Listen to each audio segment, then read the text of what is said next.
Chapter 1. In front of the floor-to-ceiling window, the man stretched out his long arm to pull open the blackout curtain, and the morning sunlight instantly flooded the room.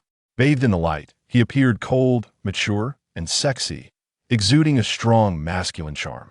He lowered his head, leisurely buttoning his shirt with a serious focus. Su Yang was momentarily entranced. The man suddenly raised his gaze. "When are you free? Let's go to the Civil Affairs Bureau." There was no hesitation or delay at all. Su Yang was still lost in thought. Seeing her absent-mindedness, the man focused on her for a few seconds, but she still showed no reaction. He rarely had patience and repeated, "When are you free? Let's go to the Civil Affairs Bureau." Su Yang came back to her senses, took a few seconds to respond, and frowned slightly. "What did you say?" "To the Civil Affairs Bureau." "Yeah." Su Yang stared at him. "What do we need to go to the Civil Affairs Bureau for?" "Divorce." The man's expression was calm. Su Yang was stunned, and after a long pause, she uttered two words. "Reason?" "The reason for the divorce. Even if it were a divorce, it should be her who brought it up first." Having fastened all the buttons on his shirt, the man's long, strong fingers smoothed out his cuffs as he began to put on cufflinks. 3 months without any marital relations. Is that reason enough? Su Yang. She wanted to retort, opened her mouth, but no sound came out. Everything in front of her became a bit blurry, the scenery hazy, and the man began to fade as well. Miss, wake up. The 4 is done." Su Yang jolted awake, her eyes snapping open. The sound of the midnight news came from the television on the wall, and she instinctively looked around, seeing 4 bags everywhere. As her consciousness returned, she realized she was in the emergency infusion room of the hospital. Having spent several hours shooting outdoor photos of a certain female star in the snow during the day, she returned home feeling drained and started to run a high fever in the middle of the night. Unable to bear it any longer, she got up to go to the hospital for an 4, only to unexpectedly fall asleep. Not only had she fallen asleep, but it seemed she also had a dream. She frowned slightly. Yes, it was a dream. It was indeed a dream. Although it was a dream, there was one undeniable fact within it. They had not had any marital relations for 3 months. "I called the nurse for you. Next time you get in 4, make sure to have someone from home accompany you. If you fall asleep like this, it could lead to serious issues." The aunt sitting across from her exaggerated the situation a bit. Su Yang came back to her senses and smiled faintly. "Thank you, Annie." There were still 2 bags of medicine to be infused. The spot where the needle had been was swollen from having fallen asleep earlier, so they had to remove the needle and reinsert it. When a nurse was inserting the needle, she habitually wanted to grab the hand of the person next to her, only to suddenly realize that the seat beside her was empty. At that moment, her bag vibrated. A message had come in on her phone. Su Yang opened her phone to find a video link sent by her agent, Ding Qian, followed by a string of text messages. "The best among handsome men. No wonder so many wealthy socialites are lining up to sleep with him." It was followed by a row of mischievous emojis. Su Yang clicked on the video link, watched the beginning, then paused it to ask Ding Qian, "Where did this video come from?" "It was a video filmed at the New York Stock Exchange at 10 in the morning New York time," Ding Qian replied. "A financial journalist just posted it on their Weibo, and the shares instantly exceeded 10,000.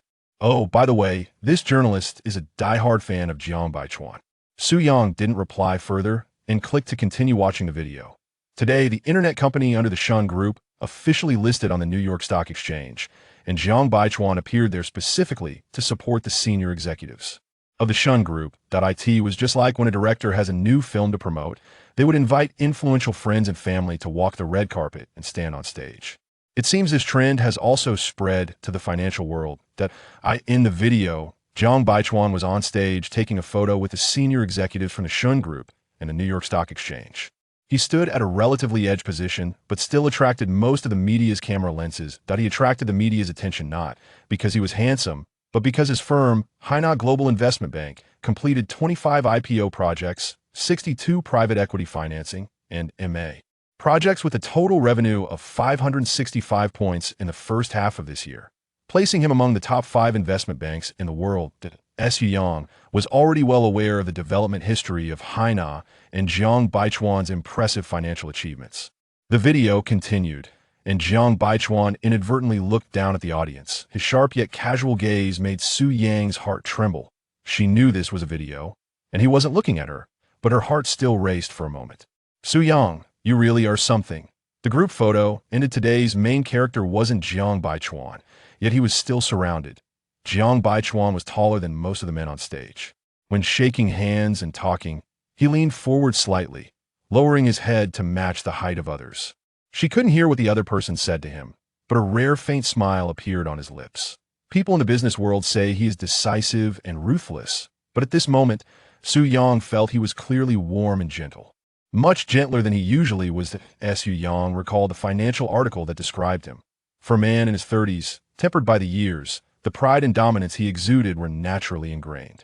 He always blended gentleness with assertiveness just right, making it hard for anyone to notice any abruptness. After getting the 4 and walking out of the emergency infusion room, it was already 1:30 a.m. Su Yang wrapped her down jacket tightly around her and put on the hood as she walked toward the parking lot. This hour, those coming to the hospital either had their whole family with them or were accompanied by a man, of course. There were a few like her who were alone, but not many. They were all independent and strong women. She chuckled at herself.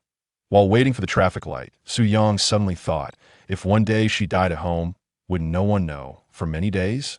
In less than 2 seconds, the answer was very certain. No, that wouldn't happen. Because just this morning, when she was 3 minutes late to the studio, Ding Qian's call came through like a haunting, full of concern for her. If Ding Qian were a man, she would have married him without hesitation. Although his looks were somewhat lacking, with the lights off, isn't everyone the same? When she returned home, the room was cold. She had even forgotten to turn on the heating when she got back from work in the evening. After turning on the heating, she took a shower. It was already 2:30 a.m., and she felt no sleepiness at all. Unable to sleep, she went downstairs to the convenience store to buy a pack of cigarettes and a lighter. After leaving the store, she tore open the cigarette box and lit one. At this hour, only a few lights were still on in the community. The next day, Su Yang went to work as expected, sporting dark circles under her eyes.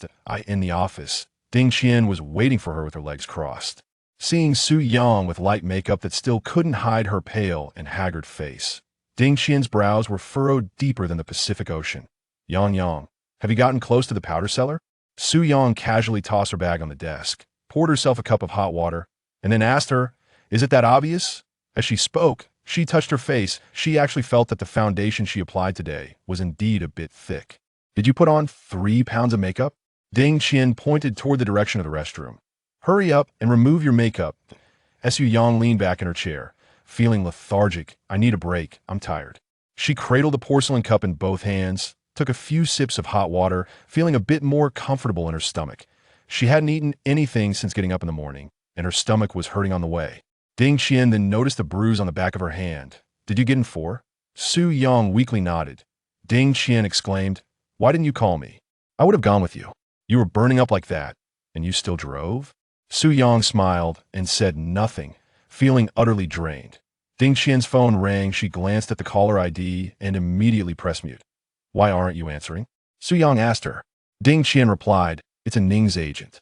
They called me last night to say Ning is not satisfied with the photos you took. They want all of them redone. Su Yang scoffed, not satisfied? What's wrong with them? Ding Qian shrugged and helplessly said, the chest. Su Yang raised an eyebrow. The chest? She's already as flat as a pancake, and you expect me to create 2 Mount Everest for her? Ding Qian suddenly burst into laughter. Yang, let's be a bit gentler. After all, she does have the size of an orange.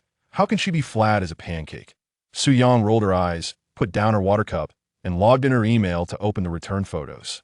After taking the photos, she carefully retouched all of them, both in color and style, surpassing any previous shoots by Ning. She was deliberately looking for trouble.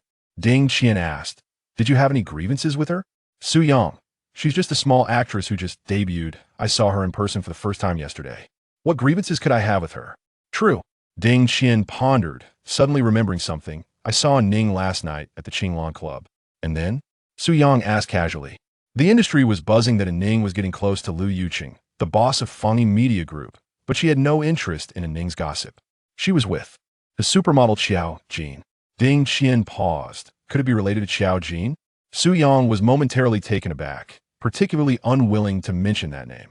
She smiled and changed the subject, asking Ding Qian, do you have a cigarette? Ding Qian patted her pocket. I didn't bring any. I don't have much of a craving anymore. I can take it or leave it. Aren't you trying to quit to have a baby? Why are you smoking again? Su Yang laughed. Have a baby? With whom? She wiggled her fingers. With it. Ding Qian was momentarily speechless. Yang, my worldview is distorted. All thanks to you. Su Yang picked up her water cup and took a few sips. Come on, you are always a crooked tree. Everything looks crooked to you. How can your worldview be right? Ding Qian grabbed a magazine nearby and threw it at her. You really can't expect anything good from a dog's mouth. Su Yang caught the magazine with both hands and playfully bantered with Ding Qian for a bit, then returned to a serious tone. Qian, do you remember the leave request that caused a stir online a while back? Which one? There were several. The one where a female employee from a state-owned enterprise said she almost forgot what her husband looked like and wanted to take leave to see him. Ding Qian paused, then nodded. I remember. What's up? Su Yang looked at her seriously, yet teasingly. I feel like I almost forgot what my husband looks like too. Ding Qian. Recalling the dream she had last night in the infusion room, Su Yang felt it wasn't a good omen. She took out her phone and dialed a number. She stared at the phone screen until the 28th second when the call was finally answered. Hello. The voice was deep and clear. Are you busy? Su Yang asked. In a meeting. Still in New York? Just arrived at the Shanghai branch. Su Yang said, oh, it was much more convenient in Shanghai. She didn't like flying, but a short trip from Beijing to Shanghai was bearable. After a few seconds of silence, he asked, Tong Tong? What's wrong? Tong Tong was her nickname. Su Yang replied, nothing, just that it's been a long time since we contacted each other. I almost forgot what you look like. Just call and confirm. You haven't forgotten who I am, right? Su Yang, just kidding. After a pause, she asked, I want to see you. Are you free in the next couple of days? You don't need to come over. Oh, so it really isn't convenient? Su Yang fell silent. Since getting married, the state between her and him wasn't much better than that of strangers. She suddenly thought that maybe they had always been like this over the years. Perhaps now that she was older, she started to care about his attitude towards her. Jiang Baichuan's voice came through the receiver again. I have a flight back to Beijing in the afternoon, arriving around 4. I see. Su Yang, should I come pick you up? No need. To her surprise, he added, I'll pick you up after work. After ending the call, Su Yang was stunned for a few seconds, as she hadn't slept well last night. Her head still felt heavy. She put down her phone, stood up, and walked to the window, forcefully pushing it open. What's wrong? Ding Qian immediately stood up. You're not thinking of jumping down, are you? Su Yang was too busy to answer Ding Qian's silly question. Looking out the window, the sky was gloomy, the north wind was biting, and it was about to snow again. The cold wind rushed into her collar, and Su Yang shivered. Her mind instantly cleared up a bit. She pinched her cheek that had half a box of powder on it. Hurt, not a dream. She turned back to Ding Qian and said, Jiang Baichuan is coming to pick me up after work. Chapter 2. Hearing that Jiang Baichuan was coming to pick Su Yang up after work, Ding Qian was silent for a moment, then said deeply, no good deed goes unpunished. It's either a thief or a traitor. Su Yang laughed. I thought you would say he did something wrong. Not necessarily. So many women have claimed they want to sleep with him, but none have succeeded so far. Ding Qian said this quite seriously. She pondered for half a second. I've been wondering if Jiang Baichuan would cheat. And if he did, what kind of woman would he cheat with? Facing temptations from all kinds of beauties every day and still being faithful, that requires a lot of self-control that if she were Jiang Baichuan, she would probably have at least 10 or 8 lovers. Su Yang blinked. I also want to know. Ding Qian. Speechless, she looked at Su Yang. Ding Qian's phone received a message, and after reading it, the corner of her mouth twitched. She looked up at Su Yang and said, and Ning's agent sent a message saying they need to receive the finalized photos in 3 hours. In 3 hours? Su Yang asked. Yeah, so urgent? Is she rushing to change sponsors for a Ning with the retouch photos? Ding Qian had already gotten used to Su Yang's sharp tongue. Su Yang snorted, walked to her desk, and sat down, opening her computer. Ding Qian, there are 4 sets of photos. You can't finish them all in 3 hours. Let's split them into 2 groups, and I'll have someone else retouch them. Su Yang didn't respond, but handed her the water cup. Help me pour a cup of hot water. For the next while in the large office, only the sound of the mouse clicking could be heard, occasionally mixed with the sound of the keyboard being tapped. Ding Qian silently sat beside Su Yang, her presence barely noticeable, like the flowers and plants in the room, merely decorations. What she appreciated most was Su Yang's seriousness. After her sharp remarks, it said that serious working men are the most charming, but actually, women are even more so. At this moment, even if Jiang Baichuan stood beside her, Su-Yang probably wouldn't spare him a glance. It wasn't until 1:15 p.m. that Su-Yang finished retouching all 4 sets of photos. Looking at the computer screen where the email showed it had been successfully sent, she let out a breath. It took 2 hours and 56 minutes. Ding Xian had timed it perfectly and walked in with takeout. Su-Yang rubbed her neck and weakly asked, "What's good to eat?" "Boxed lunch, 3 meat dishes and 3 vegetable dishes." "You're sick. You need balanced nutrition. Hurry up and wash your hands to eat," Ding Xian urged her. Su-Yang went to the restroom, and when she came out, Ding Xian had already opened the food and soup like a caretaker and had the chopsticks ready. Su-Yang first drank a few sips of soup and frowned involuntarily. "Is it hard to swallow?" Ding Xian sat down beside her. Su-Yang nodded. "It's way worse than what Jiang Baichuan makes." Ding Xian propped her elbow on the table, a sly smile on her lips. "Why don't you let your husband open a private kitchen? I've already thought a name. Let's call it Baichuan Private Kitchen. The business would definitely be booming." At this moment, the assistant knocked and entered Sister Su. "Your Weibo is trending."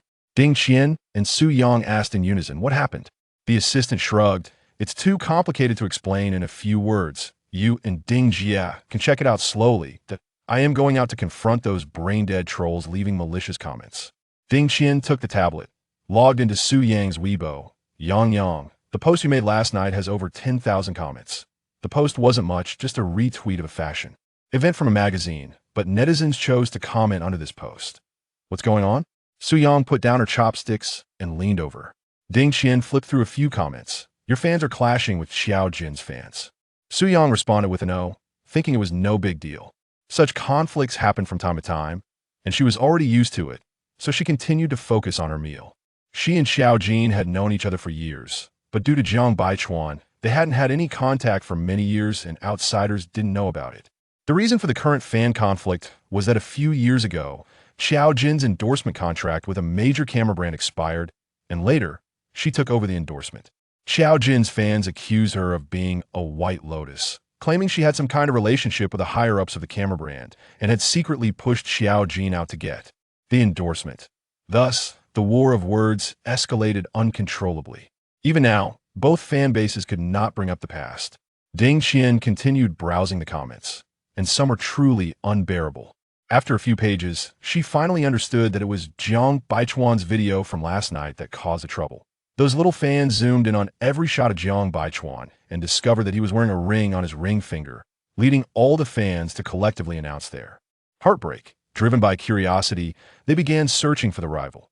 Just a few minutes ago, Jiang Baichuan's little fans found that in a photo posted by top model Xiao Jin half an hour earlier, she was wearing a dazzling diamond ring the size of a pigeon egg on her ring finger. It was well known that Jiang Baichuan and Xiao Jin were childhood friends, and their families were comparable. When Xiao Jin made her debut in the entertainment industry, Jiang Baichuan was present to support her at the premiere of her first film. At that time, the topic dominated the trending charts for over 2 weeks. Now both of them were wearing rings at the same time, and the key was that the CAF where Xiao Jin was located was identified by netizens as a CAF on 5th Avenue in New York, and Jiang Baichuan just happened to be in New York as well. Xiao Jin's friend in the industry asked if the ring was given by her male godchildhood friend, followed by many smirking emojis. Xiao Jin quickly replied, neither confirming nor denying whether it was given by her male god, but instead asked, "Is it pretty?" and sent a playful emoji. This kind of ambiguous implication caused a stir on Weibo. Jiang Baichuan was actually wearing a ring at the New York Stock Exchange last night. Ding Xian enlarged a screenshot for Su-Yang to see. "Look, is it your wedding ring?" Su-Yang asked. "Ring? Wasn't their wedding ring sitting in her jewelry box?" She had seen it just a few days ago. When did the ring also decide to cross the ocean to find Jiang Baichuan? Su-Yang frowned and stared at the screen for a few seconds. "This is not our wedding ring." Ding Xian's heart sank, looking at Su-Yang without speaking. Su-Yang picked up her chopsticks and continued to eat. Ding Xian looked heartbroken. "Sister, how can you still eat?" After not seeing each other for 3 months, her husband had been stolen by someone else. No wonder he said he would come to pick her up from work. Was he planning to discuss divorce? Su-Yang chewed on some broccoli and nodded. "It does have a bit of Jiang Baichuan style." Su-Yang. Ding Xian suspected that she was in shock and unwilling to face the truth. Su-Yang shot her a sideways glance. "Are you trying to scare me?" After swallowing the broccoli, she said, That ring was bought for Jiang Baichuan with the first bit of extra money I earned during my summer vacation in senior year. Ding Qian patted her chest, finally able to breathe again, cursing herself for being so anxious. Su Yang asked, "Aren't you looking at the conflict between my fans and Xiao Jin's fans? Why are you studying what ring Jiang Baichuan is wearing? Isn't it this ring that caused the trouble?" Ding Qian roughly explained the situation to her. Su Yang smiled. Dismissively, Xiao Jin's fans were really interesting. When Xiao Jin encountered misfortune, they would come to scold her, saying she was secretly sabotaging her. But how could they still scold her over something good like Jiang Baichuan tying the knot? Ding Qian exited Weibo. Xiao Jin's fans said that their goddess is pure, so Jiang Baichuan would marry her, unlike you, a white lotus destined to be unhappy. Then your fans couldn't stand it and started tearing into each other. Su Yang reached out. "Let me take a look at Xiao Jin's Weibo." Ding Qian re-entered Weibo, clicked on Xiao Jin's main page, and placed the tablet in front of Su Yang. "Look, she's always thinking about your husband now. Any news related to Jiang Baichuan? She will ride the wave and attract attention." Su Yang scrolled to the latest post. The image Xiao Jin posted was one of her with her side profile while drinking coffee and some CAF, pure yet sexy. The photo was beautiful, similar in style to the one she had posted before, but what caused the uproar was that dazzling pigeon egg-sized diamond ring on her right hand's ring. Finger. The accompanying text read, "Happiness is that no matter where you are, your heart is always with me. Thank you for being by my side all these years." Such ambiguous words and such blatant displays of affection. Was this the rhythm of publicly announcing a relationship? No wonder the Weibo circle was in chaos. Xiao Jin was deliberately trying to annoy her. She wanted to tell her she was also in New York, and perhaps she had even met Jiang Baichuan for a meal. Su Yang had no interest in scrolling through her comments, pushing the tablet aside and continuing to eat. She felt like something was missing from her meal. Ding Qian comforted her. "Women like Xiao Jin, just ignore her. If you overthink it, your in-laws will say you don't understand. Anyway, Jiang Baichuan has no romantic feelings for her. We can just treat her as someone who is envious and jealous, trying to ride the wave for attention." Su Yang smiled faintly, not responding, picked up another piece of broccoli and put it in her mouth, tasting nothing. Everyone in the Jiang family thought Xiao Jin's coquetry and willfulness toward Jiang Baichuan was a sibling-like reliance since they grew up together. But from a woman's intuition, Xiao Jin's feelings for Jiang Baichuan were definitely not sibling-like. The Jiang family and the Qiao family were family friends. She hoped that one day the elders of the Jiang family could accept her, and she didn't want Jiang Baichuan to be caught between her and his family, making things difficult over the years. No matter how much Xiao Jin provoked and mocked her, when had she ever cared? But now, Xiao Jin's actions were simply excessive. Half an hour later, in the VIP lounge at Pudong International Airport, Jiang Baichuan was leaning on the sofa with his eyes closed, exhaustion etched on his face, while the secretary and assistant quietly sat nearby, handling their work. A sudden phone ring broke the tranquility of the lounge. Jiang Baichuan opened his eyes. Reaching for the phone next to him, it was Xiao Jin's number. "Is there something?" Jiang Baichuan's voice was faintly tired. Xiao Jin's voice was tinged with dissatisfaction and urgency. "Jiang Baichuan, why did you unfollow me?" Jiang Baichuan pressed his forehead, not immediately understanding what she meant by unfollowing. "Unfollow what?" "On Weibo. You unfollowed me half an hour ago. Now I've become the biggest joke in the entertainment industry. Before I posted that Weibo, I had discussed it with Uncle Jiang and Aunt Jiang. That ring is for a new product I'm about to endorse. I was just riding your coattails for attention, and I would clarify once the official advertisement is released. But what happened? You unfollowed me right away. How do you expect netizens to see this? They really think I have romantic feelings for you, and am just one-sided." Xiao Jin's words were laced with a suppressed grievance. Jiang Baichuan replied, "Riding on my coattails? Who gave you permission?" Hearing his displeasure, Xiao Jin immediately acted coy. "I'm sorry, I was wrong. It's just because you're busy, and I was afraid of disturbing you, so I just said something to Uncle Jiang and Aunt Jiang. Besides, what difference does it make who I tell as long as the elders at home don't misunderstand? Why didn't you ask me what was going on before unfollowing me?" After a moment of contemplation, Jiang Baichuan said, "My Weibo might have been hacked." After a pause, he coldly added, "Xiao Jin, no matter how busy I am, I can still spare 2 minutes to decide whether you can ride on my coattails." Xiao Jin, "All right, I've already apologized. I won't dare again. From now on, I will report everything to you in advance. Is that okay? Hurry up and re-follow me and explain to others what's going on. This has become the headline in today's entertainment section. Jiang Baichuan replied with a nonchalant HM and ended the call. He didn't have time to play with Weibo. He only glanced at it occasionally, and usually his secretary managed it for him, mostly retweeting the promotional posts for financial derivatives from partner groups. The secretary seemed to sense something was off and quickly logged into the account, discovering that the original password still worked. After browsing the page, she checked the accounts he followed. Jiang Baichuan had a total of 52 accounts, and now there was only 51 left. She glanced and immediately knew who was missing.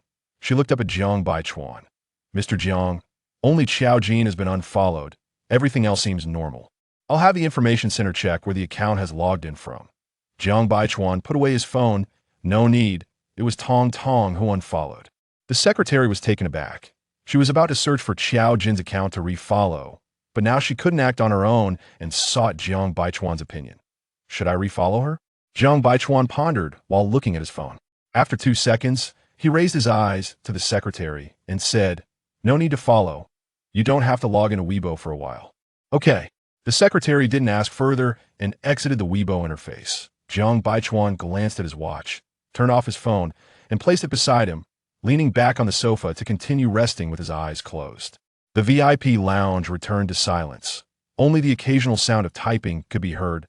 An hour passed, and Xiao Jin still hadn't received Jiang Baichuan's follow on Weibo. She lost her patience, picked up her phone, and was about to call Jiang Baichuan again when her manager, Lisa, stopped her. Calling again is pointless.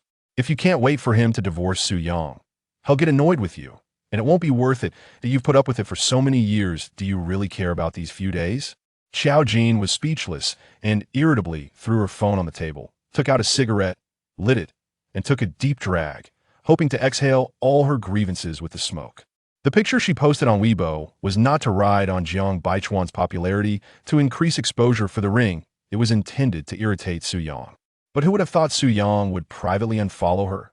Jiang Baichuan said something about hacking, but that was just Su Yang's excuse. She would be foolish to believe it. But now, Jiang Baichuan still hadn't followed her back. She exhaled another puff of smoke and looked at her manager. Lisa, I have a feeling they won't divorce. Although Jiang's elders still don't acknowledge their marriage and want them to separate, with Jiang Baichuan's personality, he wouldn't easily compromise. Lisa opened the window to disperse the smoke and leaned against it. It's too early to conclude about compromise. Xiao Jin flicked the ash from her cigarette. What do you mean? Lisa replied. I heard Jiang Baichuan and Su Yang haven't seen each other for over 3 months. Do you know what 3 months means? Xiao Jin paused, bringing the cigarette to her lips. She understood that no matter how deep the feelings were, they couldn't withstand the test of time, and misunderstandings parting ways was just a matter of time. In less than 2 minutes, Lisa's phone received a message, and she smiled slightly. Good thing you didn't call. Jiang Baichuan has flown back from Shanghai and will arrive at the capital airport at 4. She glanced at the time. There's less than 2 hours left. We can still make it to the airport. Xiao Jin was confused. Why are we going to the airport?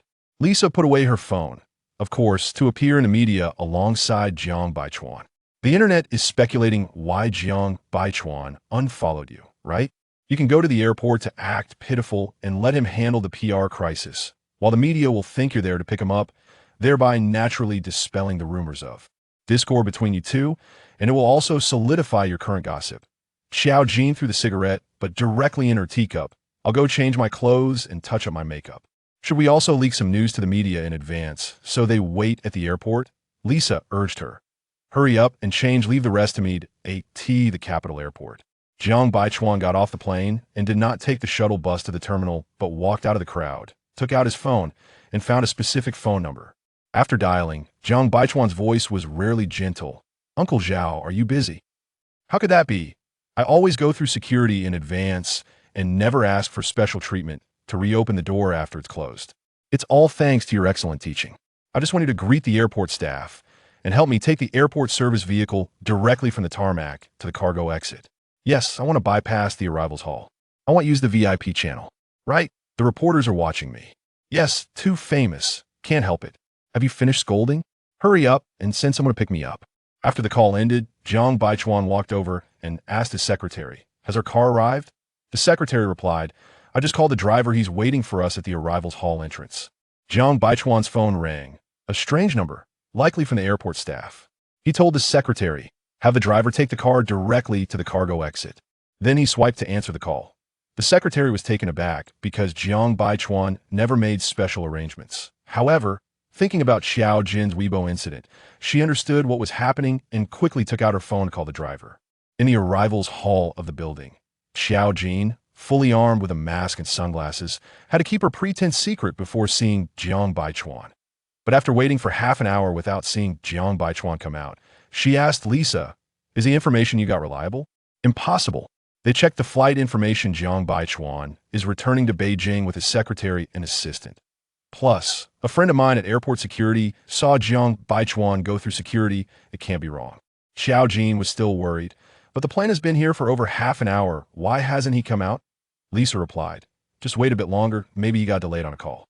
Meanwhile, in Jiang Baichuan's car, Secretary Jiang Fan browsed the news and turned to look at Jiang Baichuan in the back seat. Mr. Jiang, your marriage news has gone viral.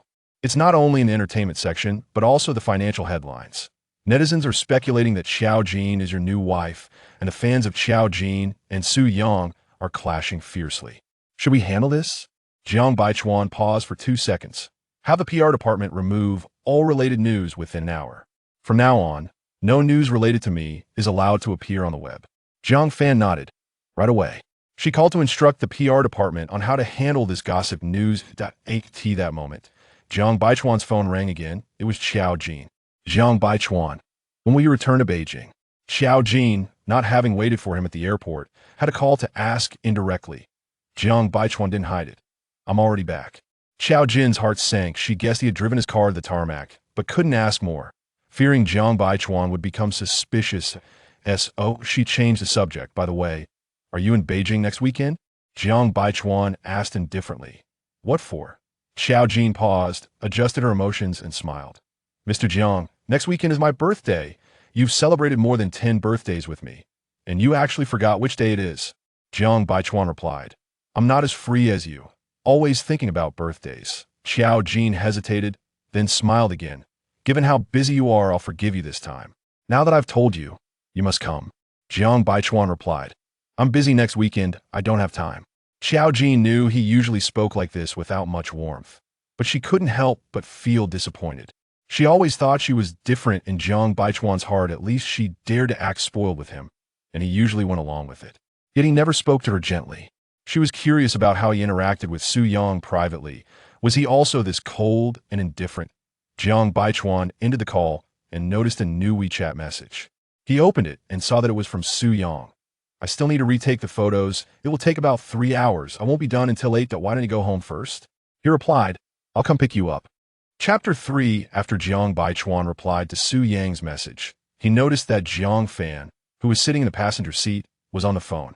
Jiang Fan's voice was soft. It will take about 2 more hours. I won't make it in time. How about I call my mom and have her go to school for Lin's parent-teacher meeting? Jiang Baichuan said, I'm not in a hurry. I'll take you to school first. Jiang Fan turned back, not quite hearing what Jiang Baichuan said, looking at him with a puzzled expression. Jiang Baichuan continued, I'll take you to school for the parent-teacher meeting, and then I'll call my secretary to send a car over. Jiang Fan told the person on the phone that she would go to school for the meeting and pick up the child. After hanging up, she gratefully said, Thank you, Mr. Jiang. Her ex-husband had just called, saying that their daughter knew she was coming back today and wanted her to attend the meeting. Their daughter was already in 3rd grade, and she hadn't attended a single one of her meetings. Before the divorce, she was busy, and after the divorce, she seemed even busier. When Jiang Baichuan arrived at the school gate, another car arrived to pick him up. He didn't let the driver follow and drove away himself. Passing by a middle school, he saw a couple playfully fighting by the roadside, with the boy carrying the girl on his back. Both were in school uniforms, and it seemed the boy had annoyed the girl, who was playfully hitting his shoulder. Watching this familiar scene, Jiang Baichuan momentarily lost focus. He thought of his younger self and Su Yang. As the car passed by the 2 students, he shifted his gaze back to the road ahead. While waiting for a red light, he sent a message. What do you want to eat tonight? Su Yang looked at her phone, wondering what Jiang Baichuan was asking her. Of course, she wanted to eat the dishes he made. She had just typed 2 characters in the input box when Ding Qian pushed the door open and said, Yang, how much longer? Should we just break the contract? It's just a penalty fee. We can afford it. I'm done playing with her. What is this? Ding Qian angrily sat down beside her, turning the computer screen towards herself. It was still the same set of photos, but this time it wasn't about her chest being small. It was about it being overly edited. When she received a call from a Ning's agent, she nearly cursed it out loud. How is it too big? Su Yang stopped her actions and smiled, advising her, drink some ice water to cool off. Ding Qian looked incredulous. You really want to retouch it again? It's been sent back 3 times already, and Ning is just looking for trouble. Can't you see? She's just relying on Lu Yuqing. Su Yang didn't want to hear this man's name and interrupted Ding Qian in time. Do you know what method works best for dealing with someone like a Ning? Ding Qian paused for a moment, then understood and asked what method. Su Yang replied, let her take the resentment she's spewing now and double it later. Ding Qian. Su Yang turned the computer screen back towards her, saying so. I will definitely retouch the photos as required. Ding Qian asked, what if she's never satisfied and makes you keep retouching? Are you really going to let her hold you in her palm like this? She's definitely causing you trouble tonight because of Xiao Jin. Xiao Jin got the short end of the stick and will surely torment you. Su Yang smiled. I have my ways to deal with her. I need to get to work. You can head home. Ding Qian sighed, replying, I just got a call from the editor-in-chief of Meiyu magazine. The anniversary special cover shoot, originally scheduled for next week, has been moved up to tomorrow, and I need to arrange that. Tomorrow? Su Yang frowned. Yeah. Su Yang nodded and then asked, which celebrities are involved this time? Ding Qian kept staring at her, saying nothing. Su Yang blinked. It wouldn't be a Ning, would it? Ding Qian shook her head, still silent, her expression complex and strange. Su Yang felt something was off and reluctantly mentioned the name she least wanted to bring up. Xiao Jin? Uh-huh. Ding Qian added, guess who else? Here's a hint. A male, an Oscar-winning actor. Su Yang's expression changed slightly. Gu Heng? Ding Qian's sympathetic voice came through. Congratulations, you got it right. Talking about Gu Heng and Lu Yuqing, the entanglements between her and them were truly hard to describe. She took a sip of her coffee, which tasted bitter. After a long pause, she suddenly realized why they needed to move the shoot to tomorrow. The editor-in-chief, Wei Yi, said Xiao Jin had a commitment in New York next week, and the timing wouldn't work. Ding Qian shrugged. She is a big name now. So Yang Fronith, a commitment? Sounds good, but it's just because Jiang Baichuan is back. She's jealous that she's facing him and is trying to squeeze her time. How boring. Ding Qian patted her shoulder. Get to work. I'm going out to arrange tomorrow's shoot. We need to be at the studio by 7. 7? Are you crazy? Su Yang calmed her fluctuating emotions, continued working, and suddenly her phone vibrated again. She pressed her temples. She hadn't replied to Jiang Baichuan about what to eat tonight. She unlocked the screen and felt her blood rush to her head when she saw Jiang Baichuan's reply. Aren't you the one who eats after having a meal with me? She looked back at the conversation. She didn't know when she had replied to him with 2 words, eat you. Su Yang narrowed her eyes. She originally wanted to reply, eat your fried sauce noodles, but after typing 2 characters, Ding Qian interrupted her, and somehow it ended up getting sent. It made her seem so empty and eager. Su Yang had to reply again, eat your fried sauce noodles. Jiang Baichuan replied with a good. She then put her phone away and continued working. After finishing the photo retouching, it was already 8:20. She stretched, put in some eye drops, feeling much better, packed all the retouched photos, uploaded them, and left a message in the email. This time the chest is neither too big nor too small. It looks beautiful. If you still feel dissatisfied, just send it back to me. Tomorrow I will post the 3 modified images on my Weibo and ask for my fans' opinions on how to make it perfect. After all, public taste is the most important. Don't you think? Smiley face. Every word was gentle, yet hidden within was a threat. Soon, she received a reply from a Ning's agent, and Ning is very satisfied. Thank you for your hard work, Miss Su. Su Yang closed the email, turned off her computer, stuffed her phone in her bag, and fully armed, headed downstairs. When she walked out of the building, Jiang Baichuan's car was parked right at the entrance. She almost jogged down the steps when Jiang Baichuan saw her come out. He opened the door and got out, casually picking up the roses from the passenger seat. Su Yang instinctively looked around. Aren't you afraid of being photographed parking here to pick me up? You are my wife. What is there to be afraid of if it gets photographed? Jiang Baichuan handed her the flowers. He hadn't publicly announced their relationship or marriage in a high-profile way, but he also didn't want to deliberately hide anything. He just didn't like his privacy exposed to the public eye. However, as Su Yang's fame continued to rise, the fact that they were secretly married would eventually be exposed by the media, so there was no need to hide. Just let it happen naturally. Su Yang took the flowers, wrapped her arms around his neck, and kissed his cheek, saying, "Thank you, husband." Every time he returned from a business trip, he would give her 99 roses. It had become a routine over the years, and he had never forgotten once. Jiang Baichuan took her bag and then reached out. "Give me the flowers." He placed the flowers in the bag in the back seat, then turned around and held her in his arms, asking, "Why are you dressed so lightly? Aren't you cold? If I wear more, you won't be able to hold me." Su Yang tiptoed, her nose close to his lips to sniff. Jiang Baichuan remarked, "I haven't smoked. Not even one in 3 months?" "Nope." Su Yang nodded, somewhat satisfied with his answer. She gazed into his eyes. He rarely came to pick her up from work, especially in the past 6 months. This was the first time, and she felt a bit flattered. She wrapped her arms around his neck. "We haven't seen each other for more than 3 months, and you haven't called in 2 days. I thought you had forgotten about me." Her tone was not too full. Jiang Baichuan looked at her and explained. Several major IPO projects from the investment bank coincided. Zhongchuan Group is currently working on a multinational acquisition, and coincidentally, the Shun family's internet company just went public. Everyone is busy. The investment bank was founded by him. Zhongchuan is their Jiang family's group, and Shun's is his aunt's company. Su Yang didn't overly criticize him either, as she was busy herself. "Get in the car, it's cold outside," Jiang Baichuan said as he took off his coat to wrap it around her. Su Yang pushed his hand away. "No need for that. It's too much trouble. I'll just take it off when I get in." Jiang Baichuan said coldly, "Wear it." Su Yang draped his coat over her shoulders and walked around to the passenger seat, opening the door and sitting inside. The temperature inside was just right, and a faint scent of perfume lingered, the same bottle she had bought a few months ago. Jiang Baichuan took her discarded coat and placed it in the back seat, fastening her seatbelt. "Aren't you going to ask me about Xiao Jin's Weibo photo?" Su Yang met his gaze for a few seconds, her tone inexplicably a bit sharp. "Isn't it just like last time at the movie premiere, trying to ride your coattails for fame? No one dares to use her as a stepping stone. Am I wrong? So what's the difference between asking and not asking?" Jiang Baichuan's expression darkened, his lips pressed tightly together as he stared at her, unable to withstand his questioning gaze.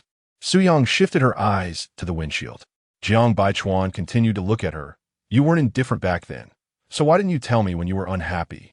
Su Yang was silent for a few seconds before speaking. "All the elders from the Jiang and Qiao families asked you to help Xiao Jin, saying she needs connections and fame since she just entered the entertainment industry. What else could I say? If I show I'm unhappy, it would put you in a difficult position, and if I disagreed, it would just make the elders dislike me even more." She had initially compromised to gain a little favor from the Jiang elders, not wanting to put Jiang Baichuan in a tough spot between her and his family. But no matter what she did, their opinions of her wouldn't change at all.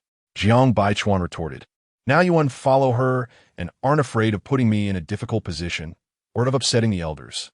Su Yang looked back at him, half jokingly. "I was foolish back then, but now I'm smarter. I won't admit it was my doing. I'll just blame it all on you, right? After all, you'll support me." Jiang Baichuan reached out and rubbed her head, his tone much gentler. "Don't compromise yourself anymore." Su Yang responded with a soft Jiang Baichuan started the car, and Su Yang kept staring at him. "What's wrong?" Jiang Baichuan asked, glancing at her. Su Yang shook her head, remaining silent. After being apart for so long. Not even a kiss. What does that mean? She turned her head to look out the car window. The car was quiet, their breathing clearly audible. Outside, the city lights were just coming on, traffic was heavy, and crowds were bustling. During this time, she had been busy every day until the early hours of the morning. When she returned home with a headache and couldn't sleep, she often found herself wondering what was left of their love after 11 years. Thinking of this, Su Yang couldn't help but sigh inwardly. For two people in a marriage, meeting too early didn't seem like such a fortunate thing after all. Suddenly, she turned back. "Jiang Baichuan, are we going to get a divorce?" Jiang Baichuan glanced at her from the corner of his eye, continuing to focus on driving. Seeing he had no intention of answering, she turned her gaze back to the window. A thin layer of mist had formed on the glass, gradually blurring her vision. Tong Tong, you often asked me 11 years ago if we would break up. I think I told you more than once that a breakup wouldn't happen between us. Jiang Baichuan's voice echoed in the quiet car. His deep, magnetic voice made Su Yang feel somewhat dazed yet inexplicably reassured. She stared at Jiang Baichuan, realizing he still remembered they had been together for 11 years. Su Yang placed her hand over his hand on the steering wheel. Feeling emotional, I feel like I've aged. Especially lately, she often felt inexplicably sentimental and dramatic. In the past, she didn't have time to think about such intangible things. Jiang Baichuan withdrew his hand, clasping hers and placing them on the steering wheel, saying, "In my eyes, you're still 17. Su Yang laughed. "You're just lying to me. I'm clearly 28 now. I don't want to go out without makeup, and I want to wear bright clothes every day to look younger. I wasn't like this when I was 17. Jiang Baichuan didn't respond to her. He glanced at the rearview mirror and pulled the car over to the side. "What's wrong?" Su Yang asked. "You have a fever, and you don't even know it?" When he held her hand earlier, he felt it was a bit warm, thinking it was just the heat in the car, but later realized it wasn't warmth. It was a fever. Jiang Baichuan reached his hand to the back of her neck and felt it was very hot. His tone turned stern. "How old are you? You can't even feel when you have a fever." As soon as he said that, Su Yang also realized she felt hot and a bit cold. "Su Yang, I'm asking you a question." When he called her Su Yang, it meant his patience had run out. "It started last night," Su Yang replied. Jiang Baichuan stared at her for a long while, ultimately saying nothing, starting the car and turning towards the hospital. Upon arriving at the hospital, from registration to payment and getting the 4 fluids, it was all Jiang Baichuan who was busy, while she comfortably sat in the infusion room waiting. Jiang Baichuan handed the 4 fluids and injection slip to the nurse and went to the pharmacy to wait for the prepared medication. Su Yang watched his tall figure and couldn't help but feel that this man was not only good in bed, but also capable outside of it. Unfortunately, in the past 2 years, the opportunities she had to use him were far too few. When the 4 was ready, Jiang Baichuan brought it to the nurse's station, and Su Yang walked over to sit down, waiting for the nurse to give her the injection. Jiang Baichuan habitually extended his right hand to her, and when Su Yang grabbed it, her eyes felt warm. Last night, when she was getting the injection, she instinctively wanted to grab that hand, but at that time, it was empty beside her. Chapter 4. After inserting the needle, Jiang Baichuan carried the 4 bag inside. Su Yang saw an empty seat nearby and suggested, "Let's sit here. It's convenient for watching TV." Jiang Baichuan turned to look at her and asked, "Haven't you ever seen a TV?" Su Yang was silent. He pointed to the furthest corner. "Sit over there. There are fewer people." Finally, after navigating to the corner, Jiang Baichuan hung the 4 bag on the stand. Once Su Yang sat down and leaned back in her chair, she looked very tired. Jiang Baichuan draped his coat over her and said, "Go to sleep. I'll call you when it's done." Su Yang nodded and reminded him, "Make sure to call the nurse to change the 4 fluid on time." Jiang Baichuan acknowledged her and asked, "What time did you get home after the injection yesterday?" 2 in the morning, Su Yang replied. Jiang Baichuan paused for a moment, then wrapped his arm around her waist and pressed her head against his chest, saying, "Go to sleep." Su Yang tilted her head slightly, looked at him for a while, and then closed her eyes. After about 20 minutes, Su Yang's breathing gradually deepened and became even and regular. Seeing her fast asleep, Jiang Baichuan took out his phone and sent a message. Send the notebook to the emergency infusion room of the 3rd hospital. Half an hour later, Jiang Fan hurriedly brought the laptop over. When she saw Su Yang sleeping in Jiang Baichuan's arms, she spoke softly. "I've sent the itinerary for the next week to your email." With no other matters to discuss, Jiang Baichuan let Jiang Fan leave and open the laptop. At this time, it was just the start of a busy day on Wall Street in New York. He needed to hold an early meeting with the higher-ups of the firm. To avoid disturbing Su Yang, he put on headphones to listen to the meeting while typing on the screen, keeping the sound of the keyboard to a minimum. Once Jiang Baichuan's meeting ended, Su Yang's 4 was still running. He reached for the laptop bag, intending to put the notebook inside. At that moment, a lady sitting not far from him came over to help, saying, "Let me help you with that. You just sit." "Thank you, Auntie," Jiang Baichuan replied, not declining her offer. With one arm still half holding Su Yang, it was indeed difficult to pack the bag. The lady zipped up the laptop bag and placed it in the empty seat beside him. She glanced at Su Yang in his arms and said, "I encountered this girl last night when I accompanied my husband to the emergency room for 4. She was all alone, still sleeping even after the transfusion. It looked quite painful. I thought she was struggling alone in Beijing." Upon hearing this, Jiang Baichuan instinctively pulled Su Yang closer to him. The lady continued, "You all seem busy, but no matter how busy you are, you have to take care of your health. When you reach my age, you'll understand that having good health is worth more than having a lot of money." She glanced at her husband's bag, which was nearly finished, and turned to Jiang Baichuan, saying, "My husband is about to have the needle removed. I'll call the nurse." Jiang Baichuan smiled lightly and thanked her again. Sometimes, a casual remark from a stranger can be enlightening. He looked down at Su Yang, who had always been afraid of needles since she was little. When she was getting the transfusion last night, she must have subconsciously looked for him, but he was on a plane at that time. Jiang Baichuan held her other hand in his palm, gently rubbing her hands back with his fingers. His phone in his pocket started vibrating again. He placed Su Yang's hand on his lap and carefully took out his phone. The caller ID showed Xiao Jin. Jiang Baichuan glanced at Su Yang. She was sound asleep. He directly hung up the call and sent a message. "From now on, whether it's work or personal matters, please contact Secretary Jiang. She will handle it well."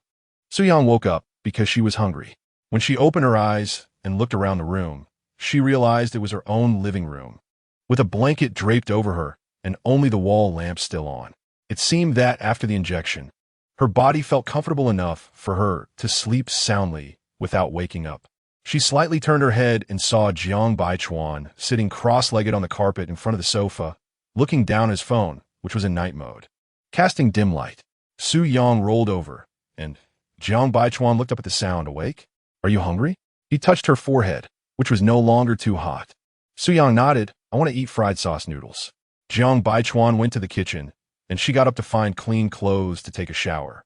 After a quick shower, she came out to find Jiang Baichuan had already prepared the meal. "That was fast," Su Yang said as she sat down at the dining table. "The ingredients were already prepared," Jiang Baichuan replied, serving himself a plate of noodles. Su Yang looked up. "You haven't eaten either?" "No," he replied. Su Yang took a bite and remarked, "It still tastes the same. I've been to several famous noodle shops in the past few months, but none of them taste like yours." Jiang Baichuan looked at her and said, "Next time you want to eat, just tell me in advance." Su Yang lowered her head to continue eating, saying after a few seconds, "I think about it every day." Her voice was soft, not sounding like a joke. Jiang Baichuan's chopsticks paused slightly, and he swallowed hard. "Not every day, but at least once a week," he assured her. Su Yang looked up, momentarily stunned for 2 or 3 seconds. This promise was completely unexpected. After eating a few more bites of noodles, she asked, "Have you had any stomach issues in the past few months?" "I had pain once, but it wasn't serious," Jiang Baichuan replied. Su Yang twirled the noodles with her fork, and as she brought it to her mouth, she heard him say that. So she put the noodles back on her plate and looked at him. "You didn't eat on time again? No matter how busy you are, you have to eat. You know your stomach isn't good." Jiang Baichuan responded with a soft signaling her to hurry and eat. Understanding that he didn't want to hear her nag, Su Yang didn't say more. She chewed slowly on her noodles and thought, how long could they stay together this time? "The day after tomorrow, we go to Hong Kong for 2 days, then fly straight to New York," he replied. Su Yang nodded, no longer speaking, and continued eating. In the past year, they had become busier. She was busy, and he was even busier. Even meeting each other had become a luxury. She had a premonition that if things continued like this, problems would inevitably arise between them. The third party in their relationship was their respective careers. But if they continued to live apart for too long, that third party would become a real person. She had seen too many examples of once loving couples drifting apart due to distance, ultimately unable to resist the temptation of desire around them and having to part ways. "What are you thinking about?" Jiang Baichuan asked as he served her soup. Su Yang pressed the edge of the soup bowl to drink a few sips before replying. "I was thinking when we could sit together every day for dinner." Jiang Baichuan fed her some soup and drank a few sips himself, saying, "Next year." Su Yang took a few seconds to process that, quickly reminding him, "It's already December. There are only 20 days left until next year. Please don't tell me your next year means the end of December. Jiang Baichuan replied firmly. It won't be that late. I hope so, she said. After showering, Su Yang returned to the bedroom. Lying on the bed, she realized that Jiang Baichuan hadn't kissed her when he picked her up that evening, which left her feeling a bit displeased. She got up and took a blanket from the closet, placing it on Jiang Baichuan's side. After sorting that out, Su Yang wrapped herself in her blanket and turned away to lie on her side. When Jiang Baichuan entered the bedroom and saw this scene, he frowned for a while. He walked to the bedside, directly pulled the blanket to the floor, lifted Su Yang's blanket, and lay down tightly against her, wrapping her in his arms. His warm breath brushed against her ear. Su Yang struggled impatiently, but was held tighter. His hot kisses fell all over her ears, neck, and shoulders. Su Yang complained. Your kisses seem a bit late. He replied, I still have a cold. I didn't kiss you when I picked you up. Su Yang turned around, wrapped her arms around his neck, and offered her lips. After 3 months without intimacy, both were eager and impatient. Before any foreplay, Jiang Baichuan grabbed her ankles and placed her legs on his shoulders. He held her waist and thrust himself into her body. It had been too long since they last made love, and her body felt a bit dry. Su Yang arched her back in pain, biting down on Jiang Baichuan's neck, leaving marks from her nails on his back. Jiang Baichuan's dark eyes remained fixed on hers, focused and serious, not allowing anything else to intrude. Only when he gazed at her with full concentration, filling her body and making her insides feel like they were about to burst, did Su Yang realize that this man truly belonged to her. After the exhilarating exercise ended, Su Yang felt as if she had just been pulled out of a bathtub, with beads of sweat on her forehead, nose, and neck, and even water in her hair. Jiang Baichuan was not much better. His chest heaved, breathing heavily as he leaned over her, his muscular arms tense on either side of her, droplets of sweat falling from him onto her chest. Su Yang wrapped her arms around his neck, feeling utterly exhausted, suggesting they sleep first and wash up in the morning. He leaned down and kissed her lips. I'll wash you. Su Yang knew he had a slight obsession with cleanliness and wouldn't sleep without showering. So she let him carry her to the shower. After showering, when they lay back in bed, it was already past 3 in the morning, with less than an hour and a half left before she needed to get up. After getting into bed, Jiang Baichuan pulled her into his arms. When he spotted her phone screen, she was setting an alarm for 4:30. He asked, why do you need to get up so early? Su Yang replied, I have to get to the studio before 7. The studio is in the suburbs, at least a 2-hour drive away. After setting the alarm, she put her phone away. Jiang Baichuan turned off the bedside lamp, and the room was instantly plunged into darkness. Su Yang lay in his arms and fell into a deep sleep within 10 minutes. He was also tired, his eyelids fighting against each other, but he forced himself to get up to prepare breakfast for Su Yang. The next day, at 6:45 in the morning, Su Yang and her team arrived at the studio. Ding Qian handed her a cup of coffee, and Gu Heng arrived, asking if she wanted to greet him in the first makeup room. No need. We're not familiar, Su Yang said, starting to drink her coffee. Ding Qian shrugged, thinking to herself that if they weren't familiar, then so be it. She glanced at her watch. It was already 7:20, and there was still no sign of Qiao Jin. Annoyed, she muttered, what is Qiao Jin doing? If she doesn't show up for a few hours, she won't be able to flaunt her status, will she? Su Yang yawned and joked, you can comfort yourself like that. Maybe she had a flat tire on the way, not just showing off. Ding Qian. They waited until 9:30, but Qiao Jin still hadn't arrived. Ding Qian, frustrated, directly called Wei Yi, the editor-in-chief of the entertainment magazine, to express her dissatisfaction with the delay. Wei Yi said she would arrive at the studio soon.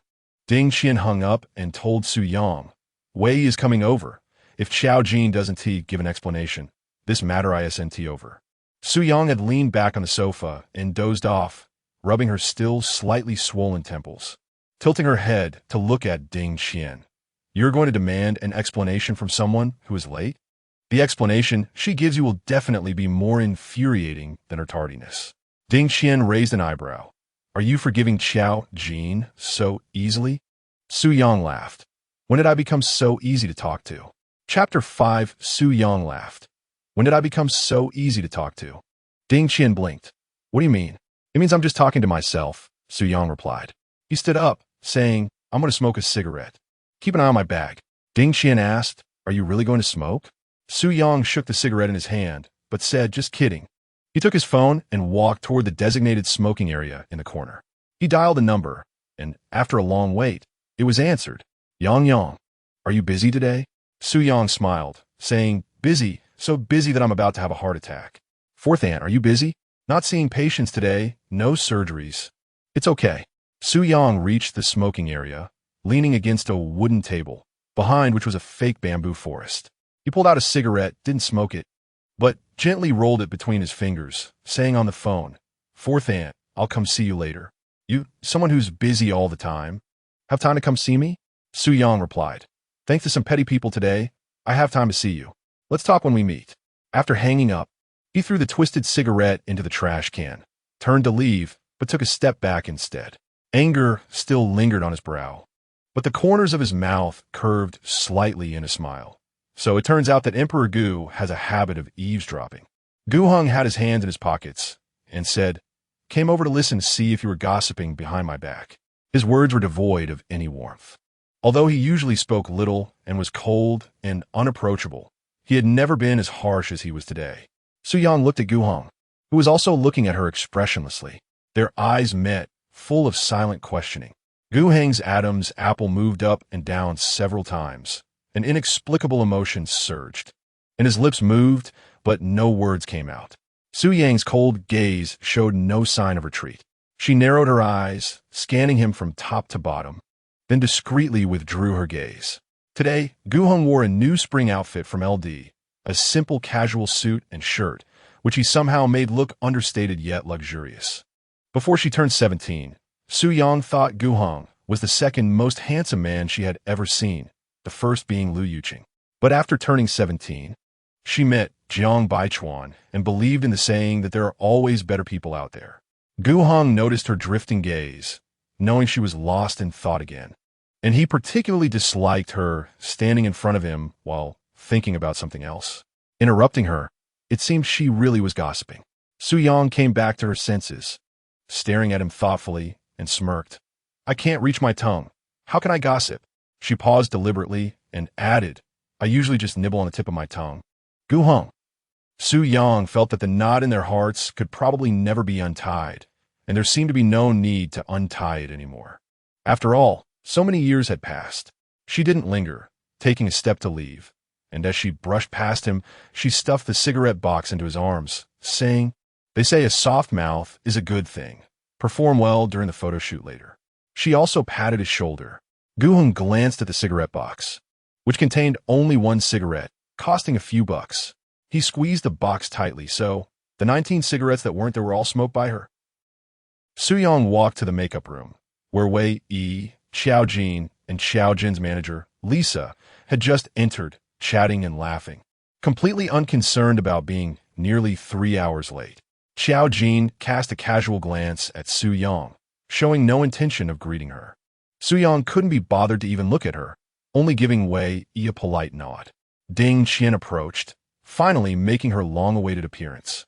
Wei Yi wore a professional smile, saying, My car had a flat tire, so Xiao Jin's car took a detour to pick me up. Sorry for being so late. She took all the blame for Xiao Jin's tardiness. Before Ding Qian could respond, Wei Yi turned to her assistant and asked, Has Gu Heng arrived? The assistant replied, In makeup room 1. Wei Yi nodded and headed straight for makeup room 1, stopping halfway to ask Xiao Jin, You don't seem very familiar with Gu Heng, right?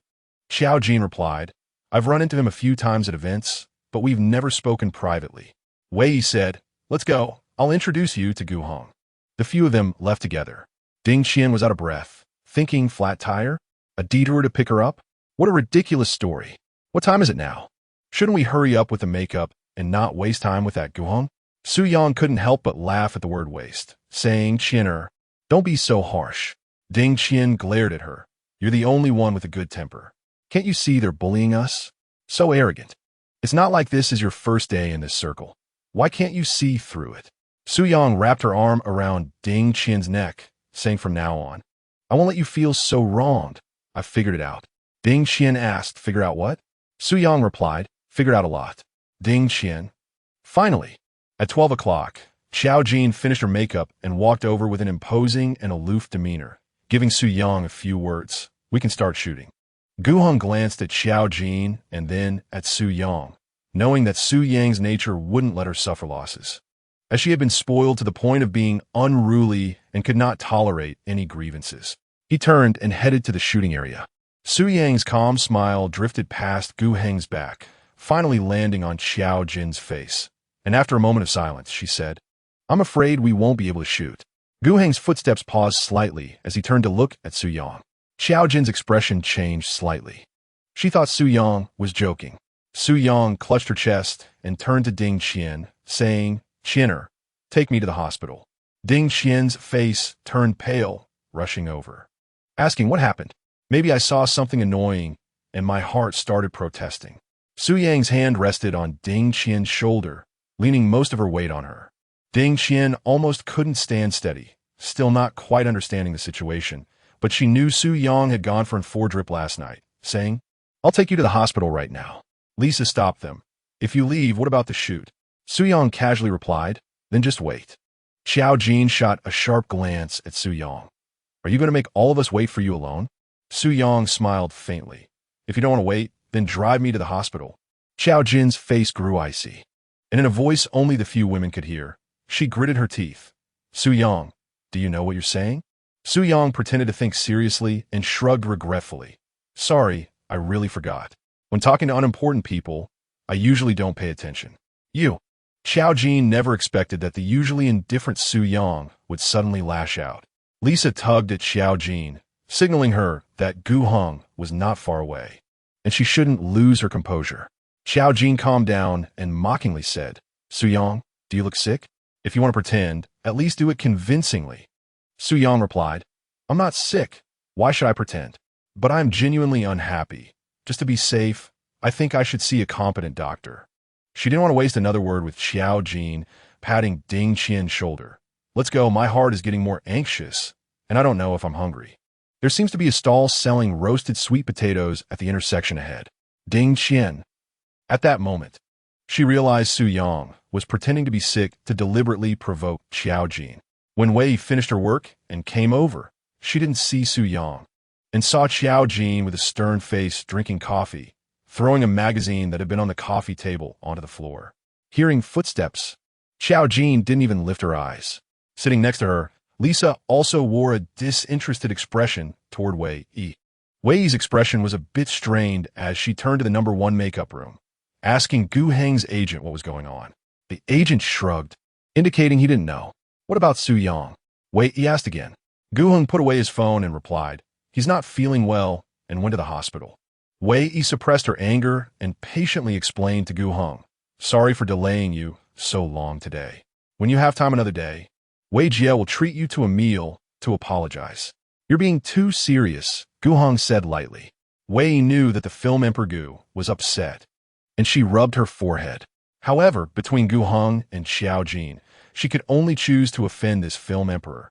After all, the power of the Qiao family was significant, and she couldn't afford to offend them.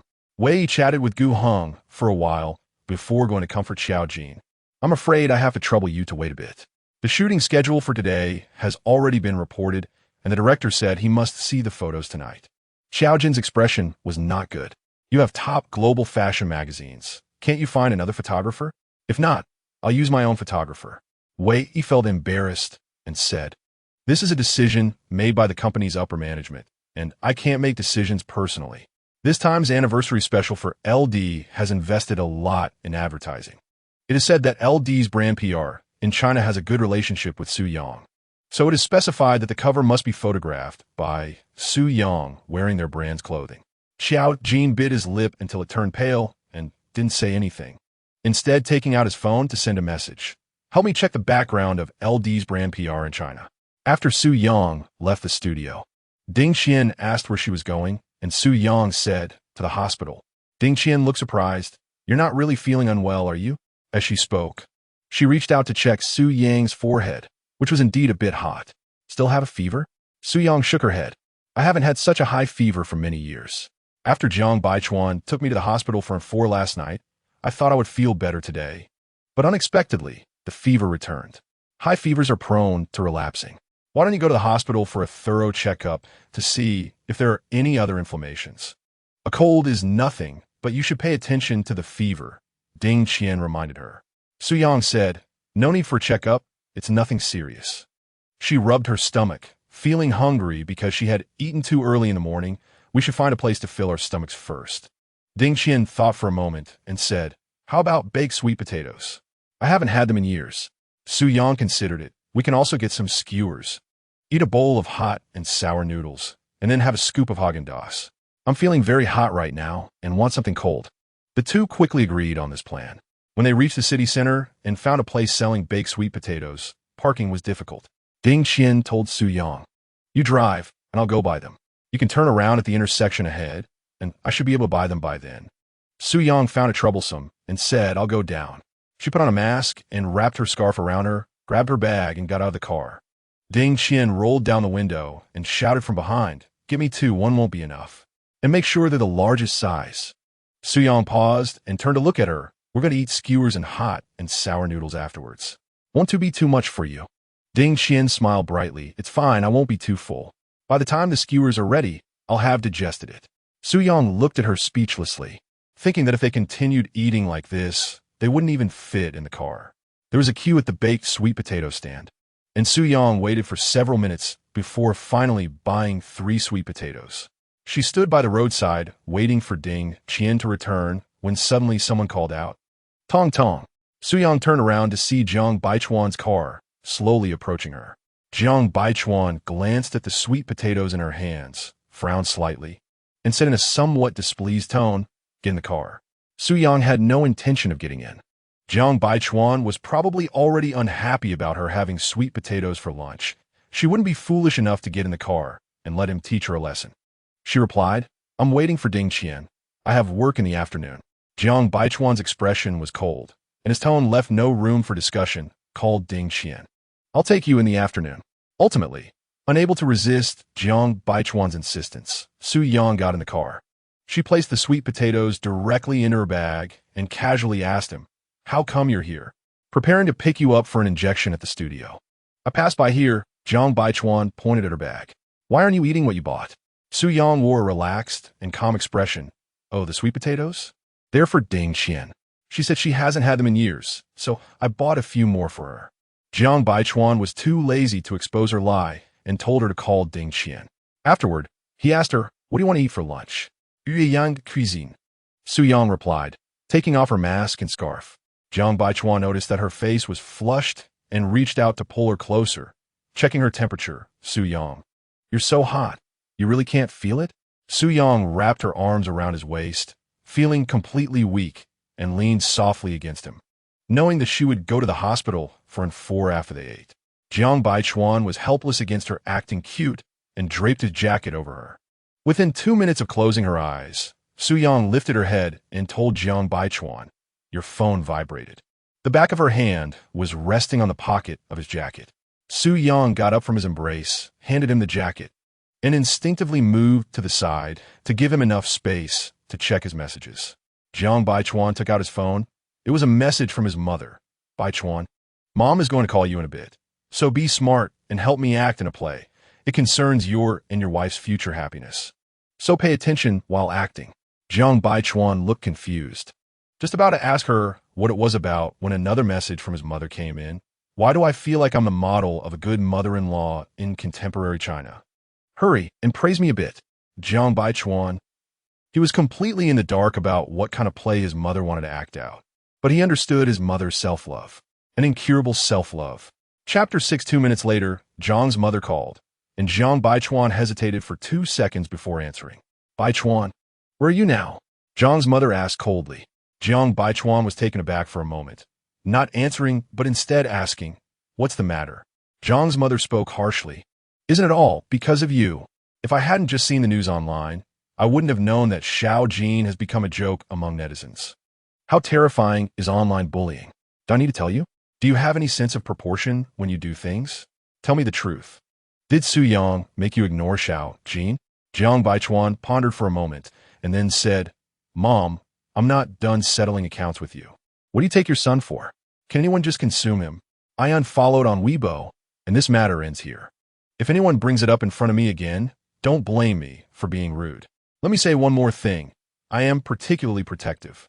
If you don't like Tong Tong, I will definitely dislike you too. Without giving Jiang's mother a chance to speak, Jiang Baichuan directly hung up the call. Suyang didn't hear what Jiang's mother said and was very dissatisfied with Jiang Baichuan's behavior. How can you just hang up on your mom's call? Among all the elders in the Jiang family, the only one who is good to her now is this mother-in-law. In fact, the mother-in-law had been particularly dissatisfied with her before and opposed their relationship, hoping Jiang Baichuan would find someone more suitable, just like the other elders in the Jiang family. But Jiang Baichuan insisted on marrying her. After they got their marriage certificate, the mother-in-law's attitude changed a lot, although she never verbally expressed her approval of their marriage. When Jiang Baichuan was not home, the mother-in-law often invited her for afternoon tea and sometimes made soup to bring to her studio, frequently reminding her not to stay up late. Jiang Baichuan gently touched her cheek and said, "My mom knows I'm not targeting her. I'm saying this for Xiao Jin's parents to hear." If he guessed correctly, his mother must have put the call on speakerphone, and Xiao Jin's parents were right next to her. It turned out that what his mother referred to as acting was actually for Xiao Jin's parents to see. Su Yang was taken aback. "Xiao Jin's parents are at your house?" Jiang Baichuan nodded. "My mom knows about the Weibo incident. She asked me about it last night." Su Yang breathed a sigh of relief, but couldn't help worrying. "Do you think Xiao Jin's parents have already guessed it was me?" Without waiting for Jiang Baichuan to answer, she muttered to herself, "Dad must have a worse impression of me now." Jiang's father had never allowed Jiang Baichuan to bring her into the Jiang family, refusing during their dating period and still maintaining a tough attitude after they got married. Now, with the added issue of unfollowing Xiao Jin on Weibo, Jiang's father probably looked down on her even more. Jiang Baichuan looked at her and said, "A good impression can't be eaten." He reached out to pull her into his arms, patting her back softly, and said in a low voice, "Just sleep for a while." Su Yang nestled in his chest, but couldn't fall asleep, feeling very hungry. She raised her hand and scratched his throat. Jiang Baichuan looked down at her. "What are you planning?" "Su Yang." She didn't say anything, yet he saw right through her. She blinked. Ding Qian went to eat. "Isn't the roasted sweet potato a waste?" "How about?" Jiang Baichuan interrupted her. "I'll roast it again in the oven when we get home tonight. I'll eat it. It won't go to waste." Su Yang squinted her eyes, letting out a dissatisfied hum. Jiang Baichuan looked at her, paused, and then said, "If you tell the truth, I might consider whether to let you eat it." Tell the truth? That she had roasted sweet potato, was planning to eat hot and sour noodles, then go for skewers, and finally have cold drinks? If she said such self-destructive things, it would be strange if he didn't come after her. She wasn't stupid. Su Yang rolled her eyes, lowered her head, and lay back on his chest, trying to take a nap. Her stomach was uncomfortably hungry, and she had no drowsiness at all. Jiang Baichuan reached into her bag, and the unique sweet aroma of the roasted sweet potato instantly filled the entire car, even making the driver unable to resist glancing in the rearview mirror. Su Yang was delighted, sitting up from his embrace, thinking he had a change of heart and would let her eat a little first. However, before she could be happy for a few seconds, Jiang Baichuan zipped the bag back up. "Su Yang." She glared at him with an unhappy look. "What are you doing?" Jiang Baichuan replied nonchalantly, "Just checking how many sweet potatoes there are to see if it's enough for me to eat tonight." Su Yang, angry, bit her lip and glared at him, then lay back in his arms, still feeling unbalanced. She bumped her forehead against his chest. His chest was too hard, and it hurt her. Seeing her exasperated expression, Jiang Baichuan couldn't help but chuckle silently. Suddenly, Su Yang felt Jiang Baichuan's chest vibrate a few times. She looked up to meet his indifferent gaze, his expression also indifferent. She looked puzzled into his eyes. Just now, his chest vibrated because he was laughing, but now he looked serious, unlike someone who had just laughed. Su Yang blinked suspiciously, sighed, and lay back in his arms again. Jiang Baichuan silently chuckled again, glancing out the car window. By the time it was 2 in the afternoon, Su Yang still hadn't returned. He called Ding Qian, who said she had just come out of the hospital and was rushing to the studio. Wei hung up the call and slammed her phone down on the table. She rubbed her forehead, took a few minutes to calm down, and then went to the makeup room to apologize to Heng's agent, saying the photographer was on the way. Gu Heng's agent had long wanted to explode, but had been held back by Gu Heng, who said there was nothing going on today and treated it as a break. A big star like Gu Heng no longer needed to improve his visibility through fashion magazines, but Yi Dong, the regional head of the magazine, found him and hoped he could help shoot the anniversary special cover. Gu Heng agreed readily to save face. What made the agent unhappy was that Gu Heng had been filming in New York for the past few months, and for this lousy cover. He hadn't rested for 2 nights and rushed to catch up on the filming schedule. After finishing filming, he went straight from the set to the airport. They had arrived here before 7 in the morning, and first, Xiao Jin was late, and now Su Yang went to the hospital. What kind of situation was this? After Wei left, the agent smiled and asked Gu Heng, "Do you think Su Yang is deliberately getting back at you by making excuses to go to the hospital?" Gu Heng played with a cigarette in his hand. "I would actually like her to get back at me, but she has to be willing." The agent, "Are you showing signs of self-harm?" Gu Heng smiled but didn't respond. He lowered his head, staring intently at the cigarette between his fingers, unconsciously recalling the impulsive days of youth, the 3 unruly boys, and a fight because of her. They fought until they were bruised and bloodied. Only the 3 of them knew. Those ridiculous and absurd scenes now seemed utterly unbelievable. But what's precious is that life won't have a second chance. Su Yang didn't return until 4 in the afternoon. There were many people and eyes at the studio, so Su Yang didn't let Jiang Baichuan send her. She called Ding Qian to pick her up from the hospital, and on the way back, she sang songs leisurely. Ding Qian grunted at Su Yang with concern. Yang. Are we being too willful? We might end up regretting it." Su Yang replied, "I'm not being willful. Xiao Jin will find ways to make me uncomfortable." When they entered the studio, Xiao Jin's face looked like it could squeeze out water, glaring coldly at her. Su Yang ignored her and casually said, "Let's get started." As Su Yang expected, during the shoot, Xiao Jin was extremely uncooperative, whether it was not getting the expression right or her body movements being stiff and not meeting the requirements. She just vented her frustrations however she could. Surprisingly, Gu Heng was quite cooperative. Once Su Yang got into work mode, she wouldn't let personal grudges interfere. The camera only captured her model. After nearly an hour of shooting, none of the photos were satisfactory, at least not to her.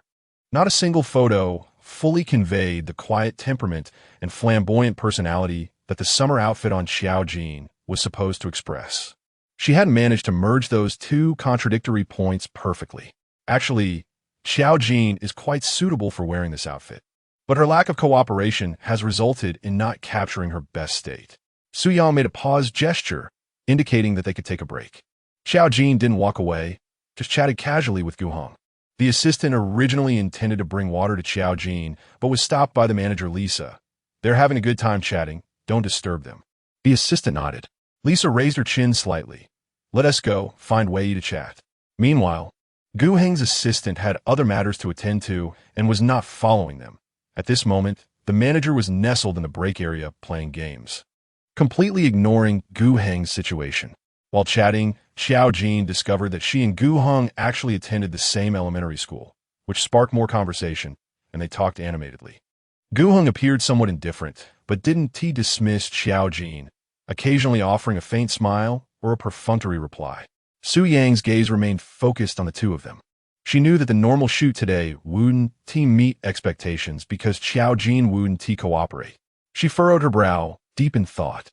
After a moment, she began to observe their expressions and figured out from which angle she could capture the desired essence. All the visuals replayed in her mind, and while the final effect might not meet her expectations, it was still better than the results when Xiao Jin was uncooperative. She made an okay gesture to Ding Qian, who signaled the staff to get ready.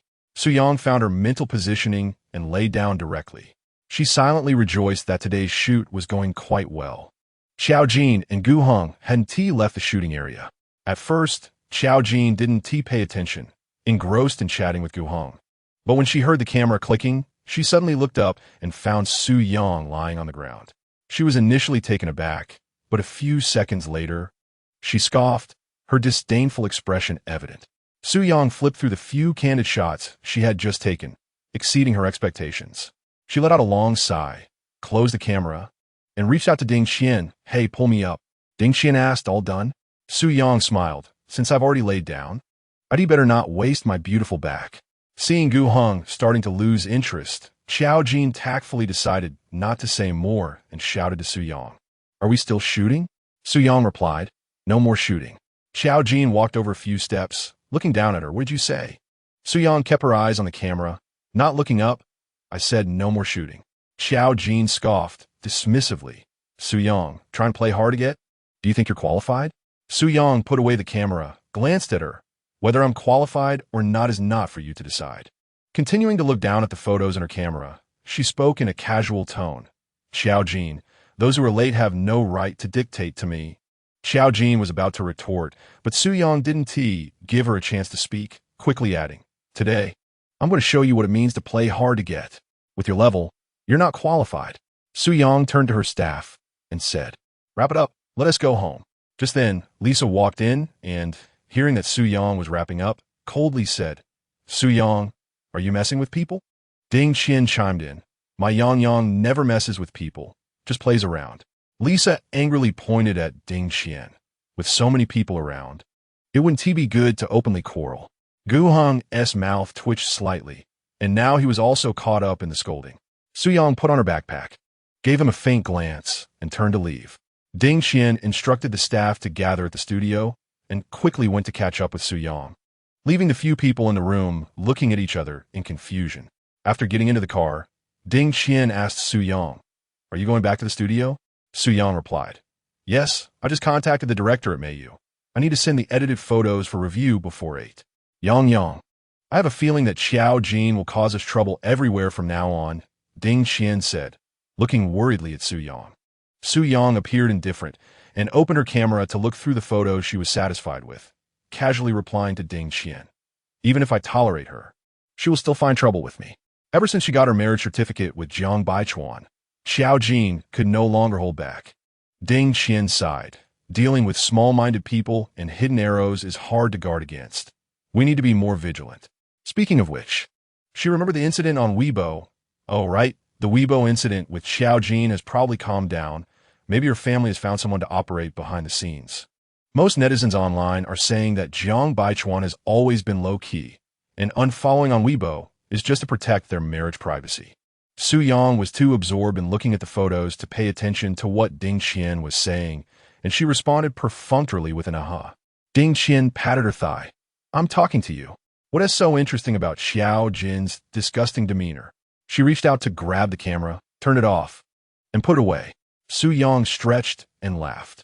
Aren't you tired of talking about Xiao Jin all day? Ding Qian rolled her eyes. I sent it all for you. Su Yang reassured Ding Qian. With her combat effectiveness as a rival, 1 is easy to defeat, and 2 can be taken out together. Before, she had her reservations and didn't want to fuss over it, but some people just kept pushing their luck, insisting on stepping on her. By the time the photos were finished, it was already past 7. Su Yang sent a few satisfactory ones to the director at Mayu. 5 minutes later, the director replied with a message. Mayu magazine will have you shoot the cover photos for all 6 issues in the second half of next year. I'll have my assistant send the detailed contract to your email shortly. After reading it, Su Yang sighed in relief, not expecting to be hit with such a big opportunity. She replied, thank you, Director Yi. Then Su Yang called Ding Qian over, showing her the message. And Ding Qian excitedly hugged her, kissing her twice. Yang, I love you. I feel like I'm just tagging along with you for the free food and drinks. Su Yang nodded. I love your self-awareness. Ding Qian. She didn't have time to argue with Su Yang about this now and hurried to handle the contract matter, asking Su Yang, what about the price? Do you have any requirements? Su Yang replied, Yi Dong is a generous person. Ding Qian understood and said, I will take care of it right away. Su Yang's phone rang. It was her mother calling. Mom, have you eaten? Su Yang's mother sounded a bit anxious. Tong, are you still busy? Su Yang closed her computer. Just finished. I was about to head back. Is there something? Her mother clearly sighed in relief. That's good. I've been wanting to call you for a while, but your dad wouldn't let me, saying it would disturb you while you were editing photos. Su Yang's heart couldn't help but lift, asking again, is there something? Her mother replied, hurry back. Baichuan is at our house. He came over around 6 and is cooking in the kitchen. I told him not to, but he insists on doing it. Su Yang was stunned for a moment. Okay, I'll go home now. She stuffed her phone in her bag and rushed out, colliding with Ding Qian as she exited. Why are you in such a hurry? Ding Qian asked her. Su Yang sidestepped her. I'm going back to my mom's place. Jiang Baichuan is at my house. He arrived around 6 without telling me beforehand. I think my mom and dad are probably suffering in awkwardness. Ding Qian said, then hurry back, drive, be careful. Before she could finish the last few words, Su Yang had already run off. Ding Qian shook her head in helplessness, watching the direction she left. In other families, it's the son-in-law who feels awkward at the father-in-law's house, but in their family, it's the opposite. Su Yang's father was Jiang Baichuan's uncle's driver and had just retired 2 years ago. In 1996, when Su Yang's mother had just lost her job, she worked as a nanny in Jiang Baichuan's family for 3 years. Although Su Yang was still young and didn't he know Jiang Baichuan back then, such family circumstances would undoubtedly not be looked upon favorably by the elders of the Jiang family. Chapter 7, Su Yang hurried home, but encountered a traffic jam. After more than 10 minutes, the car had only moved a few hundred meters. She glanced at the time and sighed lightly. When she was feeling irritable, the thing she wanted to do most was smoke. In the past, she would casually toss a pack of cigarettes and a lighter into the car's storage compartment, but later, Jiang Baichuan threw them away. At that time, Jiang Baichuan asked her with a stern face, "Why do you smoke?" She replied, "Because I miss you." He was so busy that she felt like she didn't have a boyfriend, and not knowing how to release her emotions, she could only smoke to relieve the stress. The first time she tried it was just out of curiosity, but she didn't expect to become addicted. Just like her feelings for Jiang Baichuan. Once addicted, it was hard to quit. Ever since Jiang Baichuan threw away her cigarettes, she had him quit as well, and he was quite resolute, saying he would quit right away. After an hour, the car crawled home at snail's pace. The Su family still lived in an old community from many years ago. Su Yang had long suggested buying them a nicer apartment, but her mother said they were used to living there, and they were familiar with everyone upstairs and downstairs. Plus, there were a lot of people in the community to hang out with. After parking the car, Su Yang saw her father waiting for her at the building entrance. Over the years, her father had gotten into the habit of waiting downstairs for his daughter to return home. After getting out of the car, Su Yang wrapped her down jacket tightly and ran towards her father. Her father asked, "Stuck in traffic again?" "Yeah, there was a car accident on the road. A taxi collided with a luxury car at the intersection, and neither would give way. They were almost about to fight, blocking 2 lanes, so it was a complete standstill." Su Yang linked her arm with her father's, and they headed upstairs. Her father asked, "Was the luxury car driving illegally?" Su Yang tilted her chin and replied, "Dad, you're biased. It might be the taxi's fault." Her father shook his head and remained silent. However, she overheard other drivers saying that the luxury car was a new vehicle, not yet registered, and it didn't even have a temporary plate, just ran a red light. Her father asked, "When did Baichuan come back?" "Last night." Su Yang turned her head to look at her father and smiled, asking, "Are you nervous?" Her father honestly replied, "Not really nervous. Just don't know what to talk about with him. Your mom has even less to say to him, so it got awkward sitting there, and he went to cook. I mean, how can we let our son-in-law cook while we just sit around?" Her father hadn't attended school for long, having been a bus driver in earlier years. Later, when the bus company restructured, he was laid off and became a taxi driver. Eventually, the Jiang family saw that he was honest and reliable, so they let him be their driver, and he did it for over 10 years without making a single mistake. But he was too dull. At home, he could chat a bit with Su Yang and her mother, but he had nothing to say to outsiders, let alone Jiang Baichuan. Su Yang comforted him. "He likes to cook, so let him do it. He's the one cooking at home anyway, and your daughter just eats. Besides, it's only right that he respects you and Mom." Although that made sense, her father still felt uneasy. When they got upstairs, her mother was in the kitchen helping wash vegetables. Hearing the noise, she poked her head out to see. "Why are you so late?" "Traffic," her father replied. Su Yang changed into slippers and entered the kitchen. Jiang Baichuan was intently focused on his tablet. She leaned over to take a look, asking, "What are you looking at?"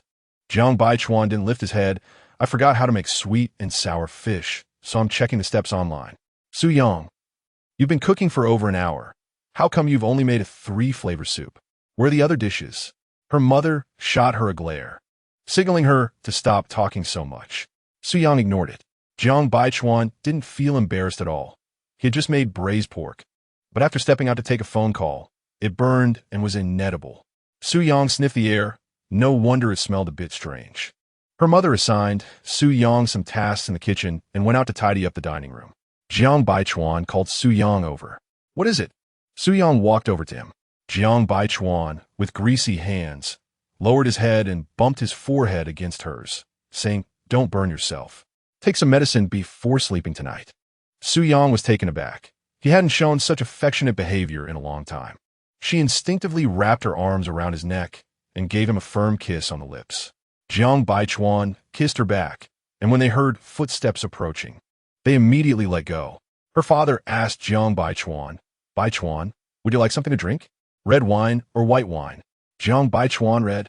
Before he could finish, he was interrupted by Su Yang. "Dad, Baichuan's stomach isn't well. He can't drink. Wait until he's better, then he can have a couple of drinks with you." Her father said, if his stomach isn't comfortable, then he shouldn't drink. "Has he seen a doctor?"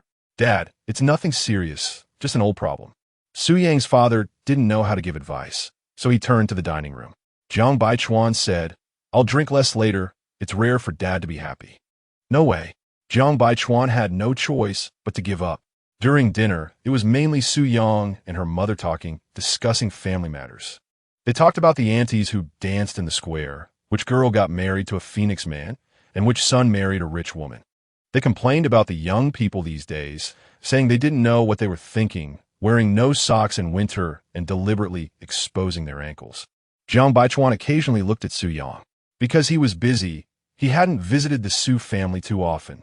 And this was the first time he listened to her mother and Su Yang talking about such down-to-earth topics at the dinner table. He saw her getting into it, and thought it was unusual since she usually wasn't this gossipy. Su Yang's father tried several times to interrupt their conversation, but found it hard to interject.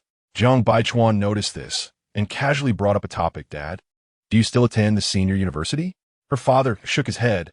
"Not anymore. I have no hobbies and can't relate to them." Speaking of this, he just happened to have something to discuss with them. Her mother knew what he was going to say and kicked him under the table. But he pretended not to notice and continued, "I've been sitting at home all the time, feeling like I'm about to get sick from idleness. I want to find a job." Jiang Baichuan asked, "Dad, what do you want to do?"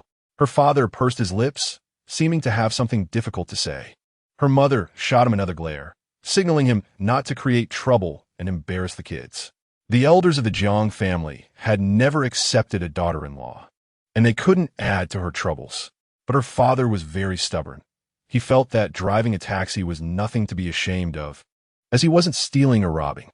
All these small gestures were noticed by Jiang Baichuan, who said, "Dad, what is there that you can't say to us? Just go ahead." Su Yang agreed. "We're all your own kids. Just say it." Her father cleared his throat. "I've thought about it, and I still want to do my old job. Drive a taxi, just during the day shift. If I don't feel like driving one day, I can just take a couple of days off at home." Su Yang was the first to disagree. "I can't agree to that, Dad. Do you know that driving a taxi is like risking your life? You're getting older. Your body can't handle it." Jiang Baichuan also disagreed, saying that having driven for a lifetime, his spine wasn't in good shape. So how could he endure it again? Finally, Su Yang said, "How about this? I'll rent a storefront for you in the busy area, and you and Mom can sell roasted sweet potatoes like you did a couple of years ago. It's easy. You won't have to stay up late. You can open in the morning and close when it gets dark. During work hours, you could take turns going for walks and exercising. What do you think?" Her father said, "That sounds good. That sounds good. You love sweet potatoes anyway." A few years ago, when her mother sold sweet potatoes, he would help out after finishing work. Jiang Baichuan glanced at Su Yang, wondering if she was also planning to rent the storefront next door to sell hot and sour noodles and grilled skewers. Su Yang added, "We'll rent a bigger storefront. In winter, we'll sell roasted sweet potatoes, and when summer comes, you can hire someone to make hot and sour noodles and grilled skewers. The business will be booming." Jiang Baichuan. So the plan was set, and Su Yang said she would have her assistant check out the storefront tomorrow. Su's father said, "The rent for storefronts in the busy city center is too high, and the transfer fees are outrageous. Why not find a storefront near our community? It's just to pass the time. I don't expect to get rich." Su Yang replied, "No, if we do it, we need to build a brand. The storefront must be high-end." As she spoke, she couldn't help but laugh at, "Who knows, you might become the richest man in Beijing." and everyone will call you Grandpa Sweet Potato. After dinner, Su's mother urged them to hurry back, saying Jiang Baichuan had to get up early the next day to catch a flight. Jiang Baichuan asked Su Yang for her opinion. Shall we stay here tonight? Su Yang replied, but you didn't bring your luggage. It'll be too late to go back home for it in the morning. Jiang Baichuan said, the luggage is in my trunk. It turned out he had been planning this for a long time. Jiang Baichuan suggested taking a stroll around the community, saying he had eaten a bit too much for dinner. Su Yang stared at him for a while, feeling that he had changed a bit since he returned. He liked to stick close to her. Even though it was freezing cold, there were still quite a few people out for a walk. Jiang Baichuan held Su Yang's hand and placed both of their hands in the pocket of his trench coat. She turned to look at him and asked, what do you think about my dad opening a store? If he wasn't too keen on it, she would find something else for her parents to do to pass the time. It didn't have to be selling roasted sweet potatoes. She just considered that her parents didn't have much education and doing something else would be harder for them. Plus, they were getting older, so learning new things would definitely be tough. Jiang Baichuan met her gaze and said, it's great. Rent a 2-story storefront. Do business downstairs and cook upstairs. They're getting older, they can't keep eating fast food. Su Yang didn't respond, but tightened her grip on his hand a little more. I didn't walk far, just made a circle around the community. It was really cold, and Su Yang couldn't take it anymore and wanted to go home. Just then, Jiang Baichuan's phone rang. Su Yang glanced at the screen. It was Jiang's mother. Jiang Baichuan answered the call. Mom, you're still up? Jiang's mother got straight to the point. You need to come home right now. Jiang Baichuan instinctively looked at Su Yang and asked, what is the matter? Jiang's mother's voice was mixed with grievance. I want to divorce your dad. I can't live like this anymore. By the way, bring your company's lawyer with you. We need to discuss how likely it is that you'll award me the divorce. If you grant it to me, I won't have to be under your dad's control anymore, and you and Tong Tong can have your wedding right away. Anyway, this time, I must get a divorce. Hurry back, and don't forget to bring a lawyer. He was already in his 30s, married, and she expected him to grant her a divorce. Jiang Baichuan was utterly helpless. Mom, are you confused by anger? Jiang's mother rubbed her forehead, feeling dizzy. Confused is better. If I really become confused and need someone to take care of me all the time, then the chances of you granting me the divorce will be even greater. Jiang Baichuan sensed that his mother was a bit off tonight. Mom, what is wrong with you? Jiang's mother pressed her temples and got to the point. All right, I'm not joking with you anymore. After taking a few sips of tea to clear her throat, Jiang's mother continued, but you really need to come back. Your dad just went to your second uncle's house. He is quite upset about Tong Tong unfollowing Xiao Jin, even though you said it was you who unfollowed her. Everyone isn't stupid. Jiang Baichuan remained silent, listening quietly. Jiang's mother said, you didn't show any respect to Xiao Jin's parents by refollowing her. And your dad thinks you not acknowledging Xiao Jin's parents is a slap in his face. His blood pressure has been skyrocketing. He insists I call 120 for him. Wanting to learn from your second uncle and get hospitalized over a disagreement. With that, Jiang's mother sighed. It's not that I want to harm the men in your Jiang family. They are all so pretentious and affected, starting with your grandfather throwing cups, pretending to be sick. Well, your dad and your second uncle have completely learned your grandfather's essence. They pretend to be sick and go to the hospital at the drop of a hat. Your fourth uncle spends all day hanging out in the hospital cafeteria, and your fifth uncle drives around to block the traffic police as female officers. Just look, TSK. The men in your Jiang family really are hard to describe. Jiang Baichuan. After a pause, Jiang's mother said, I suspect your dad went to your second uncle's house to discuss how to pressure you into divorcing Tong Tong. When you come back, we can discuss how to disrupt their plans. After half a second, Jiang's mother's narcissistic voice came through. Jiang Baichuan, sometimes I really envy you. How did you get such a capable and wise mother?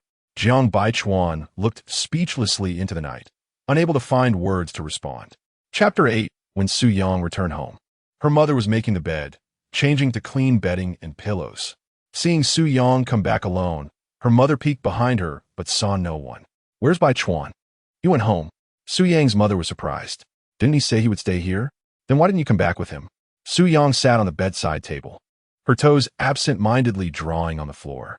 He's on my mother-in-law's house and will be back. Su Yang's mother nodded. Is there something urgent? No. He just stopped by to grab some things. Su Yang didn't tell the truth to avoid her mother overthinking.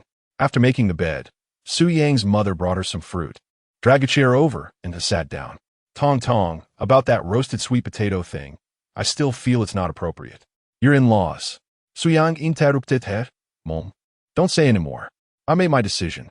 You and Dad have been too concerned about my feelings these past 2 years, and it's almost causing problems. Face cannot be eaten. Su Yang's mother couldn't make decisions for Su Yang and her father, so she had to give up. Su Yang stuffed a strawberry into her mouth. The strawberries we bought today are delicious. Su Yang's mother looked at her for a long time. Tong Tong, I want to ask you something. Su Yang chewed on the strawberry and nodded. You can ask. Her mother said, when are you and Baichuan planning to have children? You're already 28. The kids of your age in the neighborhood are already in kindergarten. I'm not rushing you, but it's not good for you to keep this up. You hardly see each other all year round. With that, Su Yang's mother sighed. Su Yang ate the sweet and sour strawberry, but it didn't taste like much in her mouth. She comforted her mother, Mom, we plan to have a baby next year. Su Yang's mother immediately brightened up, repeatedly saying it's good. When Jiang Baichuan returned, Su Yang was already asleep. Su Yang's father and mother were still awake, watching TV in the living room waiting for him. Dad, Mom, why aren't you sleeping yet? Jiang Baichuan opened the door with his key. The drama is pretty good, so I watched a couple more episodes. Su Yang's mother stood up. I've put your change of clothes for the shower in the bathroom. What do you want to eat in the morning? Jiang Baichuan smiled lightly. I want hand-pulled noodles, the kind you used to make for me. It was the hand-pulled noodles that Su Yang's mother made when she worked as a nanny for the Jiang family. Su Yang's mother laughed. You still remember the taste from when you were a child? Jiang Baichuan replied. Yes, I've always wanted to eat it. Su Yang's mother smiled with satisfaction and turned to the kitchen to prepare ingredients for the next morning. After Jiang Baichuan finished showering and entered the bedroom, he didn't turn on the light. Lying on the bed under the dim light of his phone, he watched the person sleeping soundly in his arms. Usually, she was like a hedgehog, even pricking him sometimes, but now she was as docile as a little dog. Su Yang was awakened by a kiss. She opened her eyes in a daze, feeling warmth and dampness on her chest. Jiang Baichuan was burying his head in her chest, gently sucking, his fingertips kneading another. Su Yang shivered involuntarily, let out a sound, held his head, and asked, When did you come back? Just got back, Jiang Baichuan replied. How's your mom? Jiang Baichuan said it was fine. Su Yang guessed that the recent argument between her in-laws was probably because of her again. What are you thinking about again? You're not focused on this. Jiang Baichuan sat up and leaned down to block her lips. The two quickly tangled together. This house had been renovated after their marriage. At the time, Su Yang's parents disagreed, saying it was fine as it was, but Jiang Baichuan insisted on renovating. Later, Su Yang found out that Jiang Baichuan had made the soundproofing of each room particularly good. The next morning, before 8 o'clock, Su Yang had already arrived at the office. Ding Qian got there earlier than her and was reviewing a contract. When she saw Su Yang come in, she frowned. Aren't you supposed to be at home with Jiang Baichuan? Why are you here so early? Su Yang threw her bag onto the chair and started brewing coffee. I went to the airport at 6:30 this morning for an 8 o'clock flight to Hong Kong. I couldn't sleep at home, so I figure I might as well come see you. Ding Qian threw the contract at her. You can't expect anything good from a dog's mouth. The contract hit her and fell to the floor. Su Yang laughed. I'm going to step on it. As she spoke, she was about to put her toes on the contract. Ding Qian gritted her teeth. Have some mercy. That's the jewelry endorsement contract you haven't signed yet. She shot Su Yang a sideways glance and bent down to pick up the contract. Su Yang was stunned. Jewelry endorsement contract? Why didn't I know about this? I got it for you. Are you happy? Ding Qian handed her the contract. Take a good look at the contract terms. If you have no objections, we'll fly to Hong Kong tomorrow to sign the official contract. Su Yang was still a bit dazed, looking at Ding Qian with suspicion. I'm just a photographer. How could they trust me to endorse? Qian, don't joke with me. Ding Qian said, why can't you be more confident? If you ever go into the entertainment circle, what do Zhou Jin and Ning have to do with it? Of course, there are additional conditions for you to be the spokesperson. Su Yang asked, what additional conditions? Ding Qian pointed to the contract in her hand. The last page. It's written in black and white. Su Yang flipped to the last page, and the additional condition was, within 5 years, All promotional videos and advertisements for new products released by King Jewelry globally must be provided by Party B for free. Party B is her Haina photography studio. It really is a tyrannical clause. However, it could enhance her visibility, making it a win-win situation. Ding Qian patted her shoulder. So, how about it? Will you take it? This advertisement was negotiated by me at the risk of being taken advantage of, and I even bled from my stomach. If you don't take it, you're letting me down. Su Yang. After looking at Ding Qian for a long time, she couldn't help but ask, which man has such a heavy taste that he likes our Qian air? After saying that, she was beaten up by Ding Qian. As Ding Qian left the office, she told Su Yang, I'll have my assistant book tickets right away. Pack your things tonight. We'll go to Hong Kong first thing tomorrow morning. The next afternoon, Su Yang, Ding Qian, and the assistant arrived in Hong Kong. Since they were going to King headquarters to sign the contract in the afternoon, Su Yang didn't inform Jiang Baichuan in advance that she had arrived, thinking of giving him a surprise in the evening. On the way to King headquarters, Su Yang asked Ding Qian, what kind of man is the president of King's Asia region? Ding Qian replied without hesitation, a beast who likes beautiful women. Su Yang joked, aren't you pushing me into the fire pit? Ding Qian raised an eyebrow and smiled. Aren't you the one who specializes in dealing with beasts? Su Yang. Ding Qian took out a small notebook from her bag and tossed it to Su Yang. This is the beast's personal information. Take a look. On the way, Su Yang read information related to this president and became familiar with his style and character. When they arrived at the building, Su Yang took out her anti-evil artifact, a diamond ring, and put it on her ring finger. She quickly touched up her makeup and went upstairs with Ding Qian. An hour later, she met the legendary beast. Judging by sight, he was half a head shorter than her, and she had specifically worn flat shoes today. She was 174 centimeters tall, so this man must be 168 centimeters? The man's Chinese name was Gao Xiang. When Gao Xiang shook hands with Su Yang, he caught sight of her diamond ring on her ring finger, paused for a moment, and then quickly concealed his astonishment, smiling as he asked, has Beauty Su gotten married? Su Yang nodded. I've been married for a few years. My husband is not in the industry, and our marriage has not been made public. Gao Xiang nodded slightly and didn't ask more, but his gaze, which was bare-faced and even predatory, never left Su Yang. He had seen countless women, and a beauty with such natural talent like her was rare in both the entertainment and fashion circles. The contract was signed quite smoothly. Gao Xiang glanced at his watch and said, Miss Su, tonight I would like to extend my hospitality in a private capacity and treat you to a meal. I wonder if I have that honor. Su Yang knew that no matter how she refused, it would hurt his pride, and the subsequent cooperation would definitely not go smoothly. She often encountered such men. This circle was inherently extravagant and luxurious. As long as her studio wanted to continue operating, there would inevitably be social engagements. Avoidance was not a long-term solution. She smiled and said, my honor, I'll arrange for my staff. Gao Xiang made a gesture of invitation.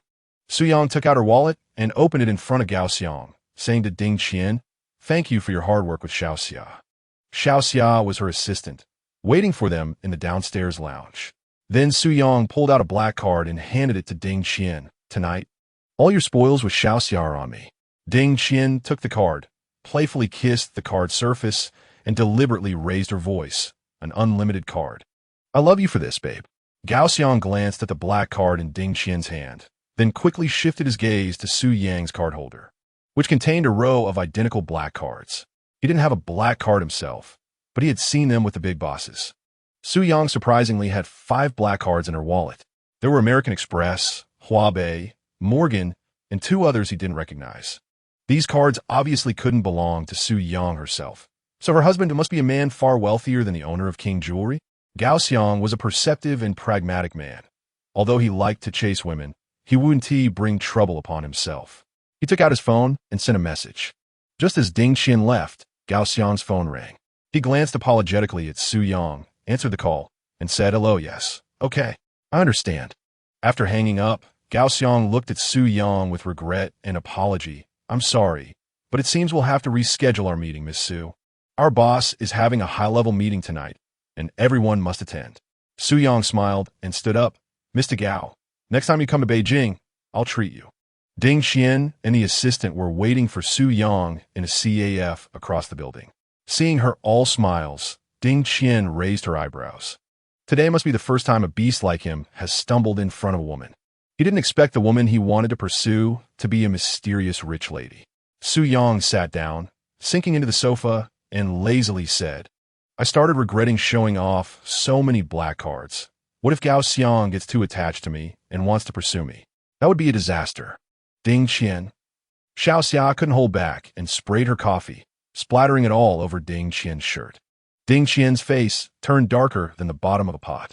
Su Yang tossed a handkerchief to her, wipe it off first. Later, when we go shopping, I'll buy whatever you want tonight.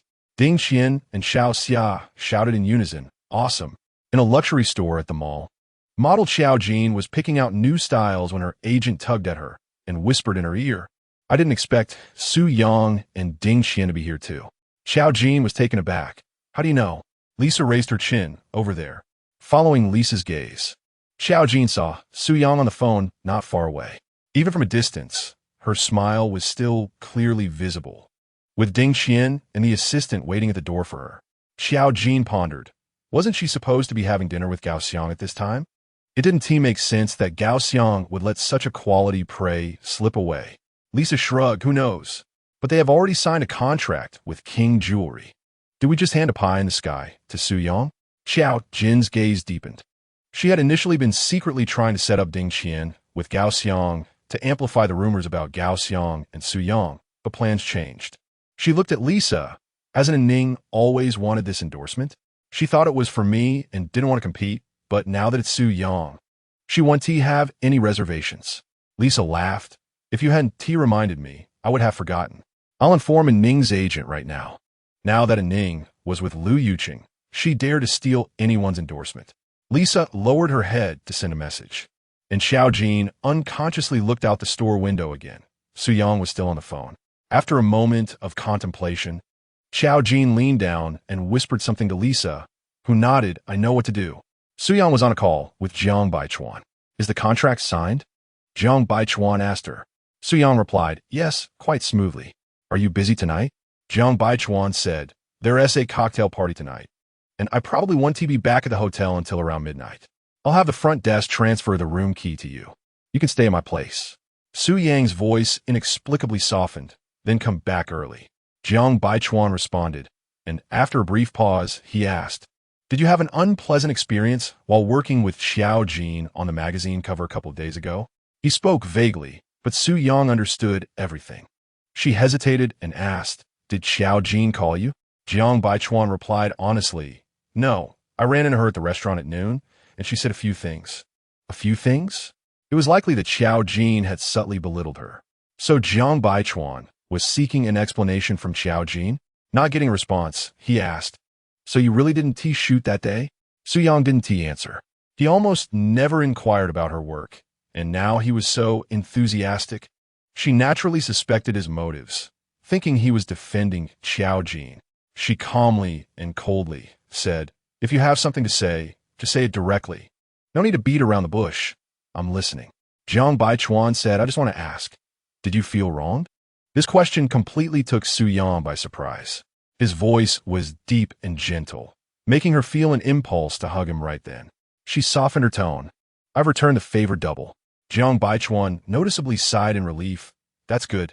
Don't let yourself feel wronged. He reminded her, come back to the hotel early after shopping.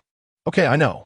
After finishing, Su Yang still hesitated to hang up, calling out to him, Jiang Baichuan, I miss you. At that moment, she felt a longing she had never experienced before, triggered by his question, I just want to ask if you feel wronged. Chapter 9, Su Yang and Jiang Baichuan hadn't chatted for long when he had to attend to something, and the call ended abruptly. She put away her phone and walked towards Ding Qian. Why don't you guys go in and take a look first? Ding Qian hooked her arm and replied, without you. Our lucky star, we don't have the confidence to go in. To their surprise, the door was closed by the staff, and the salesperson stood at the entrance, not allowing them to enter. Ding Qian frowned. Miss, what's the meaning of this? It's still early, and you're closing already? The salesperson smiled lightly. Sorry. Our high-end VIP customers have filled the store. Please wait a moment. Ding Qian wanted to argue, but was stopped by Su Yang. Isn't it the case with big brands? They like to practice hunger marketing, but there were only a few people inside, right? When Ding Qian looked in, there were only 4 people, unexpectedly including Xiao Jin, her manager and assistant. Su Yang also spotted Xiao Jin. When Xiao Jin made eye contact with her, her smile was disdainful and arrogant. She glanced at her and then lowered her head to chat with the enthusiastic salesperson. Su Yang pulled Ding Qian aside and comforted her. Don't stoop to the level of such low-quality people. Xiao Xia, feeling indignant, said, I'm calling the headquarters of this store to complain right now. Su Yang patted her head. You're being naive, aren't you? This brand's high-end VIPs can request to shop privately. Complaining won't help at all. Xiao Xia pouted and muttered. Xiao Jin is clearly bullying us. Su Yang reassured her. Let's remember this bad feeling today. There will be plenty of opportunities to get even later. The 3 of them left the luxury store and went upstairs. Meanwhile, on the other side of the city, Jiang Baichuan attended a cocktail party with Jiang Fan. For these past years, his companion at all events has been his secretary, Jiang Fan. Jiang Fan elegantly linked her arm with Jiang Baichuan's as they entered, greeting familiar faces one by one. She was always adept in social situations, saving Jiang Baichuan a lot of unnecessary chatter. Mr. Zhou, the president of King Jewelry, also appeared at the cocktail party. He came tonight, wanting to meet Jiang Baichuan through the organizer. They weren't in the same circle and had never interacted in public or private. After some polite, small talk facilitated by the event organizer, Mr. Zhou, who had already done his homework on Jiang Baichuan, got straight to the point without avoiding Jiang Fan's presence. He said bluntly, last month, King acquired 2 jewelry companies for 3.2 billion Hong Kong dollars, and the transaction price has been inquired by the Hong Kong Stock Exchange. I wonder if Mr. Jiang has been following this? Jiang Baichuan gently swirled his glass of red wine, smiled faintly, and replied honestly, I pay attention to all major acquisitions. I've been following this news closely. Mr. Zhou nodded. I won't elaborate on the details then. I specifically flew back from abroad today to talk to you. King is interested in hiring you as an independent financial advisor. You can set your own terms. The more generous the offer, the more issues there are, and explaining the fairness of the transaction price becomes more challenging. Mr. Zhou's frankness surprised Jiang Baichuan slightly. He took a sip of red wine, and Jiang Fan glanced at him from the corner of her eye. His lack of outright refusal indicated there was still hope for further discussion. So she excused herself to the restroom temporarily. At the restroom entrance, Jiang Fan encountered a stunning woman coming out.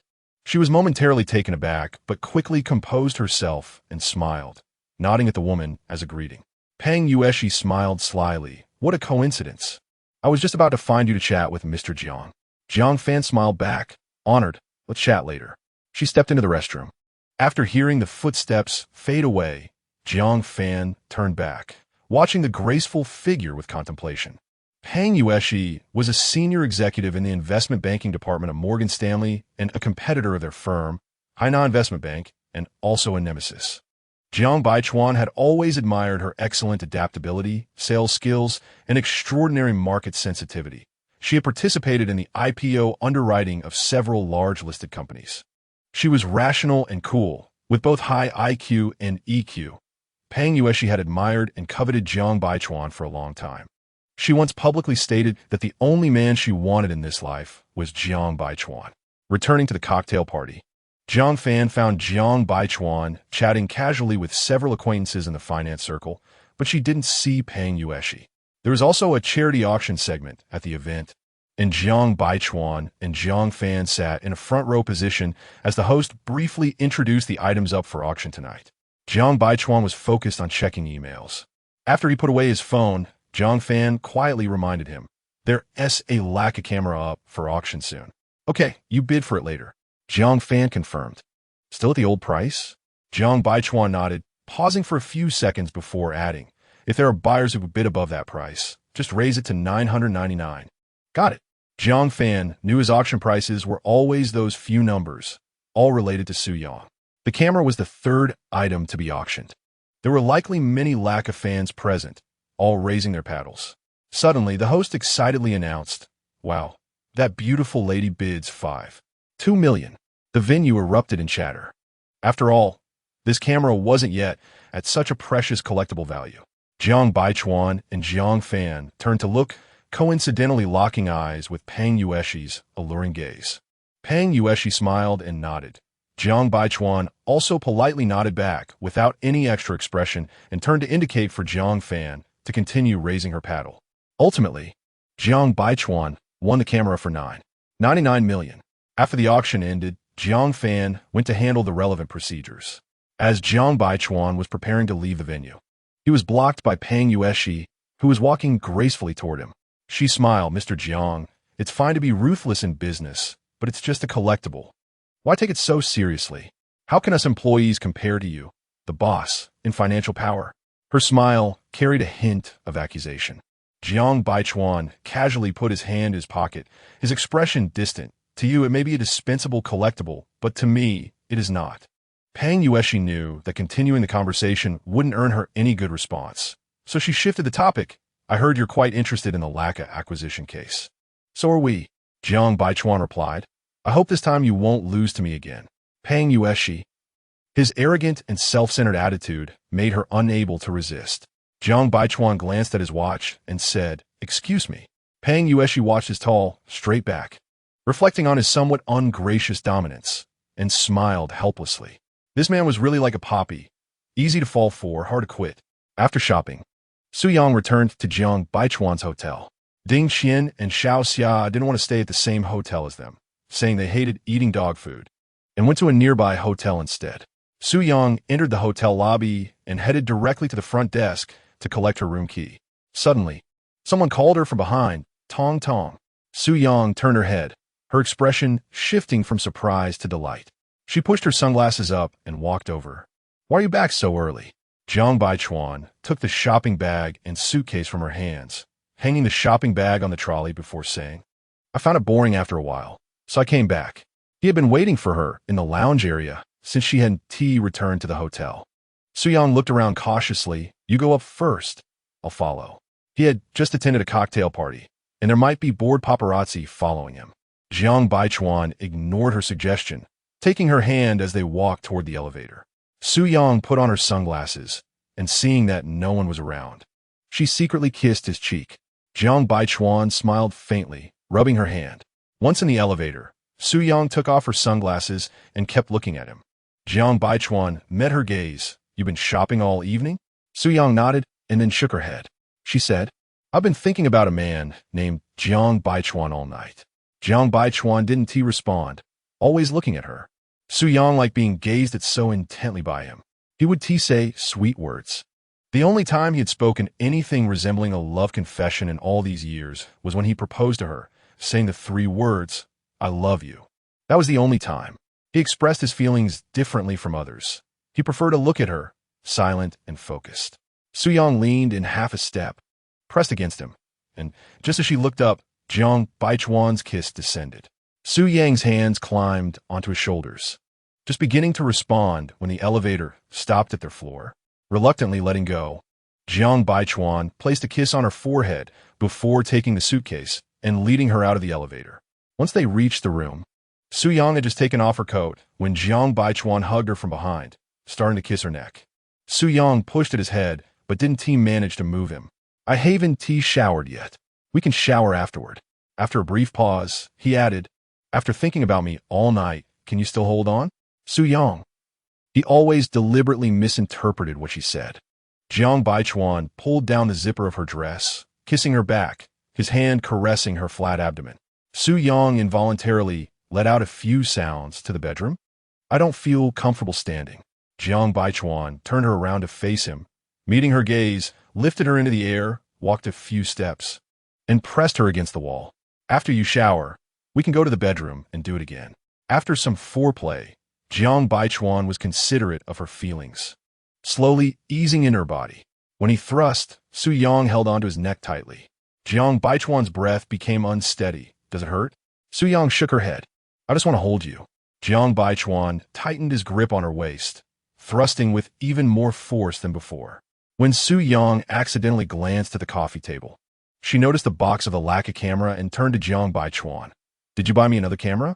Jiang Baichuan's breathing became heavier, sweat beading on his back.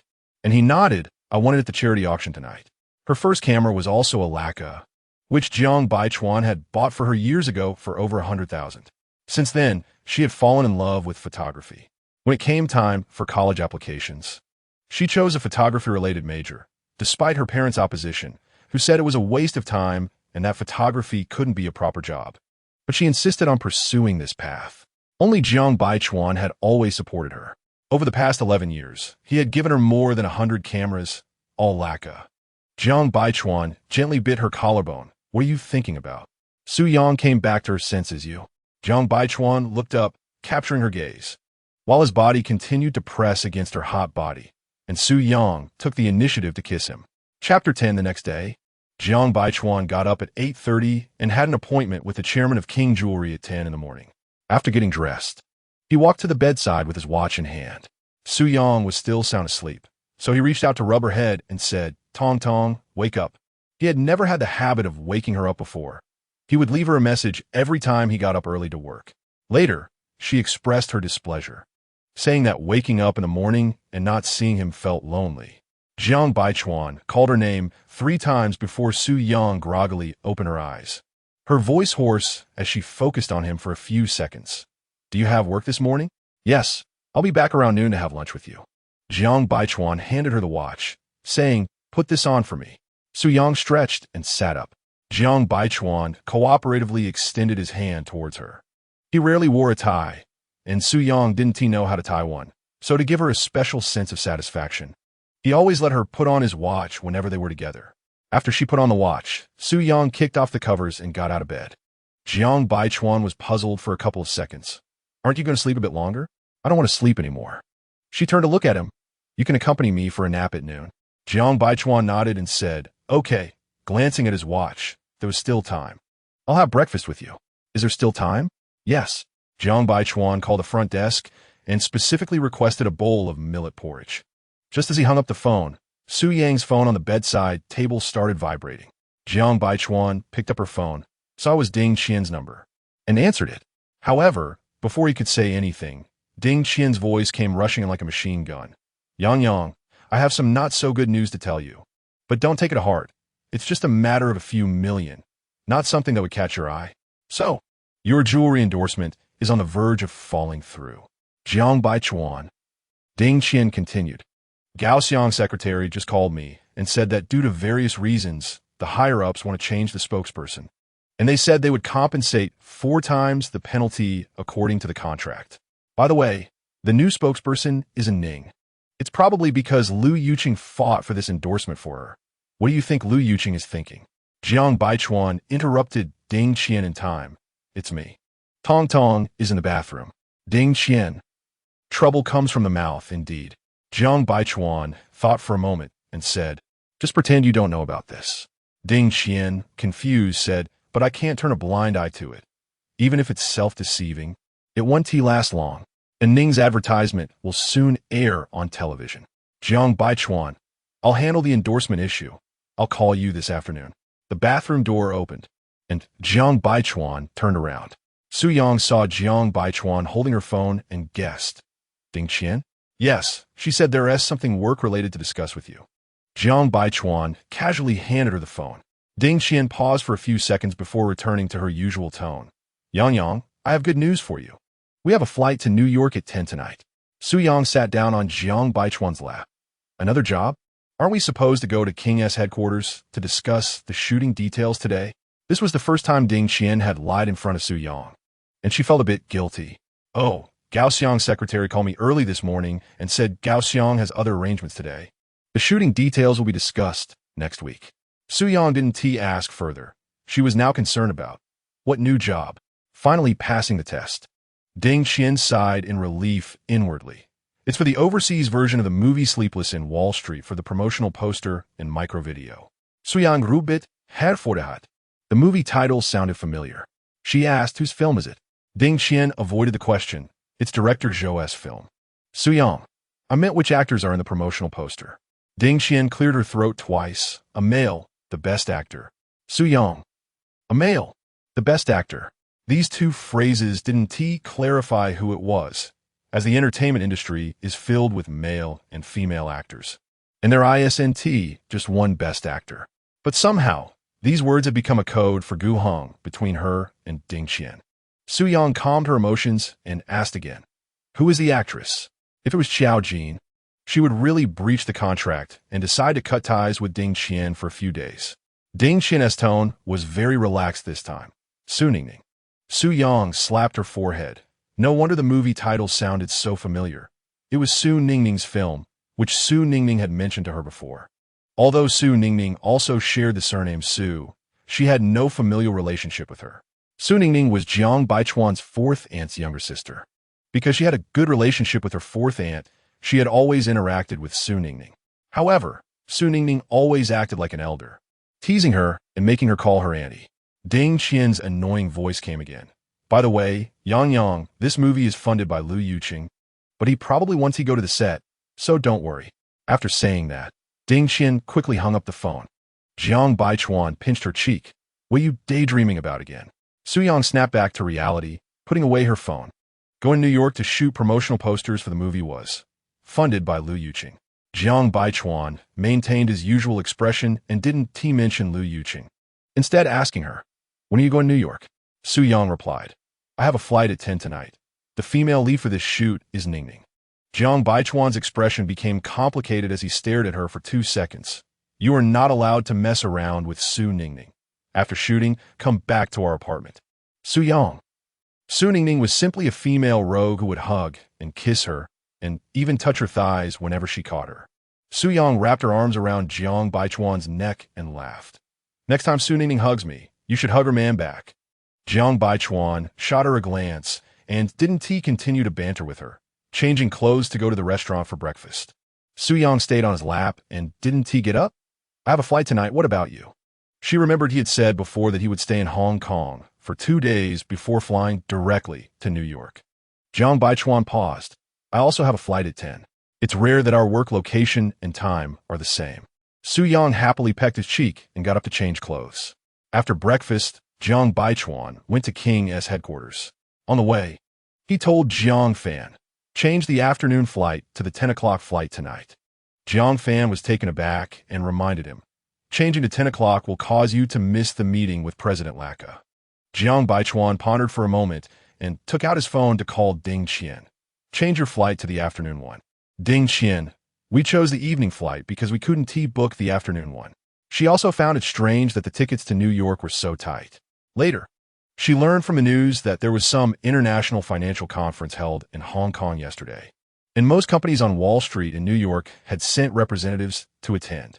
Jiang Baichuan, "Tong is going down with me. Cancel her ticket."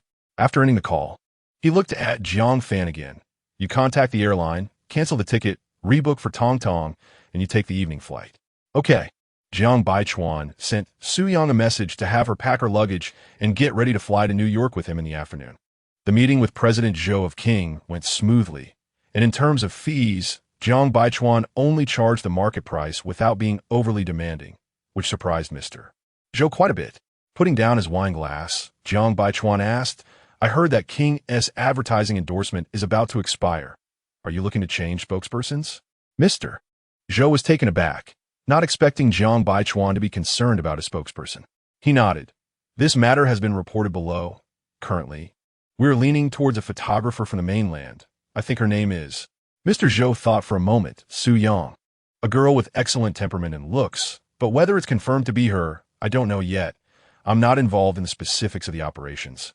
Only looking at the final result." Mr. Zhou paused for a moment and asked indirectly, "Does General Jiang have any suitable candidates to recommend?" Jiang Baichuan didn't beat around the bush anymore. "Su Yang is my wife." Mr. Zhou, who usually remained impassive, was genuinely surprised by this news for quite a while. Once he regained his composure, he smiled and said, "A virtuous lady is a gentleman's good match." Jiang Baichuan smiled faintly. "I only paid attention to your news because she mentioned wanting to endorse King jewelry." The implication was that the reason he readily accepted the role of financial advisor was entirely because they at King were benefiting from Su Yang's influence. Mr. Zhou picked up his goblet and toasted him from a distance. "Pleasure to cooperate." Back at the hotel, as soon as Jiang Baichuan pushed the door open, he heard the sound of camera clicking. He looked up to see Su Yang holding the camera he had used last night, taking pictures of him. Jiang Baichuan took off his coat and asked, "How's the camera?" Su Yang was reviewing the photos and replied without looking up, "Just as good as you." Jiang Baichuan. He walked over and hugged her from behind, asking, "Have you packed your luggage?" Su Yang put away the camera and casually placed it on the side table, turning around to wrap her arms around his neck. "Did you return Jiang Fan's ticket for me to use again?" Jiang Baichuan nodded. "The flight at 10 o'clock tonight will delay one of my meetings." Su Yang said softly, "Actually, there's no need to change the ticket. It's too troublesome. We'll be separating to work as soon as we arrive in New York anyway. It's no trouble at all." He glanced at the time. "What do you want to eat for lunch? We need to head to the airport after we eat." Speaking of food, Su Yang had a mischievous smile on her face. "I want to eat you. It's not convenient to be intimate on the plane."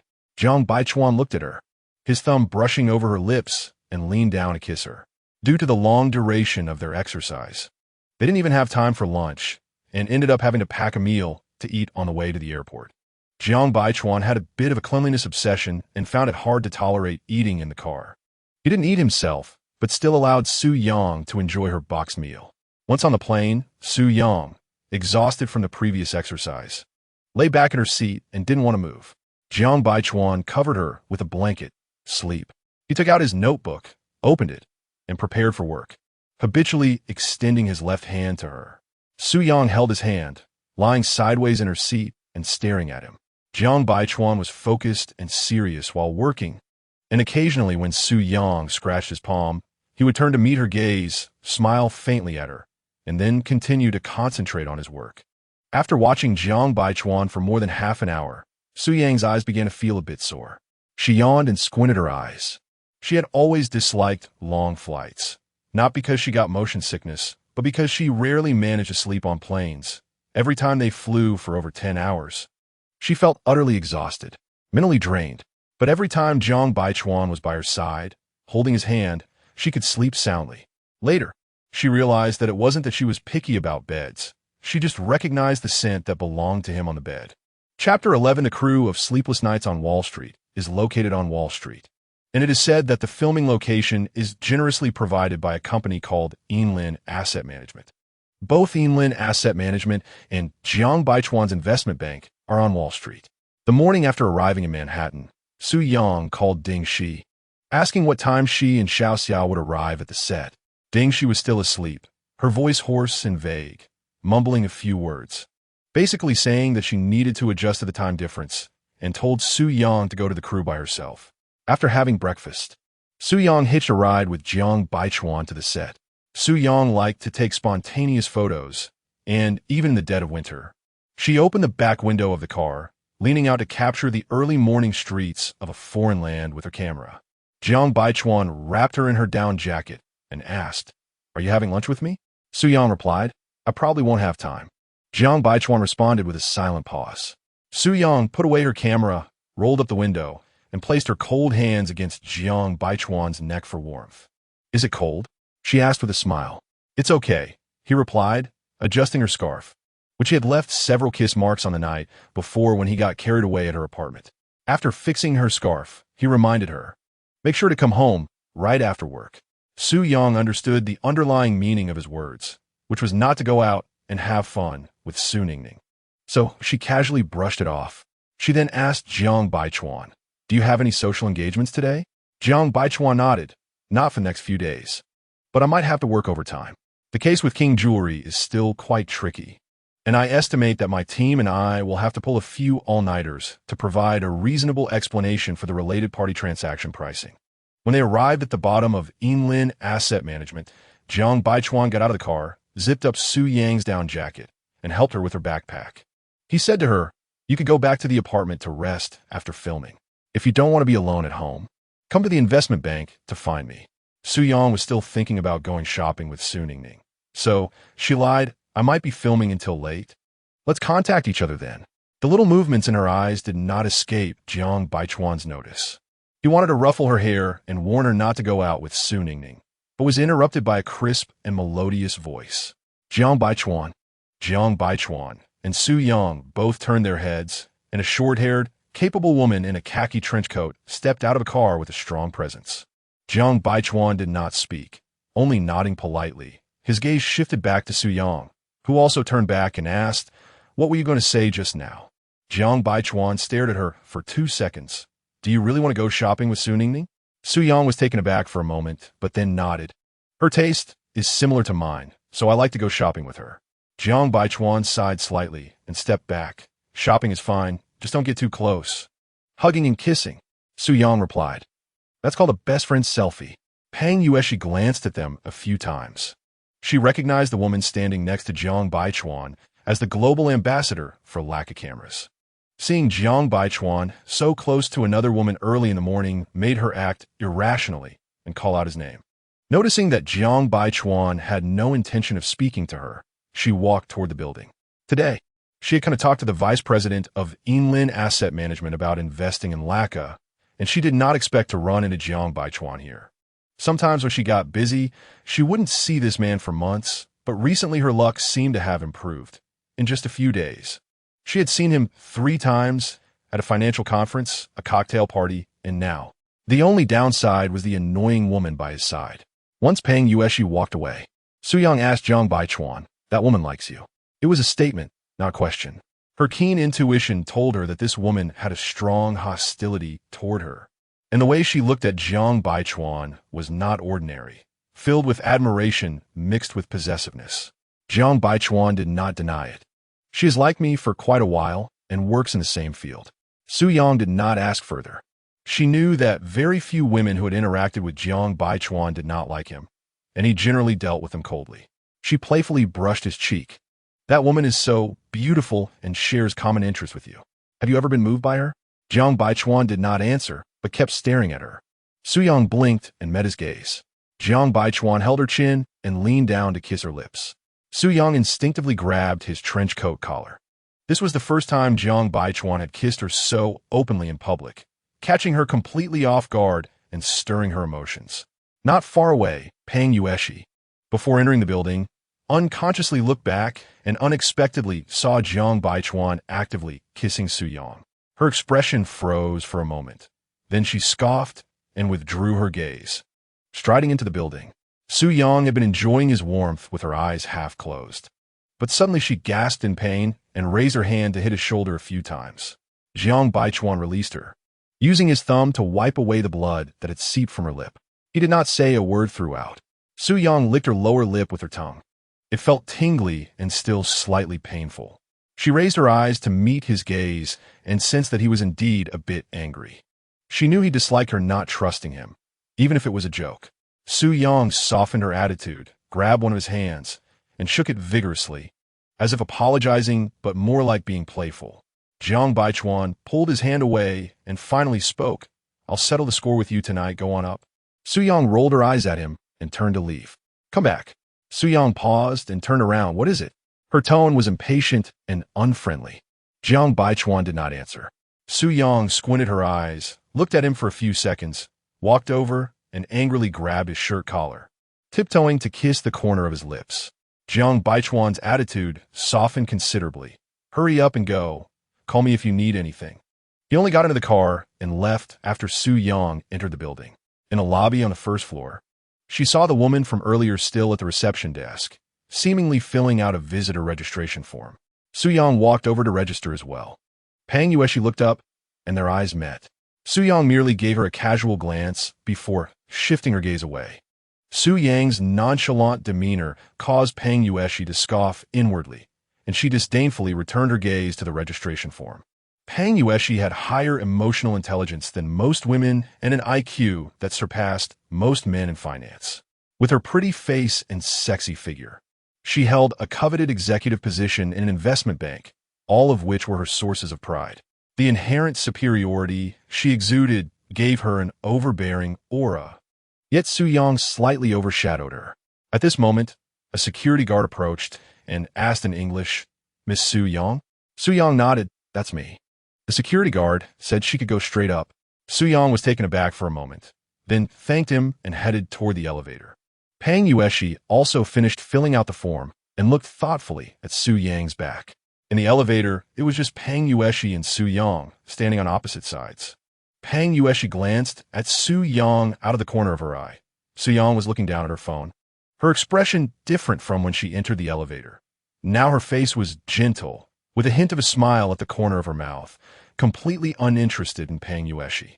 Pang Yueshi withdrew her gaze and looked at the ascending numbers in the elevator, puzzled as to how Jiang Baichuan could have developed feelings for someone in photography. Did they really have common interests? Or was he like other men, only attracted to beauty? Yet she distinctly felt that Jiang Baichuan was not the type of man who lacked depth. The elevator stopped on the 16th floor, which was Pang Yueshi's destination. Just before stepping out, she glanced at Su Yang again, who had just put away her phone and looked up, their eyes meeting. They silently confronted each other for a second, and before the elevator doors closed, Pang Yueshi exited. The 19th floor is the filming location of Sleepless in Wall Street. When Su Yang arrived, they were shooting a scene between the male and female leads, Gu Heng and Su Ningning. Su Yang stayed in the lounge for a while, feeling bored, and went to the set. Coincidentally, they were filming a kissing scene. Su Yang wasn't very familiar with most of the crew when someone greeted her. She nodded in response and stood behind director Zhou, whom she knew well. She turned to the assistant director and said, "How can such a high-end film have a scene with a couple being intimate in the office?" The assistant director gestured for her to be quiet and pointed at director Zhou, making an angry expression. Su Yang instantly understood. It seemed this kissing scene had already been NG, not good, many times.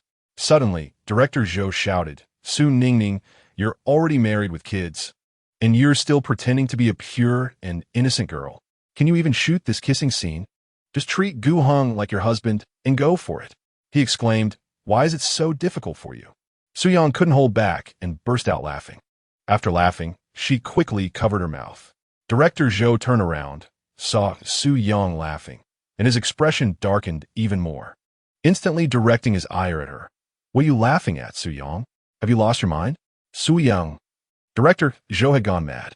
With him calling out Su Yang's name, everyone's gaze fell on her. Su Ningning, who had just been scolded, was now in a better state. However, it was now Gu Heng who lost his composure. He had been doing well before, but at the moment of the kiss, he unconsciously glanced over at the director. Director Zhou went mad again and shouted cut. "Gu Heng, I'm not your lover. You don't need to worry about my feelings while filming a kissing scene." Everyone was. Gu Heng's manager twitched his mouth several times, thinking to himself, "He not looking at you. He looking at the woman behind you."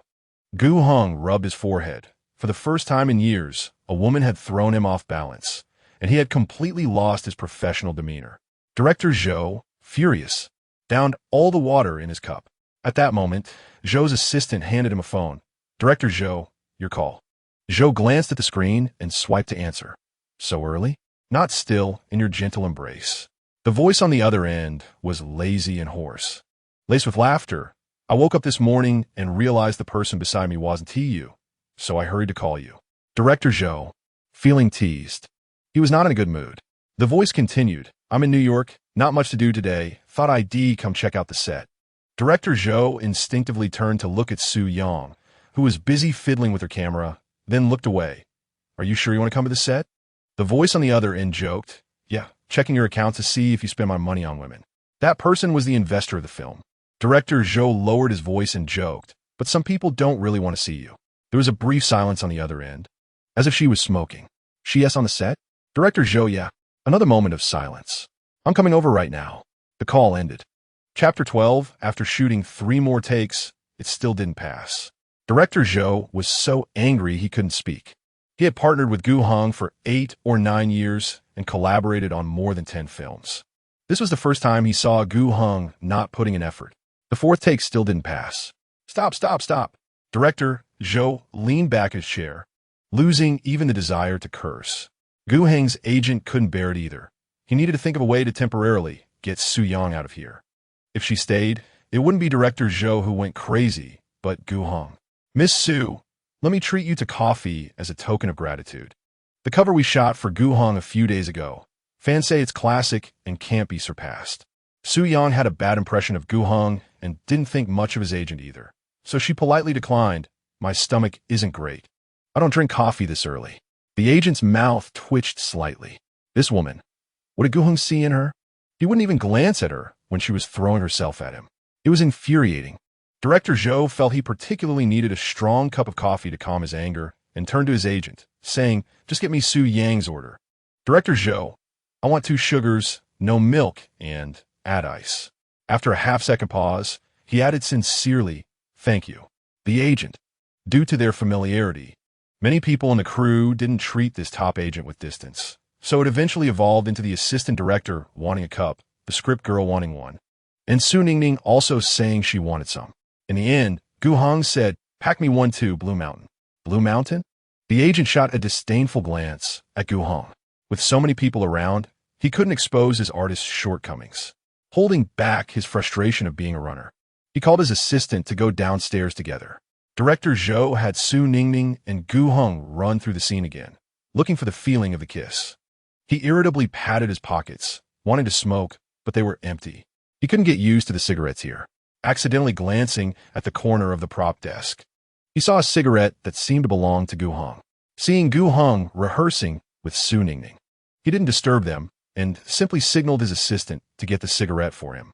Gu Heng was also absent-minded during the rehearsal. Su Ningning Lingding, speaking in a voice only they could hear, "Isn't your dream lover here, making you so excited and nervous that you don't know what to do?" After saying that, she chuckled softly. Gu Heng glanced at her but didn't reply. Su Ningning looked at Su Yang and then back at Gu Heng's face. "Let me tell you, my eyes are sharp. Although Tong Tong told me you have a long-standing grudge against her and can't stand her, and you even like to pick on her, I know you're just being insincere. You like Tong Tong." Her tone was certain. Gu Heng's expression tightened, staring at Su Ningning without blinking, making her a bit uneasy. After a long silence, he said, "Watch your mouth. Su Ningning. What a repressed man. No wonder he's single." Gu Heng suddenly lost interest in the scene. He threw the script away and stood up to go to the bathroom, but saw the cigarette at the corner of the desk was gone. He quickly looked at Director Zhou, and sure enough, he was smoking. Without caring about the many people present, he strode over and reached out. "Give me the cigarette." Director Zhou, after a few seconds, he pulled the cigarette from his mouth, flicked the ashes, and squinted at Gu Heng. About to say something when Gu Heng snatched the cigarette away. Gu Heng extinguished the cigarette, tore off the lit part, picked up the bottle of pure water in front of Director Zhou, and rinsed the cigarette butt. He then handed the cigarette to a female staff member on set. "Help me dry and disinfect this cigarette." Director Zhou, he felt 1,000 points of hurt and stared at Gu Heng in shock, cursing silently in his heart. The crew members didn't think much of Gu Heng's action. They just assumed Director Zhou was scolding Gu Heng, and Gu Heng was getting back at him privately. They had long been accustomed to their love-hate dynamic. When Gu Heng raised his eyes, he happened to meet Su Yang's astonished gaze. He shot her a blank look before turning and walking out. Su Yang watched his retreating figure and scoffed coldly. Meanwhile, on the other side of the city in a suite at the Hilton Hotel, Lu Yuqing pressed the burnt-out cigarette but into the ashtray and lit another. He kept his eyes glued to his phone screen. When it dimmed, he brightened it again, repeatedly, until someone hugged his waist from behind. And Ning leaned over. "What are you looking at?" She deliberately peeked at his phone screen, but he hadn't opened any interface. He was just looking at the screensaver. His screensaver was a nostalgic shot of a girl in a school uniform riding a bicycle. It didn't look like an online picture. It was clearly an old photograph taken on purpose. She had jokingly asked about it before, but he had remained silent, only giving her a cold glance, and since then, she never dared to ask again. This time, Lu Yuqing still didn't answer, and Ning moved in front of him, wrapping his hands around her waist while she draped her arms around his neck, pouting with a hint of grievance. "The jewelry endorsement you were trying to get for me fell through. Just now, her agent called to say the endorsement didn't work out and asked her to charm Lu Yuqing a bit more." Lu Yuqing flicked the ashes and casually asked, "What happened?" And Ning replied, "The jewelry company said they would continue using Su Yang as the spokesperson." After a pause, she added, "You know who Su Yang is, right? She's just a little photographer." She was interrupted by Lu Yuqing. "If it's not yours in the future, don't covet it." His voice was cold enough to make Ning's heart tremble. She naturally interpreted this as Lu Yuqing not fighting for the endorsement for her. and his male pride was hurt, causing him to lash out at her. Okay, I got it. And Ning understood the situation and decided not to continue the unpleasant topic. She stood on her tiptoes and kissed his lips, her slender fingers slipping into his bathrobe, roaming over his firm chest. Lu Yuqing had no interest. I have things to do. I'm leaving soon. And Ning's enthusiasm was doused, and her expression stiffened for a moment before she kissed him again. Aren't you free today? Where are you going? To the set. Lu Yuqing threw most of the cigarette into the ashtray and turned to change clothes. I want to go too. And Ning knew that the film Lu Yuqing invested in, Sleepless in Wall Street, was directed by director Zhou, and she wanted to familiarize herself with him. Lu Yuqing paused, raised his eyes, and after a few seconds said, "Do as you like." On the way to the set, Lu Yuqing looked out at the bustling New York streets and recalled a high school English mock exam essay topic, your favorite city. At that time, she wrote about New York. He had peeked at her essay. She said New York was her dream city, a lot of blah blah. Actually, he knew that the reason she liked New York, claiming it was her dream city, was simply because that man was here. Later, he also worked hard to stand in this city of wealth, but she was too blind to see it. Are we flying back tonight? And Ning leaned most of her body against him, smiling as she asked. She didn't like it when he spaced out. His absent-mindedness always made her feel dispensable. His response was as simple as ever. Lu Yuqing impatiently pets her, seat properly. And Ning pouted but complied. She glanced at Lu Yuqing, who was disinterestedly watching the street scenery retreating outside the window. She couldn't imagine what kind of woman such a rebellious and carefree man would stay for. When they arrived at the set, the first person Ning saw was Su Yang, who was chatting and laughing with Su Ningning. Zhou Dao was in a good mood. The kissing scene had finally passed. In a few minutes, when Su Yang went to the bathroom, this scene was completed, and he couldn't help but doubt Su Yang's role in this movie. When Zhou Dao saw Lu Yuqing come in, he stood up, gave Ning a casual glance, and then looked at Lu Yuqing. What is your angle today? Lu Yuqing smiled. I wanted to see certain people's reactions, to see if she would get jealous over him, even if it's just a bit of dissatisfaction. In fact, he knew it was a bit ridiculous, after all these years. She had never cared about him, even once. Not a single word. Zhou Dao, are you sick? Lu Yuqing, you've known I've been sick for years. Only they understood what each other was saying. And Ning listened, confused, her questioning gaze shifting back and forth between Zhou Dao and Lu Yuqing. But they didn't continue that topic and instead talked about the filming progress of the movie. Not far away, Su Ningning signaled to Su Yang, who turned around and met Ning's unfriendly gaze. She ignored it and glanced at the man next to Ning, who, compared to his former flirtatious self, seemed somewhat more respectable today. Suddenly, Lu Yuqing's deep gaze fell on her, and she instantly looked away. Su Ningning teased, "Did you not check the calendar before coming out today?" Su Yang replied, "Today is a bad day." Su Ningning laughed. "I think the stories among you guys are more exciting than any movie." After a half-second pause, she added, "If Jiang Baichuan also comes, it would be even livelier. The annual emotional drama would be on." Su Ningning was an outsider. From her sensitive sixth sense, she sensed that Gu Heng and Lu Yuqing both liked Su Yang, but Su Yang was oblivious to it. It could also be that Su Yang had grown up with the two of them and couldn't discern whether their kindness was from familial love or romantic love. However, since Su Yang had been with Jiang Baichuan for so many years and was living a happy life, she couldn't speak up and had to swallow this secret. Seeing Su Ningning lost in thought, Su Yang tapped her head. "What are you daydreaming about again?" Su Ningning came back to her senses, leaned in close to Su Yang's ear, and jokingly whispered, "Do you think those three would fight again if they meet?" Su Yang shot Su Ningning a warning look to be quiet. Su Ningning shrugged with an innocent expression, saying she was just teasing, not to take it seriously, and then walked over to greet Lu Yuqing. Su Yang sighed slightly, habitually reaching for her pocket, only to find it empty. She pressed her temples and unconsciously recalled what Su Ningning had mentioned about the fight. She only knew that over a decade ago, Jiang Baichuan had a fight with Lu Yuqing and Gu Heng, and everyone had bruises on their faces. At that time, she guessed that the cause of the fight must have been her, but to this day, she still didn't know the specific reason for their fight. No matter how she asked, they all remained tight-lipped. As for who won or lost, she had no idea either. But since then, Her relationship with Gu Hong and Lu Yuqing had inexplicably grown distant. They gradually distanced themselves from her and often liked to pick on her. It had been like this for years. Once, they indulged her, spoiled her. Those years when she was willful and unruly felt like a dream. When she opened her eyes, it seemed as if everything had never happened. Chapter 13. After the intermission, Su Yang returned to her original seat. Lu Yuqing and Ning sat together, with Ning almost hanging onto Lu Yuqing, as if showing off or declaring her territory. Su Yang didn't even glance at them, focusing instead on the scene in front of Director Zhou's camera. Before the clapping sound had faded, Director Zhou's assistant hurried over. Director Zhou, it's a call from President Ji. President Ji is the executive president of a financial group in the country. Director Zhou had previously used various connections to reach him, hoping he would make a cameo as a financial magnate in this drama. This character is not the protagonist, but plays a crucial role. Among the hundreds of actors who auditioned, none could embody the aura and charisma of a financial tycoon. This financial magnate has 3 scenes with the male lead played by Gu Hong, with each scene being a turning point in the plot.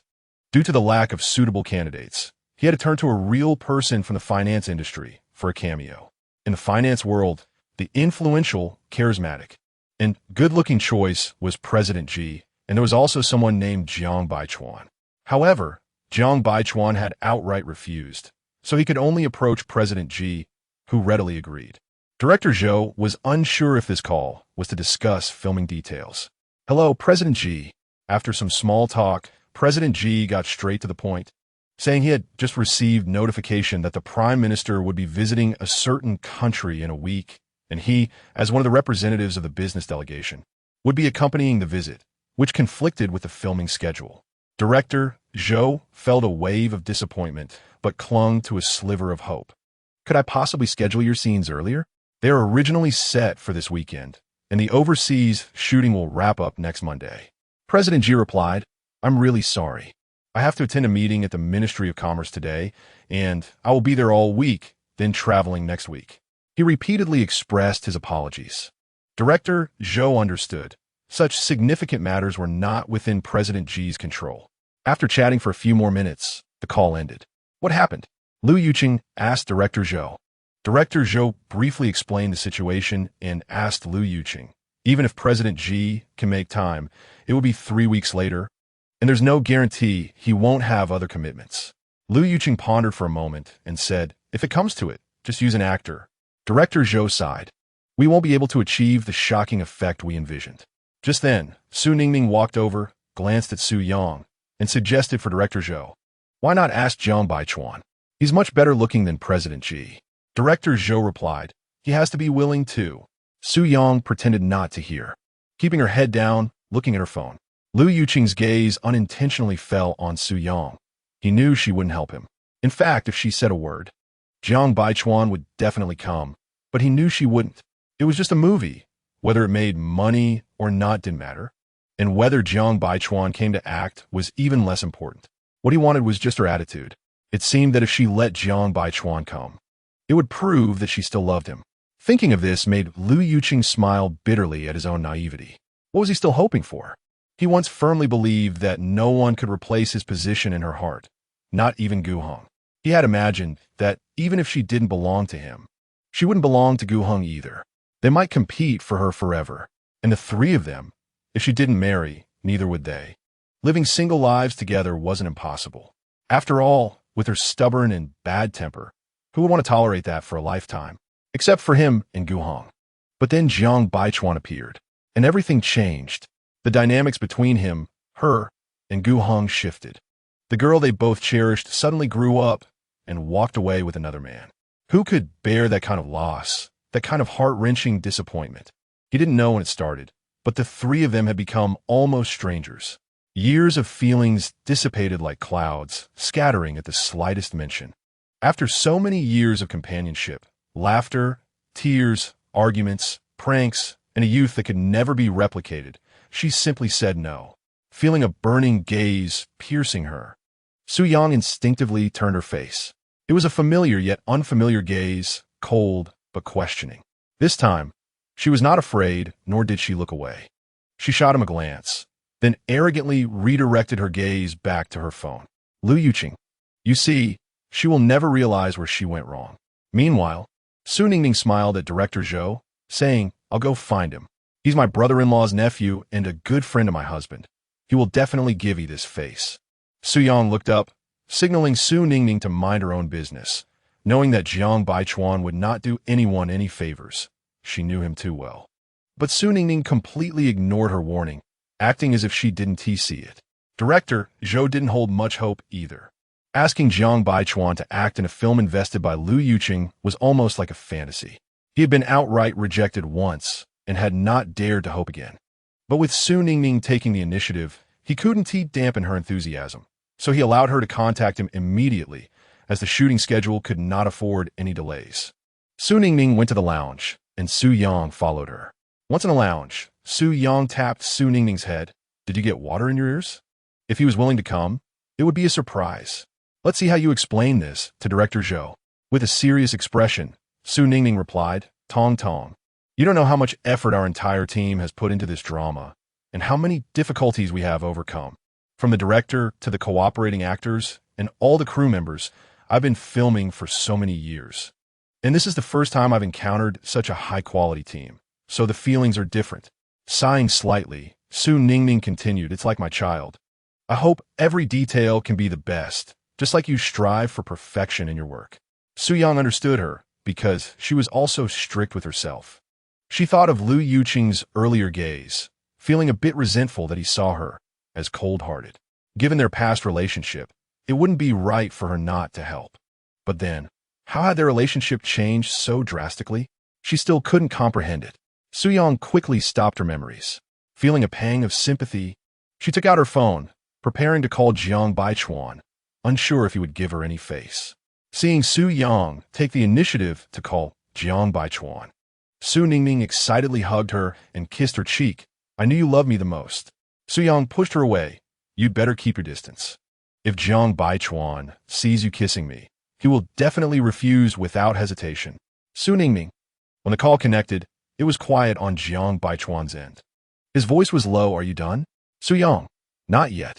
What's up? After thinking for a moment, she chose her words carefully. There has been a small issue during filming. President G, the one you know, suddenly has something come up and can't participate. She paused, hoping Jiang Baichuan would understand what she was about to say next. After a couple of seconds of silence, Jiang Baichuan quietly asked, Do you want me to go? Su Yang. MHM. Jiang Baichuan. I'll be there in half an hour. Su Yang didn't expect him to agree so readily. She opened her mouth, momentarily at a loss for words. Tong Tong? Su Yang snapped back to reality. Oh, you need to act opposite Gu Heng. I know. Su Yang didn't ask further. It seemed Director Zhou had already contacted him. Su Ningning had long anticipated that as long as Su Yang stepped in, nothing would be impossible to resolve. Back at the set, it was quiet, with everyone's gaze focused on the two of them, especially Gu Heng and Lu Yuqing, their eyes filled with conflicting and complex emotions. Su Ningning gave Zhou Dao a smug smile, reached out her long arm, and put it around Su Yang's shoulder. Zhou Dao, we really have to thank Su Yang this time.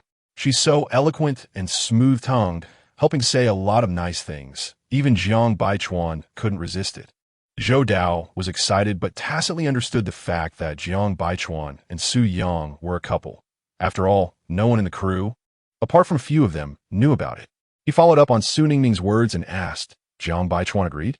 Su Nontai Ningning replied proi. Lu Yuqing and Gu Heng exchanged surprised glances before quickly looking away. After that, no one spoke to each other again. They had disliked each other for many years. Zhou Dao's gaze subtly swept over Su Yang. She didn't seem as heartless as Lu Yuqing had said. He wasn't too clear about the complicated history between Lu Yuqing, Gu Heng, and Su Yang. Occasionally, Lu Yuqing would say something when drunk, but it was a bit hard for him to catch. Even now, he still didn't understand. Being a grown man, he wasn't used to gossiping about the truth. He guessed that even if he asked Lu Yuqing might not share while sober. All he knew was that Lu Yuqing liked Su Yang. It seemed like Su Yang liked Lu Yuqing too, but later she ended up with Jiang Baichuan. He wasn't even sure if that was the right version. If it was, then what role did Gu Heng play in all of this? It was so complicated. Zhou Dao quickly stopped his mind from running wild and looked at the screenwriter, asking her to revise Jiang Baichuan's scenes in the script to better align with his character. 20 minutes later, Jiang Baichuan appeared in the lobby of Yinlin building. There were two elevators. One stopped on the 26th floor and the other on the 16th. He glanced over and took out his phone to start handling emails. Soon, the elevator arrived at the first floor and the doors slowly opened. Out of the corner of his eye, he noticed someone inside the elevator. He stood by the door without moving, waiting for the person inside to come out. After a few seconds, when no one stepped out, Jiang Baichuan finally raised his gaze. Jiang Zong, what a coincidence, Pang Yueshi said with a smile. After greeting him, she remained standing on the right side of the elevator, showing no intention of stepping out. Her gaze was fixed on Jiang Baichuan, who towered over her. She slightly tilted her head back to look up at him. A simple white shirt paired with a deep blue mid-length coat made it hard for her to look away. Before meeting Jiang Baichuan, she always thought that simply admiring a man she wasn't familiar with based on looks was a particularly superficial act. She looked down on it. In her view, a man should conquer a woman with inner charm and wealth. Good looks couldn't put food on the table. However, a few years ago, she saw him in an entertainment newspaper without knowing his name or occupation, and just a glance made her fall hopelessly. Jiang Baichuan nodded slightly at Pang Yueshi, showing little expression. Seeing her standing still and not planning to step out, he walked directly into the elevator and pressed the button for the 19th floor. Pang Yueshi estimated the distance between them, less than 80 centimeters. The strong and clear masculine aura he exuded instantly filled the not-so-spacious, enclosed space. She was still looking at him. Her gaze never left him. She admired him and wanted to have him. This was something almost everyone in their Wall Street circle knew. With that, there was no need for her to hide her feelings anymore. She knew this proud man would never initiate a conversation with anyone. She cleared her throat, wanting to ask him about the Lacquer camera acquisition case, but it was more of an excuse to start conversation. Before she could speak, Jiang Baichuan raised his phone to his ear. "Come out to pick me up. I'll be there in a minute," he said. Su Yang paused for a moment after answering the call. "Are you in the elevator?" Jiang Baichuan replied with a mim, glancing at the elevator indicator, which was already on the 8th floor. Su Yang hesitated slightly, but there are so many people here. Jiang Baichuan's voice carried a hint of amusement. "Don't want to admit me in front of them?" Su Yang, why does this man's tone sound so different? Chapter 14, Jiang Baichuan's voice carried a hint of amusement. "Don't want to admit it in front of them?" Su Yang, what's with this man's change of tone? Suddenly, Pang Yueshi's expression darkened. Her hands curled up in the pockets of her coat. It was the first time she had seen Jiang Baichuan's gentle side. 19th floor. The man named Su Yang had also gone to this floor. Pang Yueshi glanced at the elevator, which had already arrived at the 14th floor. She reached out and pressed the number 16 hard. When the elevator arrived and the door slowly opened, she stepped out and looked back at Jiang Baichuan, who slightly lowered his head and was still on the phone. The elevator door closed. Jiang Baichuan continued speaking to Su Yang on the phone. "Don't come out. Let Su Ningning come out to pick me up." He hadn't planned on letting her come out to greet him. He was just saying it for Pang Yueshi to hear. Su Yang breathed a sigh of relief. Her marriage to Jiang Baichuan had not yet received the approval of the Jiang family's elders. And the Jiang family was a powerful household that was particularly sensitive to such news. Being photographed by the media was one thing, but such a high-profile public appearance was still inappropriate. Su Yang put away her phone and told Su Ningning to go out and pick up Jiang Baichuan right away. Su Ningning was initially reluctant because Jiang Baichuan looked down on her as she didn't want to be subjected to his sarcastic remarks. But then she remembered that the filming was still in a confidential stage and outsiders couldn't come in, so she informed Director Zhou. Director Zhou hadn't expected Jiang Baichuan to arrive so quickly and got up to pat Liu Yuqing. "Jiang Baichuan is here." Liu Yuqing replied nonchalantly, "Oh," and then there was no further response. He was still looking down at the news on his phone, seemingly distracted, and Ning tugged at his sleeve, reminding him, "Director Zhou is waiting for you to go pick someone up." Liu Yuqing cast an impatient glance at Ning, but didn't say anything. And Ning silently lowered her head, feeling she had overstepped. Director Zhou shook his head and didn't push Liu Yuqing further, leaving with Su Ningning. In less than 2 minutes, Director Zhou came back in with Jiang Baichuan. The once bustling set suddenly fell silent, as quiet as an examination room, with only their breathing heard. The crew's women were captivated, as men like Lu Yuqing and Gu Heng were hard to impress, but the sudden appearance of Jiang Baichuan stirred their previously calm hearts. The room was filled with excitement. Many women began to whisper among themselves, plotting how to get a photo with Jiang Baichuan. One stylist, a beauty who had seen all kinds of handsome men, was also thrilled to see Jiang Baichuan. She walked over to Su Yang and said, "Su, you're so articulate. Help us convince Jiang Baichuan to take a picture with us, and it'd be great if we could hug him too." Su Yang. The screenwriter also chimed in, yes, it'd be best if each of us could hug him. He's my idol. I wrote this script after being captivated by his charm during an interview. The editor couldn't stop once she started talking. Su Yang blinked, but Jiang Baichuan is my man. How can I let others hug him so casually? Just as she was caught in a dilemma, director Zhou called out, "Xiao Lu, bring the script you just revised." "Oh, coming." The voice was extremely cheerful. Su Yang breathed a sigh of relief in her heart. She hurried to find a corner to hide, to avoid causing trouble for herself. She peeked over there. Jiang Baichuan, Lu Yuqing, and Gu Heng should have exchanged pleasantries. If she remembered correctly, this was the first time the three of them had appeared together since that fight 10 years ago. The three stood a couple of meters apart in a triangular formation, not communicating now, but she felt a silent standoff between them, tense and detached. The air felt cold enough to drop ice shards. Just like before. Years had passed, yet nothing had changed between them. They still couldn't stand each other. This state probably wouldn't change anytime soon. Su Yang didn't greet Jiang Baichuan, and he was busy listening to the director explain the scene. With no time for eye contact with her, she slung her backpack over her shoulder and walked out. Su Yang went to the restroom, and when she came out, she saw Jiang Baichuan washing his hands by the sink. He turned his head when he heard her. Their eyes met, and he looked at her warmly. "Su Yang Smilet." She glanced around and quickly walked to the sink, turned on another faucet, and deliberately nudged him with her arm. Jiang Baichuan said nothing. Su Yang thought it was because there were other people in the men's restroom, making it inconvenient for him to talk to her. So she also remained silent, but kept deliberately bumping into him, even stepping on his foot on purpose. Jiang Baichuan let her act out, allowing her to push her luck. His hands were covered in soap, and he reached out, grabbing Su Yang's hands and rubbing them gently in his palms. Su Yang looked at the foam on her hands, and then tilted her head to glance at him. Jiang Baichuan didn't look at her, focused on washing her hands. The warm water flowed over each fingertip, and his long yet slightly rough fingers gently caressed the back of her hands. Su Yang kept watching his profile, enjoying his considerate yet silent tenderness. Once the foam was rinsed off, Jiang Baichuan held her fingers between his teeth and gently bit down. A wave of tingling electricity spread from her fingertips throughout her body. Su Yang felt her heart skip a beat. Just then, footsteps came from outside, and Su Yang instinctively tried to pull her hand back, but Jiang Baichuan held on tightly, preventing her from withdrawing. Someone was coming. Su Yang's voice was very soft, just loud enough for the two of them to hear. Jiang Baichuan glanced at her and finally spoke. "This restroom isn't your home. Isn't it normal for someone to come in?" Su Yang was speechless. Jiang Baichuan moved a few steps to the side, placing her hand under the dryer.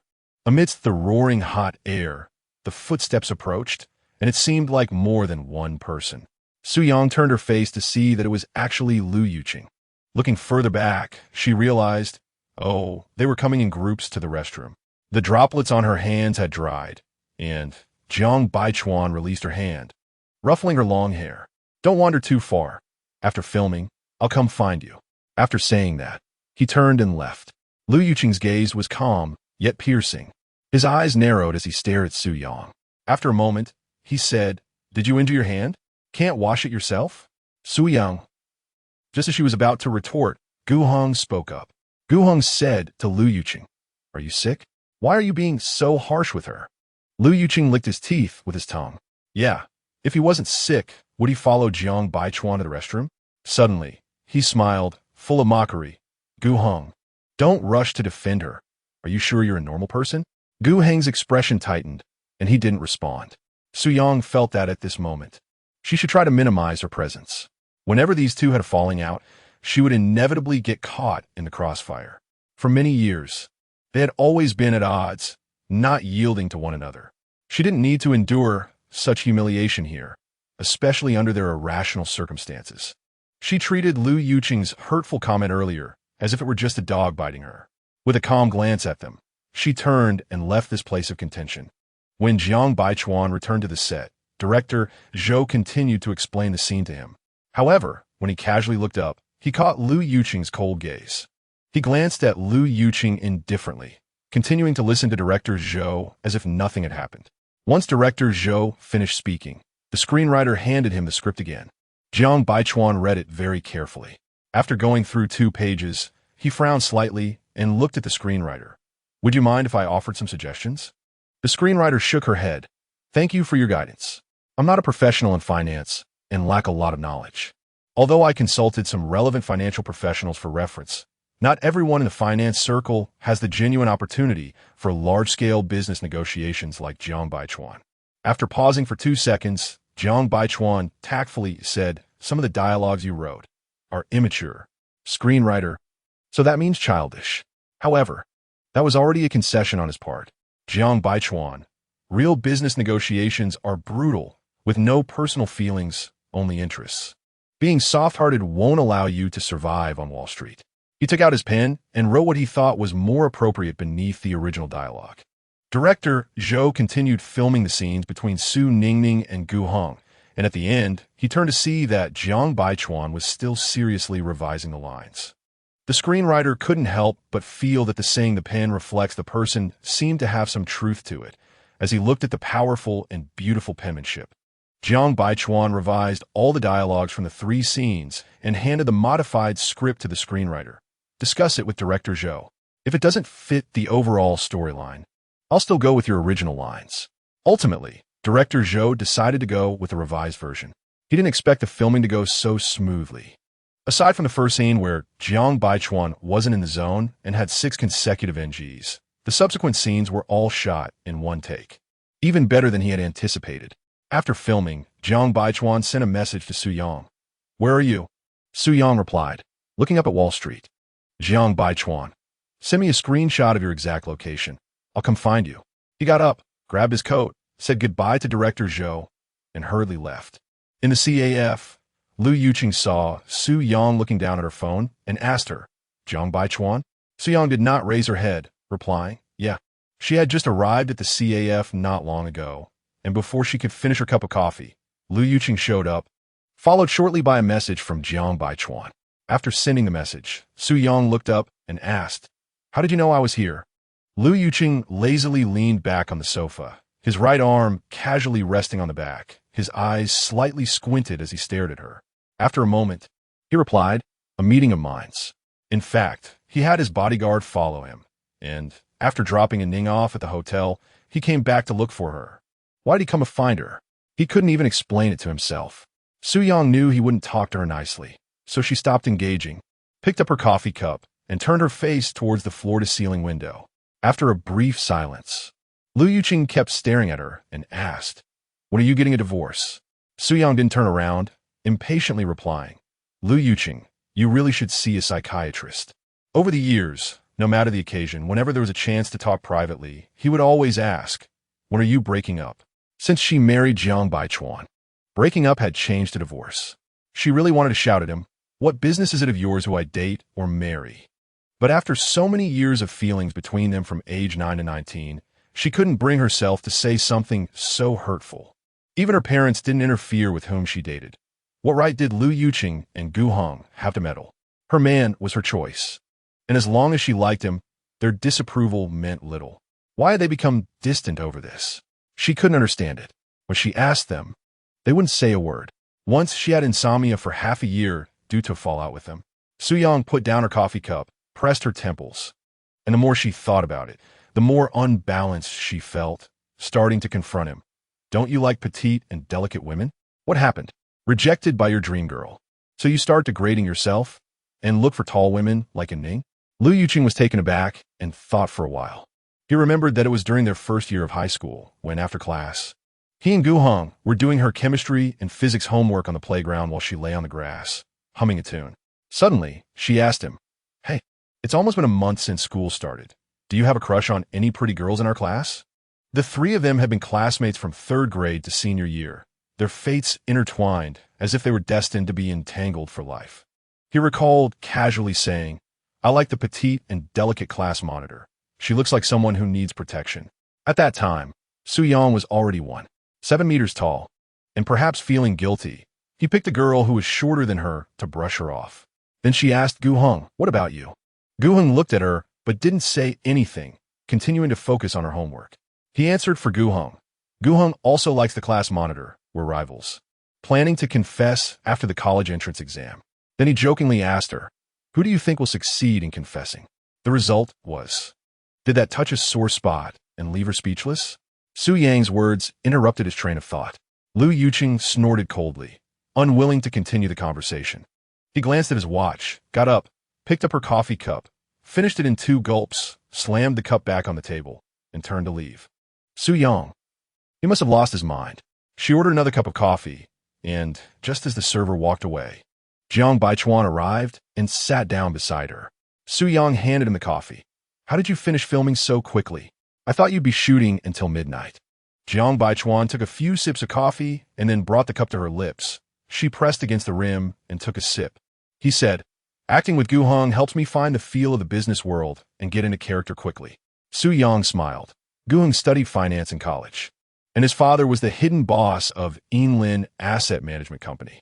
She had always thought he would develop on Wall Street, but later, she didn't know how he ended up in the entertainment industry.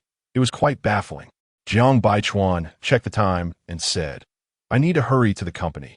I'll be working late tonight, possibly all night, and I probably won't go home. You can come to the investment bank after you finish your work." Su-young looked at him. "Is it convenient for me to come over?" Jiang Baichuan countered, "Why wouldn't it be convenient?" Su-young replied, "It'll affect your work." Jiang Baichuan ruffled her hair. "If it affects it, then let it. Otherwise, you won't be able to sleep alone in the apartment." Su-young leaned in close to his lips, gently pecking him, still unsatisfied, slightly parting her lips to take his upper lip in her mouth, sucking gently and playfully. Jiang Baichuan, usually self-composed, couldn't help but breathe heavier at that moment. He supported the back of her head and kissed her back. Chapter 15. After Su-young finished shooting the promotional poster, it was already 6:30 in the evening, coinciding with the crew's dinner time.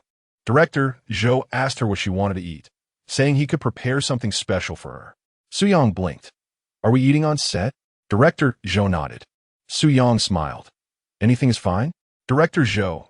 "Anything, no matter how expensive. Liu Yuqing will foot the bill." Su-young pretended to think for a moment and then said, "I want to eat old Beijing hot pot." Director Zhou. "How about we choose something a bit more upscale? Where to get her a pot and ingredients?"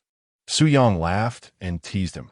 "It turns out all men are liars, saying one thing and doing another."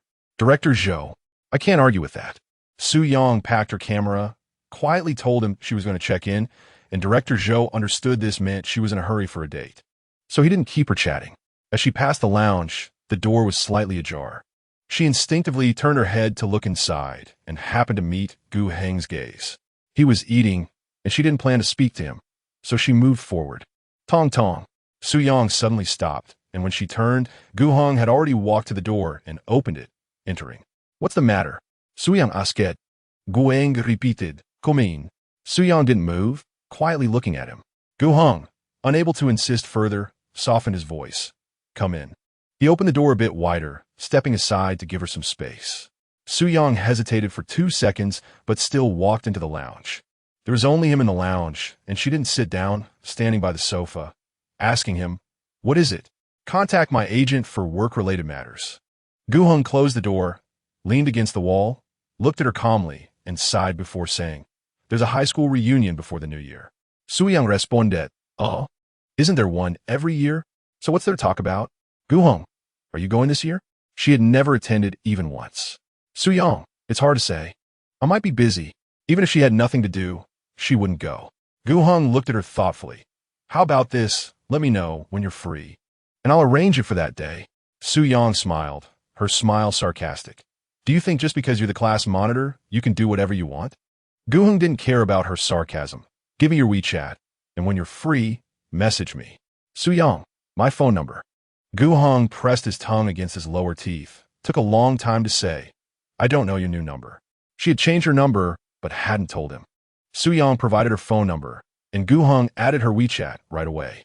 After she accepted, she put her phone away and asked him, "Is that all?" Without waiting for Gu Heng's reply, she opened the lounge door and walked out. It wasn't until her footsteps faded away that Gu Heng closed the door. He sat back on the sofa, neglecting his meal, and began to look at her moments on WeChat. There wasn't anything particularly special. He knew that with her personality, it was impossible for her to show off a relationship on social media.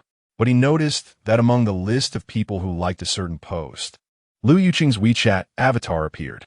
Gu Heng directly dialed his number. Lu Yuqing's voice was as frivolous as ever. "TSK, weren't you always thinking of how to get rid of me? Why are you thinking of me as soon as you get to the airport?" Gu Heng questioned. "Lu Yuqing, didn't you say you didn't have Tong Tong's WeChat and didn't like to add her?" Lu Yuqing's tone lost its previous lightness, maintaining that bit of hypocritical pride. "She added me first. I have to give her some face, right? You really have a big face." Gu Heng hung up the phone. Lu Yuqing. This was the second time Gu Heng had cursed him since that fight over a decade ago. Lu Yuqing opened Su Yang's WeChat, frowning.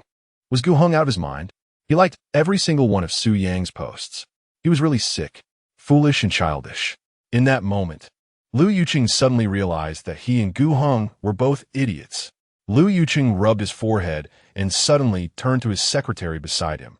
After returning to the country, arranged to meet a few top screenwriters. "I want to have dinner with them." The secretary nodded and asked, "Are you planning to produce a new drama?" Hearing the words "new drama," and Ning stopped playing with her phone and looked at Lu Yuqing, leaning against the sofa in the VIP lounge. Lu Yuqing closed his eyes to rest. After a few seconds, he finally said, "I want to write a script and consult with them." He suddenly wanted to shoot a movie related to her. Su Yang had a simple meal at a Western restaurant, then went to a coffee shop to get 2 cups of coffee and headed directly to Jiang Baichuan's office. Jiang Baichuan was focused on handling emails when she placed the coffee next to him. He only then noticed her and looked up. "So soon?" "Yeah. Everyone is in good spirits today, and the shoot went quite smoothly." Su Yang took out her camera, walked to the window, leaned against the floor-to-ceiling window, and took pictures of him.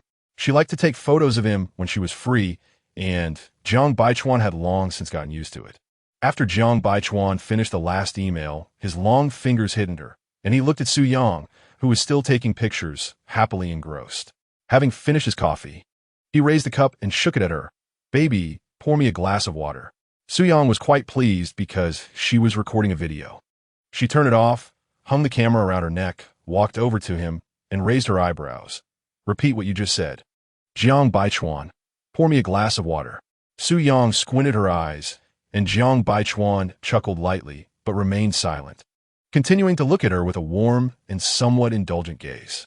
Su Yang angrily snatched the cup from his hand, huffed, and turned to pour the water. Jiang Baichuan was a bit tired, rubbing his temples. After pouring the water, Su Yang didn't come over, but placed it on the coffee table. She sat cross-legged on the wool carpet in front of the sofa and began to look at the photos she had taken earlier.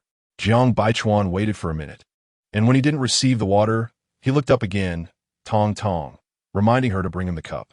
Su Yang pretended not to hear, still focused on the photos. Su Yang, still no response. "Baby." Su Yang raised her eyes to look at him, but didn't move. After a while, she reached out and beckoned him with her finger. Jiang Baichuan chuckled helplessly, unplugged the tablet, and carried it along with the mouse as he walked over and sat down beside her. Su Yang brought the cup to his mouth to feed him water. Jiang Baichuan took a couple of sips and opened his notebook to continue working. "Did I delay you for an afternoon? You must have a lot of emails piling up?" Su Yang asked. Jiang Baichuan, "I've handled the emails. I need to look at an acquisition plan." Su Yang didn't ask further. He rarely discussed work matters with her, and she wouldn't pry. She patted his leg. "Do you have blank paper and a pencil?" Jiang Baichuan pointed to the desk. "Go get it yourself." Su Yang didn't get up, but leaned her head against his shoulder and rubbed it. Jiang Baichuan understood, got up to get her paper and a pencil, and casually asked, "Are you going to draw again?" Su Yang, "This time it's not just doodling to pass the time. King Jewelry wants to shoot a new advertisement, and I just thought of a few classic scenes in my mind. I want to sketch them out first to avoid forgetting later and not having any other good ideas. For the next while, the sound of the mouse clicking mixed with the rustling of the pencil on the white paper filled the entire office. At first, Su Yang would deliberately nudge Jiang Baichuan with her elbow. Jiang Baichuan wouldn't look at her, gently scratching her waist with his hand, and Su Yang became much more obedient. Later, as Su Yang got into work mode, she had no time to play with Jiang Baichuan. Half an hour later, Secretary Jiang Fan knocked on the door and entered, reminding Jiang Baichuan to go to the meeting room for a meeting. Once Su Yang immersed herself in her work, no amount of noise around her could disturb her. Jiang Baichuan didn't disturb her either and got up to go to the meeting room. Jiang Baichuan returned to the office an hour later. Su Yang hasn't finished her drawing yet. Perhaps sitting for too long has made her legs numb. She is kneeling on the coffee table, still hand-drawing. Maybe a small detail is bothering her. She keeps frowning and staring at the picture. After a while, she looks around, seemingly unable to find what she needs. Jiang Baichuan hurriedly walks to the table, finds the eraser she needs, and hands it to her. Seeing the eraser, Su Yang relaxes her brow and pouts her lips. Jiang Baichuan leans down and kisses her lips, asking, "Still not done?" "No, it might take another 2 hours." After saying that, she starts erasing the parts she was dissatisfied with. Jiang Baichuan's phone rings, and he glances at the caller ID before looking at Su Yang, who is completely oblivious to the ringtone. He walks over to the window and answers the call softly. "Hello. Mr. Jiang, it's me, Ding Qian." Ding Qian's voice is somewhat hurried. Actually, she and her assistant, Xiaoxia, haven't adjusted to the time difference at all. They rushed to catch a flight to Hong Kong early in the morning to re-sign the endorsement contract because the specific shooting time and details have changed. Naturally, she can't let Su Yang know about this, so she lies and says she needed to adjust to the time difference and couldn't accompany her to the set. "Jiang Baichuan, I understand. What is it?" "Ding Qian, I just arrived in Hong Kong and received a call from Gao Xiang." Fearing that Jiang Baichuan wouldn't know who Gao Xiang is, she hurriedly explains, "Oh, Gao Xiang is the Asia-Pacific president of King Jewelry. He said the board has just made a decision that this ad will have 2 endorsers, one male and one female. The female is Su Yang, and the male is..." Ding Qian's voice trails off, and she can't even hear herself. In fact, Jiang Baichuan probably already guessed who it was, but he still asked who. Ding Qian squints her eyes and says, "Gu Heng." Jiang Baichuan remains silent, pulling the curtains open a bit. The Manhattan skyline under the night is bustling and bright, yet cold and busy. Ding Qian tentatively calls out, "Mr. Jiang?" "Jiang Baichuan, I am listening." Ding Qian lets out a sigh of relief. "If you're not particularly satisfied with this ad endorsement, we can push it back." Actually, according to her temperament, once the ad endorsement is accepted, it must be shot. It can enhance Su Yang's visibility. But now that there's Gu Heng involved, and it's an ad for diamond rings, it will naturally include wedding dresses. And there might even be kissing and hugging. For the sake of her job, she still needs to inform this young master in advance. Jiang Baichuan doesn't rush to answer, lost in thought as he looks outside.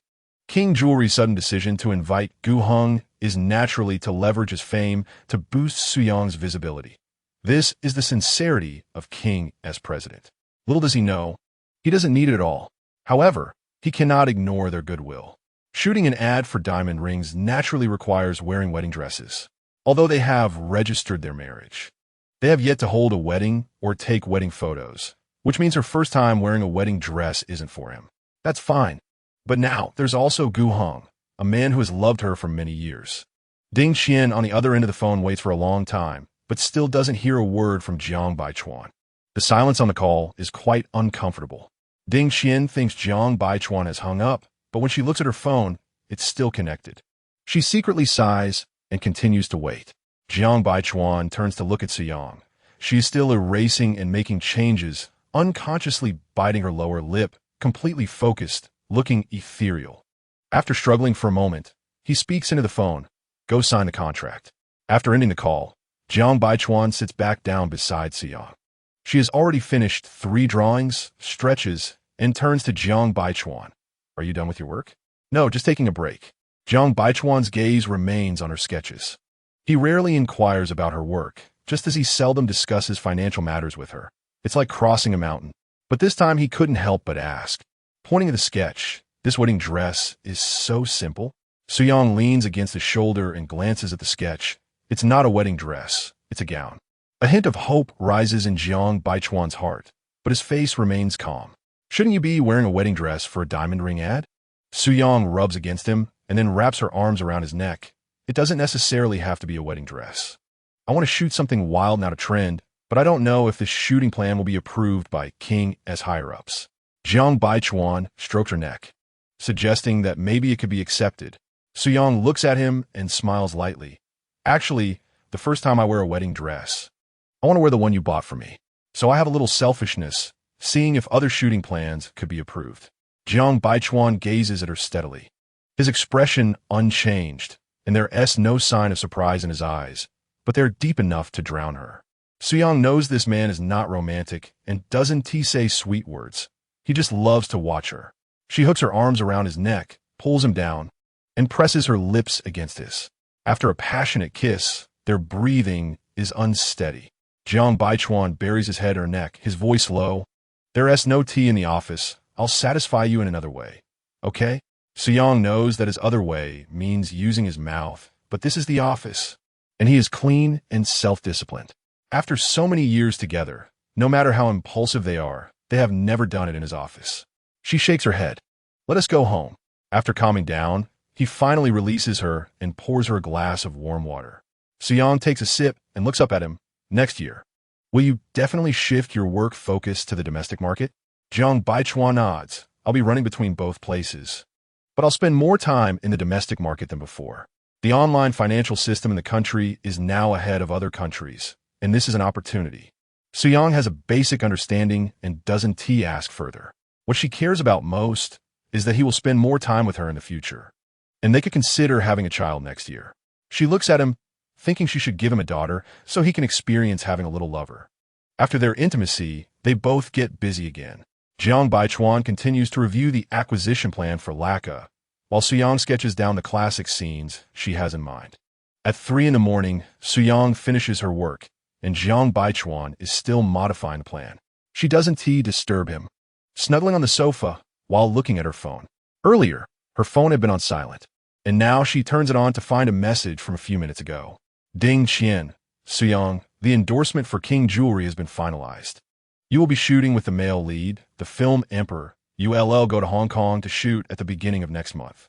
Suyang remains calm for a long time, tightly twisting her hair. Adding a male lead to the advertisement? Does that mean many of her previous sketches were in vain? She stares blankly at the message from Ding Qian on her phone.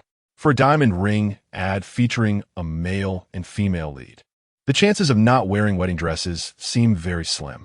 Half an hour later, Jiang Baichuan finishes modifying the plan, emails it to the vice president and several executives, shuts down his computer, and looks up at Suyang, who is in a daze.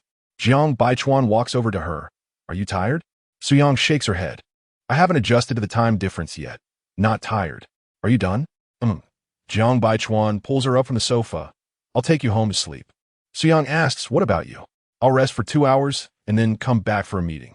There are many issues with the acquisition plan. Jiang Baichuan packs Suyang's camera and folds her sketches neatly to put in her bag. Suyang hugs him from behind and softly calls out, husband. I'm going to shoot the King ad with Gu Heng, and those sketches will almost be useless.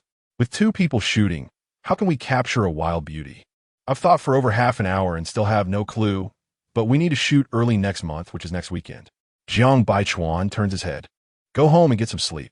Your mind is too muddled right now to think of a good plan. After I finish up these days, I'll take you to drive along Route 66. When Suyang heard about Route 66, her whole demeanor brightened, and the previous lethargy was long gone. In her excitement, she grabbed Jiang Baichuan's hand tightly, but as the words were about to come out, her enthusiasm diminished by half. Route 66 is nearly 4,000 kilometers long, and driving the whole way would take at least a week. If they stop to have fun along the way, it might take 2 weeks. What does 2 weeks mean to Jiang Baichuan? It's a luxury, impossible. Since they started dating, they have never spent 2 consecutive weeks together without separating. It's something that has never happened, not even during the New Year.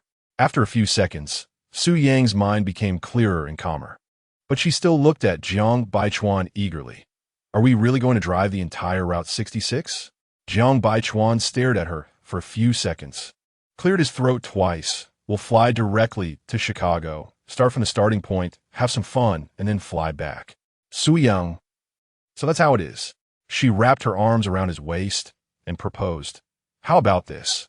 Let's put aside the self-driving trip you owe me for now, and wait until we have enough time to drive the entire Route 66. Then we can go. Jiang Baichuan looked at her with guilt, paused for a moment, and said, I'm sorry. Su Yang's fingers scratched his waist playfully, smiling to comfort him. Even if you want to take me out to play now, I don't have time. Jiang Baichuan still promised her. In April next year, when the weather is warmer, we'll drive along Route 66 and spend half a month having fun together. This time it was Su Yang who was stunned. She knew this man rarely made promises, but once he said something, he would definitely keep it. At least in the more than 10 years they had been together, he had never broken a promise. She unconsciously tightened her grip around his waist. Jiang Baichuan. It seems like you made quite a few promises to me lately. Jiang Baichuan picked up on her words. I'll make you fried sauce noodles at least once a week. My work focus will shift back to the country next year, and in April, I'll take you on a road trip. These things that would mean nothing to other women felt like a luxury to her. After a pause, he added, there will be more in the future. Su Yang smiled softly, her eyes gentle, burying her face in his chest and nuzzling against him like a little cat. Jiang Baichuan hugged her tightly. He hadn't seen her so soft, without any sharpness or dominance, just tenderness and satisfaction, for several years. His chin rubbed against the top of her head. I'll take you to another place the day after tomorrow. Su Yang looked at him with anticipation, slightly tilting her head. Where to? A short trip will be fine. Jiang Baichuan said, to Central Park. New York's Central Park. Su Yang. Her expression was a mix of laughter and tears. It was like living in Beijing and him saying he would take you out to play, and when you ask where, he replies, to Tiananmen Square. Jiang Baichuan saw nothing wrong with it. That's settled then. He kissed her cheek. Time to go home and sleep. Su Yang fell asleep in the car on the way back, resting her head in Jiang Baichuan's arms. She fell asleep quickly and deeply, even when the car stopped. She showed no signs of waking up. Jiang Baichuan helped her put on her down jacket in the car, opened the car door, and a cold wind rushed in. Su Yang grumbled a couple of times in dissatisfaction, but still didn't wake up. Jiang Baichuan picked her up and ordered the driver to go back, carrying her upstairs. When he opened the door, she groggily opened her eyes, glanced around the room, and then at Jiang Baichuan. A shower and then sleep. Su Yang replied with a hum, and Jiang Baichuan put her down to fetch her pajamas. After taking a shower, Su Yang's drowsiness faded, and lying in bed, she tossed and turned, listening to the sound of running water from the bathroom, her mind becoming increasingly clear. After about 10 minutes, the sound of water stopped, and she called out to the bathroom, Jiang Baichuan. A few seconds later, the bathroom door opened, and Jiang Baichuan poked his head out. What's wrong? Su Yang slightly propped herself up, looking at him sideways. I can't sleep. Are you going to the company after your shower? Aren't you going to sleep? Sleep for a few hours before going. Jiang Baichuan was rubbing a towel through his hair and said to her, if you can't sleep, just look at magazine. I'll help you sleep in a bit. Su Yang responded with an "oh" and lay back down. Instead of looking at a magazine, she kept staring at the ceiling. Maybe it was because he had promised her so much, especially the road trip in April next year. Thinking about driving along Route 66 with him made her inexplicably excited. Just as she was lost in thought, Jiang Baichuan lifted the blanket and lay down next to her, pulling her tightly into his arms and rubbing his nose against hers. Do you still want it? His hand slipped under her pajama top, sliding down her side, causing Su Yang's heart to flutter, and she instinctively snuggled closer to him, shaking her head. I'm a bit tired. Mainly because she was worried he was tired. He had almost worked all night and had to get up early for a meeting in the morning. Jiang Baichuan seemed not to hear her and continued to nibble on her collarbone. Su Yang patted his shoulder. Time to sleep. Jiang Baichuan suddenly raised his head, his deep gaze fixed on her, and after a few seconds, he lifted her nightgown, covering her head with it and burying his head in her chest, licking and biting. Su Yang. She pulled the nightgown down from her face, unable to suppress a moan. Jiang Baichuan reached out and turned off the bedside lamp. The room was instantly plunged into darkness. Su Yang felt his breath, clear, powerful, and intense. Just like his kiss now. After a long while, Jiang Baichuan lifted his head from her chest and said, I won't tire you out tonight. When has he ever not worn her out? Su Yang wanted to tease him. But before she could say anything, Jiang Baichuan grabbed 2 throw pillows from the head of the bed and placed them under her hips. Jiang Baichuan. She could only say these 3 words, and then Jiang Baichuan opened her legs, and his hot tongue pressed against her soft, intimate places. Su Yang's mind went blank at that moment, her hands gripping the blanket tightly. Over the past 10 years, they had been intimately close countless times, but each time, he would bring her an extreme sensation. Just like now, she was sent to cloud 9 by his tongue. Once everything calmed down, Su Yang lay limply in his arms, lacking even the strength to speak. Jiang Baichuan rubbed his chin against her forehead. Sleep. She raised her hand and wrapped it around his neck. Sing me to sleep. After the warmth, her mind was still clear. Jiang Baichuan always sang her to sleep by telling her stories in German. Since she didn't understand it well, she didn't have to think about it, and eventually, she would fall asleep while listening. This time, Jiang Baichuan spoke for less than 10 minutes. And then his voice gradually became quieter, his words incoherent, and finally, he fell silent. Su Yang looked up and called him softly. Jiang Baichuan didn't respond. He was already asleep. This was the first time he had fallen asleep while telling her a story, and she hadn't yet fallen asleep. Su Yang reached out and tucked his exposed arm under the blanket, set an alarm for 2 hours later, and placed her phone next to his pillow before returning to his embrace to lie down. Su Yang woke up the next day at noon, having slept naturally without feeling dizzy. She sat up and saw a note on the bedside table. Thank you, darling. Call me when you wake up. It must be thanking her for setting the alarm. She picked up her phone to call him, but thought that perhaps he was taking a nap at this time. So she put the phone down and went to freshen up. There wasn't much to eat in the kitchen, but there was milk and bread. So she had a simple snack. Just as she changed her clothes and was about to head to Jiang Baichuan's company, her phone rang. Seeing the name Ding Qian, Su Yang suddenly remembered that this agent still hadn't adjusted to the time difference. The call connected. Hello, was directly interrupted by Ding Qian. Yang. Xiaoxia and I are at the airport. We need to rush back to Beijing for something urgent. You could just enjoy a few days in New York and fly to Hong Kong next weekend to shoot the advertisement. I won't take on any work during this time. It's a good opportunity for you to rest and adjust. Su Yang rubbed his ears. Even from so far away, Ding Qian's voice was still very penetrating. You're at the airport? Ding Qian replied, yes. We're about to go through security. Can't chat now. Hey, wait. What is the matter? What do you need to handle back in Beijing? I need to discuss the work for 2 weeks from now. Su Yang hung up the phone without any reluctance. A few minutes after hanging up, Ding Qian sent another message.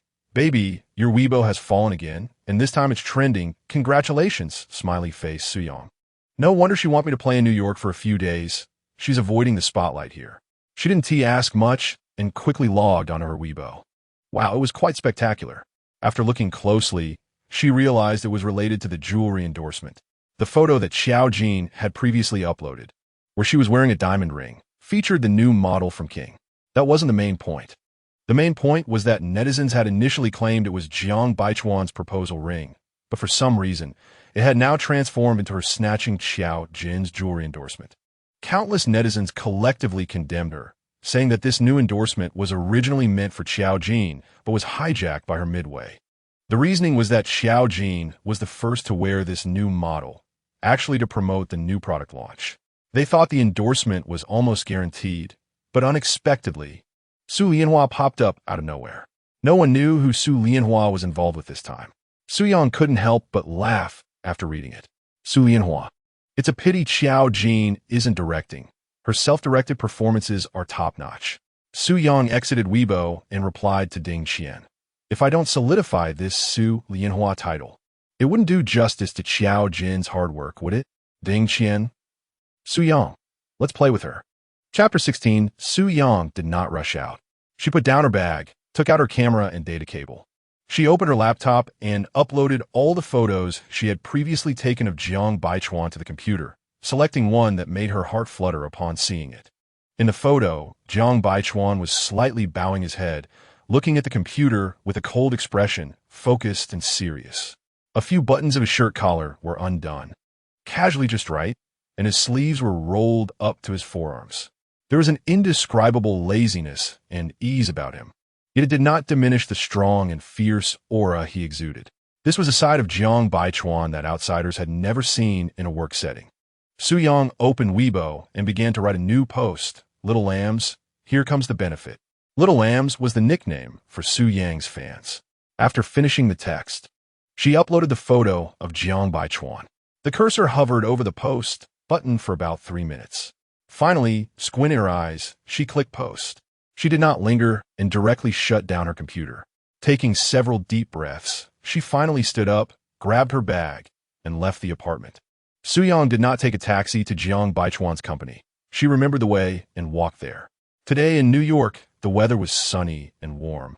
The afternoon sun felt comfortable on her skin, but her heart was slightly anxious.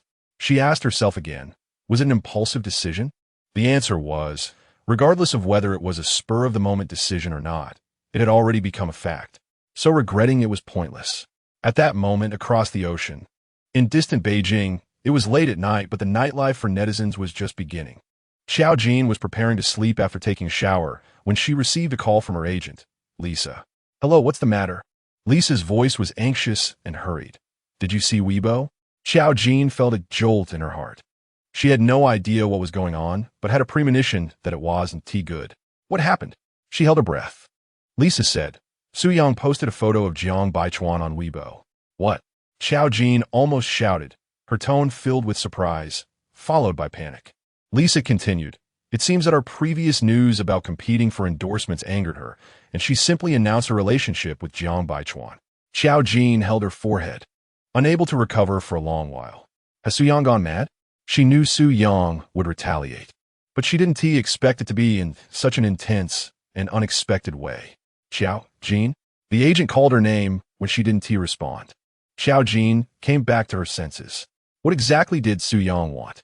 Did she understand the consequences of announcing her relationship with Jiang Baichuan? Not to mention that Jiang Baichuan particularly hated his private life being exposed to the public, and with the Jiang family's background, they had always kept a low profile. How could they tolerate Su Yang's high-profile behavior? That was not the main point. The main point was that she would become a topic of gossip for netizens. Lisa urged her to calm down. Xiao Jin couldn't calm down. She coldly mocked, now I become the laughingstock of netizens. Not getting along with Su Yang, riding on Jiang Baichuan's popularity, and even uploading a photo of a diamond ring to provoke thoughts, eventually led to Jiang Baichuan unfollowing me. If Su Yang publicly announced her marriage to Jiang Baichuan, I would truly become the biggest joke in the entertainment industry. Even if one day Su Yang divorced Jiang Baichuan, and I was fortunate enough to be with him, netizens would still say I was a scheming third party. For the past few years, even though she didn't like Su Yang, she never leaked information about Su Yang's marriage to Jiang Baichuan to the media. She needed to think long-term. But no matter how she calculated, she never expected that such a shrewd woman like Su Yang would actively expose her relationship status, especially without the Jiang family's approval. This was truly insane. Lisa, however, did not think this was the worst situation and began to analyze the pros and cons for Xiao Jin. Don't be too pessimistic. This situation is more beneficial than harmful for you. Jiang Baichuan is the man that countless wealthy socialites and female stars want to marry. As a result, Su Yang's Weibo post has shattered their fantasies. From now on, every word and action of Su Yang will be under the scrutiny of paparazzi and netizens. Don't you know that the internet can create a romance, but it can also destroy one? What marriage can withstand the attack of rumors from the other party? Lisa continued, if the media focuses on Su Yang and occasionally brings up rumors, your already precarious marriage with Jiang Baichuan will soon come to an end. Xiao Jin listened silently, still feeling restless. She took out a cigarette, lit it, and started smoking in the bedroom. Lisa kept trying to reassure her. We didn't create any rumors about Su Yang before to avoid trouble. After all, there's no wall that doesn't let the wind through, but now it's different. There are plenty of women who dislike Su Yang. She has impulsively announced her relationship with Jiang Baichuan, and her difficult days are yet to come. The entertainment industry is rife with rumors. Even having a meal can turn into a couple. Moreover, given Su Yang's job, she inevitably interacts with male stars and male models. Creating a few rumors is not difficult at all. Lisa continued. Initially, Jiang Baichuan might trust Su Yang, but again and again, which man can have such a big heart? Even if Jiang Baichuan trusts her, can the Jiang family tolerate this? Xiao Jin exhaled smoke and sighed, feeling a bit more relaxed. She asked Lisa, "Are people already criticizing me online?" Lisa did not answer directly, only advising her not to overthink.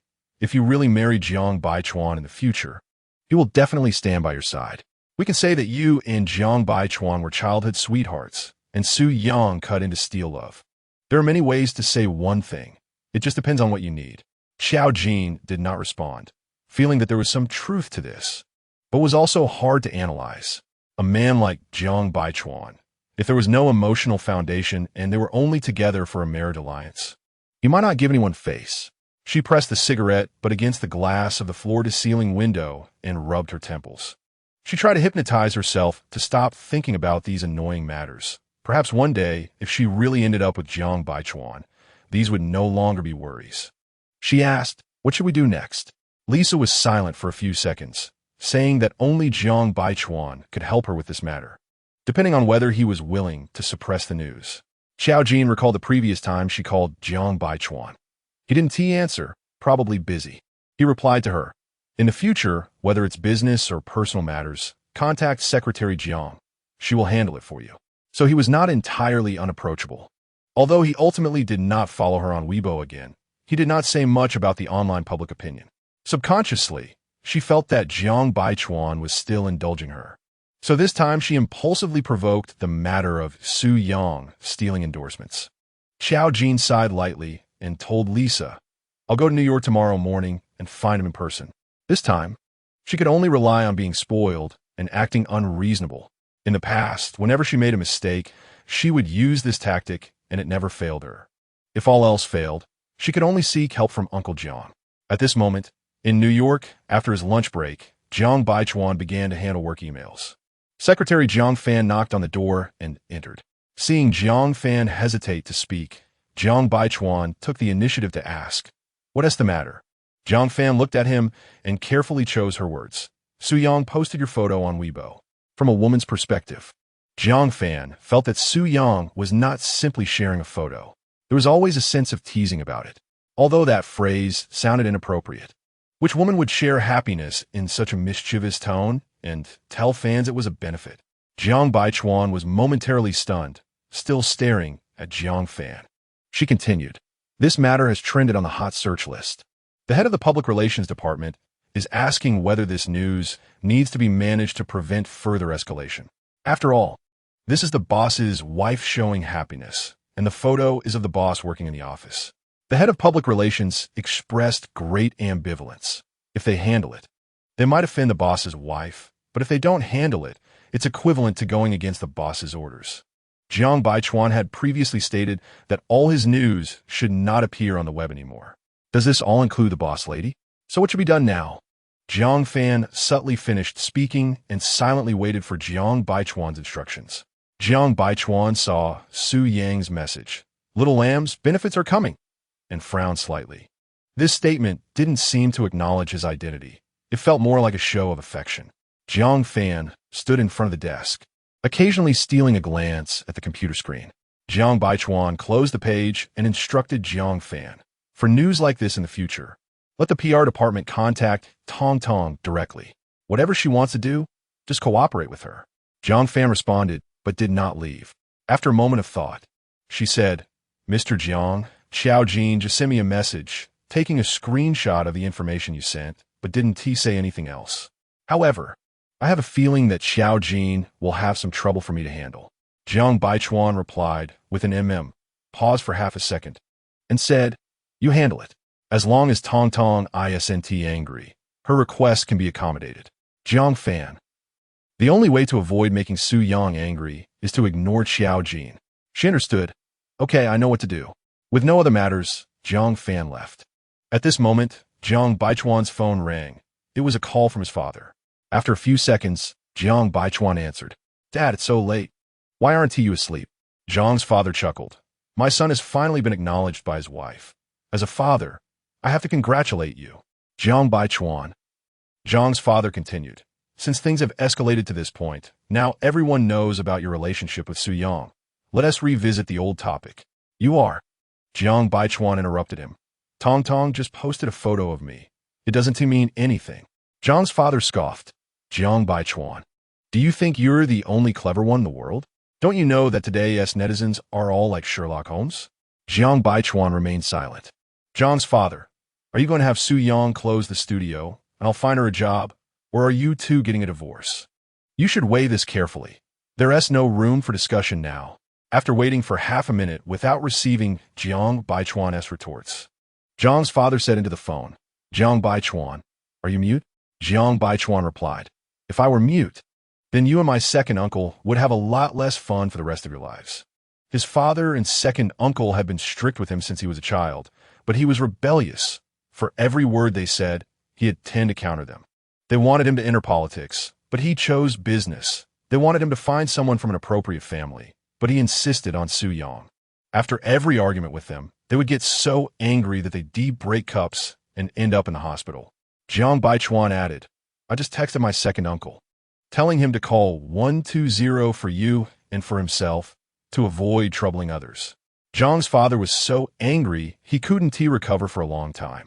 Jiang Baichuan, you're something else. Your second uncle will surely faint from anger. Jiang Baichuan laughed. My second uncle didn't reply to my message. He has probably fainted from anger. You should hurry to his house and check on him and ride to the hospital together to save on ambulance costs. Although the ambulance fare isn't much. We can save if we can, right? Jiang's father angrily hung up. He never got any advantage from Jiang Baichuan, but the next time, he would still call to question him. Jiang Baichuan put down his phone, got up to pour a glass of water, gently shaking the clear, warm water in the glass. Steam forming a thin mist on the wall of the cup. Looking at the seemingly simple cup, Su Yang could take pictures of it in 100 different poses.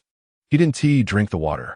Jiang Baichuan set down the cup, opened the desk drawer, took out a pack of cigarettes, and walked to the floor-to-ceiling window. Su Yang didn't allow him to smoke, so he quit, but when he felt troubled, he would still take out a few to roll between his fingers.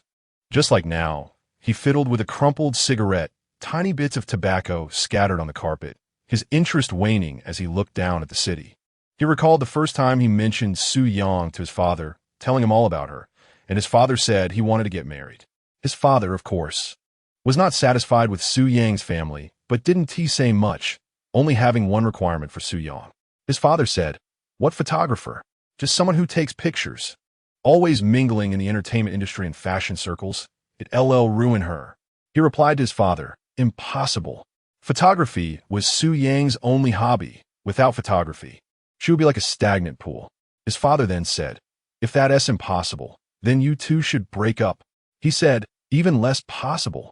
Su Yang's only wish was to spend her life with him. How could he separate from her? That time, he and his father had an unhappy argument and had never compromised since, nor would they in the future. Her only hobby, he would protect for her. Her only wish, he would fulfill for her. Su Yang didn't go to Wall Street. Instead, she went to Central Park along Fifth Avenue. The weather had been nice these days, with a steady stream of tourists. She had no interest in wandering around and found a quiet spot. Sitting on the grassy hillside, leaning against the tree trunk, she looked up at the sun, which lazily shone over the entire park. She sighed, always feeling as if the earth could no longer accommodate her. Even though she consciously avoided this fact, back home, the gossip news was spreading through the entertainment industry at lightning speed. It was already midnight. Liu Yuqing had been staring at the screen for dozens of minutes. His eyes feeling sore, he squinted, resting his elbows on the table, and rubbed his throbbing temples. Who said she was low-key and didn't show affection?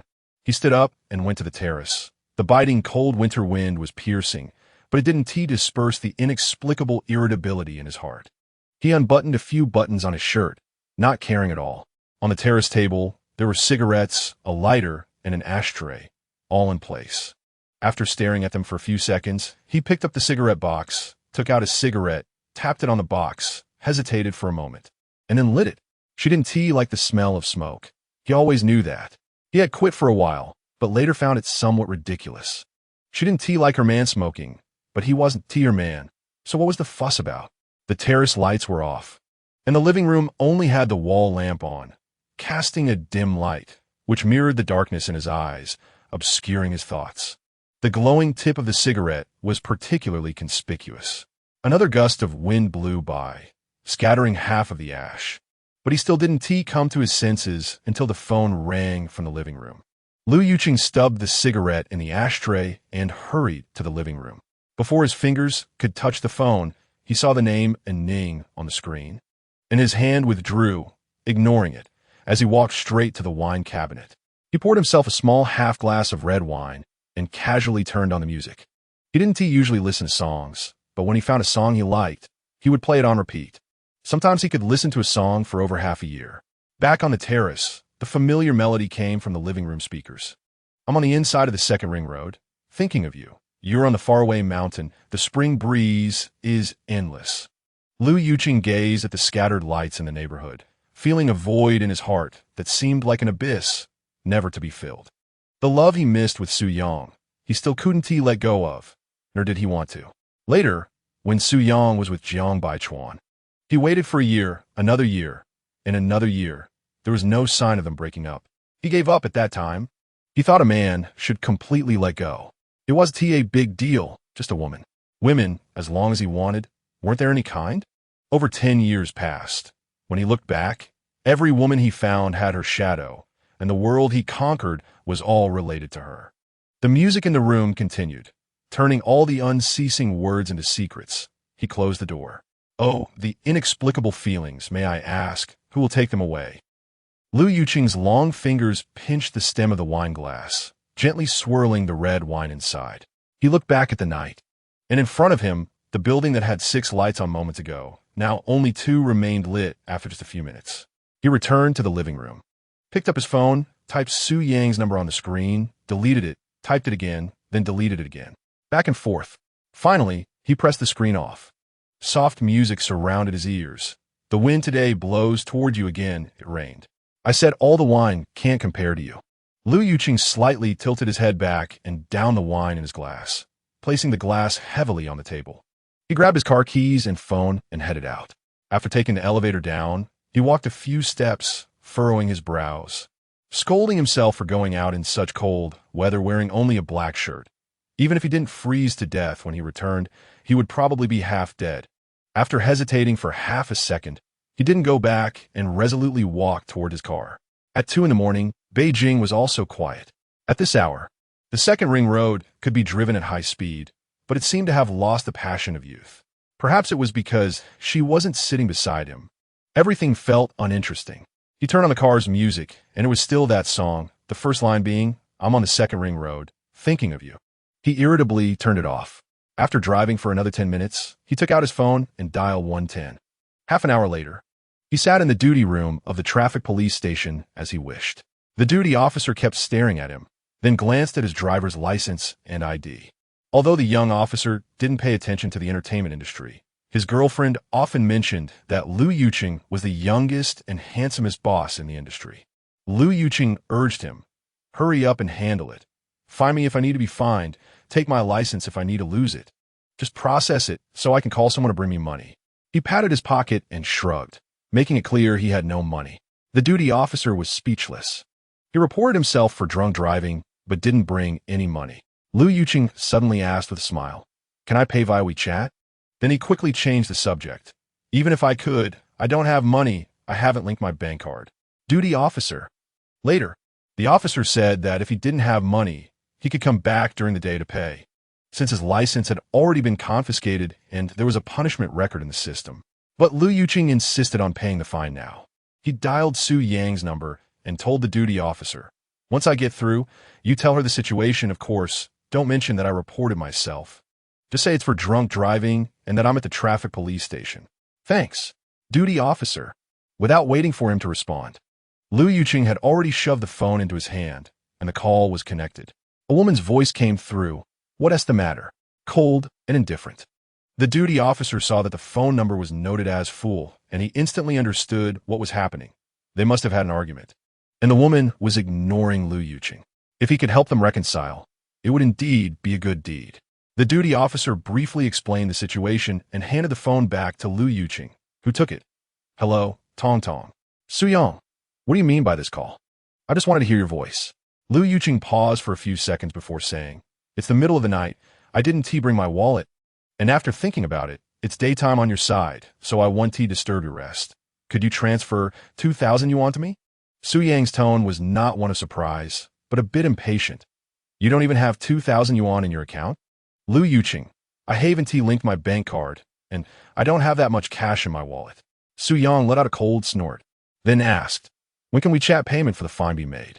Lu Yuqing was almost stumped by the question, paused for 2 seconds, and then said, "Not really. The duty officer has cash. I'll transfer the money to him, and he'll help me pay." Su Yang seemed to fall silent, as if she had nothing else to say to him, and finally said, "I'll transfer the money to you right away." "Lu Yuqing, aren't you going to ask me what happened? Look at how heartless she is. He has caught drunk driving in the middle of the night, and she doesn't care at all." Su Yang said, "It's definitely nothing. You're articulate and clear-headed, and you even know to call me for money. You want be detained, just a fine. What else could happen?" Lu Yuqing didn't say anything further, and the officer got up to go to the restroom, leaving him some private space. Su Yang noticed he wasn't speaking anymore, so she said, "I'll hang up now." "What are you doing?" Lu Yuqing finally couldn't help but ask her. "Sunbathing. When will you be back?" "I don't know." Lu Yuqing also didn't know what else to talk to her about. Even the words of concern had become unnecessary. She didn't care. Later, Su Yang transferred 2,003 to him, and he roughly understood that the extra 300 was probably for his taxi. He asked casually, "Do I need to pay this back?" After waiting 4 or 5 minutes, she didn't reply to him. She must have thought his question was pointless. The duty officer returned, and Lu Yuqing kept staring at his badge number. The officer instantly understood. "Don't worry. Everything is settled on my end." Lu Yuqing thanked him again and left the duty room. He couldn't drive his car anymore, so he called his friend Yidong. Half an hour later, Yidong arrived. After getting into Yidong's car, Lu Yuqing sneezed several times in a row. Yidong glanced at him. "What act are you putting on?"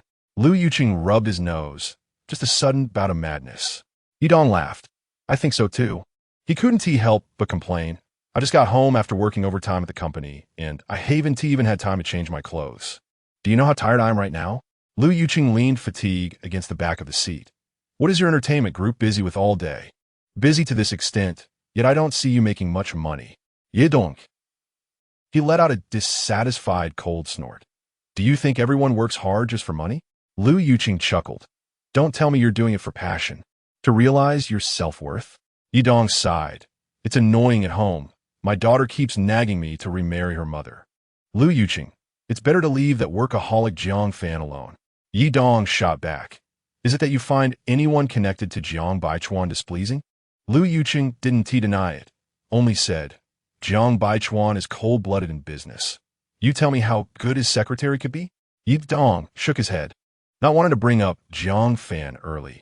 So he didn't continue chatting with Lu Yuqing, but changed the subject. "I've already signed the covers for the 6 issues of Meiyu magazine for the second half of the year," to Su Yang. Lu Yuqing responded with an and before he could express his thanks, Yidong added, "It's not because of you. I admire her shooting style." Yidong paused deliberately and continued, "I heard she has a bit of a temper. When she's willful, she doesn't care about anyone's feelings. That day on the shooting set, she didn't shoot and went to the hospital, and when she came back, she had a very unpleasant argument with Xiao Jin. And one of the covers for the second half of the year is a Ning. Both are temperamental, and if they meet, it could be quite a spectacle." Yidong glanced at him from the corner of his eye. With such a bad temper, he didn't know who spoiled her. Lu Yuqing took over Yidong's words.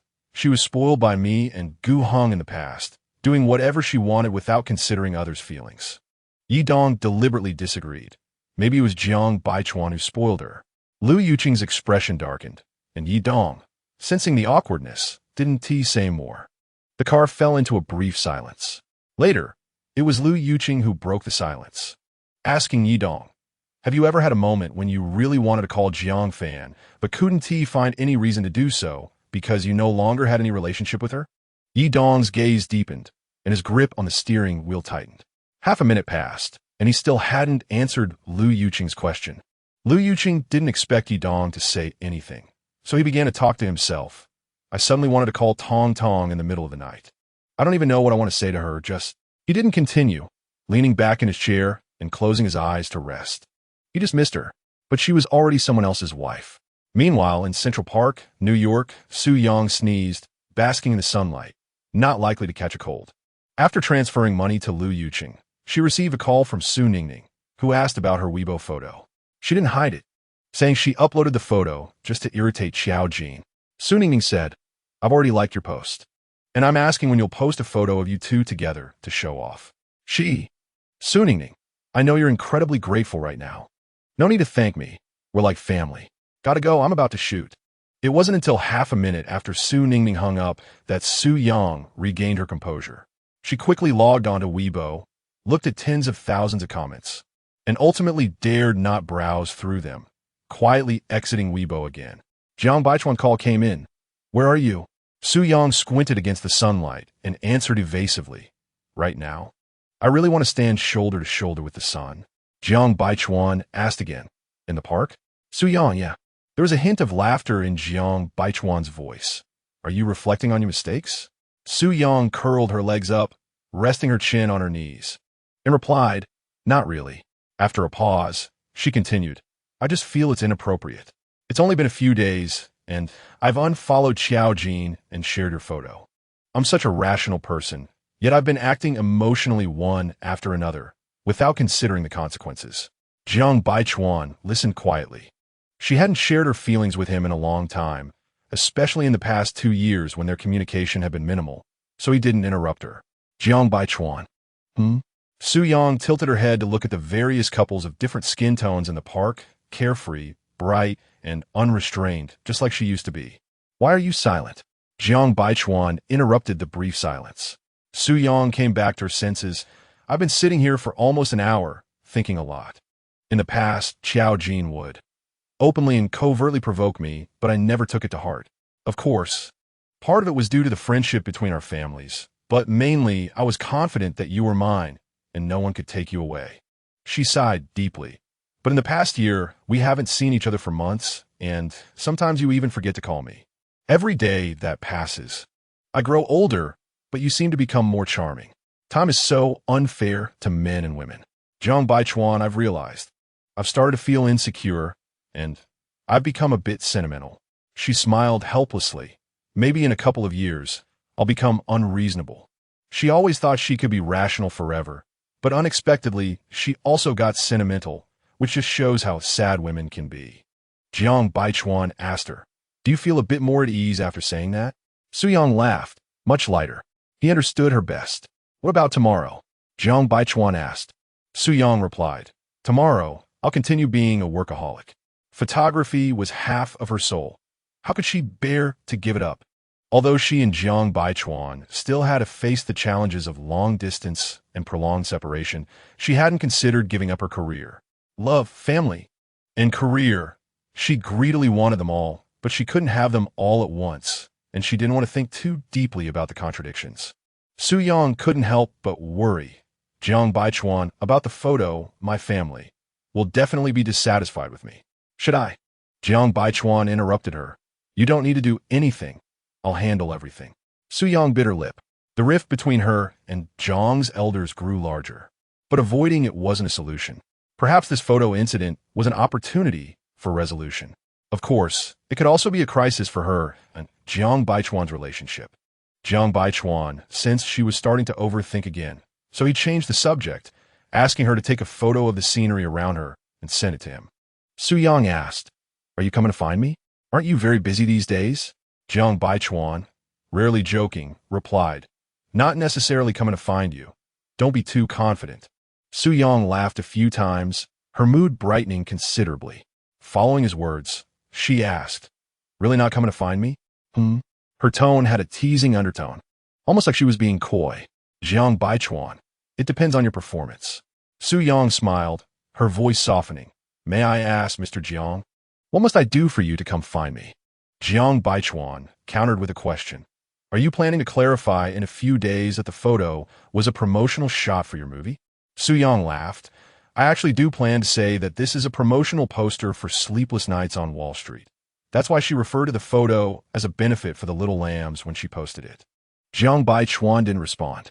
The call was quiet, with only their breathing audible. Occasionally, the sounds of couples playing nearby reached Su Yang's ears, some in English she understood, some in German with a few words she recognized, and others in languages she couldn't identify at all. Whether she understood or not, she could detect the same emotion, joy. Su Yang teased, "Do you really want me to publicly acknowledge that you are my man?" Moments later, Jiang Baichuan's deep, magnetic voice came through. Then, the whole world fell silent. That simple outweighed 1,000 sweet nothings. Su Yang clutched her phone tightly, a slight roll in her throat. She wasn't planning to flaunt their happiness overtly, just to give Xiao Jin a vague lesson. Even if she disliked Xiao Jin, she still needed to consider the relationship between the Jiang and Xiao families. If things got too strained, it would ultimately be Jiang Baichuan caught in the middle. She believed Jiang Baichuan would understand her. Su Yang finally said, "It seems a bit noisy on your end." Jiang Baichuan replied, "We're about to have a meeting." So he was in a conference room. Su Yang felt slightly disappointed for half a second, but the low mood passed quickly, and her voice remained gentle. "I'll stay here a bit longer. You get busy." After the call ended, she unconsciously looked up, stunned. Then, she pressed her lips together and smiled lightly at the approaching figure. Jiang Baichuan was walking toward her with his usual cold and distant demeanor. Today, he wore a dark blue striped shirt and a medium-length black coat, his tall and upright figure attracting the attention of passers-by. As he got closer, Su Yang pointed at his laptop bag. "Are you having a video meeting here? Isn't that inappropriate? What would the executives think if they saw you in the park?" For someone as serious and disciplined as him, such a setting was quite out of place. "No need to turn on the video. It's an audio meeting." Jiang Baichuan sat down next to her, his breath still a bit rushed from walking too fast. He quickly opened his laptop, plugged in his headphones, and prepared for the meeting, glancing at his watch. 5 minutes until meeting time. Only then did Jiang Baichuan have time to look at Su Yang. His eyes apologetic. "I was supposed to accompany you in the park, but there was a tricky situation with an acquisition case, and my flight to Germany is tonight." So he could only use the meeting time to sit with her in the park. He hadn't expected that Peng Yueshi and Yin Lin's asset management company would join forces, and they were determined to succeed. Peng Yueshi's flight this afternoon was to the headquarters of Leica Camera in Germany, and to secure a slim chance of winning. He had to go. Su Yang took his hand, playing with it and gazing at him, wanting to ask if she could go with him since she had nothing planned for the week. But in the end, she swallowed the words. It was better not to add to his troubles. Jiang Baichuan could see what she was thinking. He understood 8 or 9 out of 10 of her expressions. He asked her, "Have you had any work these days?" Su Yang shook her head. Her gaze held anticipation, but she didn't have much hope. She knew Jiang Baichuan too well. He never treated work lightly, and with a multinational acquisition case that wasn't a sure thing, he definitely wouldn't take her along. It would be a distraction and a bother. To her surprise, Jiang Baichuan said next, "Then I'll have Secretary Jiang book your flight as well. After the acquisition case is over, I'll take you to visit that little town." Su Yang looked at him, and after a few seconds, she snapped back to reality, blinking, still finding it hard to believe. She asked him, "Won't it affect your work?" "No," he replied. "Are you sure?" Jiang Baichuan nodded. Su Yang pinched the palm of his hand hard, her excitement evident. Then she knelt up, wrapped her arms around Jiang Baichuan's neck, and pulled him towards herself, saying, "In a couple of days, I'll post more pictures of you." After saying that, she opened her mouth and bit his lower lip, intentionally tugging at it. Jiang Baichuan winced in pain and frowned, but he still allowed her to kiss him. Chapter 17. After the meeting, Su Yang and Jiang Baichuan parted ways in the park. She went back to her apartment to pack her luggage, while Jiang Baichuan headed to the company to deal with a few important matters. As soon as she arrived at the apartment, Su Yang's phone rang, the screen flashing with the name Gu Heng. She guessed that he was calling about something related to Jiang Baichuan. He and Lu Yuqing had never liked Jiang Baichuan, and after she posted a photo today, he probably felt even more displeased. After several seconds, she finally answered the call. Su Yang didn't speak first, nor did Gu Heng. For a moment, there was an awkward silence on the line. "It's me." Gu Heng's voice was oddly hoarse. He hadn't called her in years. The lack of a number was just an excuse, because even if he called, he wouldn't know what to say. Just like now, the call was connected, and she was listening attentively, but he didn't know what the next topic would be. Su Yang said, "I know. What's up?" The conversation proceeded mechanically. She dragged her suitcase and unzipped it. Gu Heng heard the noise and guessed, going back home? No, I'm going to Germany with Jiang Baichuan. Su Yang glanced at the clothes in the suitcase. There was no thick coat, so she turned to the closet. Jiang Baichuan had long-term residency in this apartment, and there were many of her clothes inside, suitable for all seasons, most of which still had tags attached. She took out a thick down jacket since it was snowing in Germany these days. Su Yang put the phone on speaker and placed it on the bed while she began folding the down jacket. After she finished organizing the jacket, she realized Gu Heng had been silent on the phone. Gu Heng, I am listening. You just focus on packing. At that moment, Gu Heng was in the lounge, still toying with a half-burnt cigarette. Su Yang said, "What is it? Just tell me. It won't delay my packing." She glanced at the other clothes in the suitcase and began packing Jiang Baichuan's things. She picked up her phone and returned to the closet. Gu Heng said, "The ad endorsement for King Jewelry. I'm partnering with you." "I know." She opened the cabinet door, where Jiang Baichuan's shirts were neatly hung in 2 rows, American, Italian, British, and French styles, all represented. However, the colors were quite dull, mostly white, black, and gray, with a few deep blue and a burgundy one that she impulsively bought for him once. Habitually, she sought Gu Heng's opinion. Isn't a French cuff shirt more suitable for business negotiations?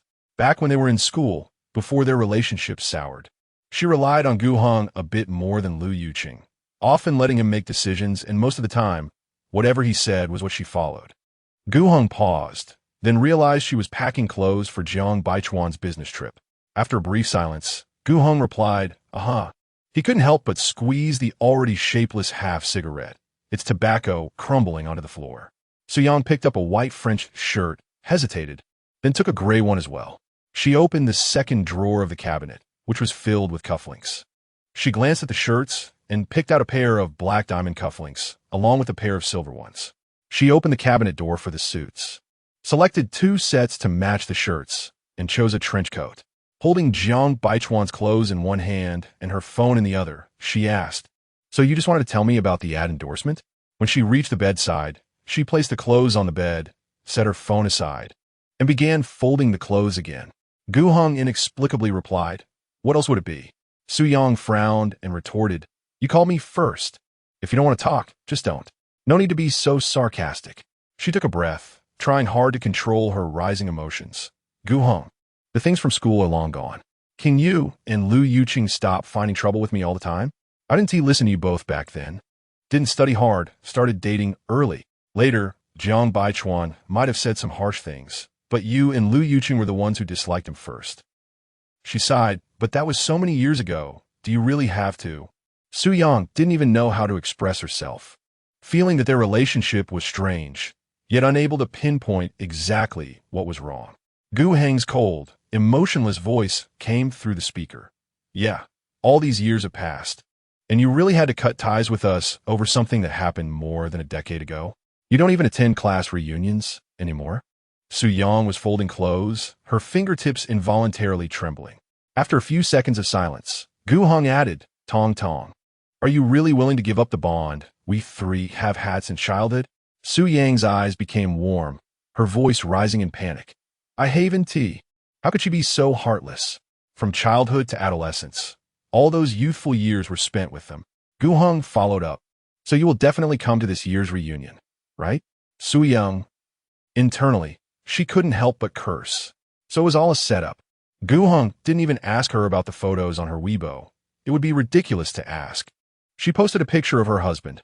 What right did he have to be displeased? The conversation fell into silence again. She was no longer the same as before, when they could talk endlessly, even if there was nothing to say. He still didn't want to end the call and started making small talk. "Has Lu Yuqing contacted you?" Su Yang replied, "He called me at noon. Got caught drunk driving, was fined, and asked to borrow money." Gu Heng. Su Yang began to put the folded clothes into the suitcase, placing her phone on the floor beside her. "By the way, if you run into him, remind him to pay me back." Gu Heng was left speechless for a moment. Su Yang received a work-related call and hurriedly ended her conversation with Gu Heng. Gu Heng stared at the dimming screen, deep in thought, then dialed Lu Yuqing's number. After returning from the traffic police station, Lu Yuqing was in high spirits, unable to sleep. He ran 3 kilometers on the treadmill, drenched in sweat, his hair also wet, and was about to take a shower when Heng's call came in. Checking up on him, Liu Yuqing had never had a serious conversation with Heng. Heng skipped the pleasantries and got straight to the point. Liu Yuqing, how old are you? Still playing the pity card? Liu Yuqing was confused. Are you on drugs?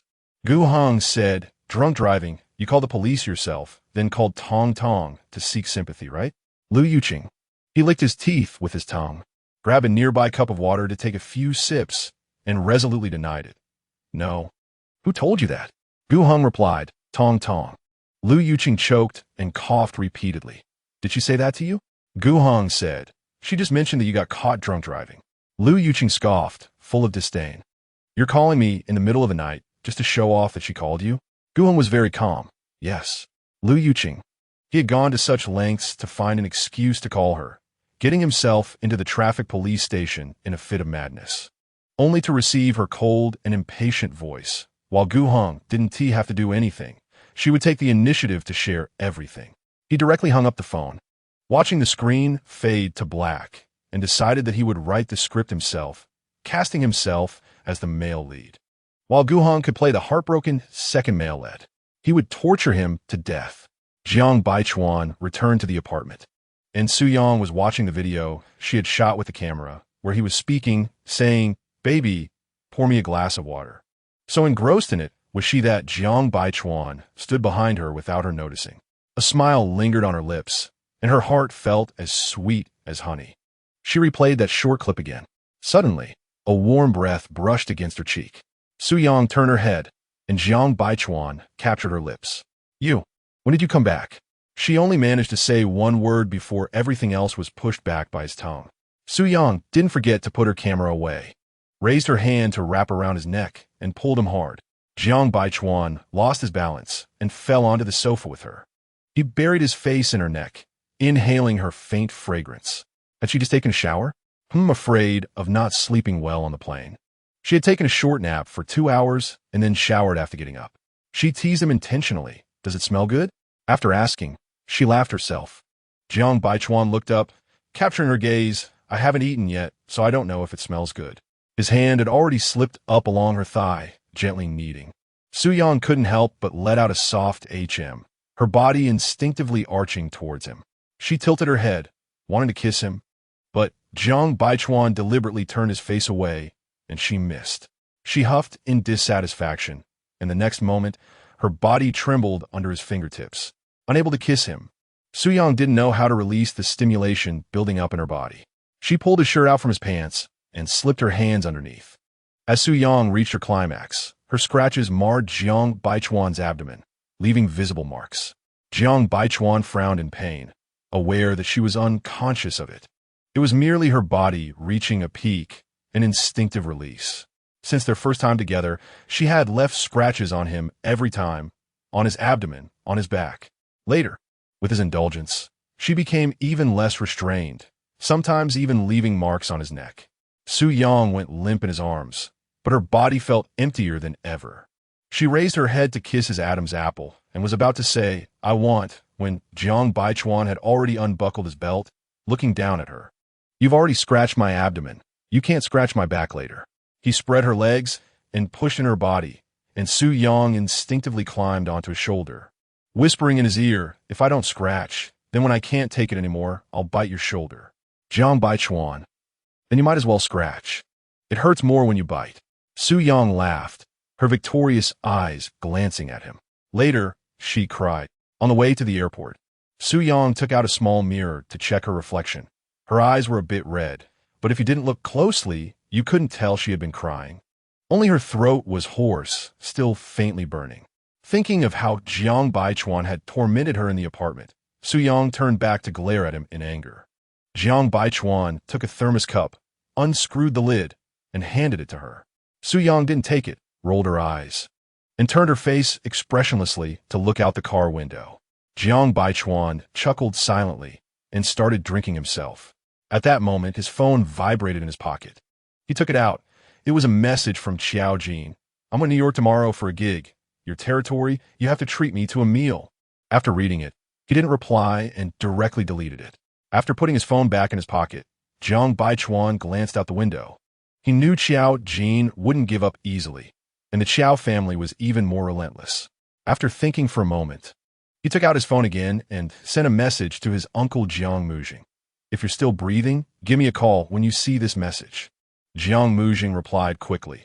I was going to visit hell, but I couldn't bear to leave you, afraid you'd get bullied by your elder brother and second brother. So I climbed back here with my life. What's up? Miss me?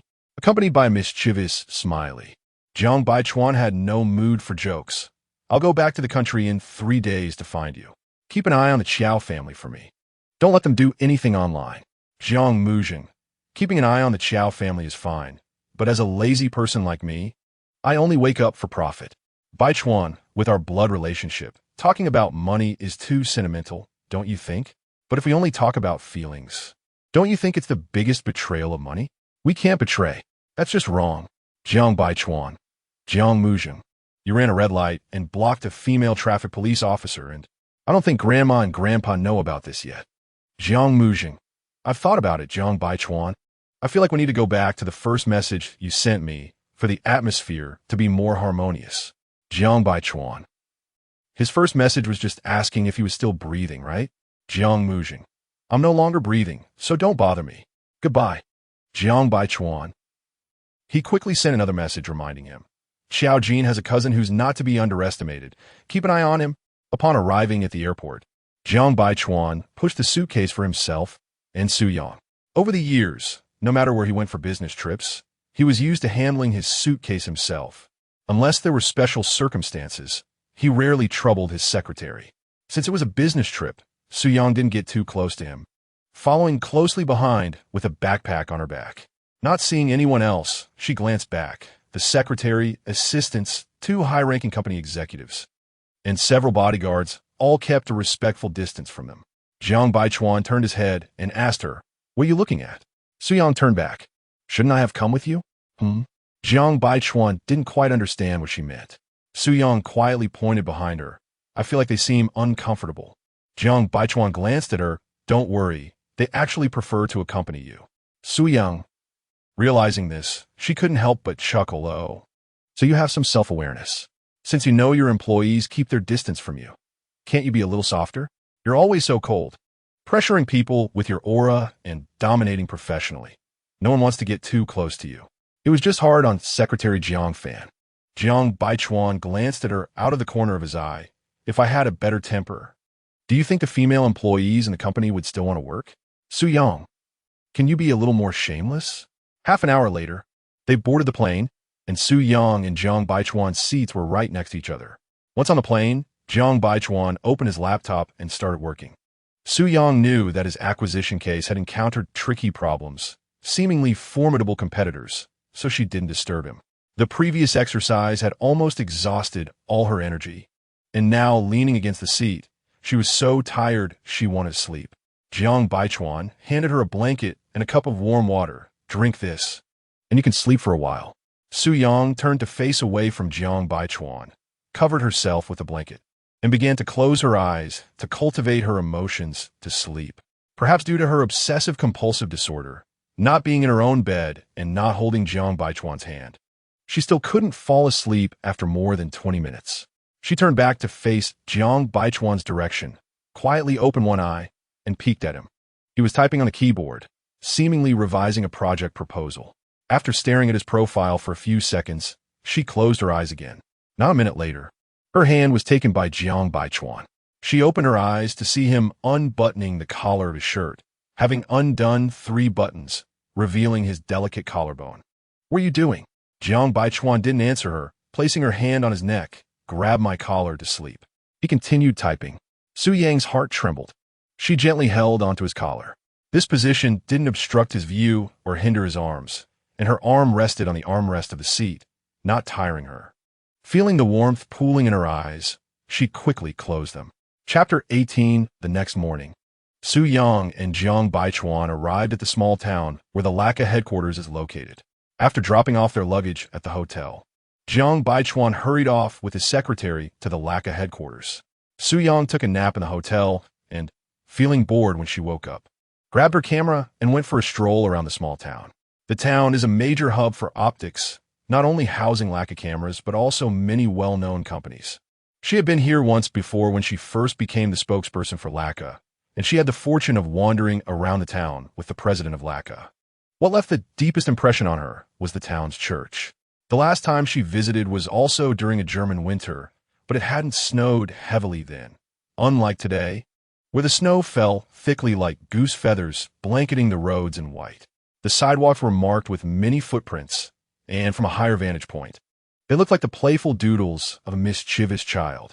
Many of the buildings in the small town featured distinctive Gothic architecture, with roofs covered in soft snow, resembling Christmas cottages on a card. It was a fairy tale romance. She remembered in elementary school, every Christmas, classmates would exchange Christmas cards. The ordinary ones cost a few dimes, while the more expensive musical ones cost several dollars. Each year, she was the one in the class who received the most cards. She was so excited the first year that she couldn't sleep all night. She was a transfer student because her father worked as a driver for the Jiang family, and she was fortunate enough to benefit from it. The Jiang family, which included Jiang Baichuan's uncle, transferred her from a regular school to the best school in the capital. In that school and class, she was considered the poorest child. Her personality was somewhat reserved. To put it bluntly, she was not sociable. No girl played well with her. Later, she became so sensitive and insecure that she hardly spoke. There were only a few students in the class who got along with her. Her desk mate was one, and the person sitting behind her was another. Her desk mate was Gu Heng, and the one behind her was Lu Yuqing. At that young and ignorant age, they knew how to treat her well. In the first year after she transferred, she couldn't even remember all her classmates' names. But on Christmas morning, when she entered the classroom, she found her drawer filled with Christmas cards in various fonts, beautiful, delicate, crooked, and adorably childish. The messages inside were simple, mostly wishing happiness and urging good studies. But none were signed. At that time, being young and naive, she thought her classmates were learning from Lei Feng, doing good deeds anonymously, and along with that, she found all her classmates to be much cuter. Gradually, she was able to get along harmoniously with her classmates. It wasn't until middle school that Lu Yuqing accidentally let it slip that all the musical cards she had received over the years, which had warmed her young heart, were their two creations. Suddenly, a gust of wind blew, and she didn't know whether it was snow from the sky or snow falling from the trees that landed on her neck. Su Yang came back to her senses, instinctively shrank her neck, and hurriedly swiped her hands in the air, but grabbed nothing. Her hands were cold and damp, with water droplets from melted snow. She put on the hood of her down jacket, raised her camera, and took many pictures of the little houses, then stared at the church not far away for a while. After a moment, she withdrew her gaze and continued walking along the sidewalk. After wandering around the small town for 2 hours, Su Yang received a message from Jiang Baichuan, asking her to return to the hotel early. She asked, "When will you be back?" Jiang Baichuan replied, "I'm already at the hotel, revising the acquisition plan." Su Yang responded, "I'll be back soon." She put away her phone and retraced her steps. It took her more than half an hour to reach the hotel, and her shoes were almost soaked. But thankfully her down jacket was waterproof and remained dry. When she arrived at the hotel entrance, she stomped her feet to shake off the accumulated snow from her shoes before entering. At the elevator, Su Yang was surprised to run into Peng Yueshi in a foreign land. Then she thought, since Jiang Baichuan was here for the acquisition case, Peng Yueshi was probably here for the same reason, and they were competing again. Peng Yueshi was on a phone call with her back to Su Yang, speaking fluent English. Besides some professional terms, Su Yang understood the gist, but she wasn't interested, so she patiently waited for the elevator. When Peng Yueshi ended her call and casually turned around, their eyes met. Su Yang averted her gaze calmly, looking at the numbers descending on the elevator. Peng Yueshi stared at her with curiosity, and after a while, as if understanding something, her gaze dimmed significantly. They had only met twice and hadn't spoken a word, yet the surrounding atmosphere suddenly became tense. Peng Yueshi looked at Su Yang intently, without any pretense, intending to intimidate her. After all, she was just a photographer. Her mental fortitude couldn't be that strong. She thought that Su Yang might go back and bother Jiang Baichuan, who, at that moment, had no time to entertain women. Su Yang also felt Peng Yueshi's piercing gaze on her, but she remained composed. She recalled that Jiang Baichuan had previously told her to use a top-notch, nonchalant indifference to destroy the psychological defenses of a first-rate competitor. Pang Yueshi knew that whoever spoke first would be the loser in this silent war. Yet she still chose to ignite the fuse, simply because she yearned for the man Jiang Baichuan, whom she couldn't have, and every setback made her want him more. If a photographer could end up in his bed, she found it hard to balance her feelings. Despite her inner reluctance, Pang Yueshi managed to maintain a calm demeanor, a professional smile on her lips. "Miss Su, you're the spokesperson for Laka, right?" Her words dripped with endless disdain, which Su Yang could easily detect. Su Yang then took her time to turn her head slightly, glanced at her, and smiled back. "Hello, are you my fan?" Pang Yueshi's expression changed several times, from red to white, her ears burning hot. This was the first time in her life that she felt embarrassed in front of another woman. Pang Yueshi had always prided herself on having seen the world in the workplace and business arena, never showing her emotions, especially in front of competitors, but this time, she felt completely defeated. In her view, not winning meant losing. She calmed herself and quickly composed her embarrassed expression. "Trying to save face? I was just paying attention because of the acquisition case at hand." After a pause, she smiled lightly and fixed her gaze on Su Yang's face. "Do you know why Jiang Baichuan is here in Germany?" She was unsure if Jiang Baichuan would discuss work matters with a bed partner, so she tentatively asked. Su Yang smiled, but remained silent. They were simply not on the same wavelength. The elevator had reached the first floor, and as Su Yang took out her room card to swipe it, she heard Pang Yueshi say, "It seems he hasn't told you. We're here for Laka cameras as well." "What a coincidence. We both have our eyes on Laka Group and want to acquire it." Su Yang was taken aback. She hadn't anticipated that Jiang Baichuan would be acquiring Laka. Upon arriving in this small town, she thought he was here for other companies, as there were quite a few well-known enterprises in the area. Pang Yueshi caught the fleeting change in her expression, confirming her suspicions. "Do you know why Jiang Baichuan has been getting close to you lately?" Pang Yueshi didn't continue. Su Yang could naturally hear the insinuation, implying that Jiang Baichuan wanted to use her identity as a spokesperson to win over Laka's upper management. She wasn't anxious, and spoke deliberately. "Jiang Baichuan has never been one to exploit women for his own purposes, Miss Pang. It seems you really don't understand him at all." Pang Yueshi was taken aback, clearly not expecting Su Yang to know who she was. Su Yang followed up. "Have you ever considered the possibility that it's because I like Laka cameras that Jiang Baichuan decided to acquire shares, wanting to give me a surprise?" After speaking, Su Yang swiped her card, and the elevator door slowly opened. She had no intention of reveling in the slightly flustered expression of Pang Yueshi. Instead, she gave a slight nod to Pang Yueshi and elegantly stepped into the elevator. Back in the room, Jiang Baichuan was sitting in the living room, looking serious while working on his computer. Su Yang walked over, hugged him from behind, resting her chin on his shoulder, and glanced at the computer screen filled with German text that she couldn't understand. After finishing the page, Jiang Baichuan turned to look at her and asked, "Are you cold?" Su Yang's hand slid down his neck, tapping on his heart area, saying, "I'm not cold at all here." Jiang Baichuan patted her on the backside a few times and hurried off to take a hot bath. Su Yang kissed him on the cheek and asked, "Are we going out this afternoon?"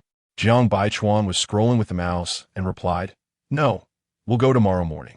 They are holding an emergency shareholders meeting to decide on the final acquisition plan." Su Yang nodded and blew gently into his ear. "Guess who I ran into downstairs?" Jiang Baichuan replied, "Either a man or a woman." Su Yang laughed in annoyance and lightly bit his neck. "What if it was a Thai lady boy?" Jiang Baichuan asked. "Did you not take a picture?" Su Yang hit him twice and scolded, "Can't you speak properly?" Jiang Baichuan put down the mouse, rubbed his forehead, and turned to her. "Go take a bath now, and we'll discuss who you ran into after you come out." He pointed to her feet. "Do you still have feeling?" Su Yang shook her head. "I'm so cold I can't feel anything." "Then why are you still standing there?" Su Yang Bodet kneaded his face a couple of times, and then went to the bedroom to grab her pajamas before taking a bath. When she came out after bathing, Jiang Baichuan had already had the waiter bring lunch. Su Yang tied up her half-dried hair and sat at the dining table. So much delicious food. Yeah, the French cuisine here is quite good. When eating together, they didn't fuss too much. Jiang Baichuan used his fork to pick up a small piece of foie gras and held it up to her mouth. Su-yang took a bite and nodded. Not bad. After swallowing, she added, but your zhajiangmian is still better. Jiang Baichuan looked at her, craving Chinese food. Su-yang nodded.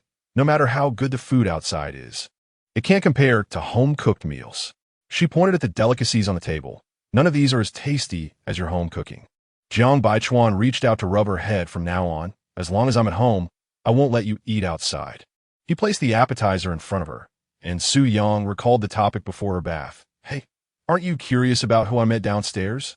Jiang Baichuan glanced at her, chewing his food slowly, and after swallowing, he said, who else could it be besides Fangyi Media? Su-yang squinted her eyes. So you guessed it already. Jiang Baichuan nodded. Yeah, they're also staying at this hotel, so it's not surprising. Su-yang gently stirred her spoon in the soup bowl, contemplating, before truthfully saying, I had a confrontation with her. Jiang Baichuan showed no surprise, his expression calm. As long as you didn't lose out, that's fine. Seeing her mood didn't seem to reflect any defeat, he didn't ask further. Su-yang, aren't you going to ask why I confronted her? I might embarrass you. Jiang Baichuan raised his eyes, showing a nonchalant expression. As long as you didn't lose out, everything else doesn't matter. After a pause, he added, I told you before, never shortchange yourself. Do whatever you want without hesitation. If things escalate, you still have me. Su-yang's lips curled into a faint smile as she took a few bites of food before she couldn't help but ask him, are you really here to acquire shares of the Laka Group? Yes. Jiang Baichuan didn't elaborate further, lowering his head to eat seriously. After a while, Su-yang said, but you never mentioned it to me before. Jiang Baichuan looked up. I wasn't sure if the acquisition would be successful, so I didn't want you to get your hopes up. Su-yang unconsciously tightened her grip on the spoon, wondering why he suddenly thought of acquiring Laka. After all, Laka's most glorious era had passed, and its current investment value was hard to say, not to mention that acquiring absolute shares wouldn't come cheap. Jiang Baichuan gently swirled the red wine in his glass, took a small sip, and said, you like their traditional cameras, right? Now that we are in a digital age, who knows, one day the traditional part might suffer heavy losses and they might stop producing new models. He wanted to preserve what she loved, as long as he was able to do so. Chapter 19 the next day, in the multimedia conference room of the Laka Group. Jiang Baichuan and his team arrived 10 minutes early. By the time they got there, Fangyi Media and her colleagues were already seated at the conference table. At this moment, the shareholder representatives and senior management of Laka were also arriving one after another. Hearing the noise, Fangyi Media lifted her gaze, and her eyes fell on Jiang Baichuan's cold and handsome profile. He did not spare her an extra glance and walked toward the president's seat of Laka. After exchanging pleasantries with the head of Laka, Jiang Baichuan took his seat. The long conference table, about 10 meters, had the major shareholder representatives and board members of Laka positioned near the projection screen, followed by the executive heads from various continents. Jiang Baichuan, Fangyi Media, and Fangyi Media's superior sat at the head of the table, while the other accompanying personnel took seats in the back row. Fangyi Media kept looking at him, and when Jiang Baichuan casually glanced up, their eyes met. In that moment, Fangyi Media felt her heart race, as if her secret thoughts had been exposed. She smiled faintly and nodded at him, and Jiang Baichuan politely nodded back before retracting his gaze. The feeling of excitement in Fangyi Media's heart had not yet faded. She touched her ear, feeling a bit hot. The meeting was presided over by Laka's vice president. Jiang Baichuan understood German, so he did not bring a translator. Fangyi Media could understand some of it, but many professional and obscure terms left her confused, and the translator was whispering in her ear. Sitting diagonally across from Jiang Baichuan, she could see him up close, even in such a serious and harsh setting. She occasionally found herself distracted, unconsciously stealing glances at him. In front of Jiang Baichuan lay a black leather notebook, where he was writing something with the steel pen he always carried. Fangyi Media had heard others say he had beautiful penmanship, but she had never seen it in person. She wondered what he was writing. Surely it wasn't the minutes of the Laka meeting. After a brief meeting, it was time for the competitive negotiations between the two companies, where they would detail their respective acquisition plans and Laka's future strategic investment development. The president of Laka originally leaned towards the investment from Inlin Asset Management Group, as Lin was financially strong and had rich experience in various business fields worldwide. Moreover, their collaboration with Morgan Stanley made it an undoubtedly fresh choice for Laka. However, Heng Investment Bank appeared unexpectedly. He did not anticipate that Jiang Baichuan would also be interested in Laka. He personally admired Jiang Baichuan, so he gave him an opportunity, adding another option for Laka's future. If there was a chance for collaboration, it could be a win-win situation. As for which acquisition proposal they would ultimately favor, it was not solely his decision. Most of the shareholders present had special feelings for Laka, being longtime fans. They would choose a path suitable for Laka's development, one linked to both interests and sentiment. The vice president of Laka solicited their opinions, asking who would start first, as in such competitive negotiations, being the first to speak held more advantages. Fangyi would never yield in such situations. She was about to speak up to suggest they go first when unexpectedly Jiang Baichuan said in German, "Ladies first." Fangyi was taken aback. When did he become so gentlemanly? Without time to think further, she clicked on her computer and began presenting their acquisition plan to Laka's shareholders and management, as well as explaining their development blueprint for Laka over the next 10 years. The focus of their strategic cooperation was that Lin had obvious advantages in various business fields worldwide, which could prevent Laka from making major decision-making errors in countries where it had not established a complete sales network. Finally, they proposed to buy 41 of Laka's shares for $230 million, with further investments to follow. After completing her presentation, Fangyi set down her mouse and slightly raised her head. Jiang Baichuan was still writing in his notebook, somewhat absent-mindedly. To him, her acquisition plan seemed like a music class from elementary school, something he could take or leave. The shareholders of Laka digested the acquisition proposal, and next came Jiang Baichuan. Originally, the explanation was to be given by the general manager of the investment bank, but since he spoke German, he skipped the hassle of simultaneous translation. Jiang Baichuan did not display the relevant details of the proposal on the screen. He simply stated, "First, the operating rights of Laka's traditional cameras will be retained. We at Heng will not participate, and we will invest $50 million annually for the research and development of new cameras." $50 million for the annual research and development of traditional cameras? Fangyi stared at him, incredulous. He was the most harsh businessman, rarely charitable. Yet now he was willing to dig into his own pockets for R&D expenses? What kind of thought process did this man have? Jiang Baichuan continued. Heng Investment Bank is a domestic Chinese investment bank and is the best strategic partner for Laka Group to enter the Asian and Chinese markets. After a slight pause, he emphasized there is no other. The confidence and arrogance in his words were not something everyone could possess. Fangyi's gaze remained fixed on his face, his calm demeanor. Deep and unfathomable eyes, magnetic and deep voice, and the sharp aura he exuded from within were all irresistible to her. Jiang Baichuan continued.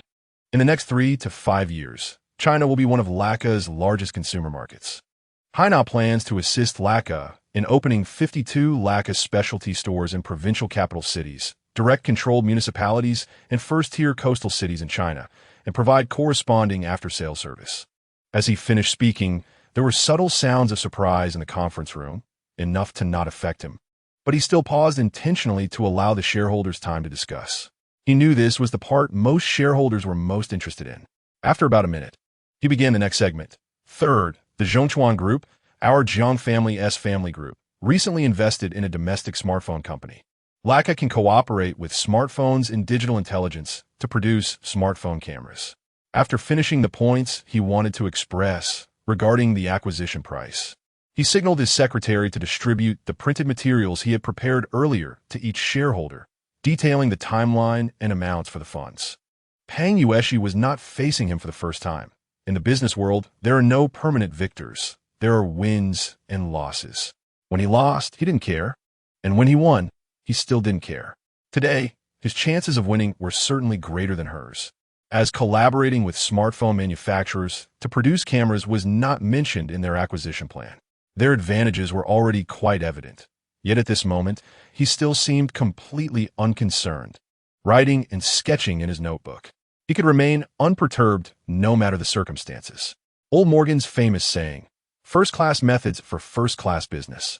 Pang Yueshi felt he had achieved that. Regardless of winning or losing, he had done it. Before the meeting ended, a shareholder asked Jiang Baichuan, "Why are you so interested in the traditional business? Not only do you not participate in the operating rights, but you also invest every year." All eyes in the conference room were focused on Jiang Baichuan, and Pang Yueshi was especially fixated on him, equally curious. Jiang Baichuan smiled, hesitated for a few seconds, and finally said, "My first love is..." Lack of fans. Suddenly, applause erupted in the conference room. The faces of the shareholders and management were filled with smiles of blessing. They loved Laka and appreciated every story related to love behind it. Jiang Baichuan slightly nodded in acknowledgement. Pang Yueshi also applauded along, but the smile on her lips was frozen. She didn't expect that such a cold and even ruthless man would have such a gentle side. His first love was actually someone from Laka, so he also liked Su Yang, the spokesperson for Laka, because of his affection for Laka. It was still undecided which company to choose at that moment, as Laka had another shareholders meeting in the afternoon to determine the final partner. After the meeting, Laka's shareholders gradually walked out. At that moment, Jiang Baichuan's phone vibrated. It was a message from Su Yang. "Honey, my flight to Hong Kong is at noon. Ding Qian just called me and said the shooting schedule has been moved up. Before the shoot, I need to meet with the president of King Jewelry." The president attaches great importance to the details of this shoot, and reportedly, this advertising investment is the largest in King S history. "I need to be at King S headquarters by 9 a.m. tomorrow. I've already booked my ticket and will take a taxi to the airport soon. You focus on your acquisition case and don't worry about me. I just don't know when we'll meet again. Love you." Jiang Baichuan stared at the screen for a few seconds, especially the last line, leaving him with an indescribable feeling. He put away his phone, stood up, shook hands with the president of Laka to say goodbye, and quickly walked out of the meeting room. Pang Yueshi glanced at the notebook on Jiang Baichuan's seat, which was still open. She had always been curious about how beautiful his handwriting was. She stood up, before Jiang Fan put away the notebook. She caught a glimpse of the writing inside, densely filled with the character Tong. The only thing she could think of was that his first love must have the surname Tong. Jiang Baichuan left the meeting room and dialed Su Yang's number. "Hello, where are you?" Su Yang had already pushed her suitcase out of the elevator and into the hotel lobby, calling a taxi immediately. "Can you wait for me for half an hour?" Jiang Baichuan glanced at his watch. It was already 10:30 a.m., and a noon flight seemed a bit tight. Su Yang calculated the time. "I can barely make it. Do you need to rush back? Don't delay your business." "No, I'm just finishing up here. I'll hang up first." Jiang Baichuan arrived at the building's entrance, where the president of Laka had sent a business car to pick them up these past few days. He didn't have time to wait for Jiang Fan and texted her to take a taxi back to the hotel. Once in the car, he explained the situation to the driver, hoping to save some time. The driver agreed to take Su Yang to the airport. Jiang Baichuan expressed his gratitude, thinking that this way, he could talk to Su Yang a bit longer. It was a long flight from Germany to Hong Kong. She would probably be sleepless all the way alone. 25 minutes later, the car arrived at the hotel entrance. Su Yang was sitting on her suitcase, her gaze fixed on the intersection. Today, the snow in the small town had stopped, the sun was shining high, and the sky was a clear blue. She sat there, quiet as a painting. Jiang Baichuan got out of the car, and Su Yang immediately stood up, jogging over to meet him. Jiang Baichuan extended his hand. "Give me your phone." Su Yang was taken aback. "Why?" Jiang Baichuan reached directly into her down jacket pocket to take her phone. "I'll record a German story for you to listen to when you can't sleep. Maybe you'll fall asleep while listening." He had never thought of this method before. Whether it would work or not, he decided to give it a try. Jiang Baichuan unlocked her phone by using her fingerprint and started looking for the voice recorder. Su Yang took half a step closer, putting her hands into his trench coat pockets to warm them up, slightly tilting her head to look at him. "Is that why you rushed back? To record a story for me?" Jiang Baichuan nodded, found the voice recorder, cleared his throat, and began recording. The German story she had heard 100 times. Although she didn't understand what it was about, had all the familiar phrases, feeling something slide down her face. Su Yang quickly turned her head to the side and gently wiped it away with her hand. This was the first time she cried in front of him. Even when he proposed, she didn't cry, just felt so happy that she didn't know how to cry. "Now, This short story moved her to tears. His warm voice continued, and she looked at the snow piled up in the flower bed under the sunlight, beautiful beyond belief. On this cold winter day, with the snow just cleared and the sun shining, she felt the spring breeze of March. It seemed that this small town had also welcomed spring. Chapter 20. Jiang Baichuan finished recording a segment, played it back to listen, and found it not bad. He turned it off, stuffed his phone into her pocket, and watched her turn her head away as he pulled her body back towards him. Su Yang sniffed, her face still marked with traces of unshed tears. Jiang Baichuan was taken aback. It was the first time he had seen Su Yang cry. A momentary pain tugged at his heart. He reached out and hugged her tightly, asking what's wrong. Su Yang shook her head and remained silent. Jiang Baichuan didn't ask again, just held her tighter. They had been together for over 11 years, almost 12, and even during their difficult times, she had never cried or seemed sad. She was always rational, and he was busy. She never clung to him, never caused unnecessary trouble, and only occasionally showed minor irritation. But today, she was crying, her nose red, clinging to him tightly, rubbing against his chest like a fragile little girl. And it was the first time he had seen this side of her. Jiang Baichuan gently rubbed the top of her head with his chin, saying nothing, just holding her more tightly. She continued to sob at his arms. Jiang Baichuan leaned down and kissed her ear softly, asking in a low voice, "Are you tired?" Su Yang shook her head, her voice choked. "I just miss you a bit." Jiang Baichuan bit her earlobe, saying, "I won't let you go more than a week without seeing me again." They hadn't seen each other for 3 months, aside from being busy. He had also had some health issues, and she was preparing for a photography exhibition in Hong Kong at the time. He didn't want to distract her by mentioning his illness, nor did he go to see her. After he was discharged from the hospital, he was busy with the IPO project for the Shun family and handling the merger case with the Zhongchuan Group, and she was busy as well, which led to their long separation. Su Yang's tears flowed like a river. Today's tears were like a dam that had burst, flooding uncontrollably. She just nodded vigorously. A few minutes later, Su Yang's emotions slowly calmed down, and she looked up at him, saying, "I have to go to the airport. If I don't leave now, I won't make my flight." Jiang Baichuan let her go, wiped the tears from her face, and gently stroked her cheek, saying, "Call me when you land." Su Yang nodded, her eyes moist, reflecting only him, the man she had loved for 11 years without ever regretting. Su Yang disliket farewellskenes. The image of her turning to go through security while he stood there watching her, then returning alone, was heart-wrenching. That kind of feeling was terrible. After he had sent her off once, she never let him see her off again. Su Yang got into the car, rolled down the window, and smiled at him, waving. Jiang Baichuan walked over, pinched her chin, and kissed her. Before letting go, he bit her lip hard, the taste of blood spreading in both their mouths. Jiang Baichuan released her lips, ruffled her hair, and signaled the driver to start the car. He only looked away when the car turned a corner and disappeared from view. After having lunch, Jiang Baichuan didn't take a nap. Instead, he planned to stroll around the small town to see if he could find a cup that Su Yang would like. He didn't drive, but walked along the narrow road in front of the hotel. Passing by the town's church, he couldn't help but stop. 3 years ago, Su Yang had taken a selfie in front of this church and sent it to him, and he remembered every word she said clearly. She said, "One day in the future, when I win the highest award in photography, I will propose to you here. You heard me right. I will propose to you. Marry me, and I promise you will have enough to eat, warm clothes, and endless money. I'm very devoted, and I only love you." For the past 3 years, she had been working tirelessly towards that highest honor in her field, not stopping for a single day. Only he knew all her hardships and pressures. Jiang Baichuan took out his phone, snapped a picture of the church, and sent it to Su Yang, jokingly asking, "Tongge, when are you going to propose?" After putting away his phone, Jiang Baichuan turned to leave the church. Oh, what a coincidence. Fangyi had been free lately and came to check out this classic architecture of the small town, not expecting to run into Jiang Baichuan here. Jiang Baichuan nodded, not intending to speak, and walked forward. As they brushed past each other, Fangyi called out to him, "Jiang Baichuan." Jiang Baichuan stopped and turned around. Fangyi also turned. "If it's to congratulate me, then thank you," he replied calmly. "Fangyi, this man is really arrogant. Who says he can definitely win?"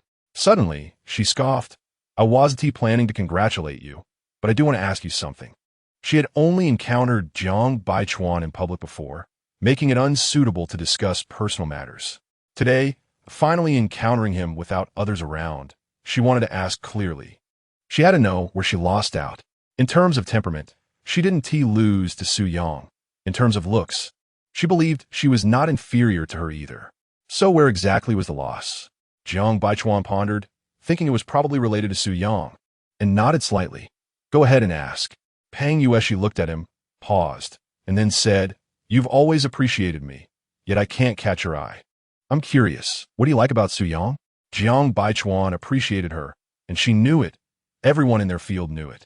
He had publicly stated before that in the investment banking industry, there weren't many women he admired, and she was one, along with his secretary Jiang Fan. Jiang Baichuan answered her without hesitation. I don't know. I just like her the moment I saw her. There's no reason behind it. Pang Yueshi blinked, as if calming her agitated emotions. After a moment, she spoke calmly, Jiang Baichuan, I'm asking you calmly, not trying to argue with you. Jiang Baichuan interjected. I only argue with my family. Pang Yueshi held back her frustration. So you don't like Su Yang? Is it just because she endorsed the camera your first love liked? Jiang Baichuan never voluntarily discussed his private feelings with others. Since she asked, he would clarify, Su Yang is my first love, and she is also my wife. It took Pang Yueshi a while to recover from the shock, but she still found it hard to believe. He was actually married? To Su Yang? Her provocation towards Su Yang in the elevator that day was a huge joke. It refreshed her ignorance to new heights. Pang Yueshi composed herself. Continuing this topic seemed to make her appear ungrateful. She shifted the conversation. Do you know where I'll be transferring to after I return to New York? Jiang Baichuan replied dismissively. Does it have anything to do with me? Then he turned and walked away. Pang Yueshi. This man is truly rude and arrogant. She stood with her hands in her pockets, watching the tall figure grow further away, her expression complex. It wouldn't be long before they would face off again. Su Yang arrived in Hong Kong the next morning around 6. Although she hadn't slept well on the way, she managed to doze off for a few hours with the recording. While pushing her suitcase through customs, she heard someone call her from behind. Tong Tong. Su Yang turned around and was surprised to see Gu Heng, who was followed by an assistant. She paused and waited for him. Gu Heng approached and asked, Why are you alone? Su Yang replied, Ding Qian flew over from Beijing. Let us go. Gu Heng reached out to help her with the suitcase, but Su Yang declined. Gu Heng gave up and walked alongside her towards the customs exit. While waiting in line at customs, Su Yang glanced around, her gaze finally landing on his face. How about we split up to Q? Gu Heng didn't understand her meaning. Huh? Su Yang explained, You're an acclaimed actor. It would look good if you're photographed. People might think I'm trying to get famous.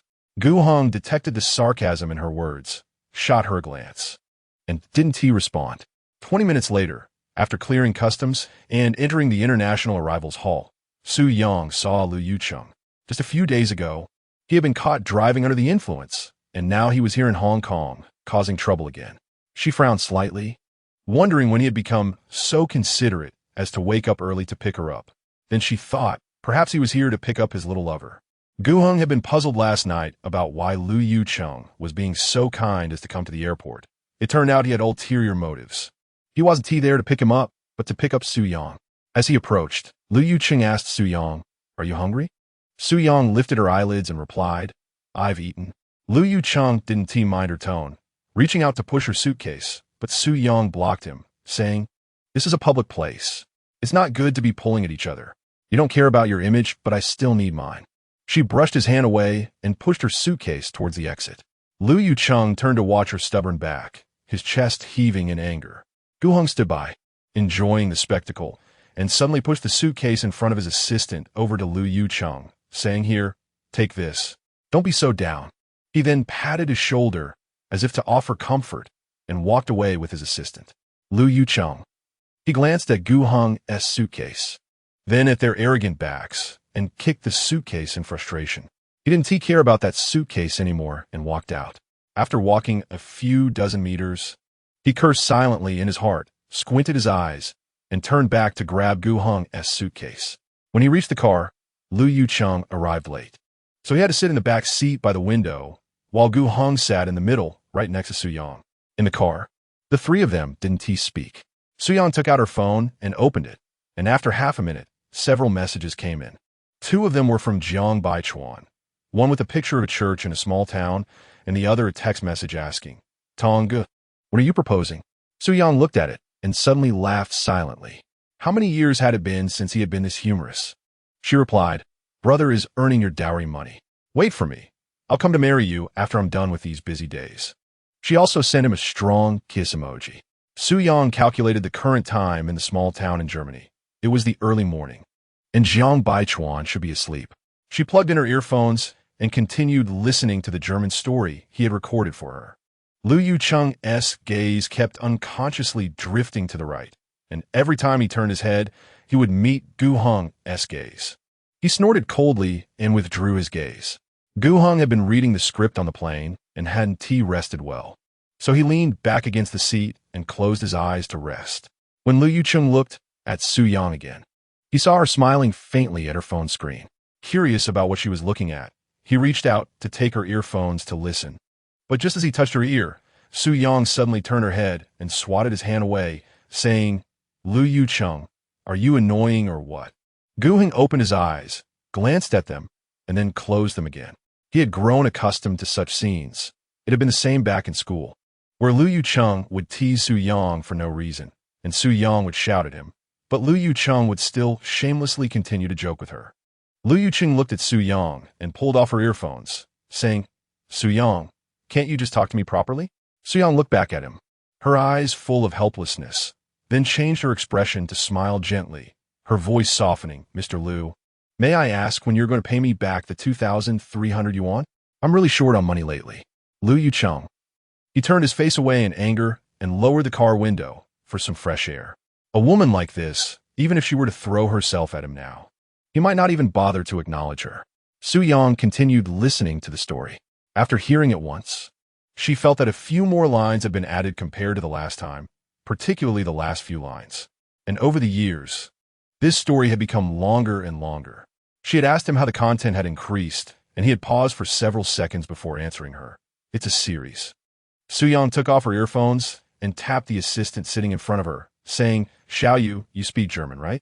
She remembered that Xiaoyu had found a German girlfriend and had even taken a German language class. Xiaoyu turned around and replied, yes. Suyang smiled. Could you help me translate the story? Xiaoyu smiled back. I'm afraid I can't convey the meaning the story wants to express. I'm just a half-baked speaker. Suyang handed him her phone and earphones, saying, it's okay. I just want to know what the story is about in general. You can jot it down in my notebook. Xiaoyu nodded in agreement. 40 minutes later, Xiaoyu turned around, smiled, and said, Sister Tong Tong, this is the best story I've ever heard, though I'm not sure how well I translated it. Suyang blinked, looking at him skeptically. Is it really that good? Xiaoyu nodded meaningfully and returned the phone to her, saying, you can check the story content yourself. Then he discreetly glanced at Gu Heng and Lu Yucheng in the back seat. No wonder they lost to Jiang Baichuan. He sighed silently in his heart. Suyang took the phone, plugged the earphones back in, and continued listening. She opened the notebook to read the translated Chinese text. As soon as she saw the first line, her eyes began to heat up. On November 9th, 2004, I first met Tong. I heard from my second uncle that she lost her keys while playing on her way home from school and went to her uncle's house to get them. On December 22nd, 2005, I met Tong for the fourth time. That day, I picked her up after school for Uncle Sue, and I confessed to her. That night, I couldn't sleep at all. In February 2006, I gave Tong a Leica camera. She said she wanted to be a photographer in the future, so she wouldn't have to study chemistry and physics, and would need to learn history and politics. In June 2006, Tong ranked last in her final exam. She told me over the phone that she wouldn't study anymore because it didn't matter whether she studied or not since she would always be last. In June 2007, Tong graduated from high school and worked part-time at a photography studio during the summer, earning 800 yuan and buying me a ring. In August 2007, Tong came to New York for the first time. She was so excited she hardly slept for 2 days. In November 2008, Tong won her first photography award, and she used that prize money to buy me a burgundy shirt. In January 2009, Tong ranked 36th in her major. By June 2010, Tong had ranked first in her major. On June 25, 2011, Tong graduated and I attended her graduation ceremony, where she was awarded Outstanding Graduate. On March 19th, 2012, Tong opened her own studio, which had the same name as my investment bank, Heng. In December 2013, Tong became the spokesperson for Laka. In front of the church in the small town, she sent me a selfie, saying my little girl had grown up and could marry me now. On February 14th, 2014, I proposed to Tong. On November 9th, 2014, we got our marriage certificate. In 2015, we were both busy that year. On December 9th, 2016, I hadn't seen Tong for 3 months, and I missed her dearly. Chapter 21. Jiang Baichuan was awakened by the sound of his phone alarm. Before going to bed, he had calculated the approximate time of Su Yang's arrival in Hong Kong and set the alarm to respond to her messages promptly. He reached for his phone and saw several unread messages from her. He dialed her number. It took a long time for her to answer on the other end. "Hey, it's the middle of the night over there. Why are you still awake?" Su Yang's voice was a bit hoarse. Jiang Baichuan's muddled mind became clearer, and instead of answering, he asked, Tong, what's wrong?" Her voice sounded like she had been crying. Su Yang took a few deep breaths. "It's nothing. I probably didn't sleep well on the plane." Jiang Baichuan sighed in relief.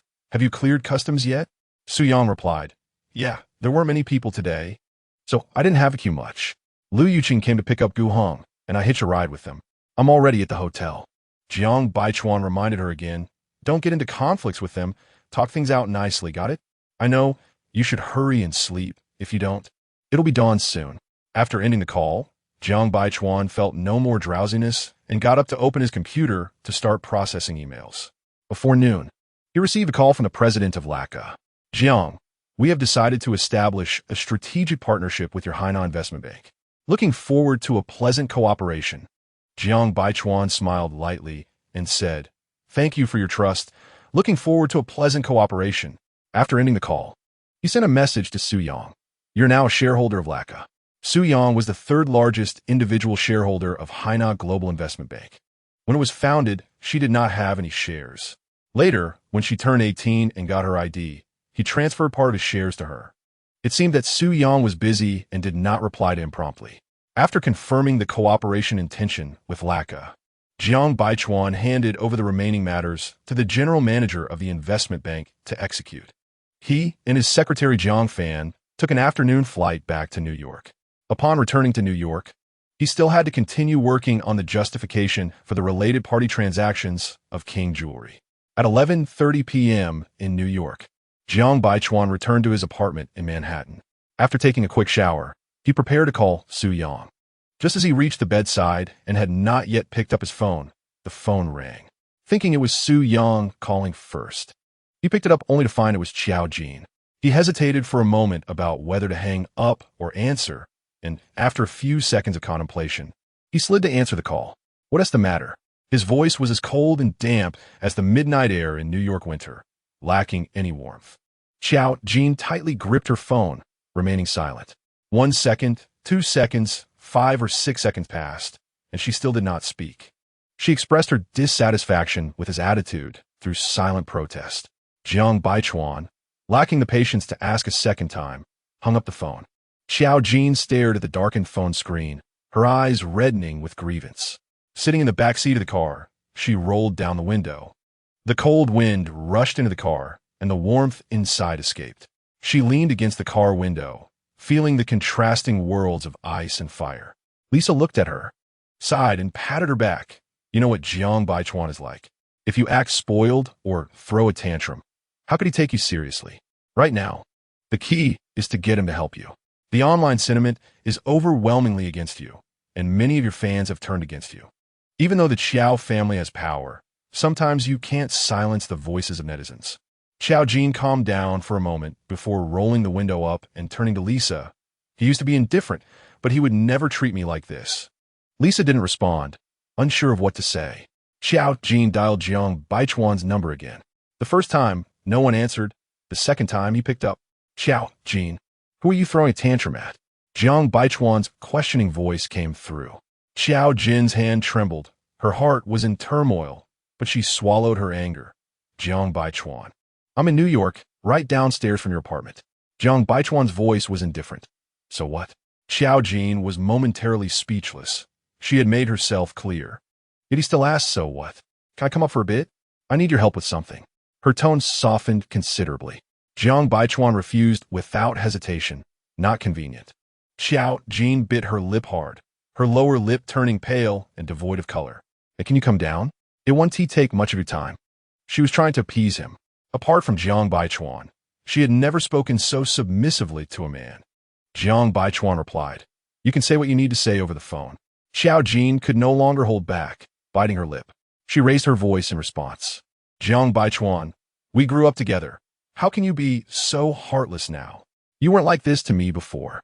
You're allowing Su Yang to bully me, and it makes me uncomfortable and unbalanced. There was a few seconds of silence on the line. After a few seconds, Jiang Baichuan said, Xiao Jin, besides Tong Tong, I have no obligation to be nice to any woman. I was nice to you when we were kids because you weren't so unreasonable back then. No one is foolish. You know exactly what you've been doing lately. I've been quite polite to you. And this politeness is not for your sake, but out of respect for the Qiao family's past help to my grandfather. But there won't be a second time. If you insist on playing dumb, I will make time to clarify things with you no matter how busy I am. Xiao Jin was taken aback. After knowing Jiang Baichuan for so many years, this was the first time she had seen him speak so much in one breath, especially in such an angry state. An ominous premonition rose in her heart.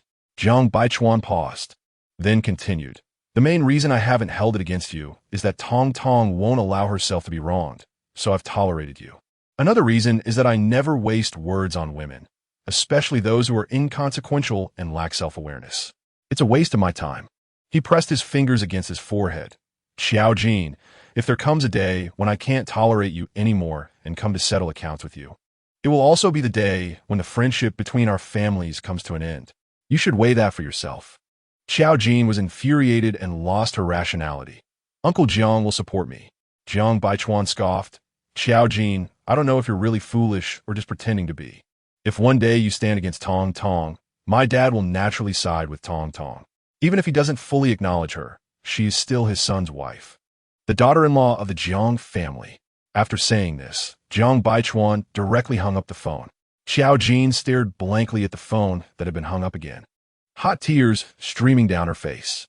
Lisa sighed, pulled out a few tissues, and handed them to Xiao Jin. Stop crying. You know Jiang Baichuan's temper. He always responds better to softness than hardness. If you confront him head-on, it will be you who suffers. Why can't you remember this? Xiao Jin took the tissues to wipe her tears. This time, she had brought it upon herself. She had confidently believed that Su Yang would not publicly acknowledge her relationship with Jiang Baichuan, and that Jiang Baichuan would not disregard the friendship between their families. Everything had gone off track. Lisa comforted her. We should hurry back home and discuss with your parents what to do next. Xiao Jin sighed. I'll have to ask my dad to talk to Uncle Jiang. Uncle Jiang wouldn't disregard the friendship between our families after all these years. After a pause, she comforted herself. The worst-case scenario is to have my grandfather talk to Jiang Baichuan's grandfather. My grandfather has always spoiled me. Even if he is unhappy about my reckless behavior, he wouldn't let my reputation suffer at a critical moment. She turned her face toward the endless darkness. The winter night in New York, quiet and cold. After hanging up on Xiao Jin, Jiang Baichuan directly dialed Su Yang's number. Are you up? Su Yang Yanet. Her voice also hoarse and hazy. Not yet. I'll get up soon. We have to shoot an advertisement today. Jiang Baichuan's concern was, are you wearing a wedding dress for the shoot? Su Yang turned on the speaker, placed her phone by the pillow, and replied, no, we're a formal dress. I hand-painted many scenes on the plane, and the president of King Jewelry was very satisfied after seeing them, saying that they want to use this innovation. By the way, do you know what the highlight is this time? Jiang Baichuan felt inexplicably relaxed upon hearing that he didn't have to wear a wedding dress, and asked her, what? Su Yang said, a black back. I know the president of King has a black back, and it's a celebrity black back, so I included it in the advertisement. As soon as President Zhou heard that his black back had a chance to appear, he decided to use this shooting plan. I didn't expect him to be such a willful president. After saying that, she laughed again. Jiang Baichuan also laughed. So your scheme succeeded? Using the black back to divert President Zhou's attention from the wedding dress. Su Yang chuckled a few more times, and at that moment, Ding Shi knocked on the door. knowing it was time to hurry her to the shooting location. Before hanging up, she whispered to Jiang Baichuan, "Once I finish shooting here, I'll fly over to see you." After the call ended, Jiang Baichuan gently tapped his palms with his phone as he hated long flights alone the most. A moment later, he sent a message to Jiang Fan. "Book the earliest flight to Hong Kong for tomorrow." Jiang Fan quickly replied, "Who else is going with you?" Jiang Baichuan, "Just you and me going to Hong Kong Stock Exchange." Jiang Fan, "Okay." These past few days, he had been busy with the acquisition case, and his stamina was severely depleted. Jiang Baichuan originally planned to rest well tonight and continue preparing the documentation tomorrow. But with the sudden decision to go to Hong Kong tomorrow to address King's inquiry from the Hong Kong Stock Exchange, time was too tight, and he couldn't finish the documentation in time. The several hours on the plane wouldn't be enough. This meant he would have to stay up all night again. He went to the kitchen to make a cup of coffee and brought it to the study to start working late. Jiang Baichuan put down the coffee cup, pressed the power button on the computer, and reached for a stack of documents placed at the corner of the desk. Next to the documents was a photo stand. It was an old photo of Su-young with a radiant smile. It was taken when she first came to New York at the age of 19 in Central Park. Jiang Baichuan put down the documents and reached for the photo stand, drawing two upward-curled mustaches above her lips with a pen. The computer was already on, and Jiang Baichuan used a tissue to wipe off the little mustaches, set the photo stand back, and started working. In the midnight study, the only sound was the tapping of his keyboard. 2 hours later, Jiang Baichuan completed one explanation, stood up, and went to make another cup of coffee. After sitting down, he tiredly rubbed his brow, opened the music on his computer, and the player only had one song. He played it a few times whenever he felt tired. Just as the prelude started, Su-young's message came in. Perhaps she was bored and sent a teasing emoji. Jiang Baichuan called her, and Su-young quickly answered, "Why haven't you slept yet? Still working late?" Su-young was already in the hotel lobby's resting area with her manager and assistant, waiting for the car to take her to the shooting location. The lobby was quiet, and she could clearly hear the familiar song coming from the phone. She laughed. Still listening to that runaway song? The song he was playing was sung by her.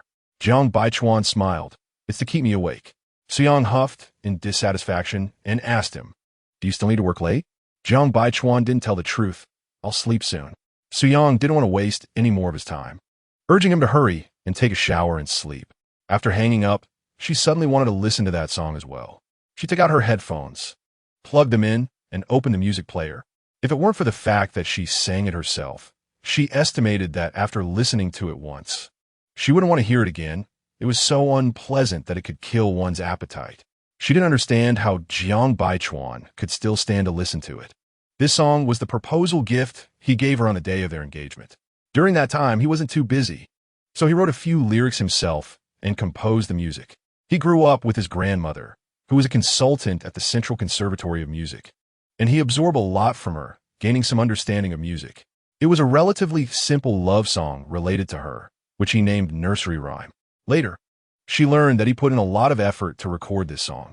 He had his grandmother contact the best recording studio, found a quality band, and was involved in the entire process of recording the accompaniment, even mixing the piano and adding a few vocal harmonies. After the accompaniment was recorded, on the day of the proposal, he took her to the studio to record the song. Since it was her first time in a recording studio, she was a bit nervous and was never satisfied with the recordings, so they ended up toiling in the studio until nightfall. She never imagined that he, who wasn't good at expressing emotions, would give her such a big surprise. After all, in the morning during the proposal, he only said "I love you" 3 words and didn't ask if she was willing before directly putting the ring on her ring finger. They spent the whole day in the recording studio without eating much, but she was overjoyed. That night when they got home, he made her fried sauce noodles. This was their big meal on the day of the proposal and also their Valentine's Day dinner.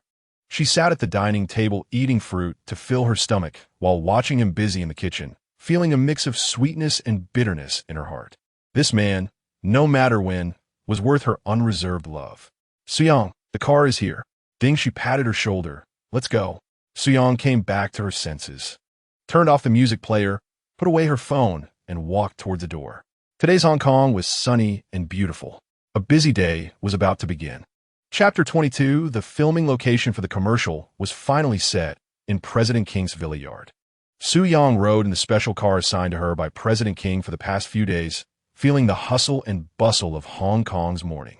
When she arrived at the villa, Gu Heng and his group had already arrived early, and to her surprise, Liu Yuqing was also there. Was he very familiar with the president of King Jewelry? They were having breakfast at an outdoor dining table, surrounded by a lively group of people. President Zhou saw her coming and smiled as he stood up. "Miss Su, come over and have something to eat.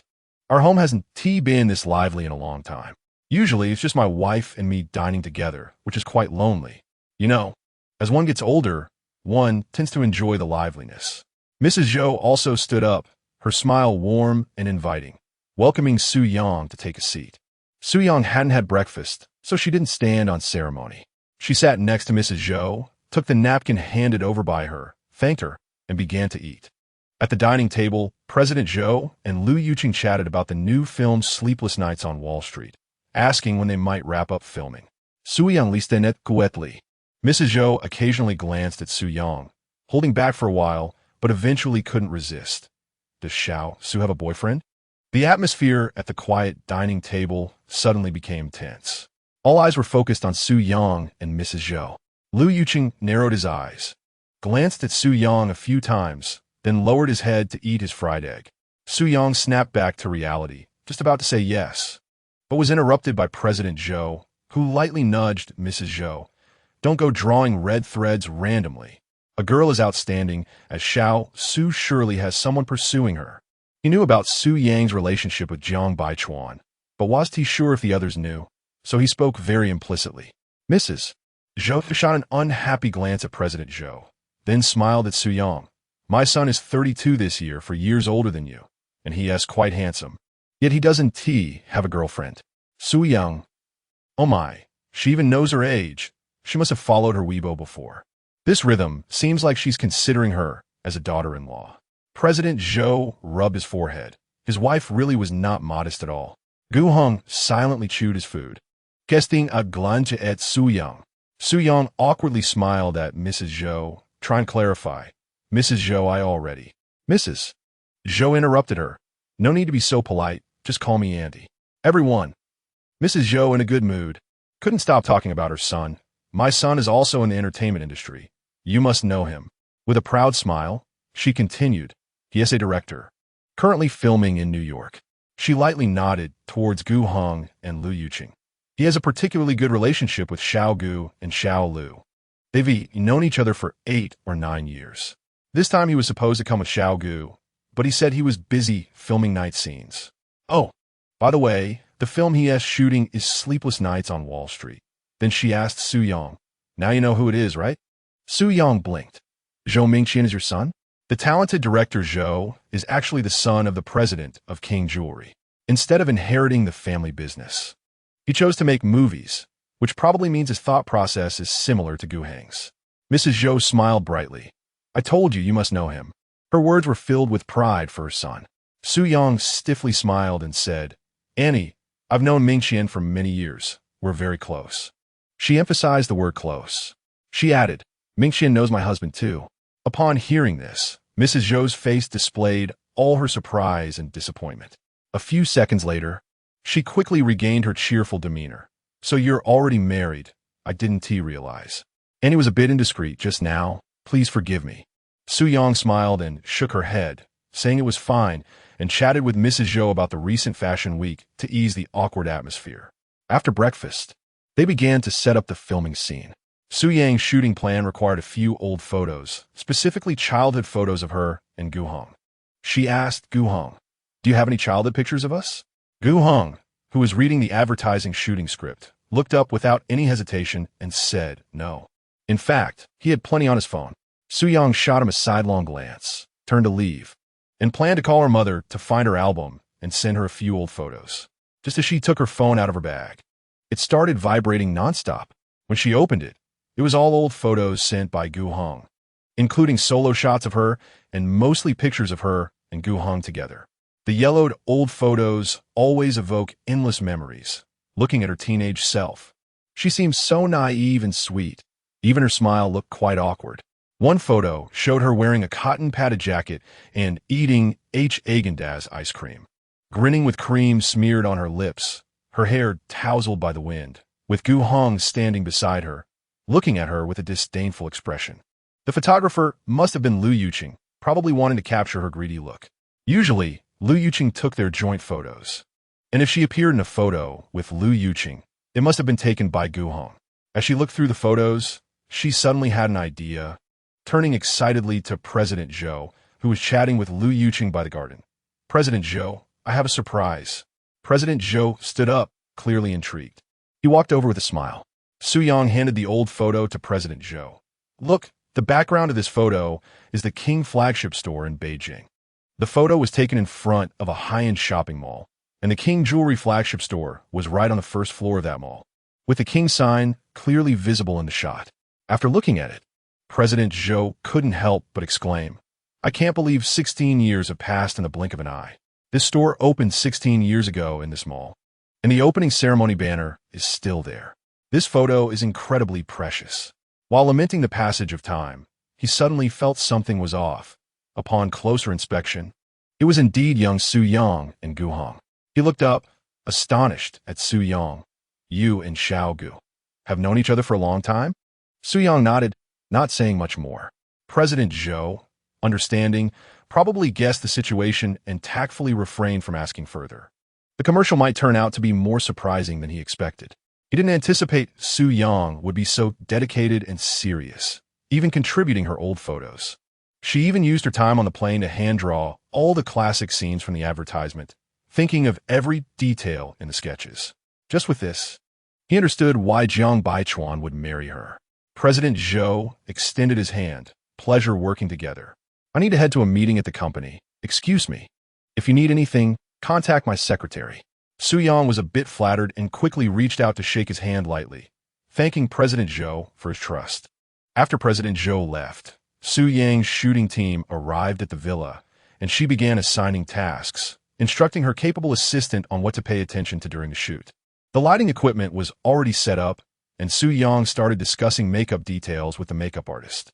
Gu Hong put down the script and looked at Su Yang. "Today isn't the official commercial shoot. It's just a run-through. Does it have to be this complicated?" Su Yang glanced at him and ignored him, continuing her discussion with the makeup artist. Today was mainly to find the feel from the shooting plan and get familiar with the blackback dog, just like a rehearsal.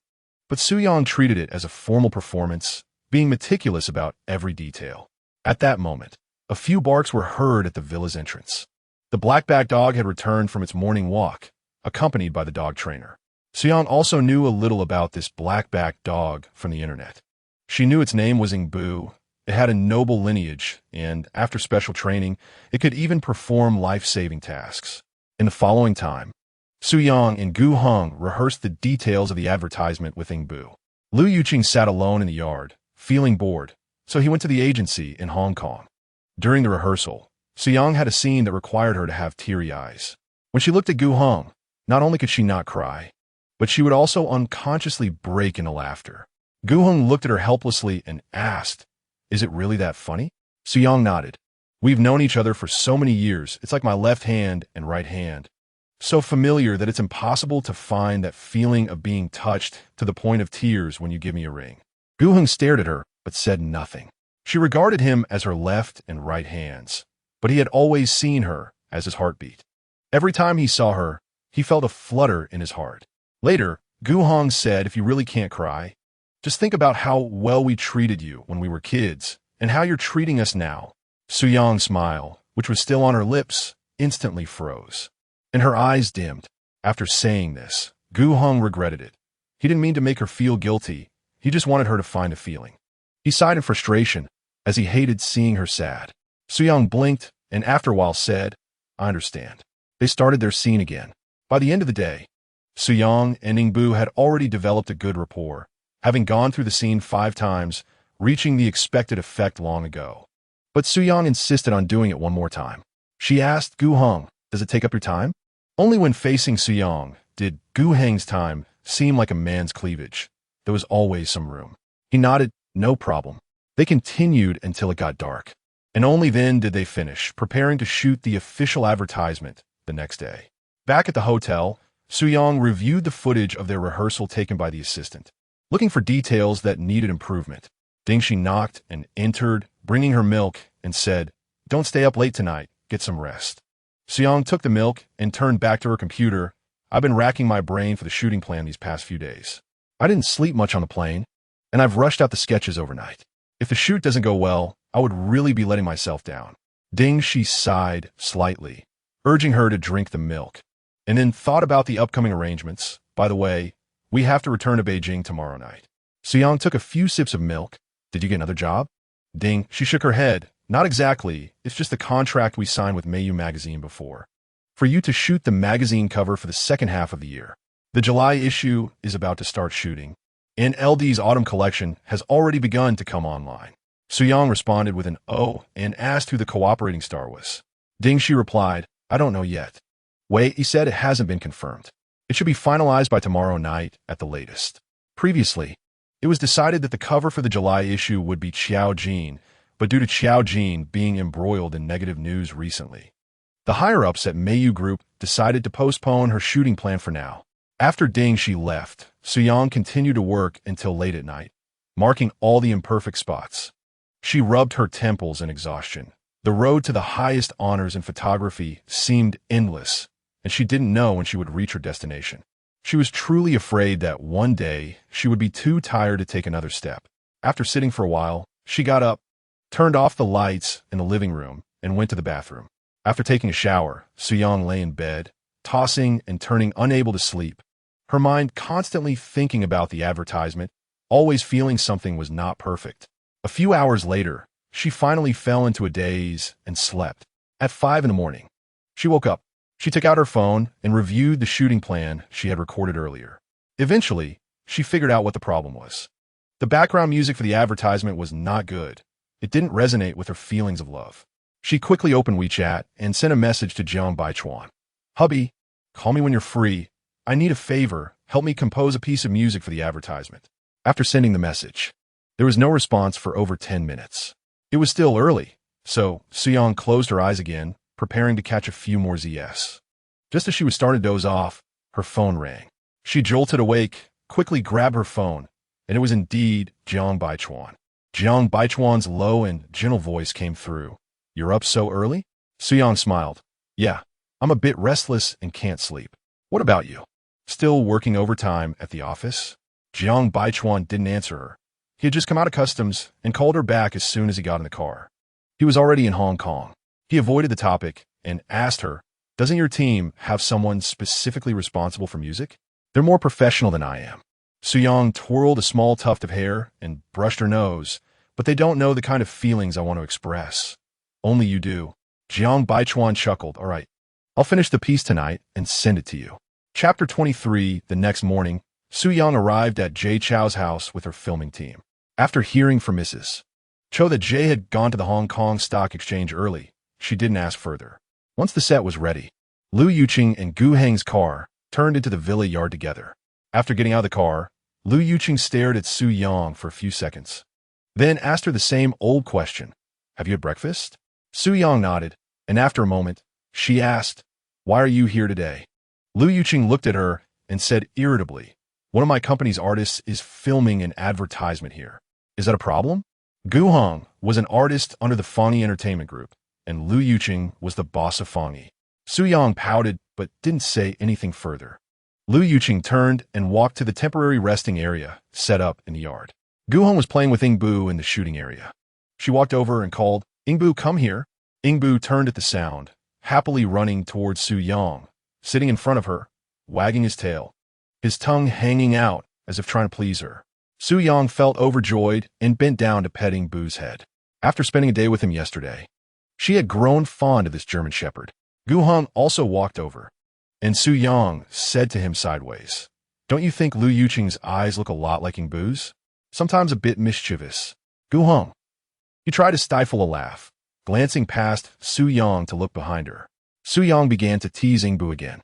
What she meant by mischievous was that sometimes he would act playfully with those around him, with no derogatory intent, but when that reached Lu Yuqing's ears, it took on a different meaning.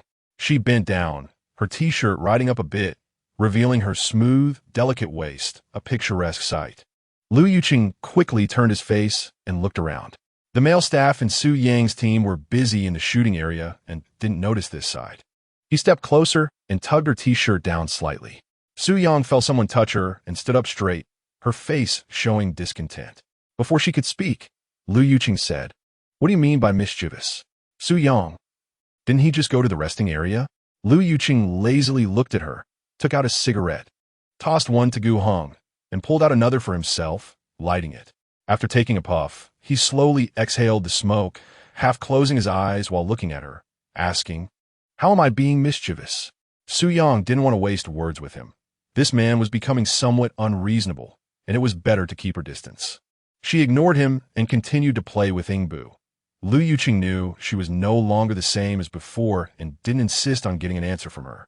He pulled a chair and sat down next to Gu Heng, casually flicking off some ash. He noticed Gu Heng was still playing with the cigarette, but hadn't smoked it, and chuckled lightly. "What is up? Have you quit?" Did he start quitting because Su Yang didn't like it? Looking back, it really wasn't necessary. If one day she said, "Lu Yuqing, can you not smoke?" he would definitely never smoke again in his life. However, she never said anything. She only cared about that Jiang Baichuan. Su Yang played with Ingbu for a while, checked her watch, and saw it was about time. She looked at Gu Heng. "Let's go change clothes and get ready."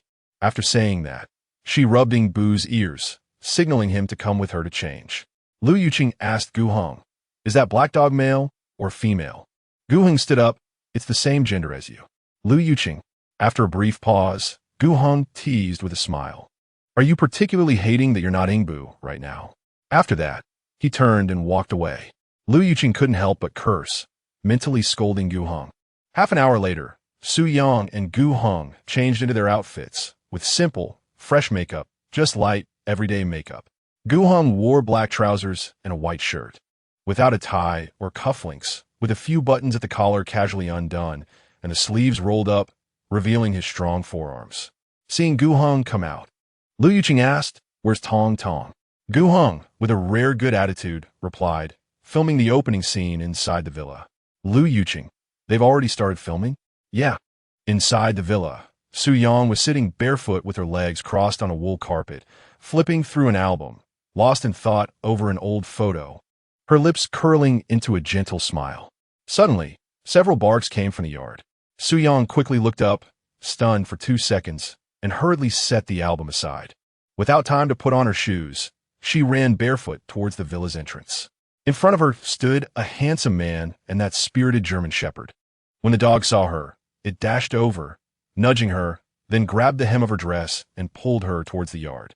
When it reached about 2 meters from Gu Heng, the dog let go of Su Yang and ran back to Gu Heng, resting its front paws on him, its hind legs standing up, one paw tightly gripping Gu Heng's shirt while the other was digging at the edge of his pocket.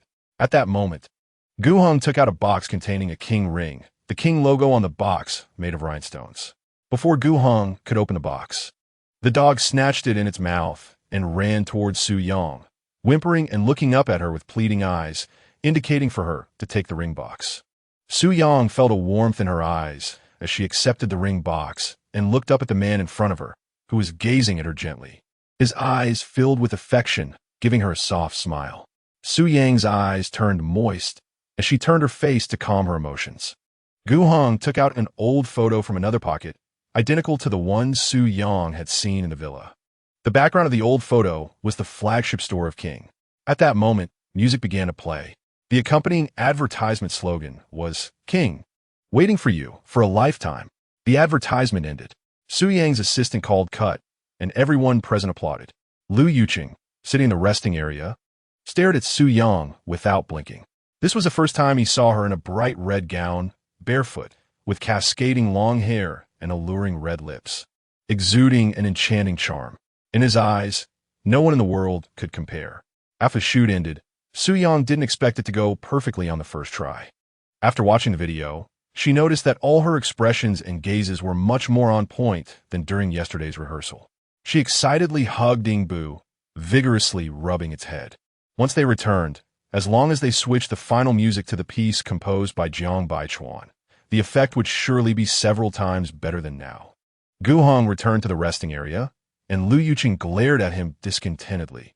Did you really need to look at Tong Tong so affectionately just now? Can't you just act a bit? Show some acting skills. Gu Hong laughed. Are you jealous? Lu Yuqing. Gu Hong took a sip of tea and continued. Even if you're jealous, just hold it in. Lu Yuqing snorted coldly. After visiting the agency yesterday, he arranged a meet with a top screenwriter and had decided to produce a movie he wanted to write himself. He had previously hesitated about who to cast as the female lead, but now he had made up his mind. He would have Su Yang play the leading lady. The next big task was to find a way to convince Su Yang to act, since in the film, he would play the male lead while Gu Hong would play the second male lead, and the chances of her agreeing were slim. Nevertheless, this movie had to be acted by her, and in the end, he would end up with Su Yang's character, while Gu Hong would be with another woman. At 10:30 a.m., Jiang Baichuan and Jay Cho emerged from the Hong Kong Stock Exchange. In front of the car, Jay Cho extended his hand. I won't say much in gratitude. I hope we have the opportunity to cooperate in the future. After shaking hands, Jiang Baichuan spoke in a half-joking tone. Let us not have such collaborations again next time. Jay Cho laughed, agreeing that troublesome collaborations like this should be avoided. He certainly didn't want to be questioned by the Hong Kong Stock Exchange again. They could collaborate on mergers in the future. Jiang Baichuan nodded slightly, and before parting, he asked Jay Cho, is Su Yang staying at a hotel under the King Group? Jay Cho nodded, looking at him with a puzzled expression. Does Su Yang not know you're in Hong Kong? Jiang Baichuan. I didn't tell her. Zhou Dong understood and smiled, saying, I'll have my secretary ask about it soon and send you her schedule as soon as possible. After thanking him, Jiang Baichuan got into the car and left. He took out his phone. Su Yang had already sent him the unedited short video of the advertisement they shot, saying, this is the official advertisement, but I'm not satisfied with the music at the end. Jiang Baichuan watched the short video and was surprised to find that Su Yang looked quite charming in the bright red dress. He skipped over the parts where Gu Hong appeared and only watched the ending. After listening to the music, he asked Su Yang, who composed this music? It wasn't just a bit tacky. Su Yang replied, it was specially arranged by someone that Lu Yuqing hired. It seems they put in a lot of effort. Jiang Baichuan said, that does fit his taste. Su Yang sent a bunch of laughing emojis. Jiang Baichuan didn't chat with Su Yang anymore and opened the video again, watching it 4 or 5 times before putting his phone away, leaning back in his chair to rest. He replayed the advertisement scenes he had seen earlier in his mind, thinking about what kind of music would resonate with the audience. Just as Jiang Baichuan arrived at the hotel, he received Su Yang's schedule from Zhou Dong's secretary. He looked it over carefully and was surprised to find out she would be returning to Beijing that night. He replied with thanks to Zhou Dong's secretary. And just as he was about to put his phone away, another call came in. He opened it. It was his mother calling. Jiang Baichuan answered, Mom, what's up? Jiang's mother. Son, where are you now? Jiang Baichuan replied truthfully. Hong Kong, what's wrong? Jiang's mother. Could you come back today? Your grandfather has already flown back from Switzerland, and your dad want to pick him up. Jiang's mother sighed as she spoke. It's just that your grandfather didn't agree to your 4th uncle's marriage back then. He didn't come back in person, but this time he flew back without saying a word. It's probably because old Master Chiao called him. They both understood the unspoken implications. And Jiang's mother didn't continue. Jiang Baichuan didn't respond, tapping his left fingers rhythmically on the car window, falling silent for a moment. Okay, I understand. I'll be back right away. After hanging up, Jiang Baichuan instructed Jiang Fan, who was sitting in the passenger seat, to book a flight back to Beijing for the afternoon. Jiang Fan agreed and quickly logged onto the website. She guessed that Jiang Baichuan must have urgent matters at home. Otherwise, he wouldn't be in such a hurry to go home without waiting to surprise Su Yang. Jiang Baichuan asked the driver to stop the car, got out, and walked to the flower bed before dialing Su Yang's number. Su Yang was still in Zhou Dong's yard, packing her things. I was just about to call you. Su Yang's voice carried a light smile. It was clear she was very satisfied with the shooting that morning. Jiang Baichuan asked her, Are you tired? Not tired, very happy. Su Yang paused before adding, By the way, I can't go to New York to see you in the next couple of days. I have to go back to Beijing tonight to shoot a magazine cover. Her voice was soft, tinged with a bit of disappointment and guilt. Jiang Baichuan comforted her.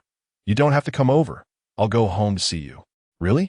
Mumwasa sununtai yang swilit contentedly. Jiang Baichuan glanced at his watch and told her he had to get busy, then gently called her name, Tong Tong. Su-yang? Jiang Baichuan didn't respond. Su-yang laughed, understanding what he meant, and said in the phone, "Love you." Only then did Jiang Baichuan hang up. Putting away his phone, he unconsciously glanced back at the King Group hotel behind him.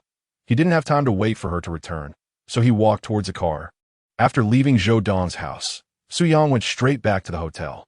Since she was only returning to Beijing at night, she started to catch up on sleep after lunch. Lying in bed, listening to the story Jiang Baichuan had recorded for her, she couldn't help but feel her eyes getting a bit moist. She squinted hard. Later, she didn't know how many times she had listened to it before dozing off. 2 hours later, she was awakened by the ringing of the room's landline. Reaching for the receiver. "Hello? Hello, Miss Su, this is the hotel service desk. There is a gentleman from the courier service here to deliver a bouquet of red roses to you. The sender is Mr. Jiang. Do you wish to sign for it?" Su Yang's mind became clearer. "Okay, please sign for me. I'll go down to get it in a bit." The staff replied, "Sorry, Miss Su, Mr. Jiang requested that it must be signed for in person, and there is also an envelope to be handed to you." "Okay, I'll be down in 10 minutes. Su Yang threw off the covers, quickly went to the bathroom to wash her face and comb her hair, changed her clothes, and hurried downstairs. When she reached the hotel front desk, the courier was waiting for her. She signed her name, took the flowers, and the envelope. Once she got into the elevator, she couldn't wait to open the envelope. What caught her eye was a hand-drawn musical staff, with notes that looked like little tadpoles, lively and cute. Holding the hand-drawn musical staff, Su Yang's fingertips trembled slightly. Chapter 24. Su Yang returned to her room and looked at the hand-drawn staff paper again and again. He understood her best. The musical emotions she couldn't express, he understood them all without needing words. This hand-drawn staff was not the original, it was a copy. In fact, the moment she received it, she thought he had flown from Hong Kong to surprise her. But in less than a second, she dismissed her own thought. He was so busy. How could he have time to fly around to give surprises? After being together for so many years, he had only given her one such surprise.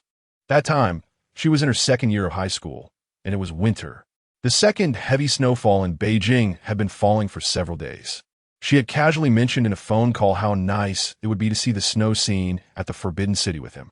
Later, she didn't think much of it, but on Friday noon, he called her and asked her to skip class that afternoon. That afternoon, he took her to wander around the Forbidden City. It was during that class-cutting episode that Liu Yuqing and Gu Heng started to tease Jiang Baichuan, saying he wasn't teaching well. Su Yang looked at the staff paper in her hand again. In the blink of an eye, over 10 years had passed. Those youthful memories were as clear and deep as if they had just been engraved in her mind yesterday. She took out her phone and sent a message to Jiang Baichuan. "Surprise received, love you."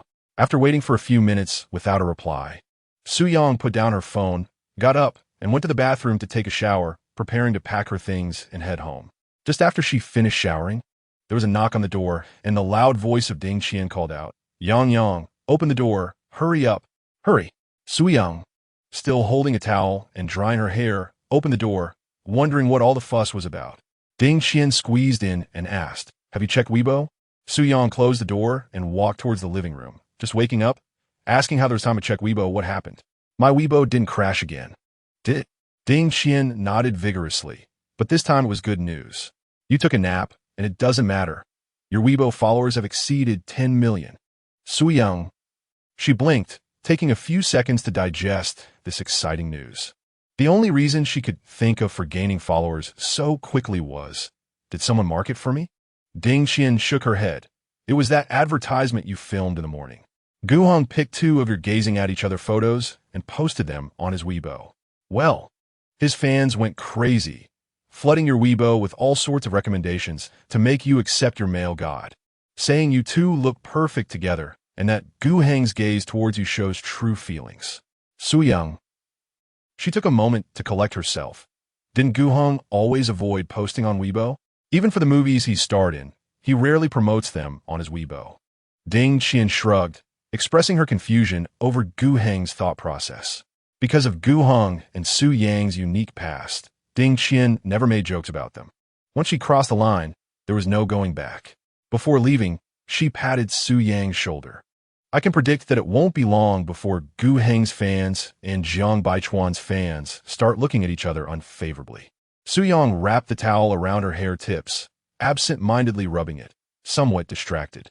A few minutes later, she tossed the towel aside, opened her laptop, and sent Gu Heng a message. "Has your Weibo been hacked?" Gu Heng could tell from her words that she found it unbelievable.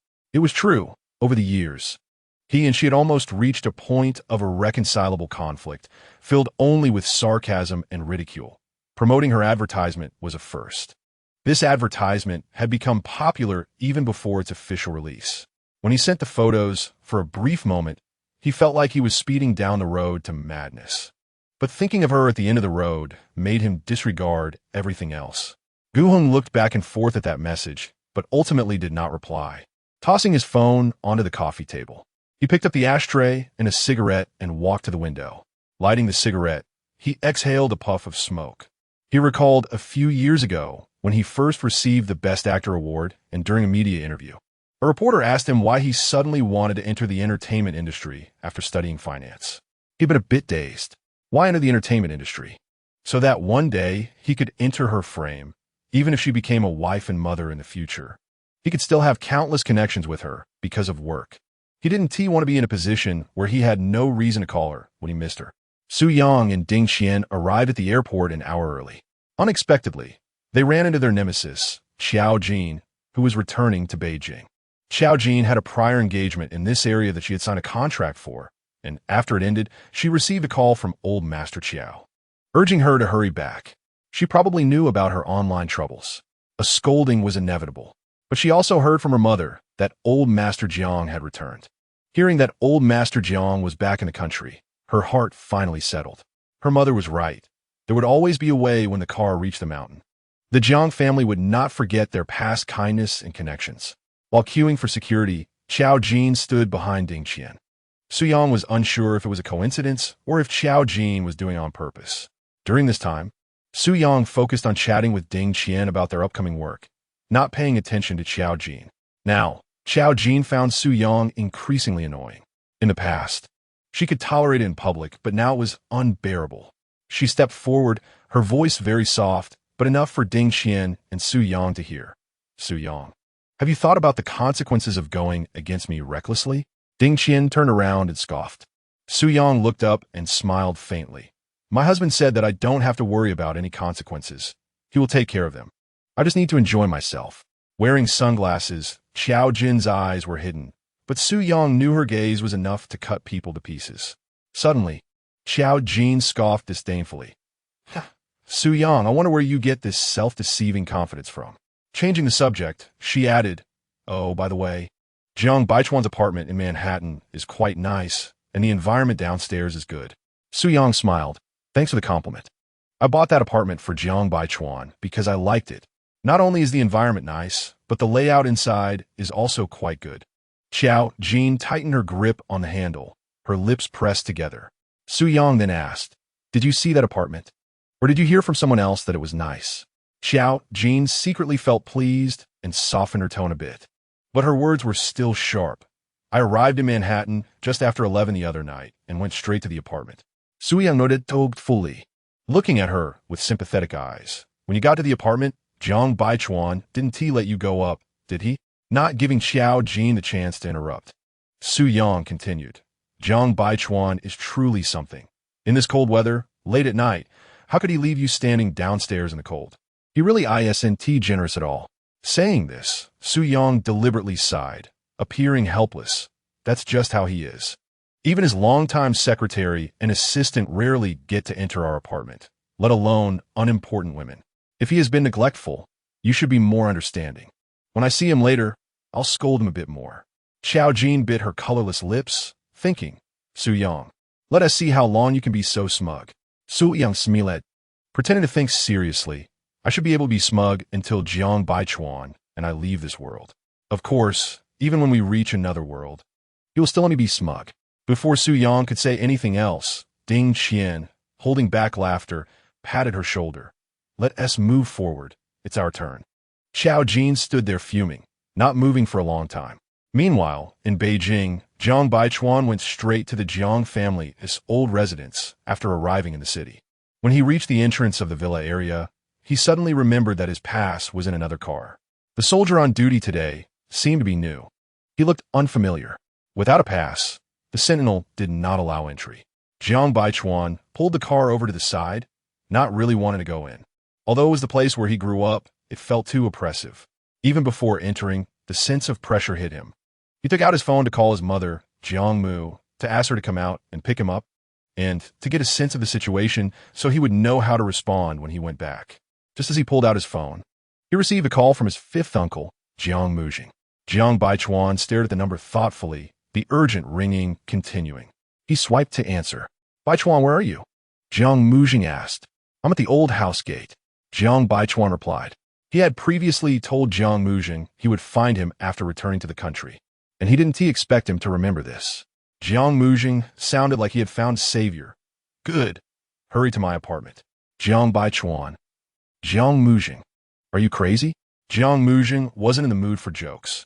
Hurry up, the old man is back from Switzerland and wants to settle scores with me. Jiang Baichuan was taken aback, incredulously asking, What did you say? Grandpa is back to settle scores with you? Jiang Mujing sighed. Of course it's about that. I caught my beautiful wife and ran a red light without a license. By the way, tell me the truth. Did you snitch on me? Jiang Baichuan, annoyed, replied, Jiang Mujing, if you don't get to the point, I'm hanging up. Don't. I'll tell you. It's just for that trivial matter. The old man said I lost his face, and in a fit of anger, he came back. It was my mother who gave me a heads up, telling me to find a place to hide for a while. If the old man really wants to find trouble with me, where can I hide? Jiang Baichuan. So Grandpa's return was not to find him. He felt relieved. Jiang Mujing returned to the original topic. Don't ask so much, just hurry over. In this family, the person the old man trusts the most is you. I've thought of a way to deal with him. If he asks me to go back to the old house, I'll say I'm in Dubai with you meeting clients, and I might not be back for 10 days or half a month. Before hanging up, Jiang Mujing urged him to come over quickly, giving him a time limit of 20 minutes. Jiang Baichuan sighed in relief, then sent a message to Jiang Mu. Grandpa is back to settle scores with Uncle Wu, so I want you to be going home. If Grandpa asks about me, just say I'm in Dubai. He tossed his phone in the passenger seat, started the car, and turned around to leave. Looking back in the rearview mirror at the increasingly distant sentinel, he felt fortunate that this sentinel was new and didn't let him in. When he arrived at Jiang Mujing's apartment building, just as he parked, Jiang Mujing came out of the apartment. Jiang Baichuan glanced at him, frowning. In the dead of winter, Jiang Mujing was only wearing a shirt, a burgundy one at that. Among the Jiang family men, only Jiang Mujing was a product of genetic mutation. Aside from looking like a Jiang family man, he resembled them in no other way. He was unruly, seemingly cynical, and had a rebellious streak, making him the most spirited among the Jiang children, just like Jiang Baichuan, who was unwilling to pursue a political career. After leaving the Marine Corps, he started a petroleum business, and over 12 years, he acquired and established nearly 20,000 gas stations in the Middle East and Europe and America, with his own supporting oil depots. He collaborated with Jiang Baichuan to create a fully licensed financial group. He once joked that he and Jiang Baichuan were inseparable in this lifetime.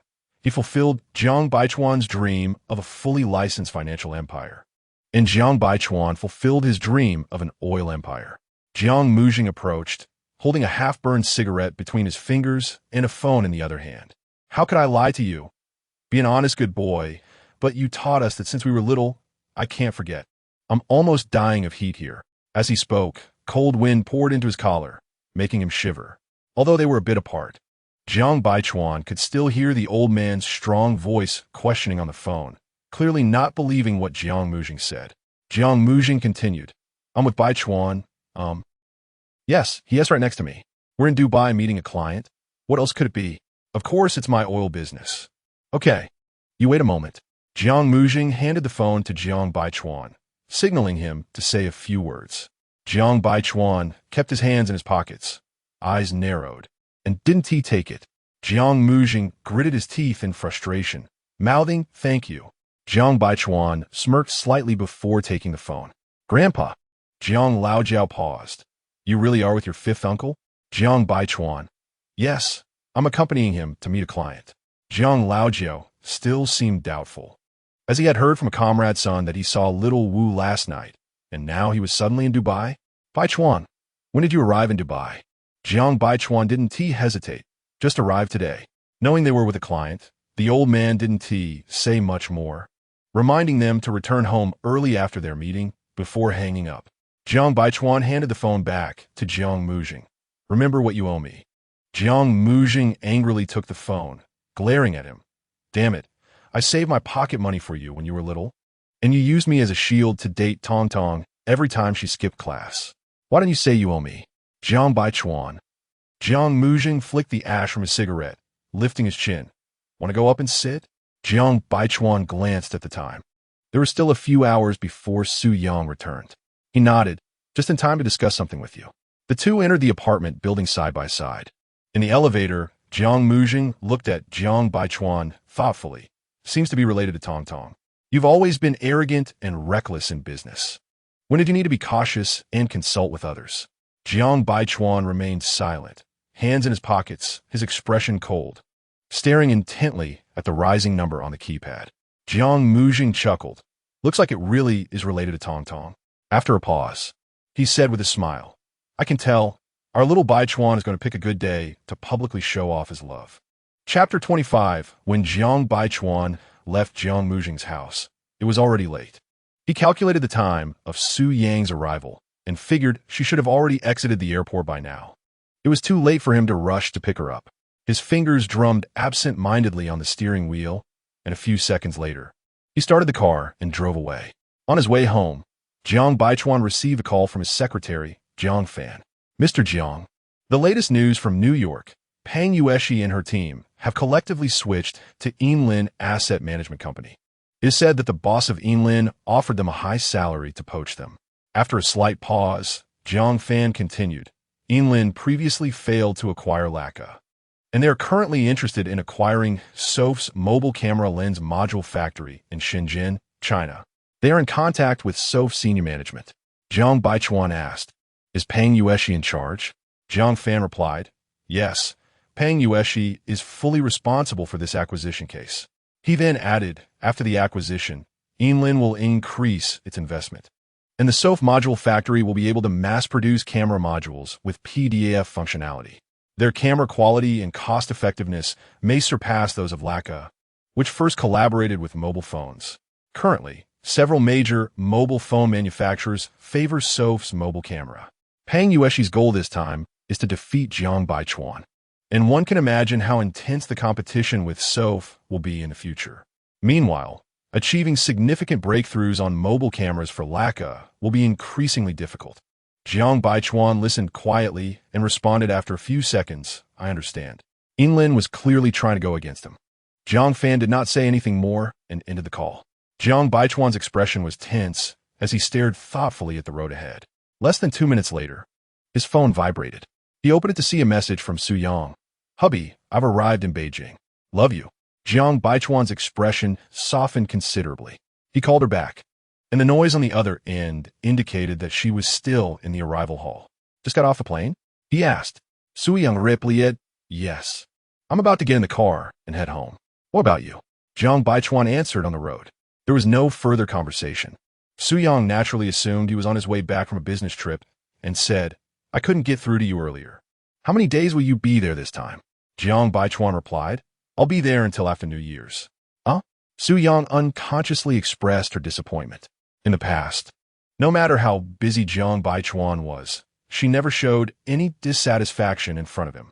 Even 2 months ago, when he missed her photography exhibition, she didn't express such feelings over the phone despite not seeing him for 3 months. Hearing that he would be away for over 10 days, including Christmas and New Year's, made her unable to hold back her reaction. Perhaps it was because they had been so close during this time that she felt a bit lost and didn't want to be apart for so long. Then Su Yang spoke in a light tone. "Then come back to see me as soon as you're done." Jiang Baichuan felt a pang in his heart. No matter how unhappy she was, she would never throw a tantrum at him. "Tong Tong? Get home early." "Okay." Jiang Baichuan didn't say anything more and hung up the phone. Su Yang put away her phone and looked at the endless night outside the airport, feeling enveloped by a sense of loneliness that she couldn't shake off. A Christmas alone, a New Year's Eve alone, was he really that busy? Busy enough that everyone at the headquarters was on Christmas break while he still had to work overtime? In the past 6 months, he seemed to have changed. She couldn't pinpoint exactly how he had changed. Perhaps it started when he didn't attend her photography exhibition. Her thoughts became more sensitive. The photography exhibition in October in Hong Kong was her first. Liu Yuqing went. Gu Heng went. Even the busy Zhou Mingqian made time to attend. A few members of the Jiang family also showed up. Her mother-in-law, second aunt, fourth uncle and aunt, and even her fifth uncle. Although they didn't like or agree with her profession, they still went to support her discreetly. Only he was absent. The excuse was that he was busy and sent his secretary Jiang Fan in his place. She once firmly believed that only death could separate her from Jiang Baichuan. But after he missed that exhibition, she began to doubt her confidence for the first time. It also seemed that besides death, time and distance could dilute the love between them, leading to separation. Yi Dong and Jiang Fan were the best examples. They grew up together, loved each other for many years, got married and had children, yet they ended up separating unexpectedly. And during the 3 months, they didn't see each other afterward. The relationship between her and Jiang Baichuan became inexplicably awkward. Sometimes even talking felt awkward. Maybe he had changed, or perhaps her state of mind had shifted. But they never mentioned that photography exhibition again. It became an unpleasant topic. She didn't want him to feel guilty. It was also during that period that she began to suffer from insomnia. When sleepless, her mind would wander, leading to anxiety. Perhaps when one has thoughts, they also dream. So while receiving info in the hospital, she dreamed that he wanted to divorce her. Then 3 months later when they met again, he took her to the hospital, made her fried sauce noodles when they got back, and held her in his arms while sleeping.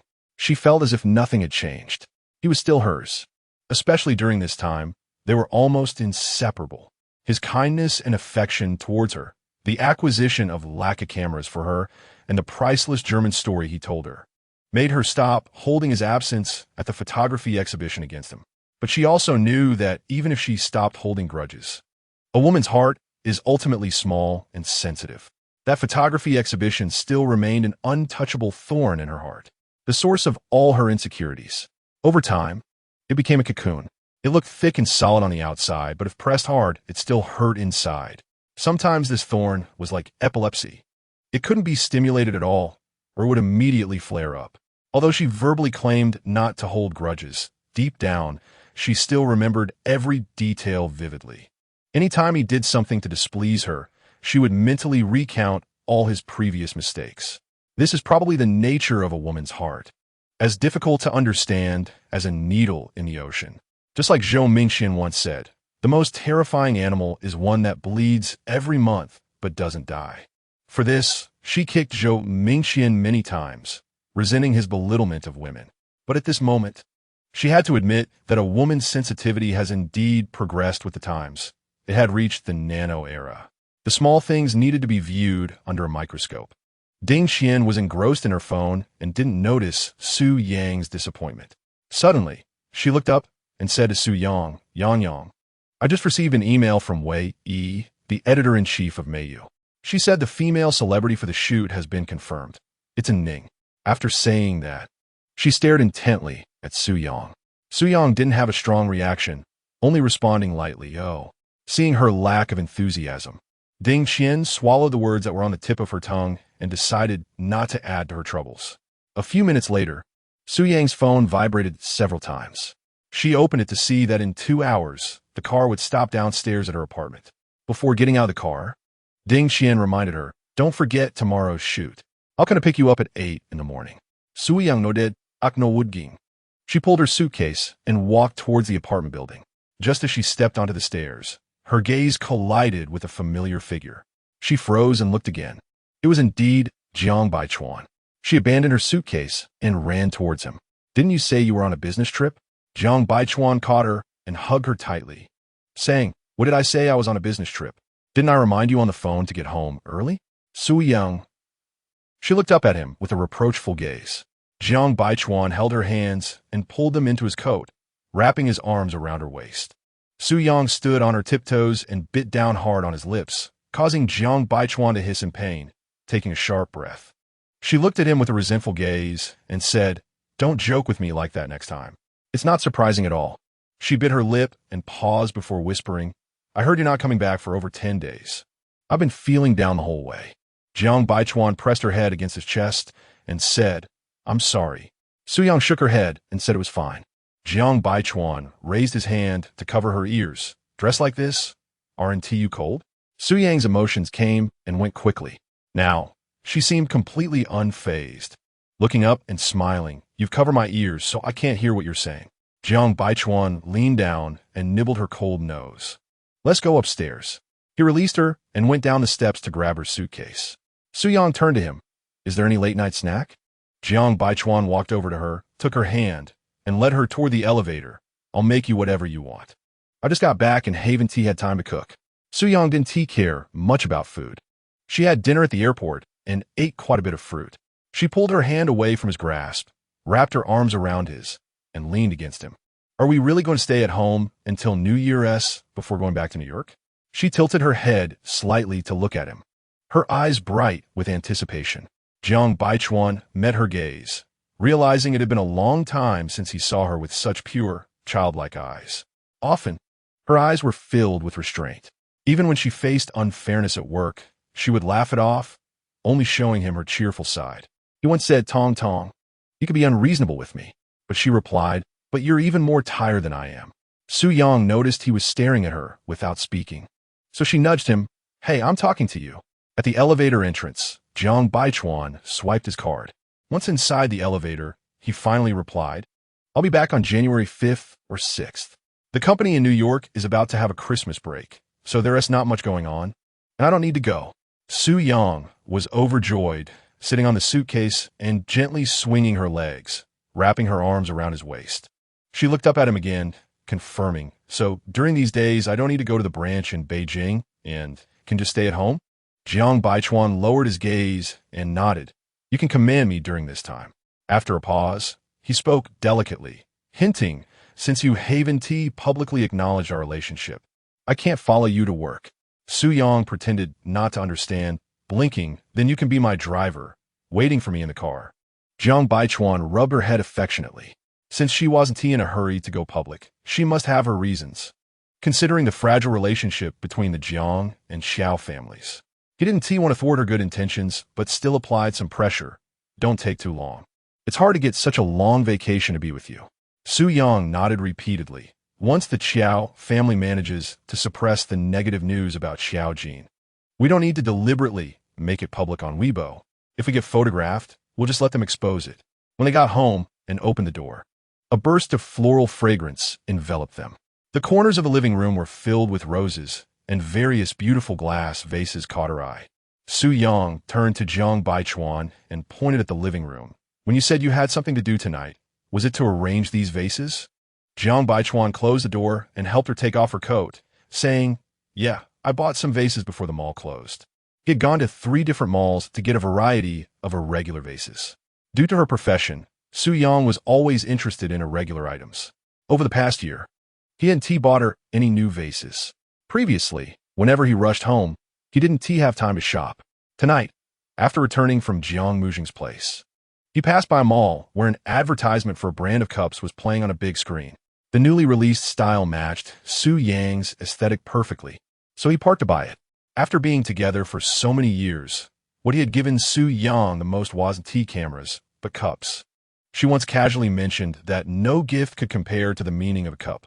1 cup a lifetime. He remembered that. After buying the cup, he happened to notice that the vase counter was right next to the cup counter and bought some vases as well. However, he didn't get the complete set, and the clerk said they had more at other stores and asked him to wait for a moment while they fetched them.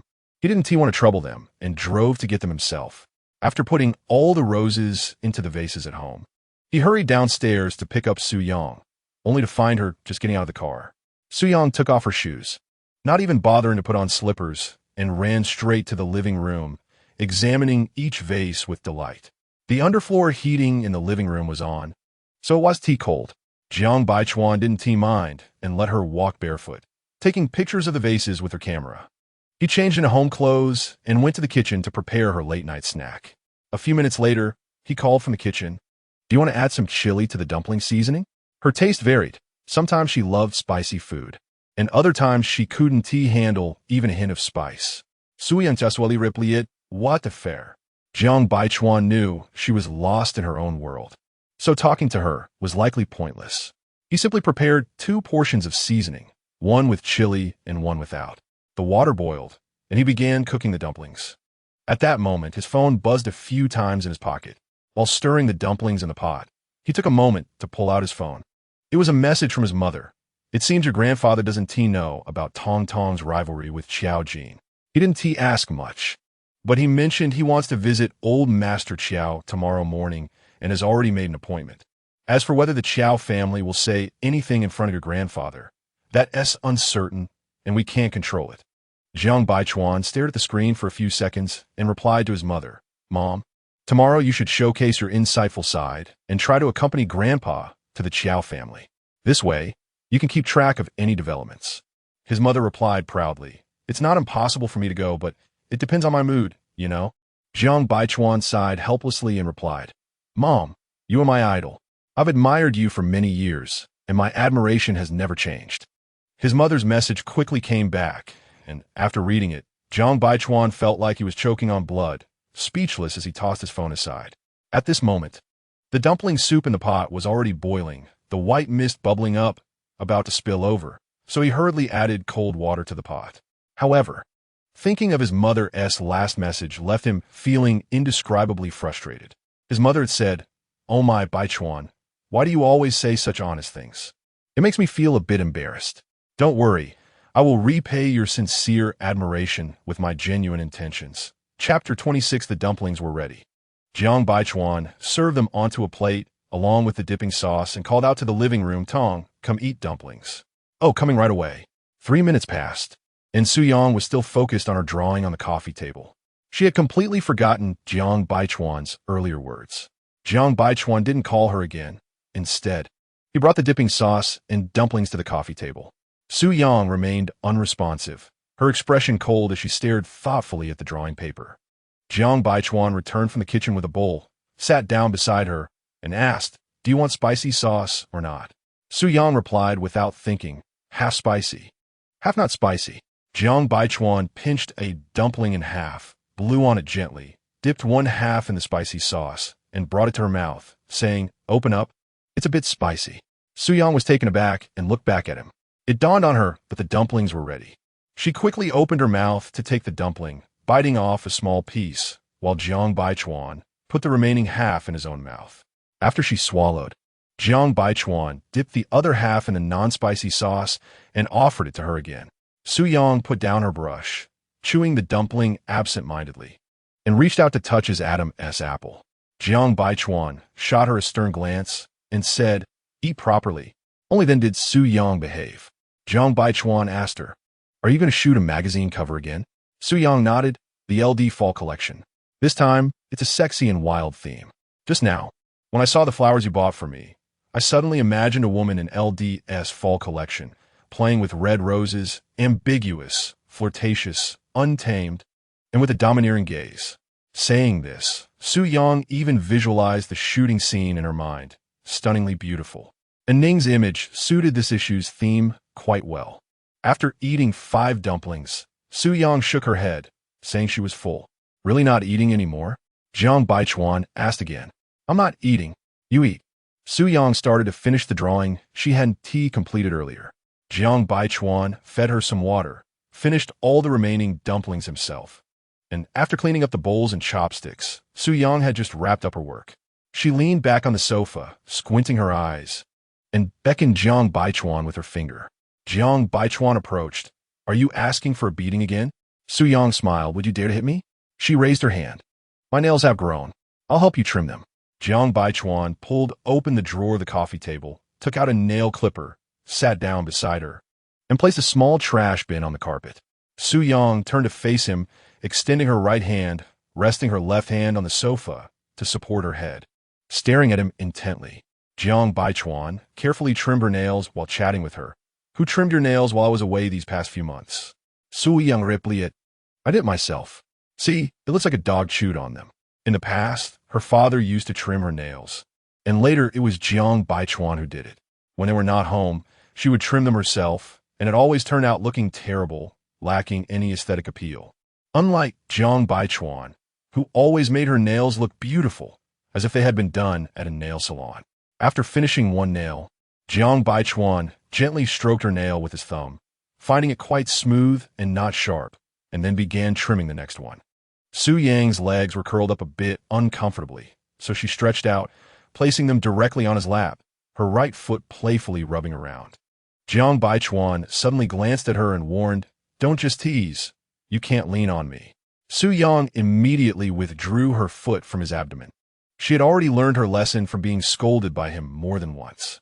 Jiang Baichuan suddenly remembered something. "By the way, I've set up the storefront for my parents. It opened yesterday." Su Yang was taken aback, and after a few seconds of silence, she quickly sat up, her eyes flashing with surprise. "You mean the roasted sweet potato shop is ready, and they started selling roasted sweet potatoes?" Jiang Baichuan affirmed, still carefully trimming her nails. "Don't move. I might accidentally cut your skin." Su Yang was too excited to pay attention, suddenly sitting up on her knees. As her arm moved, Jiang Baichuan didn't manage to hold her hand steady, and the nail clipper accidentally cut off most of one nail, but fortunately, it didn't cut into her skin. Jiang Baichuan wanted to scold her, but Su Yang ignored him and directly leaned into his embrace. She felt too awkward to say any polite words. After hugging him for a while, her warm breath brushed against his ear. "I want it now." Jiang Baichuan set down the nail clipper, propped himself up on the sofa, and with some force embraced her onto the sofa, covering her with his body, and kissed her eyes gently. "Shall we go to the bathroom?" Su Yang wrapped her arms around his neck. "Up to you. I just don't want to walk." Jiang Baichuan smiled, stood up, and with a princess carry, took her to the bathroom. After just a few steps, Su Yang wrapped her legs around his waist, eagerly leaning in to kiss him. They tangled together all the way to the bathroom, their clothes scattered everywhere. The next morning, when Su Yang and Ding Qian arrived at the studio, and Ning was already there, the staff said she was in makeup room 1, getting her look set, and after some hesitation, finally added, "General Manager Liu from Fangyi Media is also here." Su Yang was momentarily stunned, then nodded and said, "Thank you." She was about to walk over when Ding Qian stopped her. "What are you going over there for? Why let others give you a hard time?" Ding Qian knew and Ning too well. She originally had a short temper, and now, with Lu Yuqing backing her, she was likely to be even more domineering towards Su Yang. Su Yang gently swayed the Louis XIV roses she had bought from the flower shop and smiled. "I need to go over and smooth out in Ning's little temper, so she doesn't end up regretting it." Ding Qian was momentarily confused, her eyes blank. "You think she'll let you smooth things over? What do you mean by regretting it?" Su Yang gently bit her lip, her eyes filled with conflict, but mostly helplessness and sympathy. And Ning's conditions were actually quite good. She had a nice facial expression and sparkling eyes. Of course, except for being a bit flat-chested and having a bit of a temper. From what I know of Ning, she would definitely be bullying me this time, likely trying to create trouble for me everywhere. But after a slight pause, she continued, "But how could Lu Yuqing let her bully me? So her future is worrying. I have no grievances against her. I don't want to harm a girl and make her lose her job." Ding Qian was still a bit confused, but after Su Yang reminded her, she recalled some events from years ago. Back then, she wasn't yet Su Yang's manager. Just heard about it. There was a relatively famous model who got close to Lu Yuqing. At that time, Su Yang wasn't as famous as she was now. And while shooting photos of that model, the model was arrogant and gave Su Yang a hard time. Later, she heard that the model faded out of the fashion industry. Ding Qian didn't stop Su Yang anymore, but reminded her, "Just don't lower your stance too much. Some people need to learn a lesson." Su Yang patted Ding Qian's shoulder. "Don't worry, I have my ways." And she walked towards makeup room 1. In fact, she didn't want to see Lu Yuqing at all. Once she did, he would just find ways to pick on her and argue with her. He was so twisted in his mind, only allowing himself to bully her while no one else could. When she knocked on the door and entered, the makeup artist and her assistant were busy doing Ning's makeup. Lu Yuqing was sitting in the lounge area, looking down at his phone. He didn't look up when he heard someone knock, as if the outside world had nothing to do with him. The first to greet her was the makeup artist, who was quite familiar with Su Yang. She smiled at her and glanced at the roses in her hand. "Wow. Someone is confessing to you this early in the morning? It's winter, but the peach blossoms are blooming all over." And Ning opened her eyes, saw Su Yang enter through the mirror, but didn't say anything, closing her eyes again. After less than half a second, she immediately opened them again, looking at Lu Yuqing in the mirror to see his reaction to Su Yang's entrance. Previously in New York, she clearly felt that Lu Yuqing and Su Yang were at odds, but his gaze would unconsciously turn towards Su Yang. She had never figured out what relationship Su Yang and Lu Yuqing had before. Su Yang smiled. I was thinking there might be a young, handsome guy coming to confess to me, but I could only dream about it. She sniffed a flower at her nose. I specially went to the flower shop to buy this early in the morning. They say a beautiful flower matches a beautiful person. Saying that, she handed the Louis XIV rose to Ning. Here, this flower suits you best. Ning was taken aback. Being young, she should have been on guard. But suddenly the situation changed, and she didn't know how to respond to Su Yang, staring blankly for several seconds. Is Su Yang taking the initiative to be friendly? But that doesn't make sense. This isn't the first time she's collaborated with Su Yang on a shoot. When has Su Yang ever been so easy to talk to? The first to react was Ning's manager, who walked over a few steps and took the flower from Su Yang. Thank you, Miss Su. Ning is getting her makeup done and can't move. The manager thought that since Su Yang could take Ning's jewelry endorsement and snatch it back, her background must be stronger than Lu Yuqing's. In this industry, having more friends is naturally better than having more enemies. She didn't need to stand in opposition to Su Yang. Seeing how enthusiastic her manager was, Ning regained her composure and smiled slightly. Thank you. Su Yang also smiled faintly. LD's autumn collection this year particularly highlights your personality. Paired with this Louis XIV rose, I bet no one can surpass your cover effect. Compliments are always welcome, and Ning felt a surge of joy but didn't show it on her face. She had been in this industry for a while and knew that a single photograph from a photographer could sometimes define a model's career. Since Su Yang said so, it meant Su Yang sincerely wanted to make this cover album great. She decided to cooperate. It was only beneficial for her. In the end, Ning sincerely told Su Yang, Thank you, Miss Su. I'll trouble you later. Su Yang, it's my honor. After a pause, she spoke with a hint. A woman's most beautiful state is when she is seriously working, showcasing the confidence and sexiness that is usually hidden. The photos taken will be more attractive. Ning's eyes sparkled with joy, and she nodded slightly, indicating she would find her best state during the shoot. As she spoke, she subconsciously glanced at Lu Yuqing in the mirror. It was rare for him to sit here for a while today, so she wanted to perform well. Su Yang wrapped things up, chatted with the makeup artist for a moment, and then left the makeup room under the pretext of arranging the shooting scene. Throughout, Su Yang did not look at Lu Yuqing again. Lu Yuqing also kept his head down, focused on his phone screen. Whether he was really looking or not was unknown. He had long known it was her who came in. He felt it even before she spoke. He could sense the sound of her footsteps and the unique fragrance on her. As soon as Su Yang stepped out of the makeup room, she received a message from Jiang Baichuan. I have arrived at the shop. She hadn't let Jiang Baichuan take her this morning. He said he was bored at home and went to help at the sweet potato shop opened by Su's parents. Jiang Baichuan quickly sent her a photo of the shop sign, Sweet Potato Grandpa. After seeing it, Su Yang couldn't stop smiling. She asked Jiang Baichuan, Who came up with such a talented name? Jiang Baichuan, your husband. Su Yang sent several laughing crying emojis. Before Jiang Baichuan had a chance to reply, he received a message from his mother. Son, your grandpa has already gone out with old man Xiao. There was also a crying emoji at the end. Jiang Baichuan felt something was off. What's wrong? Jiang's mother, your grandpa said he didn't need me to accompany him, saying he wasn't old and couldn't walk, but he is already 82.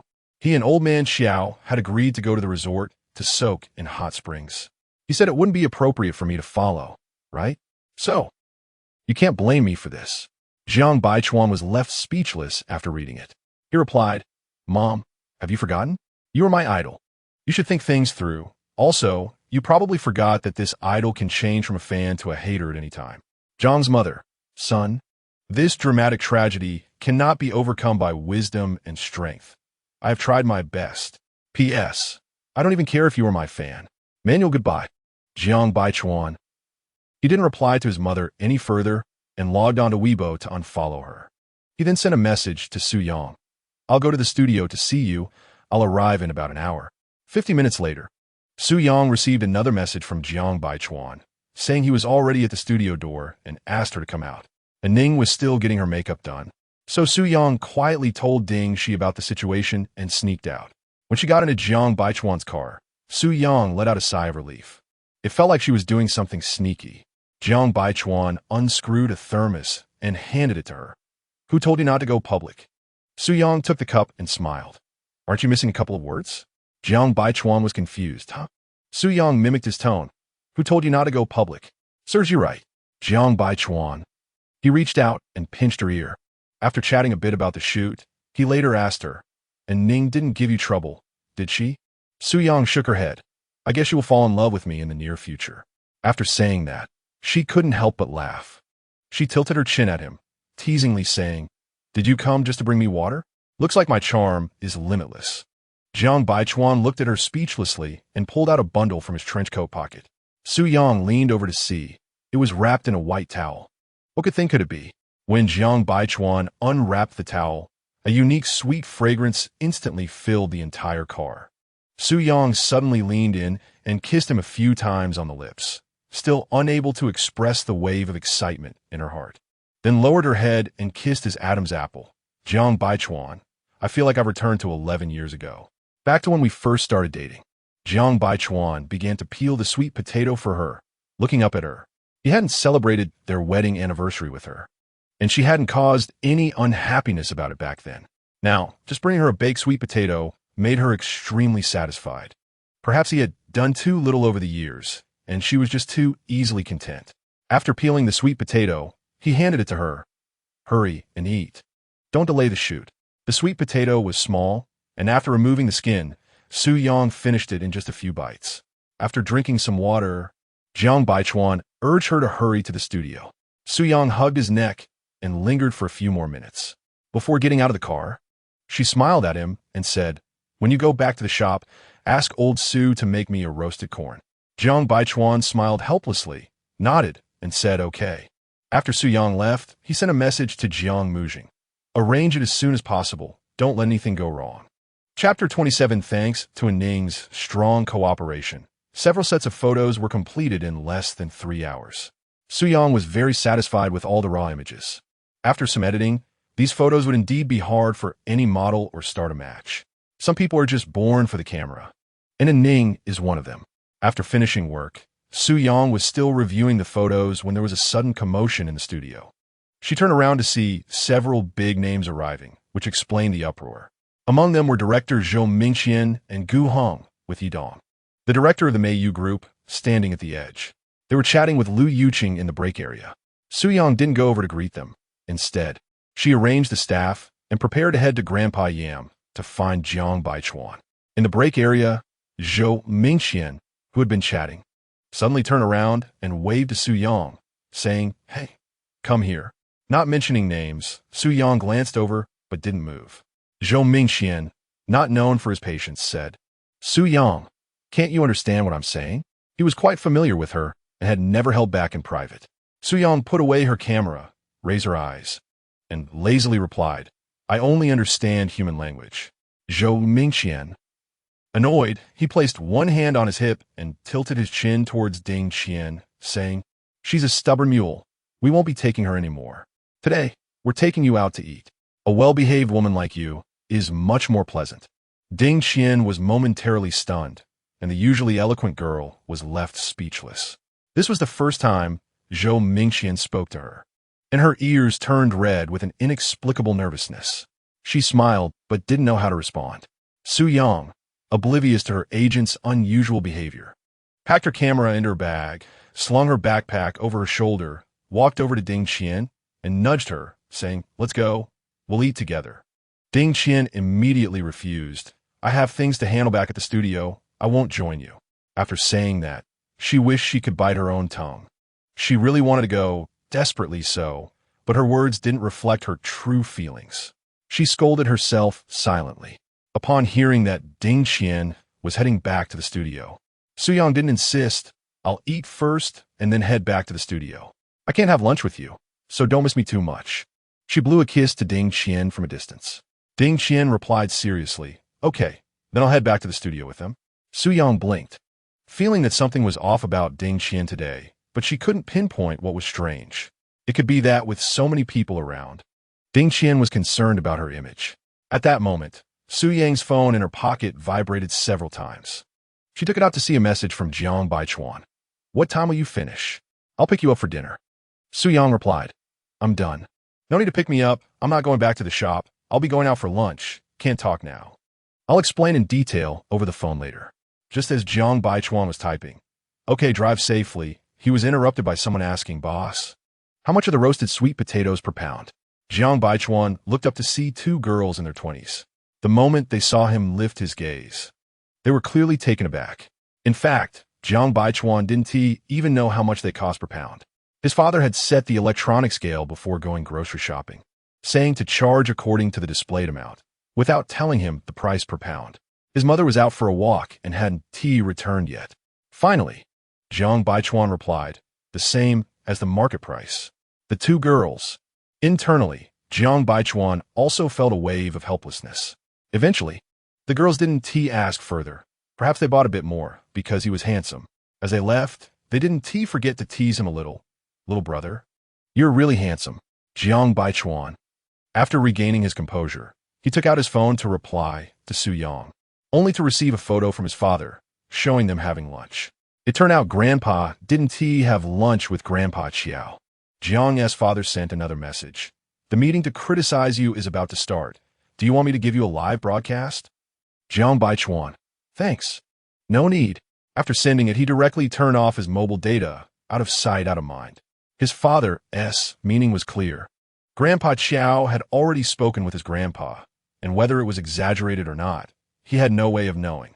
Given the Qiao family's tendency to protect their own, it seemed unlikely they would leave anything out.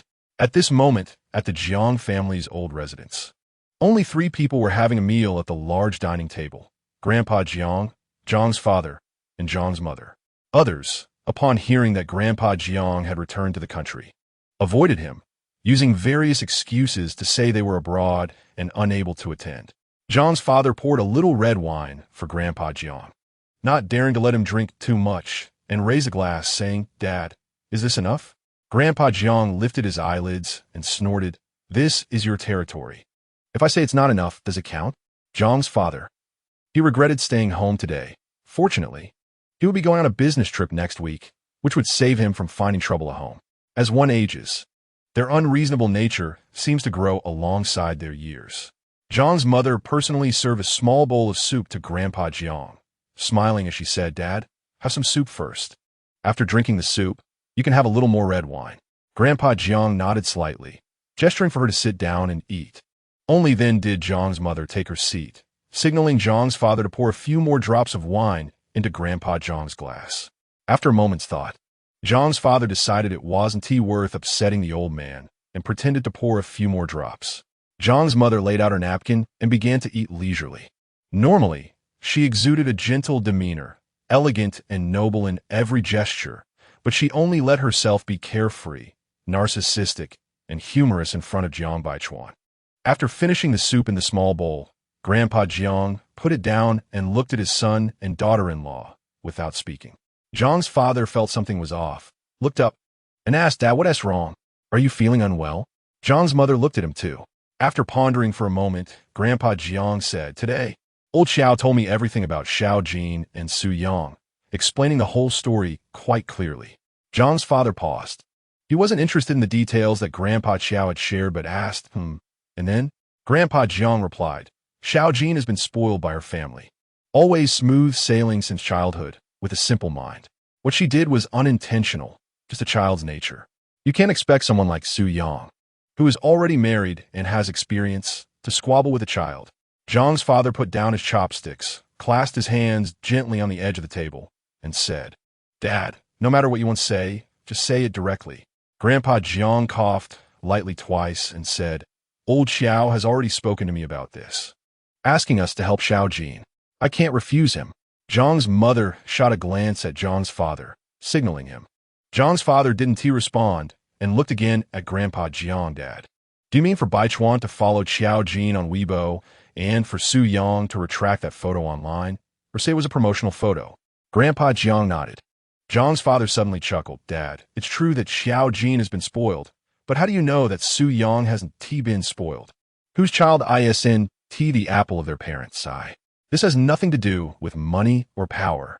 Grandpa Jiang fell silent. Jiang's father continued. I indeed haven't thought highly of Su Yang, especially regarding her profession, but I never intended to break them up or to put them in a difficult position. Grandpa Jiang looked at him with a hint of surprise. What do you mean by that? Jiang's father replied, what I mean is, if I genuinely wanted to break them up and got serious about it, do you think with Baichuan's abilities, he could maintain his marriage? I could easily break them up with a snap of my fingers. Why wait 2 years? Old Master Jiang asked in confusion. Since you haven't prepared to break them up, why don't you let Baichuan bring Su Yang in? Father Jiang explained. The reason I didn't agree to let Baichuan bring Su Yang in is to put pressure on him. I don't want Su Yang to continue staying in that circle. Other than that, it doesn't matter much to me. As for the disparity in social status, I don't take it too seriously. With a slight sigh, Father Jiang continued. Dad, Su Yang and Baichuan have been together for over 10 years. To be honest, it's not easy for them. Their lives are theirs to live, whether openly or in secret marriage. We as elders shouldn't interfere too much. Old Master Jiang waved his hand, indicating he shouldn't say more. What you mean is they don't need to consider Xiao Jin anymore. Let Xiao Jin suffer from online bullying? Father Jiang retorted. So your point is that I should let my child be wrong to make someone else's child happy? Old Master Jiang moved his lips, but couldn't refute. Father Jiang continued. When Xiao Jin entered the entertainment industry, the Qiao family brought it up, and out of consideration for the relationship, I reluctantly agreed to let Baichuan attend some movie premiere for them. As a result, the Qiao family had ulterior motives, creating a lot of hype with hired internet trolls about that news. If I hadn't found someone to suppress it, it would probably have stayed on the trending list for a long time. Mother Jiang looked at Father Jiang in shock, interrupting him. You mean that news was suppressed by you? I always thought it was Baichuan who got someone to suppress it because he was unhappy. Father Jiang cleared his throat. During that time, Baichuan was in Dubai with Xiao Wu and didn't have the time to care about domestic news. You know Su Yang, right? He wouldn't tell Baichuan about any issues. Later, considering the relationship between the two families, I couldn't let my own child be wronged. So I found someone to suppress that news. After a brief pause, Father Jiang looked at Old Master Jiang and said, no matter how bad Su Yang is, even if he has nothing to offer, he's still the daughter-in-law my son has chosen. I can't be foolish enough to follow others in bullying my own child. Right? Dad, isn't that reasonable? Let the kids handle their own matters. We shouldn't worry about it. Mother Jiang kicked Father Jiang under the table, and he shot her a glance. She didn't mind, raised her chin at him, raised an eyebrow, gave him an appreciative look, and secretly gave him a thumbs up. Father Jiang's expression softened instantly. And of course, he felt a bit smug. Old Master Jiang remained silent for a while, then suddenly picked up his chopsticks and gestured for them to hurry up and eat, after which he didn't mention Su Yang again. Father Jiang ate casually while pondering how to give the Qiao family an explanation. While he wanted to consider his son and not let Su Yang be wronged, he also couldn't make things difficult for his father, as Old Master Jiang valued face above all else. However, he was more worried that Xiao father was not an ordinary doting father. Now that their daughter had tripped over Su Yang and caused such commotion online, would they let it go easily? Just as the meal was about to finish, Old Master Jiang suddenly said, I didn't come back this time for Baichuan. I came back to settle accounts with Xiao Wu. He then instructed Father Jiang, you need to catch Xiao Wu in the next few days. I want to ask him what he thinks he's doing, blocking female traffic police with his car every day. Our Jiang family's face is almost entirely lost because of him. Father Jiang replied, Dad, the Jiang family's face has already been mostly lost because of Xiao Si, so it doesn't matter if Xiao Wu loses a little more. Mother Jiang. Chapter 28, Su Yang didn't ride with them. After asking for the address of the restaurant, she said she would drive there herself. Everyone knew she had a stubborn personality, and once she made a decision, few could change her mind, so they went along with her. And Ning removed her makeup and changed into her clothes. When she came out, she couldn't see Lu Yucheng anywhere. She asked her agent, Where's Lu Yucheng? The agent replied, He went to dinner with Director Zhou and Mr. Yi. And Ning's expression changed slightly. Knowing her status, Lu Yucheng would not take her along, and her mood instantly sank. She had thought he was coming to accompany her for the cover shoot, which would mean he acknowledged her status, but it seemed she was just being overly sentimental. After a brief silence, the agent added, "They only invited Su Yang to go with them, so it seems their relationship with her is quite deep. You should be a bit more polite to her in the future. It won't do you any harm." And Ning nodded absent-mindedly. The agent glanced at her watch and said, "I still have to fly to Fashion Week to see if I can secure some resources for you." And Ning thanked her. This agent had been indifferent to her before. She had many artists under her management, and Ning was assigned to her by the company. Since Ning got involved with Lu Yucheng, the agent's attitude toward her had improved significantly. Once in the car, Su Yang adjusted her Bluetooth headset and called Jiang Baichuan. After a glance in the rearview mirror, she turned the car around and left. When the call connected, she called out, "Hubby." Jiang Baichuan paused. Every time she sweetly called him hubby, it usually meant trouble. He replied, asking, "Is the shoot over?" Su Yang answered, "Yes. I can't have lunch with you. I have to go with Yi Dong, Director Zhou, and Lu Yucheng." Jiang Baichuan said, "Yi Dong?" Su Yang boredly fiddled with the steering wheel cover and replied, "Yes, I wanted to go because Yi Dong is going." She paused for a moment. "Hubby, are you listening?" "I'm listening. Go ahead," he said. Su Yang continued, "I want to find out what Yi Dong's situation is now. If he is still single, there might be hope for him to remarry Secretary Jiang. Next year, your work focus will be domestically, so Secretary Jiang will have more time at home." She used to envy Jiang Fan and Yi Dong's love and their wedding, and Jiang Baichuan had taken her along. But years later, everything had changed. Jiang Baichuan said, "That's good." He reminded her, "Come home early tonight." As they exited the parking lot of the studio and were about to turn onto the main road, a Mercedes SUV unexpectedly blocked the small road. Su Yang honked, signaling for the driver to move. The SUV not only ignored her, but also turned its direction, backing up towards her car, almost making contact. She honked desperately. Reluctantly, she had to shift into reverse to back away. Fortunately, the Mercedes SUV stopped, and suddenly, the driver stepped on the gas, speeding away like an arrow. "What happened?" Jiang Baichuan heard the blaring horn. Su Yang replied, "I ran into a lunatic who deliberately tried to bump into my car." After a half-second pause, Jiang Baichuan chuckled, "I'll get you a Pagani right away. Let us see who dares to bump into your car then." Su Yang. Meanwhile, in the SUV ahead, Yi Dong and Zhou Mingqian sat in the back seat, looking at Lu Yucheng with disdain. Yi Dong couldn't hold back. "Why are you so childish?" Lu Yucheng glanced at them in the rearview mirror and said lightly, "I just want to teach her a lesson. You can't use your phone while driving." The two in the back couldn't help but chuckle. For him to say that about not using a phone while driving was simply absurd. Lu Yucheng shot them a glance and remained silent. He had just bought a new car. Su Yang probably didn't even recognize it. Maybe she couldn't remember any of his cars.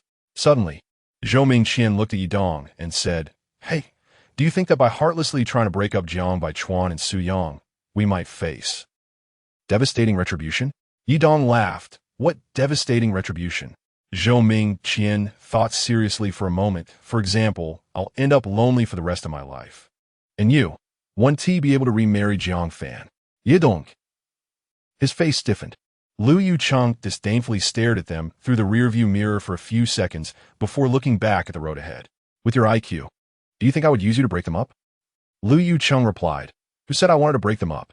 If I really wanted to, would I wait until today, 10 years later?"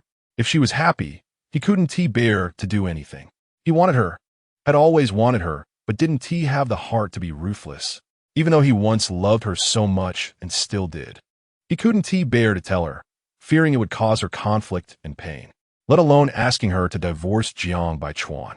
Zhou Mingqian still didn't believe him, looking at him suspiciously. "Then why did you let us intercept Su Yang on the way for dinner?" Lu Yucheng replied, "Didn't you say it yourself? It's dinner.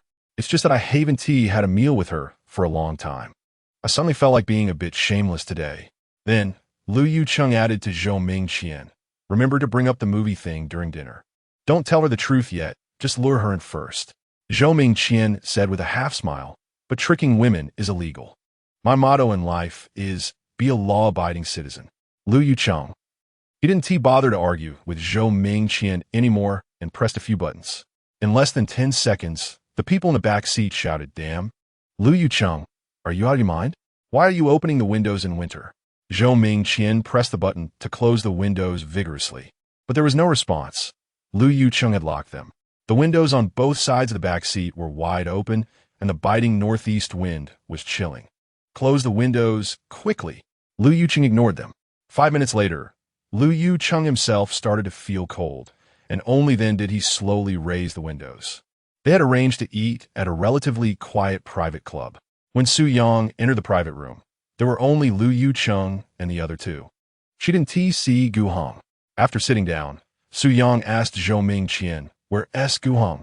Lu Yucheng interjected, "What? If he is not coming, can you still eat?" Su Yang took a deep breath.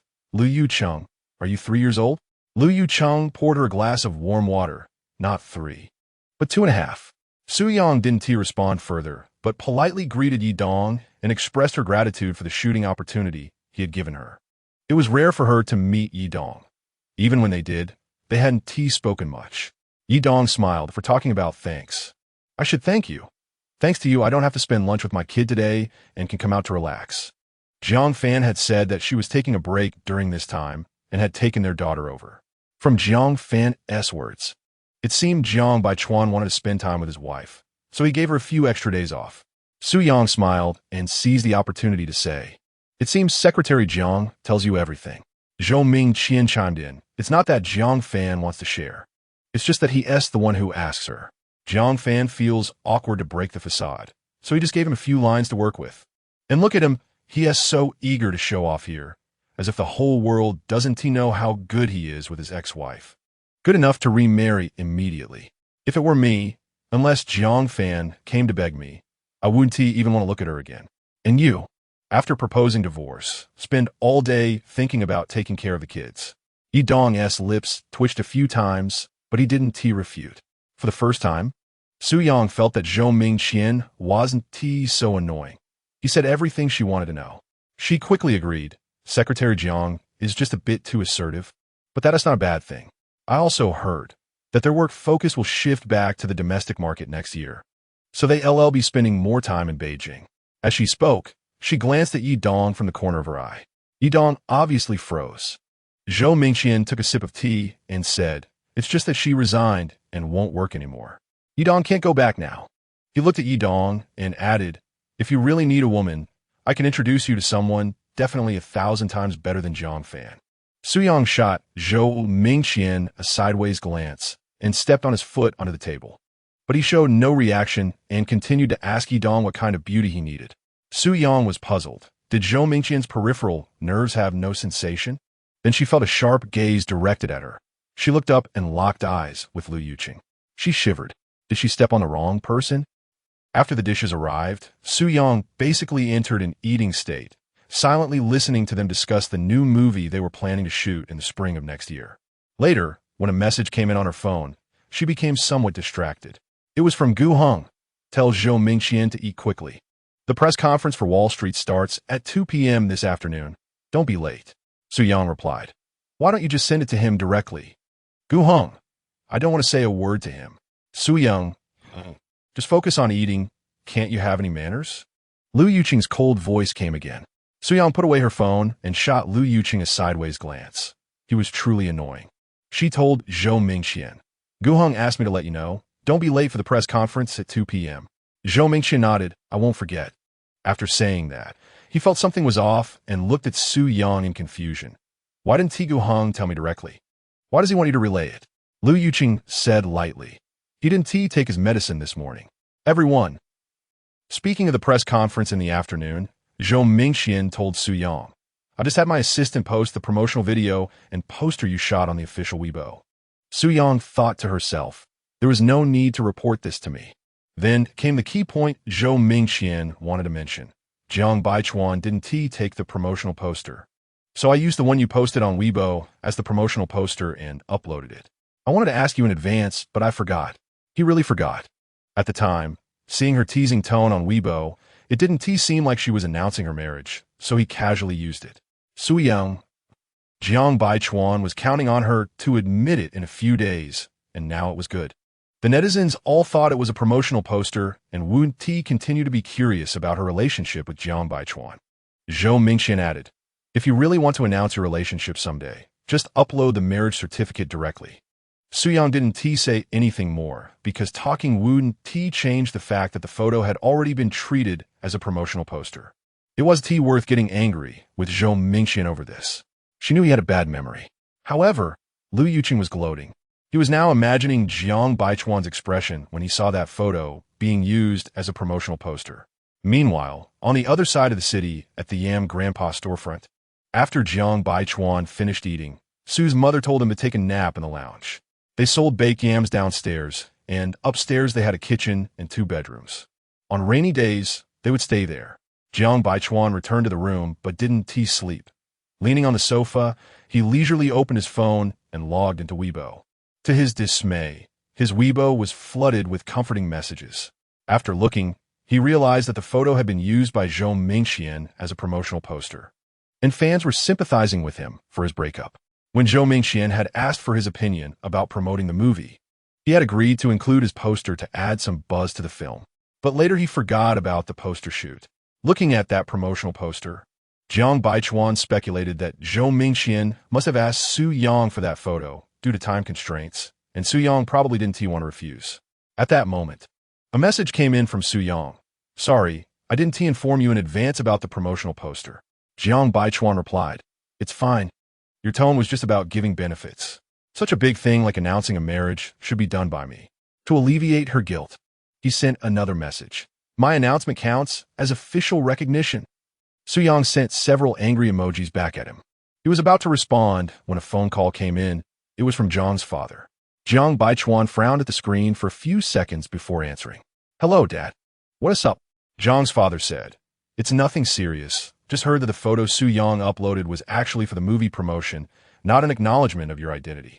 He spoke in a normal tone here, but suddenly shifted to a teasing tone. "I was afraid you might do something impulsive, so I called to comfort you. I'm a kind person. Even if I find you annoying, I wouldn't laugh at you at this moment." Jiang Baichuan scoffed coldly, full of schadenfreude. "Isn't that called laughing at him?" Jiang's father sighed. "Jiang Baichuan, it's not that I'm mocking you. You're just the sorrow of us men." Jiang Baichuan. Chapter 29. After Jiang's father finished the phone call, Jiang's mother happened to come out of the tea room, bringing tea for him and asking, "What did Baichuan say?" Jiang's father feigned ignorance and asked, "What did he say?" Jiang's mother placed the tea tray on the coffee table and replied, "Of course. It's about his photo being used as a promotional poster." Before Jiang's father could respond, Jiang's mother added proudly, "After all, he is my son. He excels wherever he goes." Jiang's father glanced at Jiang's mother with disdain. After her self-admiration, Jiang's mother turned to Jiang's father and pressed, "Come on, what did Baichuan say? Could it be that he has a telepathic connection with us, knowing we're worried about how to explain things to old Master Qiao? So he used the photo as a temporary measure to appease the Qiao family?" Jiang's father gently blew on his teacup, taking a moment before saying, "The possibility of it being a lucky coincidence is a bit higher, of course. It could also be that Su Yang doesn't want our Jiang family and the Qiao family to get too estranged. When he uploaded the photo, he was likely prepared to use it as a promotional photo." Jiang's mother nodded thoughtfully. Whether intentionally or not, it at least provided a temporary explanation to the Qiao family, allowing the old master to save face. She wondered how old Qiao and his wife thought about this continuous provocation of Baichuan's limits.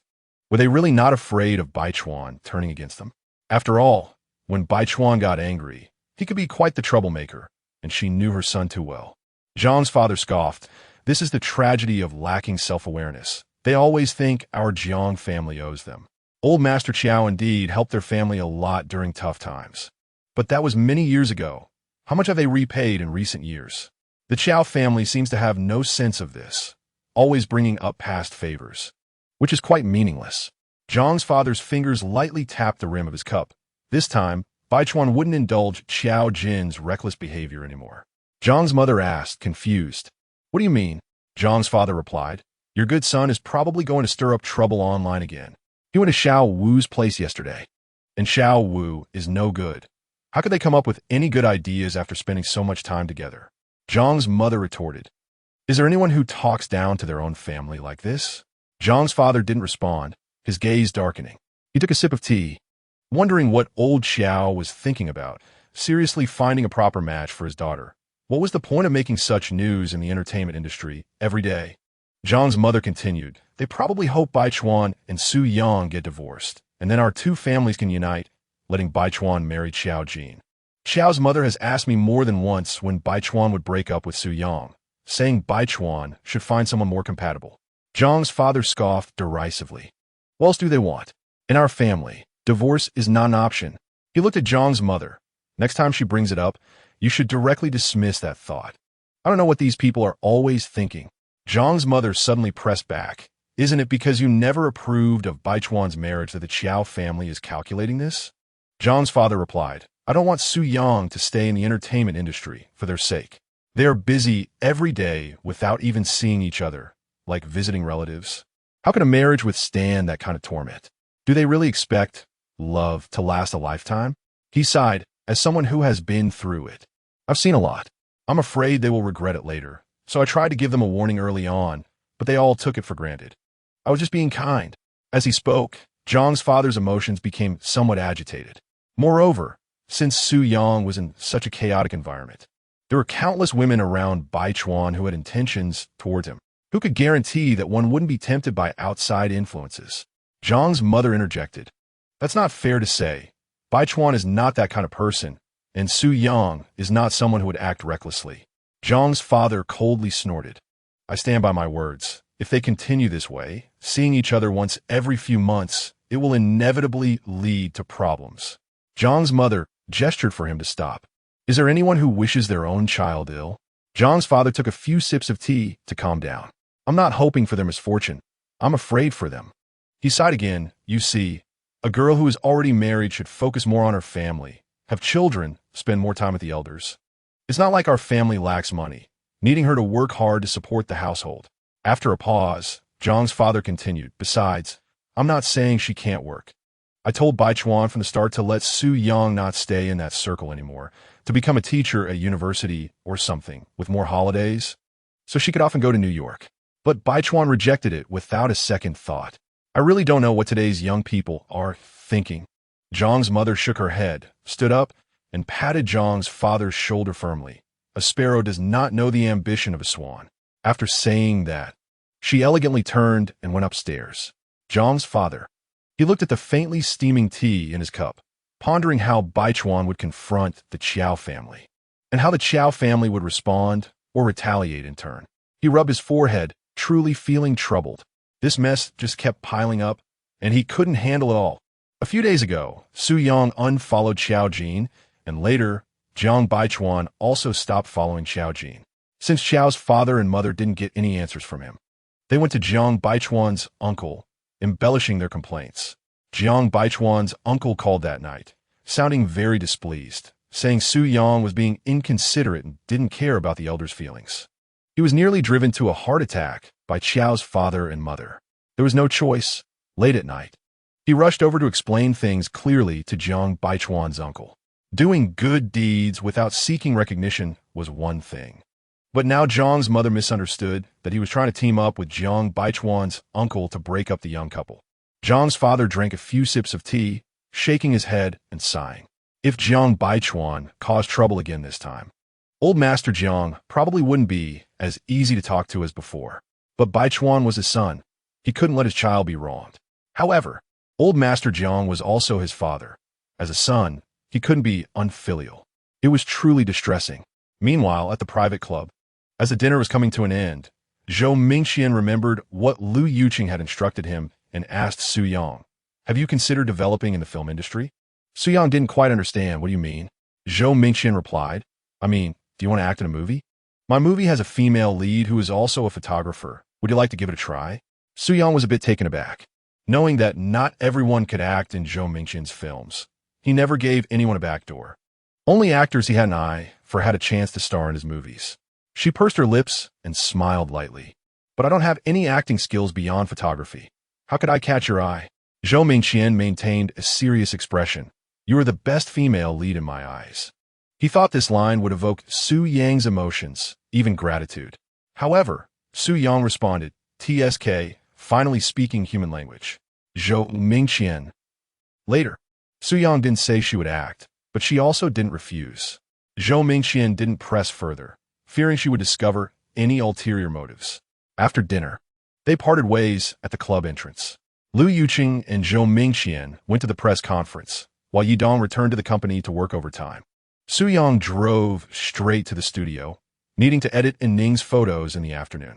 They were so engrossed in conversation at the club entrance that they didn't notice that paparazzi had been following them the whole time. After they separated, the paparazzi also followed them in different directions. The road back to the studio was a bit congested, and Su Yang, feeling bored, called Jiang Baichuan. "Where are you?" Jiang Baichuan replied, "At home." Su Yang let out an "oh," then smiled and invited him. "Come to my studio this afternoon?" Her tone was particularly enticing. Jiang Baichuan asked, "Will it affect your work?" Su Yang replied with a laugh, "If it affects it, then so be it. Otherwise, you'll just sit at home like a little grumpy wife, overthinking everything." Jiang Baichuan. He helplessly chuckled. "Is it time to be annoying again?" Su Yang's voice suddenly softened a lot. Jiang Baichuan. I miss you. I'll be there in an hour." "Then hurry up." "Okay." After the call ended, Jiang Baichuan placed his phone on the edge of the sink and continued washing clothes. After receiving a call from his father around noon, he lost his desire for a nap and returned from the sweet potato grandpa shop. He had been at home for the past few days, so Su Yang had given the nanny some time off. Once back home, he started cleaning. After finishing the cleaning, he remembered the clothes he and Su Yang had changed out of last night had not been washed yet. So he sorted them and began hand washing. When they were at home and not busy, most of the time it was Su Yang who washed the clothes while he did the mopping and cleaning. Occasionally, when she was lazy, he would wash the clothes, but that was only on rare occasions. Once the clothes were clean and hung up, Jiang Baichuan put on his jacket and went out. As he reached the entrance, he remembered something and took out his phone to text Jiang Mujing. "Is everything arranged?" Jiang Mujing. "What are you referring to?" Smile. Jiang Baichuan couldn't communicate well with him, and he had already reminded him, so it should be fine. On the way to Su Yang's studio, Jiang Baichuan parked in front of a Starbucks, went inside to pack 25 cups of coffee, paid, and reminded the cashier, "Please deliver it as soon as possible. Thank you." The cashier smiled and agreed. She had known Jiang Baichuan for many years, since she started working there. She knew this man would periodically come in to pack coffee for the staff at Heng Photography Studio. Over time, she vaguely understood his relationship with the photographer Su Yang, but she didn't gossip about it with other colleagues, pretending she didn't know. Every time he came in, he ordered the same coffee and sent it to the same address. The only change was that the number of cups he ordered gradually increased, probably because there were more employees at Heng Photography Studio. She had been secretly following Su Yang and Jiang Baichuan's Weibo accounts. They did not follow each other back. However, Jiang Baichuan's investment bank was called Heng Investment Bank, and Su Yang's studio was called Heng Photography Studio. She wasn't highly educated, but knew the term Heng Baichuan. Literally, the sea can hold 100 rivers. 3 years passed in this dull and ordinary manner. She fell in love, got married, and lived a simple, busy, and fulfilling life, all while witnessing this man consistently packing coffee for Su Yang's studio. One time, after Jiang Baichuan came in to pack coffee, he thanked her after paying. It was likely a thank you for keeping a secret. After leaving the CAF, Jiang Baichuan walked to a nearby flower shop. He didn't buy Su Yang fresh flowers, but instead got her a few pots of water-grown green radishes, lush and vibrant, paired with transparent vases. He used to frequently buy potted green radishes for her office from the flower market, but by the next time he went, the leaves were sparse and lifeless, lacking any beauty. He asked her if she watered them regularly. She quickly replied, "Of course, I water them regularly."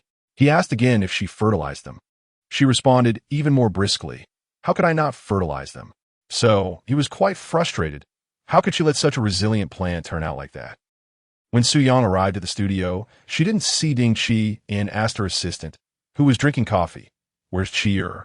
The assistant pointed toward the restroom. "She's been in there looking in the mirror all afternoon." Looking in the mirror? Wasn't she the one who used to hate looking in the mirror the most? Saying the mirror turned her into the world's fattest and ugliest woman. Su Yang frowned and asked the assistant, "What's wrong with her? Is her head short-circuited again? Or did they install a slimming mirror in the restroom?" The assistant shrugged. "It's still the same mirror. Who knows what's wrong with her?" Su Yang thought seriously for a moment, Maybe she's just experiencing an early spring. The assistant. Su Yang waved her hand, indicating the assistant should get back to work, then turned and went to the restroom. Ding Qi was squeezing her face in front of the mirror, not only squeezing, but also forcefully sucking at her cheeks. In that state, her large face barely returned to a standard size. Su Yang crossed her arms, leaning against the restroom door frame with a teasing expression. Magic mirror, who is the thinnest woman in the world? The magic mirror tearfully replied, it's Ding Qi. Ding Qi turned around and glared at Su Yang fiercely. You can't say anything nice. Su Yang laughed and raised her chin. Oh, really feeling the spring? Come on, tell me, which tomcat is sending you love signals? Ding Qi's ears turned red, and Zhou Mingqian's charmingly rogue face magnified in her mind, so she quickly stopped her daydreaming. She firmly denied, who's feeling the spring? It's just that you're now stepping onto the international stage, and I, as your manager, need to keep up with the world trend. I can't let you down.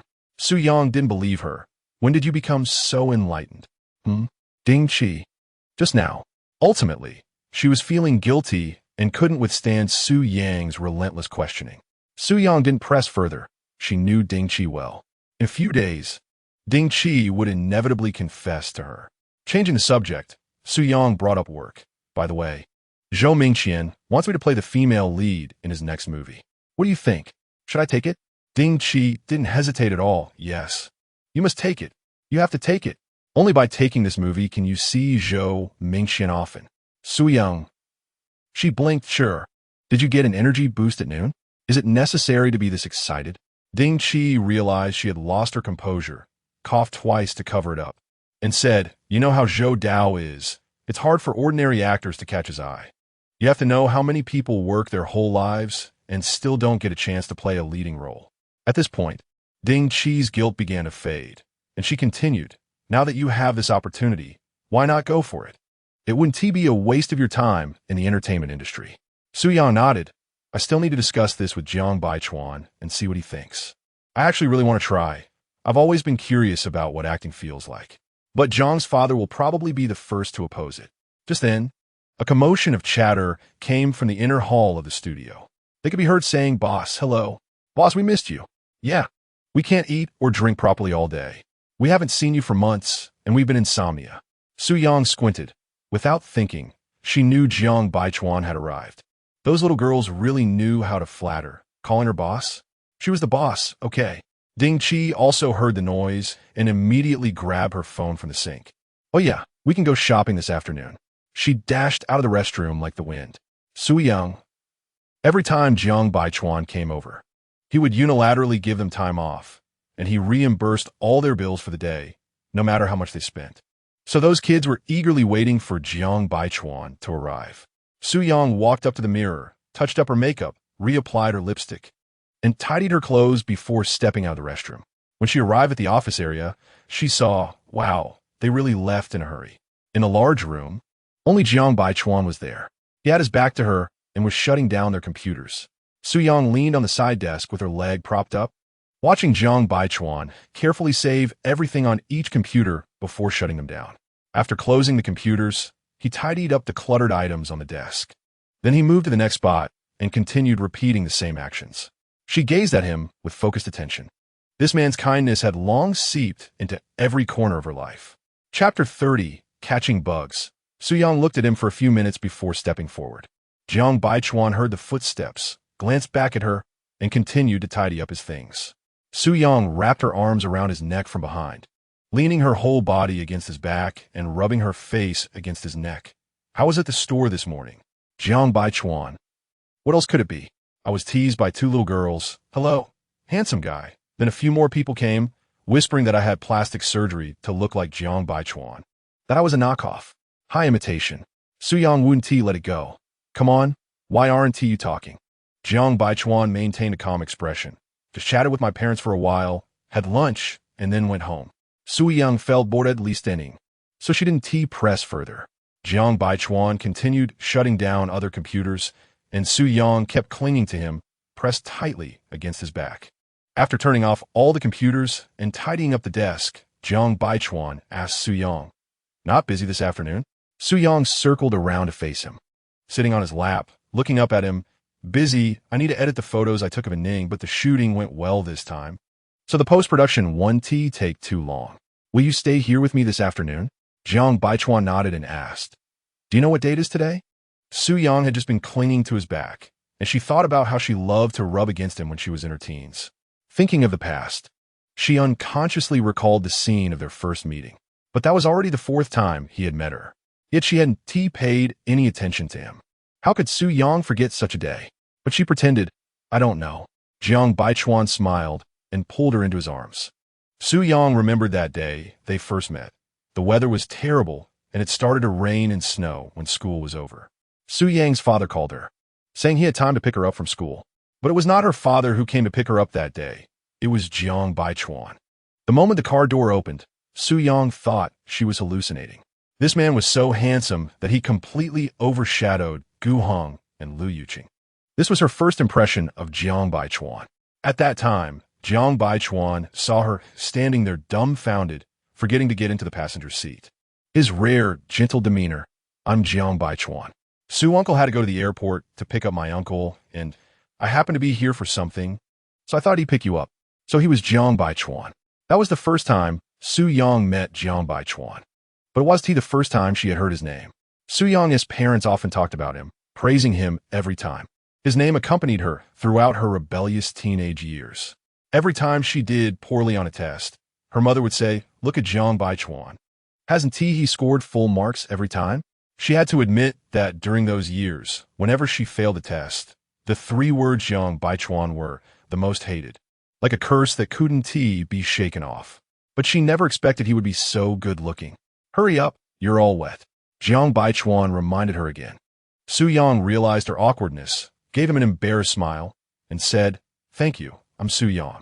Jiang Baichuan replied, I know. Su Yang responded with an O, probably because her dad had mentioned it to him. She didn't ask more, put away the umbrella her classmate lent her, and sat down with a nervous heart. That year, she was 17, in her first year of high school. He was 21, already in his third year at a prestigious university in the United States, and had started his own business. They should have had more to talk about. But one was naturally taciturn, and the other, nervous, didn't know what to say. It was silent all the way. In the car, Su Yang would secretly sneak glances at Jiang Baichuan, and each time, she would be caught. She felt like she could crash into the windshield. After that, she didn't dare to look at him anymore, her eyes blankly staring at the road ahead. Her mind was filled with his image. The silence in the car was palpable. Outside, the sound of the windshield wipers clearly penetrated the car. For the first time, Su Yang thought that the wipers working were also a pretty good view. Later, she realized that all ordinary scenery gained color because the man sitting beside her was Jiang Baichuan, not because of the scenery itself. After more than half an hour, they arrived downstairs at Su Yang's home. It was the first time Su Yang felt annoyed that her home was so close to school. If only she lived far away, so they wouldn't have to get out of the car and could accompany each other for life. Jiang Baichuan had already parked the car. Before getting out, Su Yang thanked Jiang Baichuan again and reminded him, Drive carefully on your way back. Jiang Baichuan also got out of the car with her. After Su Yang opened the umbrella, she saw Jiang Baichuan across the car. He had no umbrella and was unbothered by the rain. Just as she was about to ask him why he got out of the car, Jiang Baichuan quickly walked around the front of the car and came to her side. Su Yang instinctively held the umbrella towards him and quietly asked, Do you need something? Jiang Baichuan seemed to hesitate, and after a moment, he asked her, Do you have a boyfriend? The question was so straightforward that Su Yang was taken aback, her ears turning red, and she quickly shook her head. She stammered, No. Boyfriend. She added, Really not. In fact, she really didn't have one. Su Yang didn't understand why Jiang Baichuan suddenly asked such an inappropriate question. After all, they weren't familiar at all. Could it be that her father suspected her poor grades were due to being in a relationship, so he sent Jiang Baichuan to test her?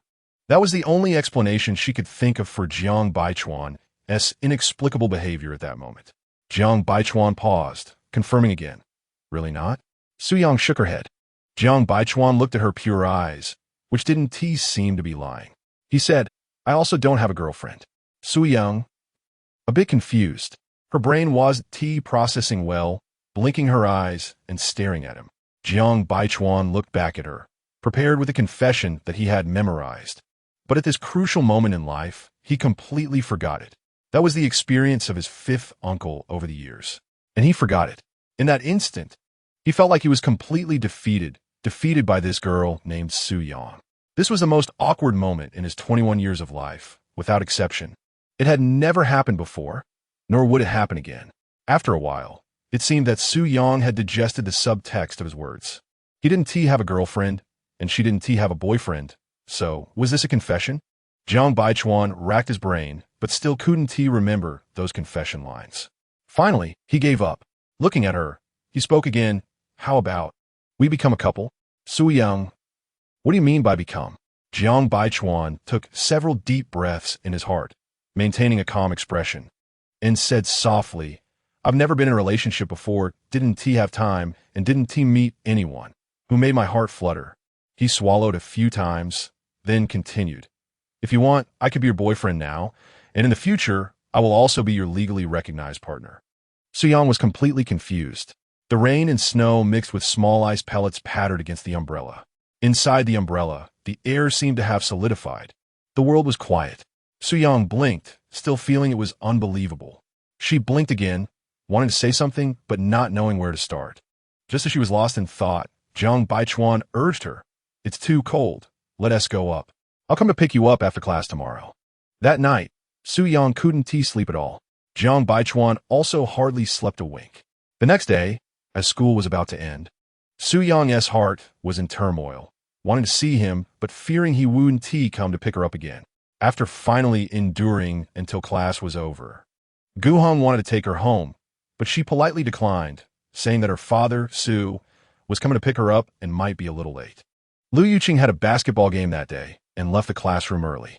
She sat alone in the classroom, not sure if she should wait for the rain to lighten up before going home, or if she should wait for Jiang Baichuan's words. I'll pick you up after class tomorrow. She started to slowly and absent-mindedly pack her bag when her phone suddenly rang with a message. Why haven't you come out yet? Are you on duty today? Jiang Baichuan. Seeing that message, she was stunned for a few seconds, then stood up and happily jumped in place. She hurriedly stuffed her books into her bag, grabbed her umbrella, and rushed outside. It was still the same place, the same car, and the same man.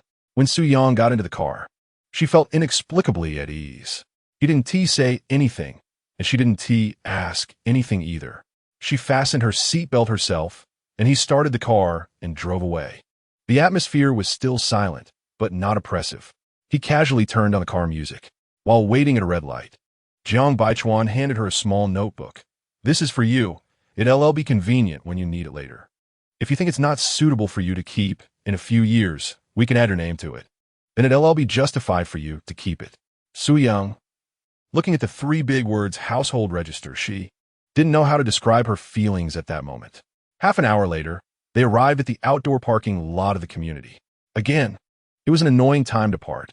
Su Yang didn't want to get out of the car at all, but still said goodbye to him. And he didn't respond. She pouted and opened the door to get out. Just like yesterday, Jiang Baichuan also got out. This time, he consciously stood under her umbrella. It was a rainy winter day, and it was already dark.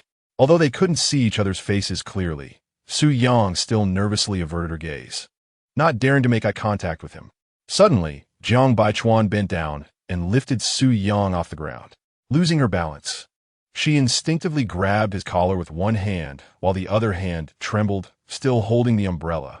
Su Yang turned her head to look at Jiang Baichuan, her mind blank. This was the first time she had been held so ambiguously by a male, the first time she had such intimate contact with a male's body. Jiang Baichuan held her tightly, looking at her without blinking. He seemed a bit nervous, opening his mouth several times, but in the end, he said nothing.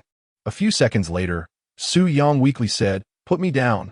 Jiang Baichuan didn't respond, focused on looking into her eyes, then turned and pressed her against the car door. Although she was wearing a thick coat, Su Yang still felt a chill come from behind. Her hand unconsciously trembled. "Put me down." Being held so rudely and disrespectfully by him didn't make her very angry. She should be angry. With her hot-tempered and unreasonable nature, she should have exploded in rage. But she didn't. She kept holding onto his collar tightly, afraid that if he suddenly let go, she would fall. Jiang Baichuan's breath was somewhat erratic. He looked at her. I'm not seeing you for the first time. I saw you last year in my uncle's community entrance. He had actually forgotten to say this yesterday and only remembered it on the way back.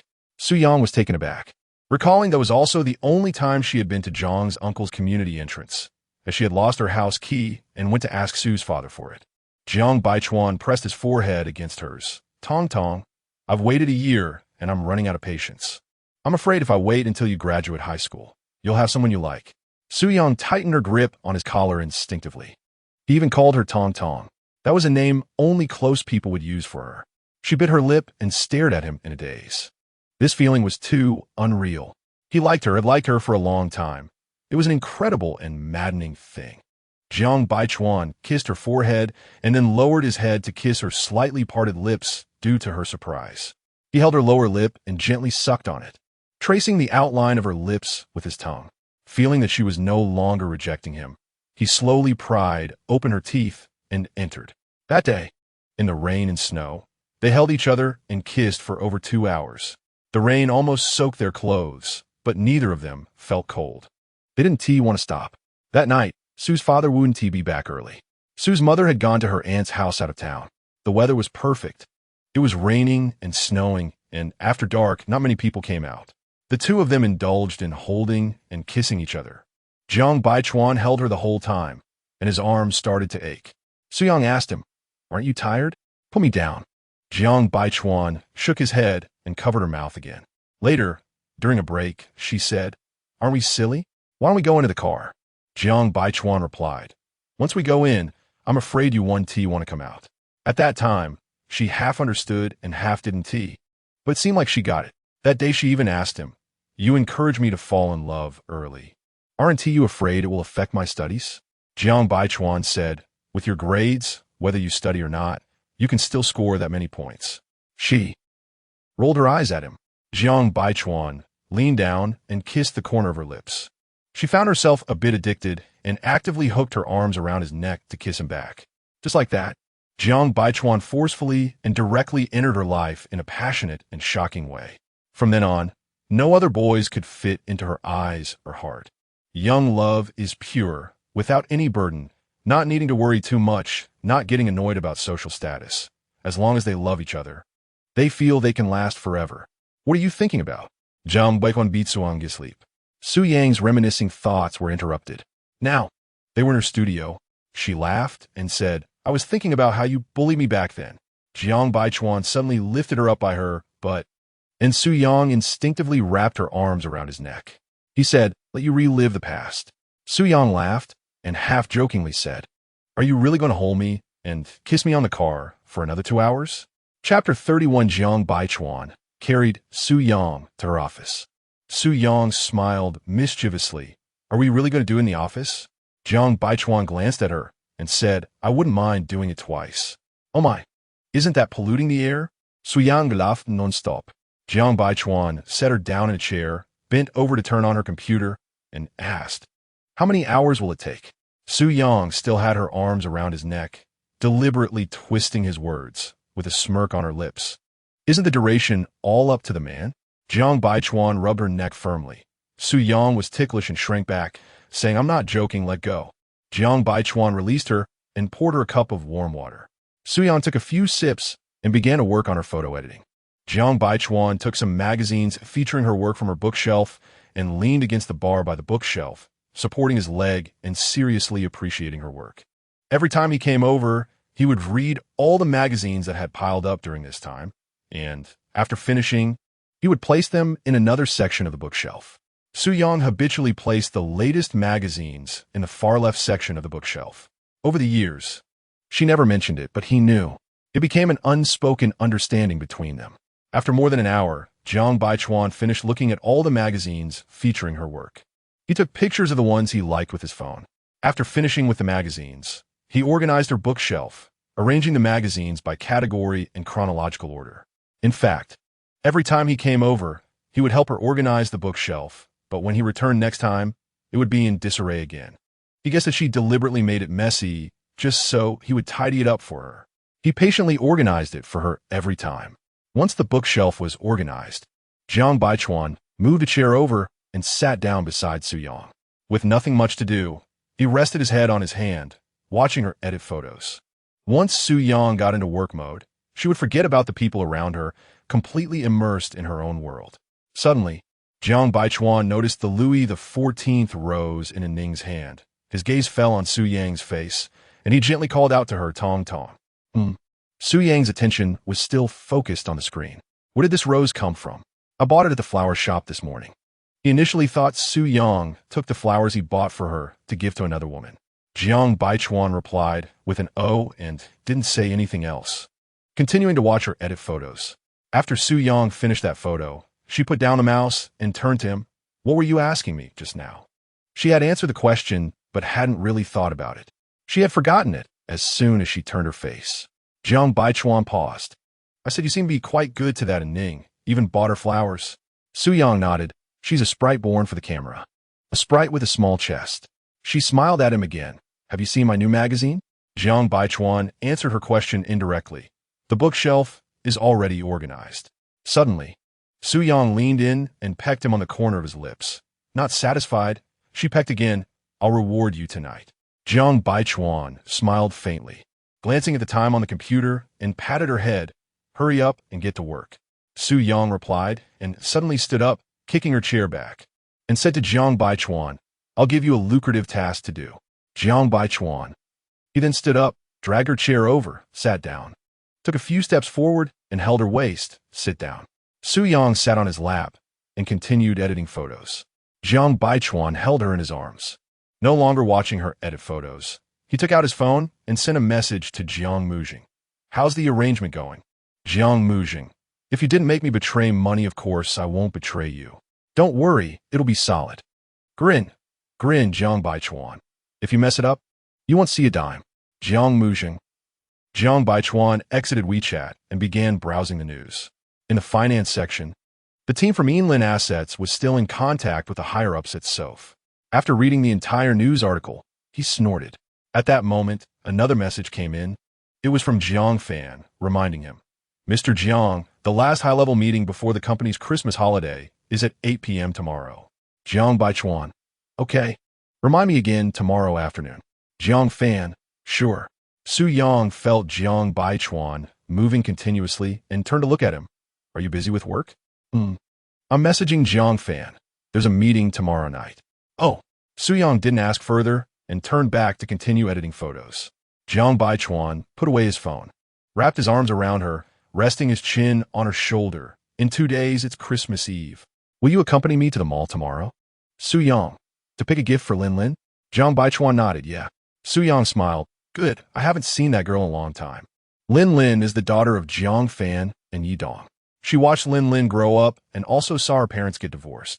After Su Yang finished all the photos, it was already 6 o'clock in the evening. The sky was dark.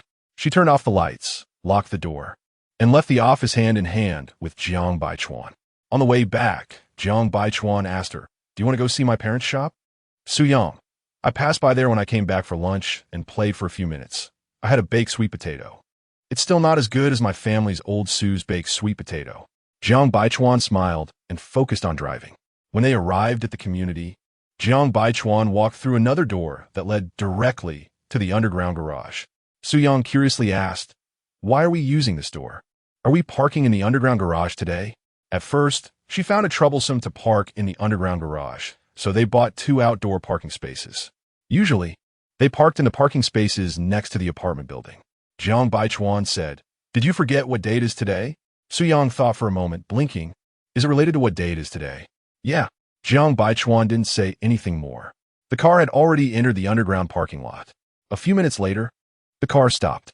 Jiang Baichuan reached over to unbuckle Su Yang's seatbelt and reminded her, Put on your bag.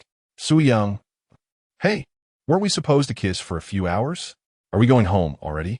Without time to think more, she grabbed her bag and pushed the door open to get out of the car. After putting on her backpack, she looked at Jiang Baichuan.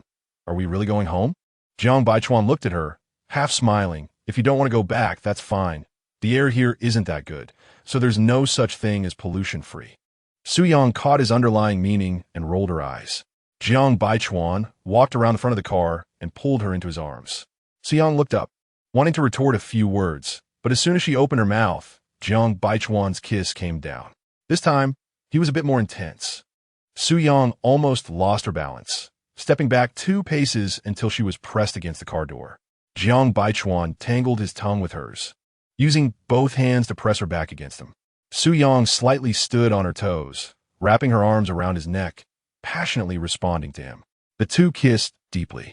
During the kiss, a car drove in. Su-yang wanted to push him away, but Jiang Baichuan held her too tightly, unable to move. She wanted to turn her face to say a few words, but as soon as her lips left his, Jiang Baichuan immediately kissed her again. She had no chance to speak. Later, as he kissed her more intensely, she almost couldn't catch her breath. This intensity made her involuntarily recall their first kiss when they met. Even after 11 years, it was still fresh in her memory. After about 20 minutes, both of them were starting to lose control. Jiang Baichuan slightly loosened his hold on her and rested his forehead against hers. "Shall we go home?" As they spoke, they couldn't help but kiss again. A few minutes later, Jiang Baichuan completely released her, took her hand, and quickly walked toward the elevator. In the elevator, he wanted to kiss her, but restrained himself, considering the surveillance cameras. Once they arrived at the apartment, after closing the door, they couldn't wait to embrace each other. Jiang Baichuan removed her obstructive clothing, lifted her up, and pressed her against the edge of the spiral staircase. His hand slipped beneath her underwear, and Su-yang couldn't help but let out a soft moan, eagerly seeking his kiss. Her body was already wet, and Jiang Baichuan had little patience left for foreplay. He yanked down her underwear, unbuckled his belt, and thrust into her forcefully. Su-yang wrapped her arms around his neck, letting out a muffled groan. "Does it hurt?" A little uncomfortable, but not painful. In truth, it was her back that ached, pressed uncomfortably against the wooden staircase. After their passion, both were drenched in sweat. Su-yang slumped weakly into his arms. "I am exhausted. I want to sleep." Jiang Baichuan nuzzled her forehead. "It's still early. You want to sleep now? We haven't even eaten yet." Su-yang's elites drew up bed. "I want a nap. We can have a late-night snack when I wake up. Carry me to bed, please." "Take a shower first," Jiang Baichuan insisted. Su-yang didn't let him help her shower, dragging her tired body to the bathroom on her own. After rinsing off, she crawled into bed. Perhaps it was the comfort of her own bed or the exhaustion from their vigorous activity, but she fell asleep within minutes. After his own shower, Jiang Baichuan went to the kitchen and made himself a bowl of noodles. With time to spare, he headed to the study, waiting for Jiang Muzhing's update. Minutes passed, then hours, but no word came. He sent a message. "What's the situation? How long do you plan to drag this out?" A few minutes later, a notification popped up, but it wasn't from Jiang Muzhing. It was from Jiang Fan, President Jiang. "Photos of you and Su-yang in the underground parking lot have been leaked. They're blowing up on Weibo. You should check and see if you need to handle this." Jiang Baichuan didn't bother logging into Weibo, replying simply, "No need." Jiang Fan understood immediately. "Got it." Only then did Jiang Baichuan open Weibo. He braced himself for an onslaught of comments, but to his surprise, his own page was eerily quiet, nothing like the flood he had expected. A bad feeling crept over him. He quickly navigated to Su-yang's Weibo page, and there it was, utter chaos. But what unsettled him most were the comments, all asking the same question. Is that man Gu Heng or Lu Yuqing? Did his silhouette really resemble There's That Much? Jiang Baichuan searched for the original post. A well-known blogger had shared it. Beautiful photographer Su-yang is officially taken, along with photos of Su-yang and him kissing in the underground garage. Su-yang's face was clearly visible, but his own figure had been deliberately blurred. Only the vague outline of a man could be seen. The comments were flooded with fans of Gu Heng, congratulating him. "Congrats to our best actor Gu for finally winning the beauty's heart." Meanwhile, Lu Yuqing's fans insisted, "That silhouette is unmistakably our boss Lu." Not a single comment mentioned Jiang Baichuan's name. Taking a deep breath to steady himself, he dialed Jiang Muzhing's number.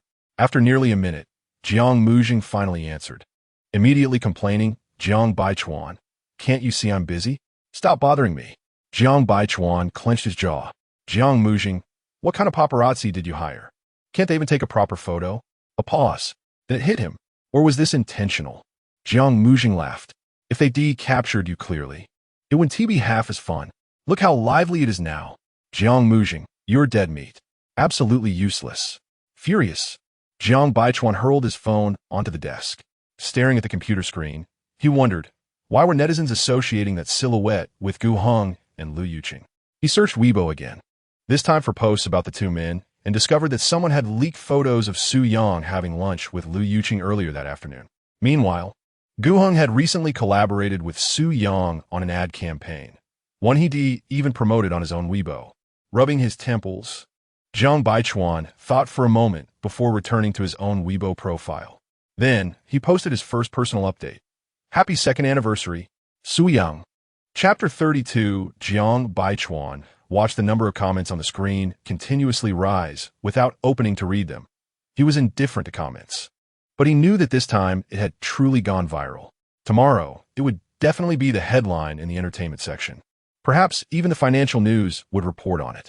He gently rubbed his chin with the back of his hand, lost in thought as he looked at the post. He always felt that something was still missing. Just being married for 2 years wasn't enough to shock others. A few seconds later, Jiang Baichuan opened the album on his computer and selected a photo of him and Su Yang from a few years ago. In the photo, he was wearing outdoor sportswear, while Su Yang was still in her high school uniform. He had his arms around her from behind, and she was smiling brightly. The brilliance of youth contrasted with the restrained maturity of many years later. All his growth and maturity had been witnessed by her. This photo was taken in the Forbidden City on a snowy day. That day, he flew back from New York to see her. It was Friday afternoon, and he persuaded her to skip class and took her to see the snow scenery in the Forbidden City. After enjoying the snow, both of them were almost frozen, so he took her to his apartment. It was also that day that they had rolled in the sheets. Jiang Baichuan promptly stopped reminiscing, uploaded the photo, and added the text Happy 11th Anniversary, Su Yang, before clicking publish. After posting, he didn't check Weibo again and simply shut down the computer. Jiang Baichuan returned to the bedroom, where Su Yang was still fast asleep.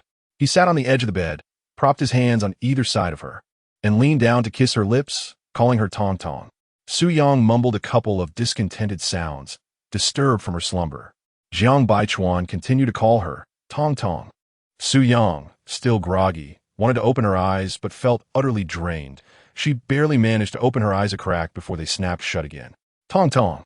He called again and kissed her. Su Yang murmured, hum? Jiang Baichuan said, it's nothing, go back to sleep. Su Yang thought to herself that if she had the energy right now, she would really want to smack him. If there was nothing going on, why wake her up? She turned over, facing away from him, and continued to sleep.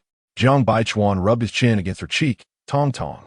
Su Yang was completely irritated now and shouted impatiently, Jiang Baichuan, what do you want? Jiang Baichuan remained silent, pulled her blanket up a bit, and gently patted her, softly saying, go to sleep. Su Yang felt uncomfortable and squinted her eyes to continue sleeping. After 2 minutes, Jiang Baichuan leaned down close to her face again, Tong Tong. Su Yang was not asleep. She was holding back her anger. After enduring for a while, she couldn't hold back anymore and suddenly threw off the blanket, lifting her foot to kick Jiang Baichuan in the face. Jiang Baichuan, are you annoying or what? She didn't kick hard, so it didn't hurt. Jiang Baichuan rubbed his nose and chuckled awkwardly. Su Yang glared at him, her eyes a bit frantic. After staring at him for a while, she sighed, sat up, and reached out to touch his face, asking, does it hurt? No. She raked her hair back, completely awake now. What did you wake me up for? Jiang Baichuan looked at her, blinked, paused for a few seconds before saying, I publicly announced our marriage on Weibo and uploaded a photo of us together. Su Yang was left speechless with surprise. His action was so shocking. It was completely out of character for his low-key and reserved personality. She stared at him, her eyes wide with disbelief. Jiang Baichuan reached out to touch her face. Are you dumbfounded? Su Yang suddenly lay back down, playing dead. Half a minute later, she started stamping her feet on the bed in frustration. Looking at him, she couldn't hold it in anymore and burst into laughter. Jiang Baichuan. Su Yang rolled over and crawled up to him, wrapping her arms around his neck and kissing him. Mimicking his previous actions, she used her tongue to gently pry open his lips and entangled with his tongue. Jiang Baichuan half embraced her, laying her back on the bed, then covered her body with his. Su-yang tightly wrapped her legs around his waist. Jiang Baichuan nibbled on her collarbone and asked softly, "Aren't you tired? We just exercised a few hours ago." Su-yang clung to him. "I'm tired. I just want you." Jiang Baichuan sealed her lips with his. Meanwhile, at the Qiao family, it was a different story. Xiao Jin was crying profusely. Her phone had fallen to the floor, the fruit platter was scattered everywhere. Fruits rolling all over, and there were broken teacups with tea leaves soaking the floor. It was a complete mess. The housekeeper wanted to clean up, but Xiao's mother waved her hand, signaling her to leave. Xiao's father had a stern face, his chest heaving with anger, staring at Xiao Jin without blinking. After a while, unable to contain his anger, he pointed at her, gritting his teeth. "Xiao Jin, have you turned against us? I scold you a bit, and you show me your face. And even break cups. Look at you now, what have you become?" Xiao Jin was still sobbing. Xiao's father continued, "The last time Jiang Baichuan unfollowed you, I found someone to settle it for you. I repeatedly warned you not to provoke Su Yang again, but you treated it like a passing wind, didn't you? Do you know you've embarrassed your grandfather and me?" Xiao's mother couldn't bear to see her daughter cry so sadly and tugged on Xiao's father's sleeve. All right. Xiao Jin knows she's wrong. Just say a little less." Xiao's mother began to complain. "Zhang Laoda is really something. Doesn't he know he should manage a son? This afternoon, I thought Jiang Baichuan's photo was just a promotional one, and the matter would end there. But tonight, Jiang Baichuan directly made his relationship with Su Yang public. He is clearly intent on making our Qiao family look bad. Does he have no family values at all?" The more she spoke, the angrier she got. "No, I have to go find Jiang Laoda right now. I need to make him explain what this means. How has our Qiao family treated old Master Jiang? How have they repaid our kindness with ingratitude? Enough." Xiao's father slammed his cup heavily on the coffee table and glared at Xiao's mother. "Are you not satisfied with the chaos?" He stood up, pointed at Xiao Jin, and said to Xiao's mother, "If you keep indulging her like this, she will end up ruined." After saying that, he turned and went upstairs. Xiao's mother opened her mouth but couldn't find the strength to argue back. After Xiao's father went upstairs, she sat beside Xiao Jin and wiped her tears. "Don't cry. There is nothing that can't be overcome. Just don't take on any work for a while. Go abroad to relax. Your dad was just saying that in anger. He wanted to not care about you." Xiao Jin's tears flowed again, as she didn't say a word. Wiping her tears, she got up and left. Xiao's mother also stood up. "Jiner, where are you going?" Xiao Jin replied, "I'm going out for some air." Xiao's mother hurriedly asked, "At this time of night, where are you going?" Xiao Jin said, "Not far. Just to my aunt's house to relax." Xiao's mother sighed in relief and reminded her, "Come back early." Xiao Jin responded with an and walked out of the villa. The next day, after Jiang Baichuan got up, he went to the study, opened his computer, and began browsing the comments under the 2 Weibo posts he made yesterday. The comments were mostly not malicious, with many expressing sadness and tears. He didn't continue scrolling down. When he opened the main page, as expected, his name was already trending. At that moment, Su Yang walked in with a glass of warm water and handed it to him, saying, "Drink some water first." As she spoke, she lifted her leg and sat on his lap, clicking into her Weibo page with the mouse. Wow, it's really lively.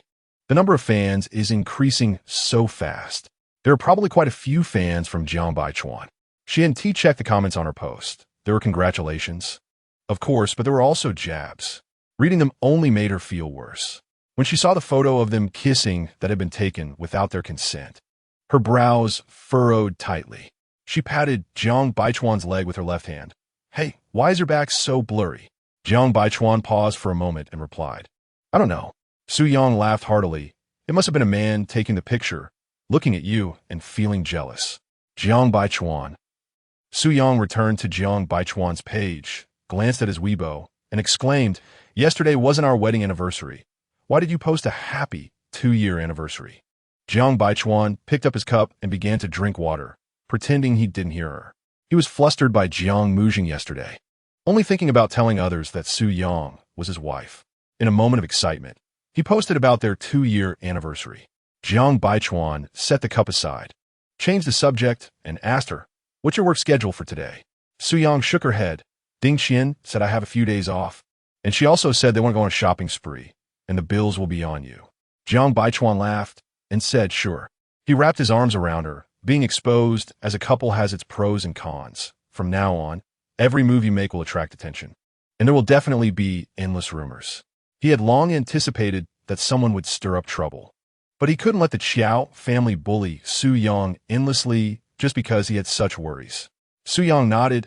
I'm mentally prepared for that, but my parents might mind a bit. After all, who would want their daughter-in-law to be the subject of rumors all day long? So, she particularly understood their thoughts. Even if they were dissatisfied with her, she mostly empathized with them. Jiang Baichuan took over the conversation. You don't need to worry about my parents. After a pause, he asked, have Lu Yuqing and Gu Heng called you? Su Yang cupped her chin with both hands and sighed slightly. No, given their personalities, they probably want to settle the score later. Who knew they would get dragged into this? Even their names made the trending list. Jiang Baichuan's eyes darkened, and he fell silent. This was also beyond his expectations. Su Yang stood up. Forget about them. She turned around and hugged his neck. What do you want to eat? I'll make breakfast. Jiang Baichuan replied, whatever you make, I'll eat. After breakfast, we can go to the mall. Su Yang giggled, going to show off our love? Jiang Baichuan didn't respond, gently patted her. Go make breakfast. Su Yang walked out with light steps, humming a little tune. Jiang Baichuan picked up his phone, found Lu Yuqing and Gu Heng's numbers, and sent them a group message. I didn't expect to drag you into this, sorry. He stared at the message for a few seconds before hitting send. He knew neither of them would reply, just like over the years. They liked Su Yang, but never let her know. Right or wrong, they acted according to their own nature, never caring about what others thought. Just then, his phone vibrated. It was a call from his mother. Jiang Baichuan hesitated for half a second before answering, Mom. His mother's teasing voice came through. Oh dear, son. You're a little internet celebrity now, did you know? Jiang Baichuan. He knew answering this call was just setting himself up for annoyance. His mother continued. Your dad knows you well. He said you would definitely cause a stir online. Otherwise, this stir isn't just ordinary. Tell me, was that blurry photo taken by Xiao Wu to make you look like that? Jiang Baichuan was caught off guard and quickly denied it. Mom, stop overthinking, it's nothing. Uncle Wu is too busy to bother with me. I guess a media outlet deliberately used an unclear photo to hype up the topic. I proactively announced my marriage with Tong Tong last night to avoid being exploited by those with ulterior motives. You know I don't like being manipulated. His mother laughed heartily. TSK, TSK, TSK, oh my, how grandiose you sound. Who do you think your mother is? If I can't figure out your little thoughts, then I've wasted all these years. His mother chuckled smugly. She continued, but Xiao Wu is really something. He knows you can't stand Lu Yuqing and Gu Heng, yet he still deliberately makes things difficult for you. Suddenly, she changed her tone.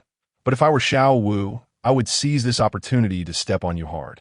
After all, you often make others unhappy. This bloody example is to tell you, when you're out there, you'll eventually have to pay it back, even if you're incredibly handsome. It won't be an exception. Son, be more mindful. Bye. Jiang Baichuan. Just as his mother's call ended, his father's call came in. Without thinking, he knew it was to mock him as well. Jiang Baichuan decisively hung up and then turned off his phone. Chapter 33. After Jiang Baichuan turned off his phone, he tossed it into the drawer, out of sight and out of mind.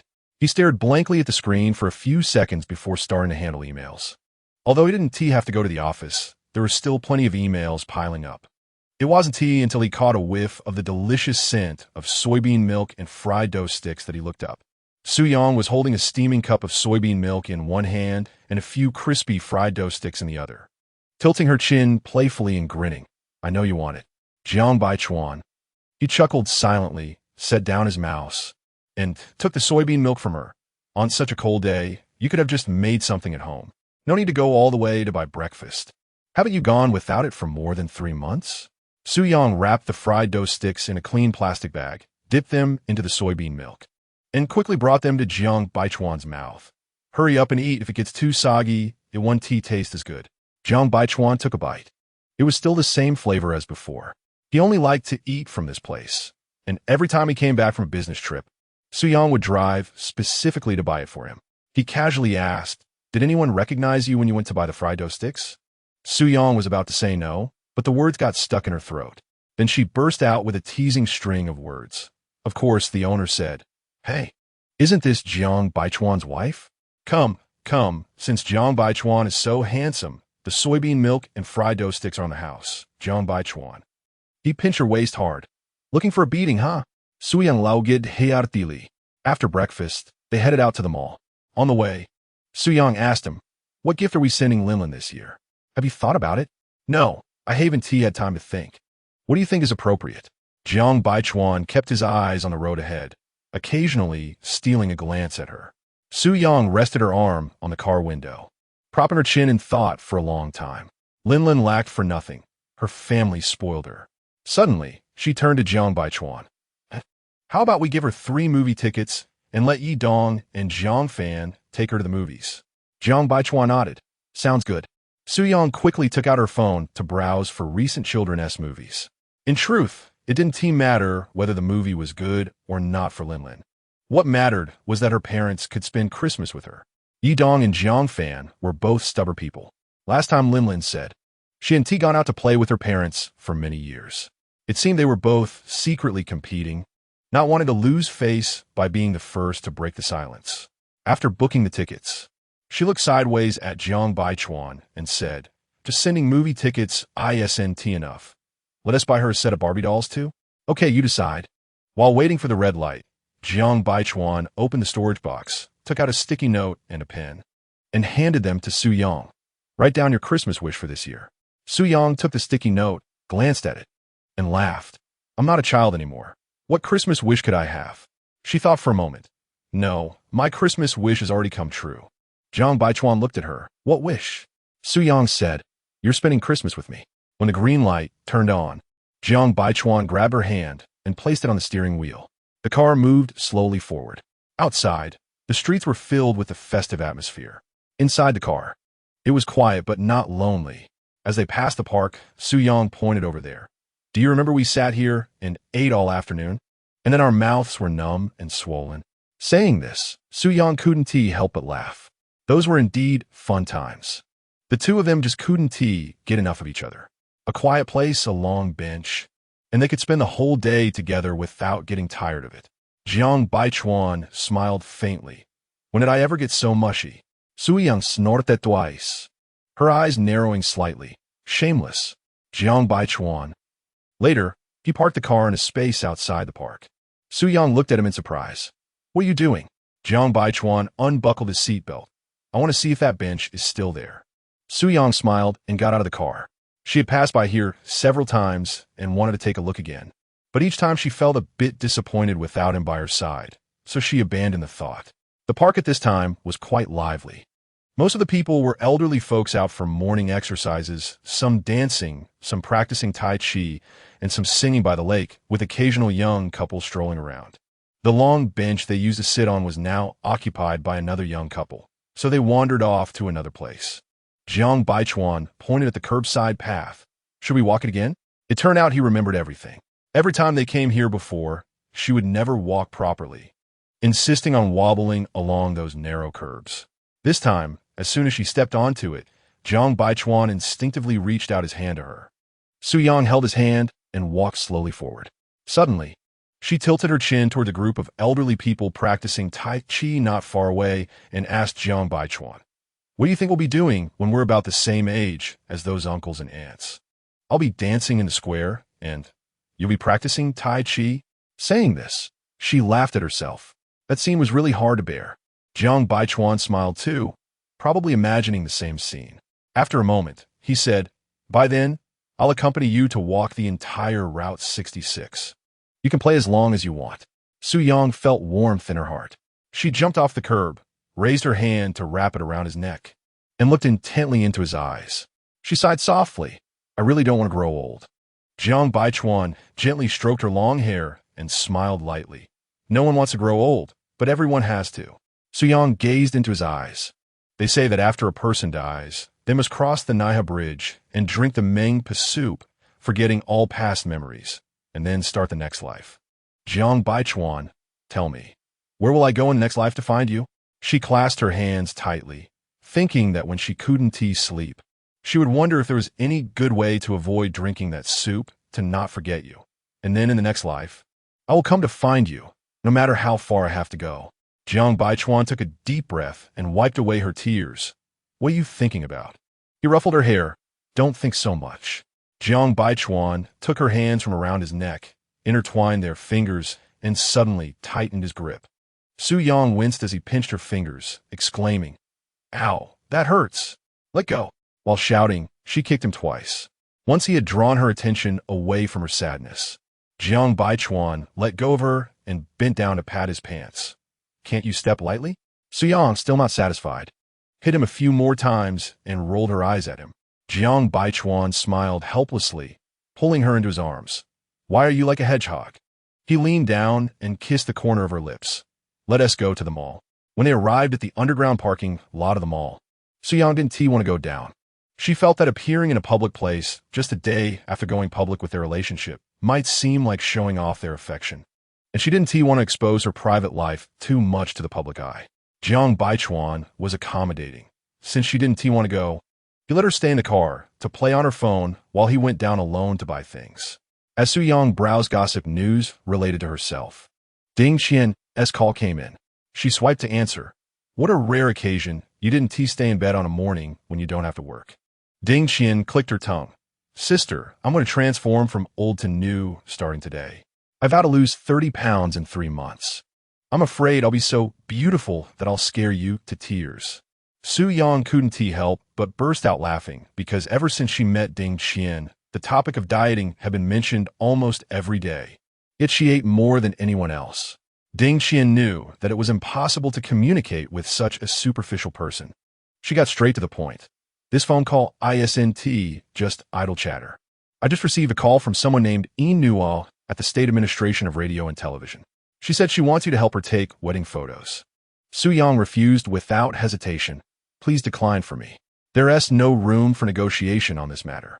If I set this precedent, what if people come to me every day to take wedding photos?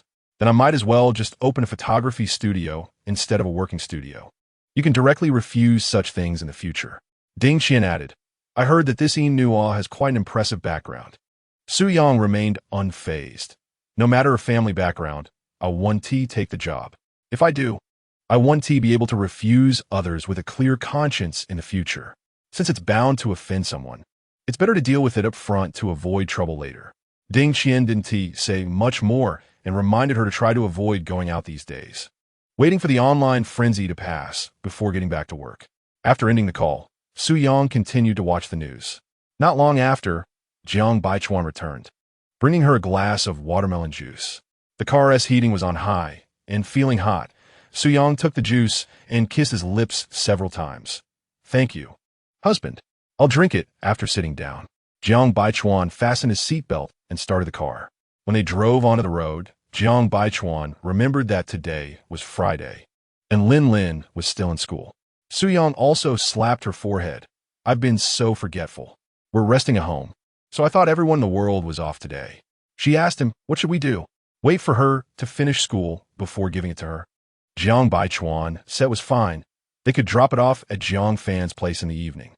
It was still before noon, and since they had nothing to do, they went to Grandpa Yam's shop. After Su's parents learned that they had made their marriage public, they couldn't stop smiling. Jiang Baichuan chatted with Su's father downstairs while Su Yang cooked with her mother in the kitchen upstairs. Su's mother couldn't help but nag. "Tong Tong. Now that you and Baichuan are public, try not to get too close to male colleagues at work. If this gets out online, it won't look good. We know what kind of person you are, but your in-laws' relatives don't. Even if they know, it won't look good if friends start gossiping." Su's mother began washing pots. "We're an ordinary family, but they're different. They have their own circle, and they care most about face."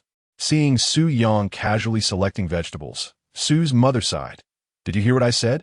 Su Yang smiled. I heard, you continue." Su's mother shook her head and didn't say more, instead talking to Su Yang about the recent business, saying that more and more people were coming to buy yams. She also reminded Su Yang to take on fewer jobs and pay more attention to the family, implying that she should hurry up and have children. They didn't leave until 4 in the afternoon, heading to Jiang Fan's community. On the way, Jiang Fan texted to remind Jiang Baichuan not to forget about the video meeting in the evening. Jiang Baichuan replied, "Okay, got it. When will you be home?"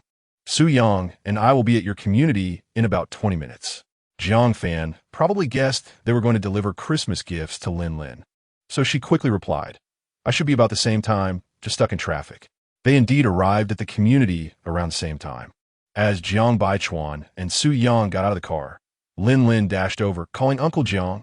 Jiang Baichuan smiled gently, intending to bend down to catch her. But unexpectedly, she suddenly changed direction and jumped into Su Yang's arms. Jiang Baichuan. Lin Lin hugged Su Yang. Tong Tong Jia, I missed you so much. Did you miss me?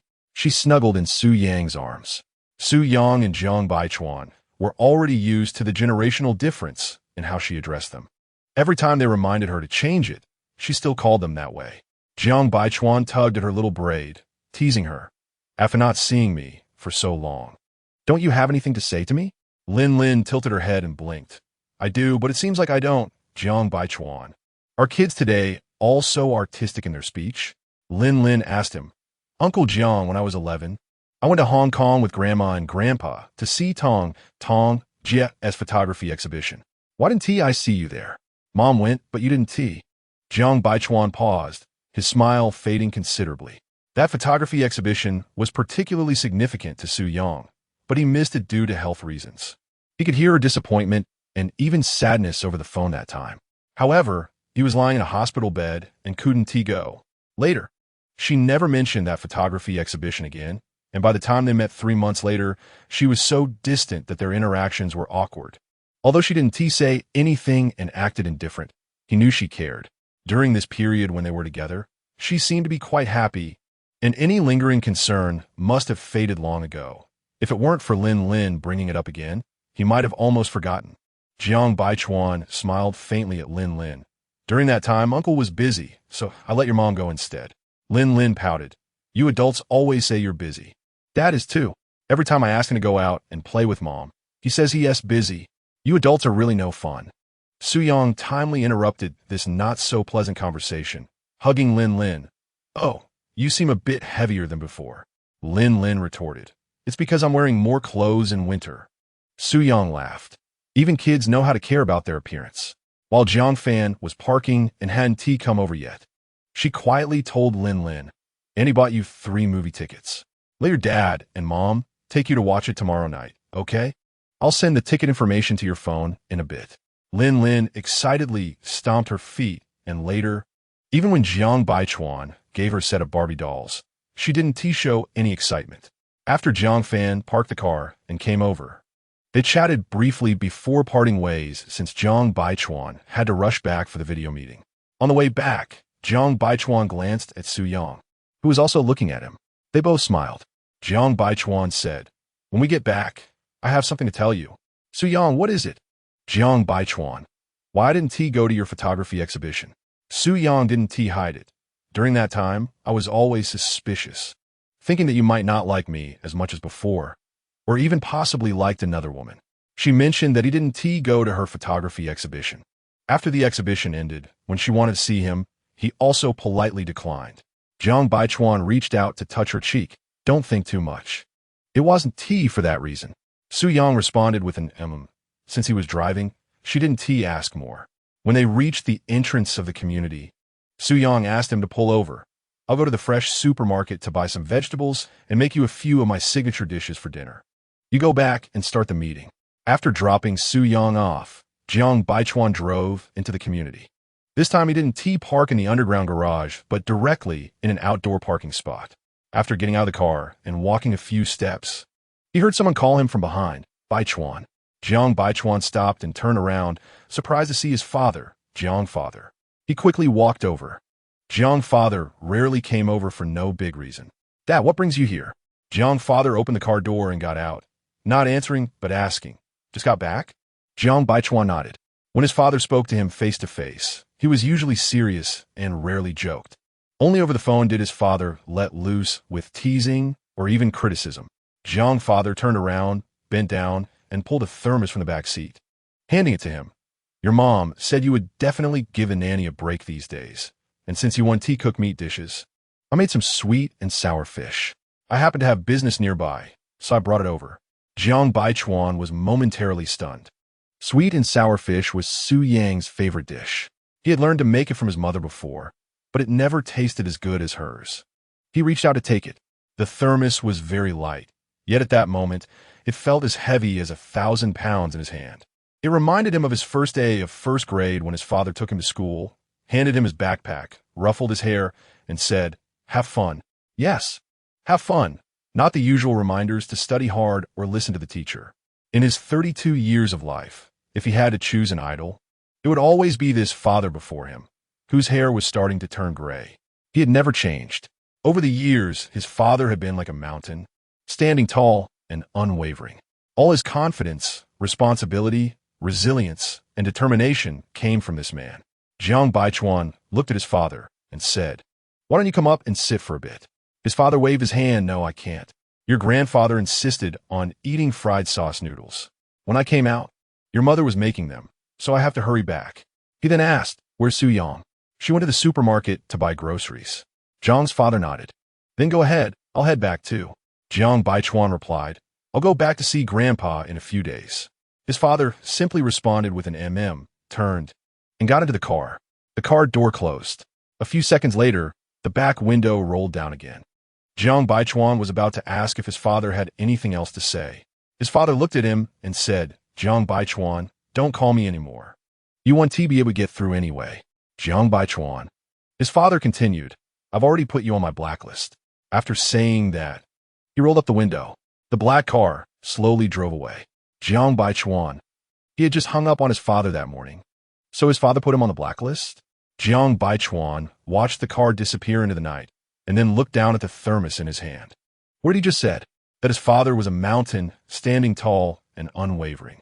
Now, looking again, it was actually just a small dirt slope a couple of meters high. Chapter 34. Jiang Baichuan was holding a thermos and hadn't even reached the steps of the apartment building when he heard a shout. Jiang Baichuan. He turned around, frowning, and impatiently stared at the person approaching. Xiao Jin came closer, her eyes red and watery. She looked at him silently, as if questioning him. Jiang Baichuan focused on her for a few seconds. Despite the 1 or 2 meters between them, he could still smell the alcohol on her. He didn't have time to waste with her, so he turned and walked away. Jiang Baichuan, do you really have to salt my wounds? This matter is already in the past. Why can't you just let it go? Are you playing with me? It was just yesterday afternoon that you clarified things. And by night, you were busy shouting to the world, making sure everyone knew Su Yang is your wife. Xiao Jin said, tears streaming down her face. You're too much. You don't intend to leave me any way out. Jiang Baichuan furrowed his brow, not wanting to engage with her, and continued walking. Xiao Jin suddenly ran up to him, trying to hug him from behind. Jiang Baichuan heard her hurried footsteps, reacted quickly, turned around, and pressed her back in place. Xiao Jin, what are you trying to do? Do you have to make yourself look so despicable? Xiao Jin's shoulder was hurting from his grip, and tears flowed uncontrollably. She couldn't tell if it was heartache or physical pain. Under the influence of alcohol, she began to act recklessly. Jiang Baichuan, I was wrong. Please don't be angry. You never treated me like this when you were mad before. She choked up. I didn't mean to target Su Yang, but seeing you treat her so well makes me jealous. Jiang Baichuan, I like you too. I knew you before Su Yang and liked you first. So how could you treat me this way for her? Jiang Baichuan released her and stepped back a few paces, maintaining a certain distance. Xiao Jin, you know whether you're drunk or not. I believe I've never given you any wrong signals, whether before or after knowing Su Yang. My relationship with you has been merely a social obligation, and you should know this better than anyone. If you want to pretend to be confused, deceiving yourself, then I will make sure you realize this clearly. Merely a social obligation? Xiao Jin shuddered inside. This man was truly heartless. He could say such cruel words without hesitation. Unable to control herself, she shouted, Jiang Baichuan, are you even a man? Jiang Baichuan showed no signs of being affected or angry. Just like he had told Peng Yueshi before, he only argued with family. But for people who didn't matter, his humor and teasing were a luxury. Jiang Baichuan didn't want to tear down the last shred of face, but she was too unaware of her situation. So he decided to make things clear all at once. There was no need to consider any familial ties anymore. He stood there, not moving. Xiao Jin thought he was starting to feel guilty. In the past, if she had said something that angered him, he would have walked away without a word. Just as she held on to a glimmer of hope two tall men approached from a distance, and those two men were heading straight towards. Xiao Jin's fingertips trembled, and her mind went blank. He would have found out, would he? How could that be possible? How could he have known beforehand? The two men approached and handed Jiang Baichuan something. President Jiang, this is the memory card taken from the camera. Jiang Baichuan took it, his gaze deep and unreadable. He looked at the memory card in his palm and then at Xiao Jin. Is this the reason you came to find me tonight, to hug me? You had arranged for paparazzi in advance, finding a suitable angle to capture the moment you hugged him. You would hug him from behind, and he would definitely turn around, at which point you would fall into his arms. The paparazzi would certainly choose a special angle to mislead the public, making it seem like they were embracing passionately. If this got out, he wouldn't be able to explain himself, no matter how many times he tried. Just after publicly announcing his marriage, a video of him being intimate with a so-called childhood sweetheart would turn Su Yang into a laughingstock. Fortunately, he had prepared for this, anticipating that she and her troublesome cousin would pull such a stunt. Xiao Jin bit her lip tightly, remaining silent. She had originally planned to go all out. If he was intent on making things difficult for her, she wouldn't make it easy for Su Yang either. So, since last night, she had been waiting here, just for the moment he was alone to enact this scene. Jiang Baichuan used a lighter to burn the memory card. Looking expressionless at Xiao Jin, the day you regret this will be the day you wish you hadn't done it. He signaled for the bodyguards to leave and turned to walk towards the apartment building.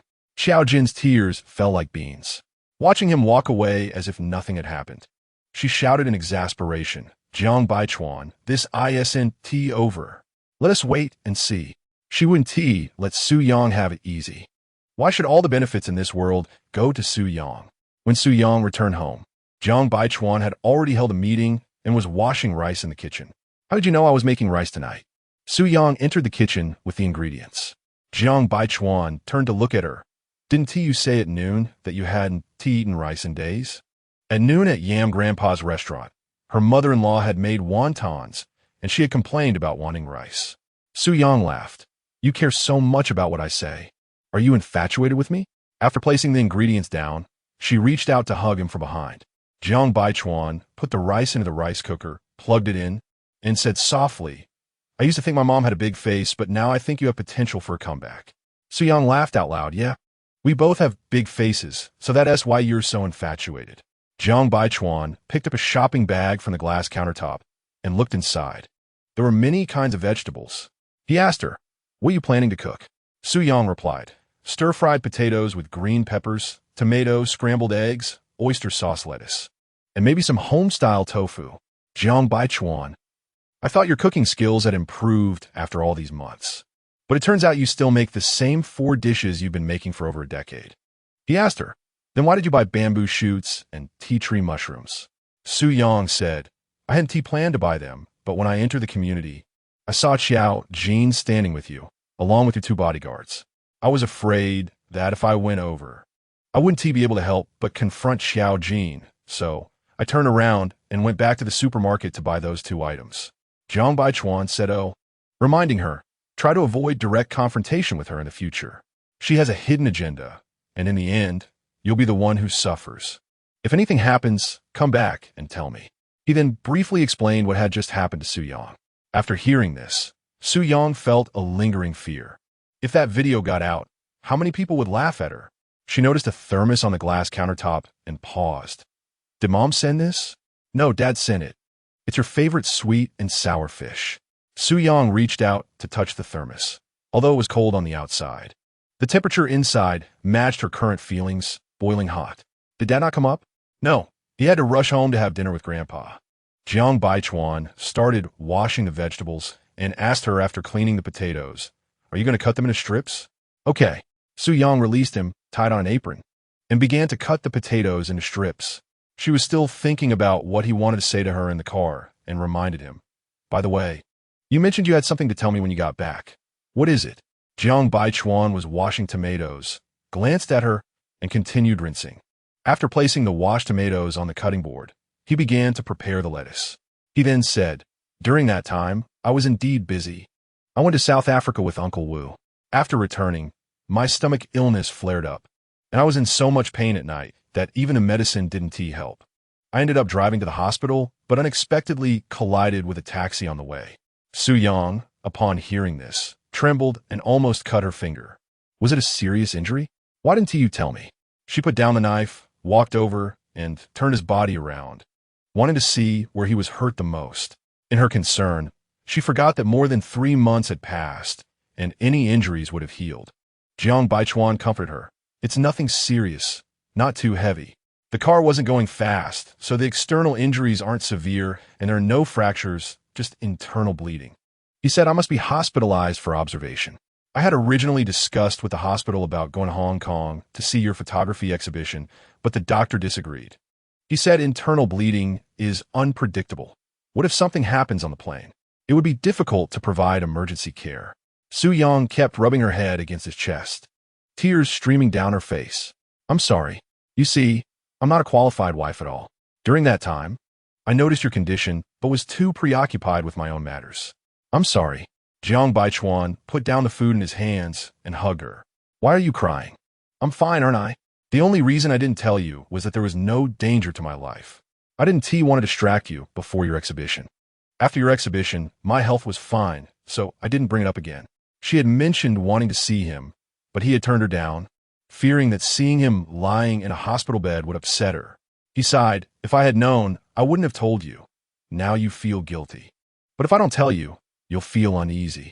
Su Yang cried for a while before calming down, looking at him with red eyes. From now on, you must tell me first, no matter what happens.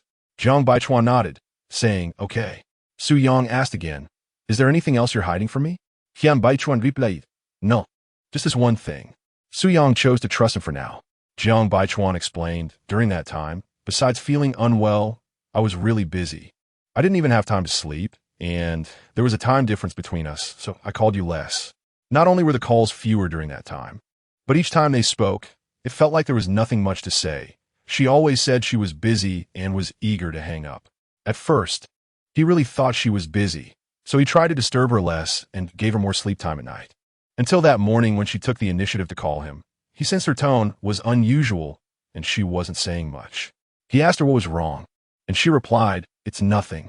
It's just that after a long time without contact, I almost forgot you were my husband. I called to confirm. You haven't forgotten who I am, right? He was momentarily taken aback since they had only been out of touch for a day. Later, she asked him, can I come to see you? Is it convenient? The word convenient made him realize that she had completely lost her sense of security. So he decided over the phone to return to Beijing. Originally, he didn't have much time in his schedule to go home and spend 2 days with her. So he had to postpone meeting an important client. It was the first time in his many years of doing business that he hadn't kept to his schedule. That night, he went to pick her up from work at the studio, and her expression as she ran down the steps reminded him of something familiar. It was a winter afternoon years ago when he flew back from New York to take her to see the snow at the Forbidden City. Her expression when she climbed out of the school wall to skip class was just like that. Surprise mixed with excitement, hard to hide. After 3 months apart, she ran down the steps straight to him, just like a child waiting for their parents. When they were apart, there were complaints and misunderstandings, but once they met, everything vanished, leaving only an unreal joy. At that moment, he had never felt so guilty. No matter how busy he was, even if he didn't sleep, he should have come back to see her. No matter how strong and independent she was, she would always be a child in front of him. Su Yang composed herself and continued chopping vegetables. Jiang Baichuan stood beside her, starting to prepare the ingredients. He said, when it snows heavily again, let's go to the Forbidden City. Su Yang didn't respond, chopping the cutting board forcefully with a knife. Jiang Baichuan. Su Yang put down the knife, turned around with squinted eyes staring at him. After a while, she said, liar. Jiang Baichuan, feeling frustrated. Su Yang continued to cut the potatoes, but the force she used increased. The knife struck the cutting board, making a loud thud, thud, thud sound. She remembered that day after seeing the snow at the Forbidden City. Both of them were cold and frozen. It was still early, not yet time for school to end, so she couldn't go home.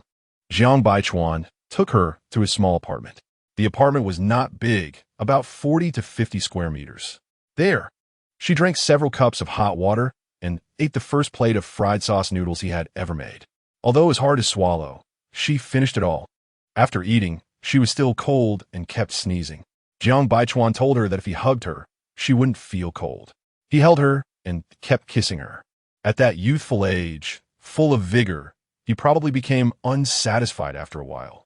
He asked her, "Are you still cold?" She nodded, cold. He asked again, "Why isn't the heating warm yet?"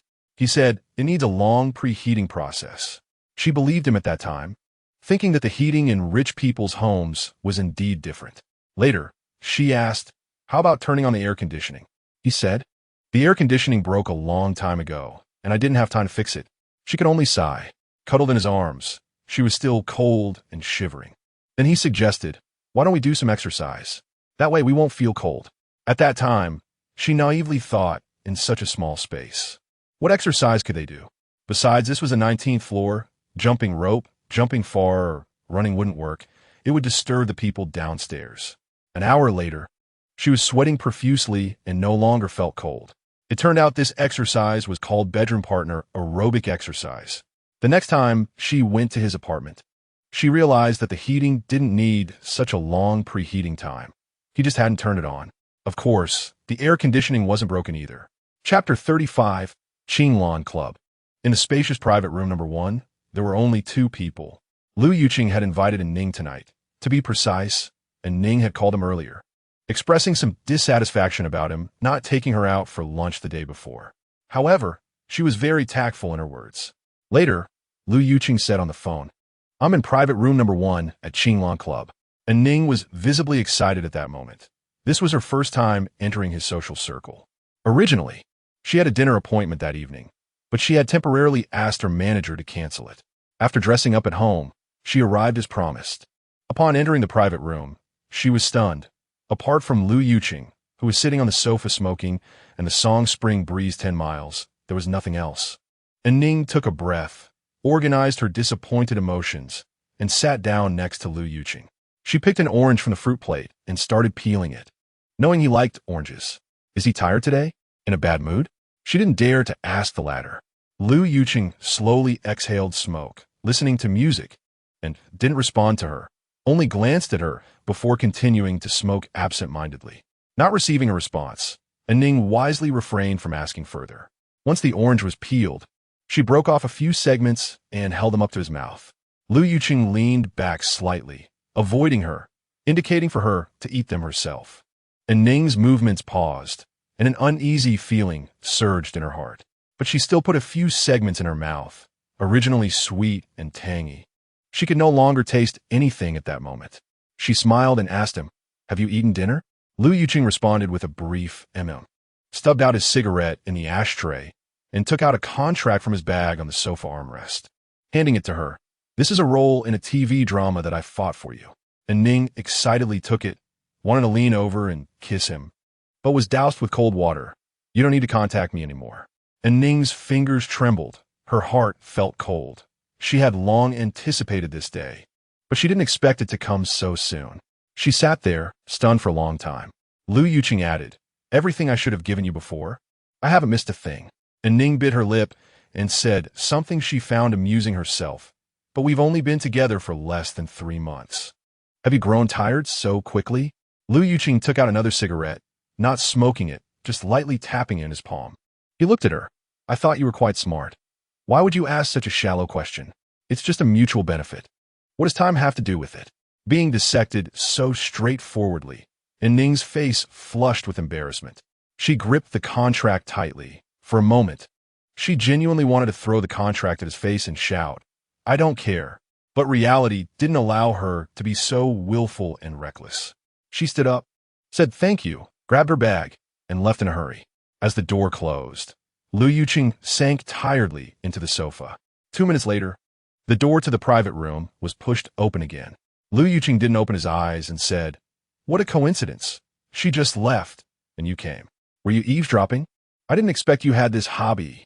Gu Heng sat down across from him, poured himself a glass of red wine, and said gloomily, "With your broken wall corner. Even if you turn on a loudspeaker, I still need earplugs to block it out, to prevent my ears from being polluted." Lu Yuqing snorted coldly. Gu Heng rarely gossiped. "I saw Ning leave with tears in her eyes. Lu Yuqing smiled humorously and mockingly, very faintly. What she can't bear to part with is the luxurious material life she's enjoyed these past few months and the various green channels in her work. You think she can't bear to part with me? He still had some self-awareness.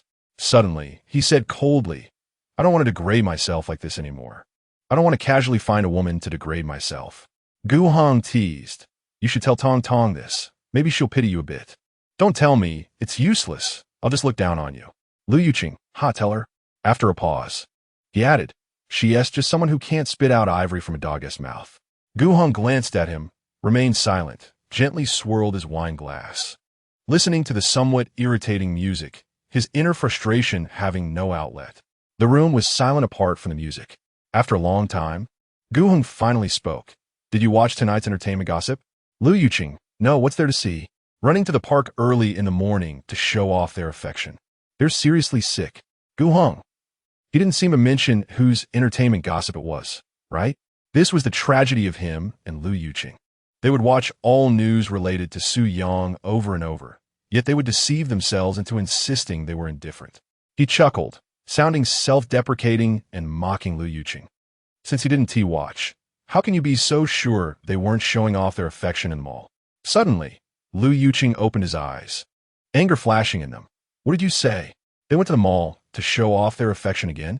Gu Hong, looking calm, nodded. Yeah. Tong Tong even specifically told the paparazzi to make sure to send this video to Lu Yuqing. You son of a.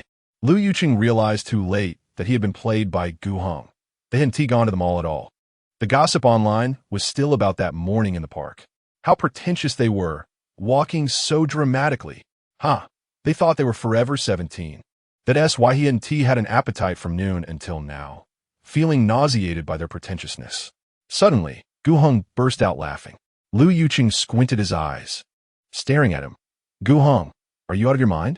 Gu Hong stopped laughing and asked him, do you want to trend on social media right now? Lu Yuqing blinked. What do you mean? Gu Hong, it means if you want to become famous overnight. I'll accompany you to that park to shoot a video of you walking dramatically. I'll act as Jiang Baichuan, and you just follow Tong Tong's moves. I guarantee you'll quickly become popular all over the country. Lu Yuqing. He directly grabbed a few oranges from the fruit plate and threw them at Gu Hong. Are you out of your mind?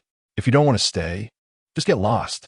Gu Hong picked up the oranges, not wanting to argue with him. He was also in a bad mood today and didn't feel like having a verbal spar with him. Later, he looked at Lu Yuqing and subtly reminded him, tomorrow night is Christmas Eve. Lu Yuqing played with a cigarette, the light in his eyes flickering. He gave a vague in response, with no further explanation. After a moment, Gu Hong asked, what gift are you planning to give Tong Tong this year?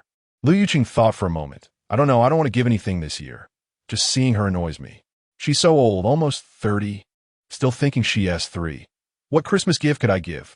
Gu Hong nodded and said, all right, then I'll give 2 gifts. When she has children, I want tea given him more. I'll just give it directly to the child then. Lu Yuqing. Taking a breath, he mocked. Gu Hong, how can you be so cheap? Gu Hong drank all the red wine in his glass. Same to you. At this moment, at the Qiao family. After quarreling with Xiao Fu, Xiao Jin had another argument with Xiao Mu, so angry that she left home without eating dinner. Xiao Jin was still in her room, crying and refusing to eat. Xiao Mu brought over some milk. Jiner, if you don't eat or drink, it's your body that suffers. Su Yang and Jiang Baichuan are enjoying themselves. You're just fulfilling their wishes and intentions. Are you stupid? Xiao Jin wiped her tears. But the comments online were overwhelmingly negative, with everyone criticizing her for being scheming. Mom, I can't take it anymore. Remembering how Jiang Baichuan had bluntly said that she was merely a social engagement he had to endure, her heart felt blocked, unable to breathe. Xiao's mother sighed. If there's anyone scheming, it's Su Yang. She managed to stir up the relationship between the two families like this. You have to admit her depth of character. Saying this, she handed the milk to her. All right, drink a few sips. Although your grandfather is angry, the Qiao family only has you as a granddaughter. He won't neglect you. Xiao Jin took the milk cup. But now Jiang Baichuan and Su Yang have publicly revealed their marital status. What can I do? Xiao's mother. First, let's suppress the recent news. After this period, you can resume your work. Besides, Isn't there always someone in the entertainment industry who fabricates scandals to become famous? While we may not care about these insider stories, the events have happened. Just try to let it go. In a few months, no one will remember these things. Xiao Jin's eyes were misty with tears, still repeating, "There's no possibility between me and Jiang Baichuan anymore." Xiao's mother sighed. "What is so good about Jiang Baichuan that you have to be so stubborn? Can't your aunt introduce someone to you?" Xiao Jin was a bit impatient. "Mom, stop bothering me about this. Don't arrange any blind dates for me in the future. I want to go." She couldn't fit any other man in her heart besides Jiang Baichuan. She had liked him for over a decade, and no one could compare. She looked at her mother. "Mom, talk to Grandpa again. As long as Jiang Baichuan follows me on Weibo and stops showing off his affection for Su-yang publicly, this matter can be considered over." Xiao's mother sighed slightly, but still nodded. Jiang Baichuan and Su-yang were watching TV at home. Suddenly, Jiang Baichuan sneezed several times in a row. Su-yang laughed. "Someone must be missing you." Jiang Baichuan glanced at her, and Su-yang pouted, not saying anything further. Jiang Baichuan lowered the TV volume and asked her, "Tomorrow night is Christmas Eve. Is there anything special you want to do?" They rarely went out to celebrate any holidays, whether it was Valentine's Day or anniversaries. Usually, they would stay at home, watch movies, and cook a meal together. Sometimes, they would talk about their recent troubles. Su-yang didn't understand finance much, so he simply told her about the acquisitions he didn't handle well, or how he only managed to get a co-underwriter position for an IPO. She would also share with him when she had no inspiration during a shoot and was dissatisfied with the photos. However, she never complained about the grievances she faced at work. Su-yang rested his hands behind his head, staring at the ceiling, thinking for a while. He shook his head. "I used to really like Christmas when I was a kid. Later, when I was with you, I looked forward to Christmas too, because you would come back to see me. Now," she turned her face to meet his gaze, possibly because they were older. "It didn't matter much anymore. As long as you're at home, I don't lack anything." After saying this, she pondered over her words. Yes. With him at home, she lacked nothing. Jiang Baichuan reached out to stroke her cheek, looking at her for a while, his thumb gently brushing over her lips. He leaned down to kiss her. Su-yang naturally wrapped her arms around his neck, their lips and tongues entwined. They kissed for quite a while before parting. Su-yang suddenly grabbed his hand and sat up, staring at him for a few seconds. "I want to give a Christmas gift to Lu Yuqing and Gu Hong. In the past years, they always sent me gifts, and I never returned the favor. Over the years, even though they were at odds with each other, they still sent her gifts every Christmas. The gifts they gave her were not expensive. The most expensive seemed to be a pack of A4 paper for over 20 yuan.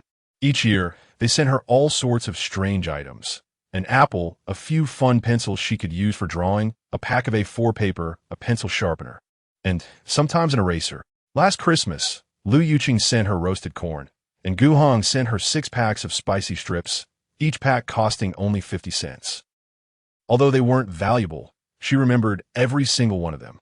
She couldn't bear to simply abandon the friendship from her childhood. Jiang Baichuan asked her, "So what gift do you want to give them?" Su-yang replied honestly, "I thought about it when I was in that little town in Germany. I took photos of the snowy scenery there, and I wanted to make them a handmade Christmas card." When she was taking the pictures, she didn't want to think about anything else. The 3 of them, from childhood to their teenage years. Just like Lu Yuqing used to say, youth is a precious wealth in life that cannot be replicated. Between them, the bond of family had surpassed friendship, regardless of who was right or wrong in the past. She wanted to turn the page. She just wanted to be able to have a good conversation with them when they met again. When they were little, they sent her cards, and now she wanted to return the gesture with one of her own. Thinking about making the card, Su-yang began to worry. "I want to make them a musical card, but it seems really complicated." She shrugged. "I'm not good at physics, so I can't do it." Jiang Baichuan thought for a moment and volunteered. "I could give it a try." Su-yang blinked, confirming she wasn't hearing things.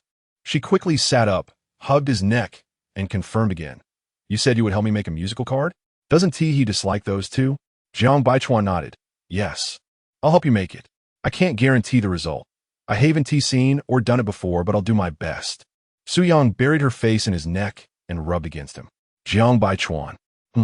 After a moment of silence, she said, "It's nothing, just calling your name. In fact, She wanted to say how lucky she was to have met him in her youth. Chapter 36. After Su Yang got excited, she lay back on the sofa, taking Jiang Baichuan's hand and resting it under her face, rubbing against it. Jiang Baichuan, I feel like I'm the female version of Nobita. Jiang Baichuan chuckled. I'm not as amazing as Doraemon. Su Yang squinted her eyes and teased. So you watched cartoons when you were a kid too? I thought you were a fairy sister, untouched by the mundane world. Jiang Baichuan. He gently pinched her cheek and said, I used to watch Black Cat Sheriff and Transformers. Su Yang burst into laughter.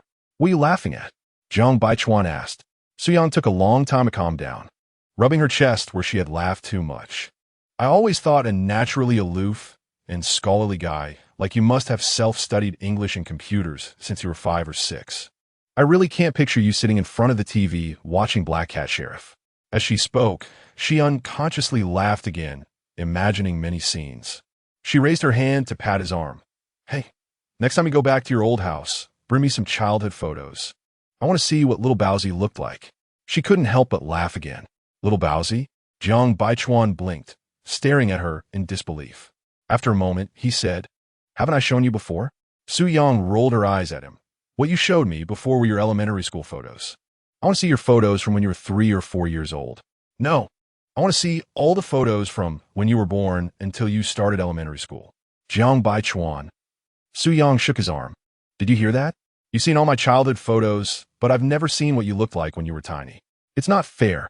Jiang Baichuan pressed his lips together, his eyes filled with complex emotions. He often had a hard time with how his mother dressed him up as a child, and she had happily taken many photos and videos. Those photos could never be shown to Su Yang.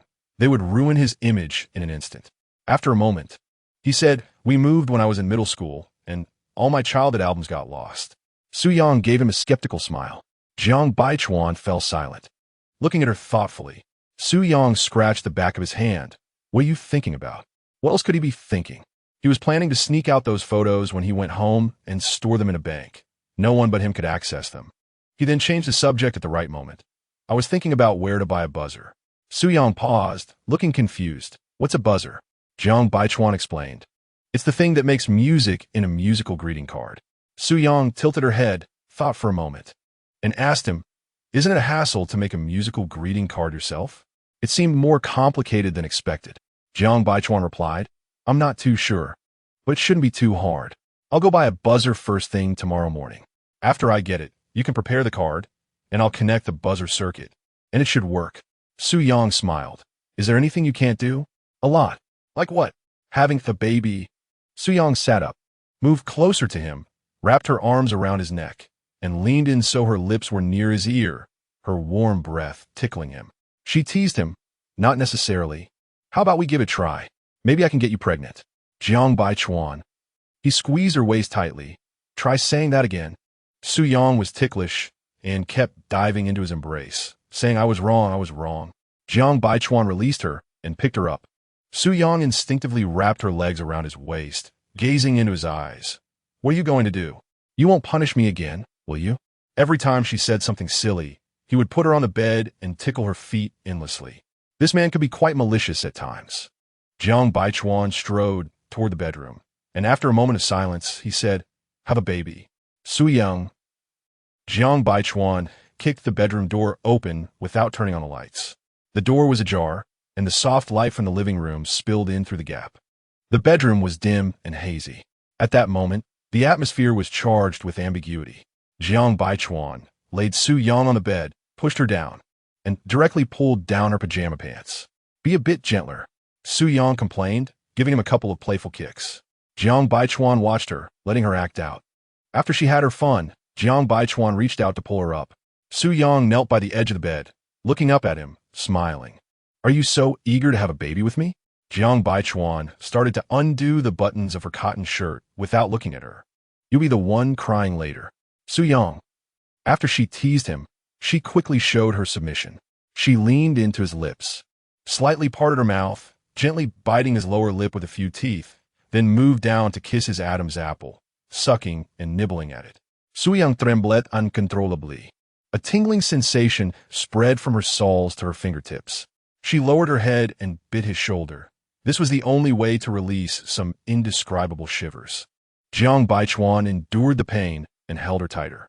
He wasn't doing anything particularly intense, still just hovering over her, moving gently back and forth, slowly grinding against her most sensitive spot. Su Yang felt like she was floating in an endless dark sea, the waves crashing violently.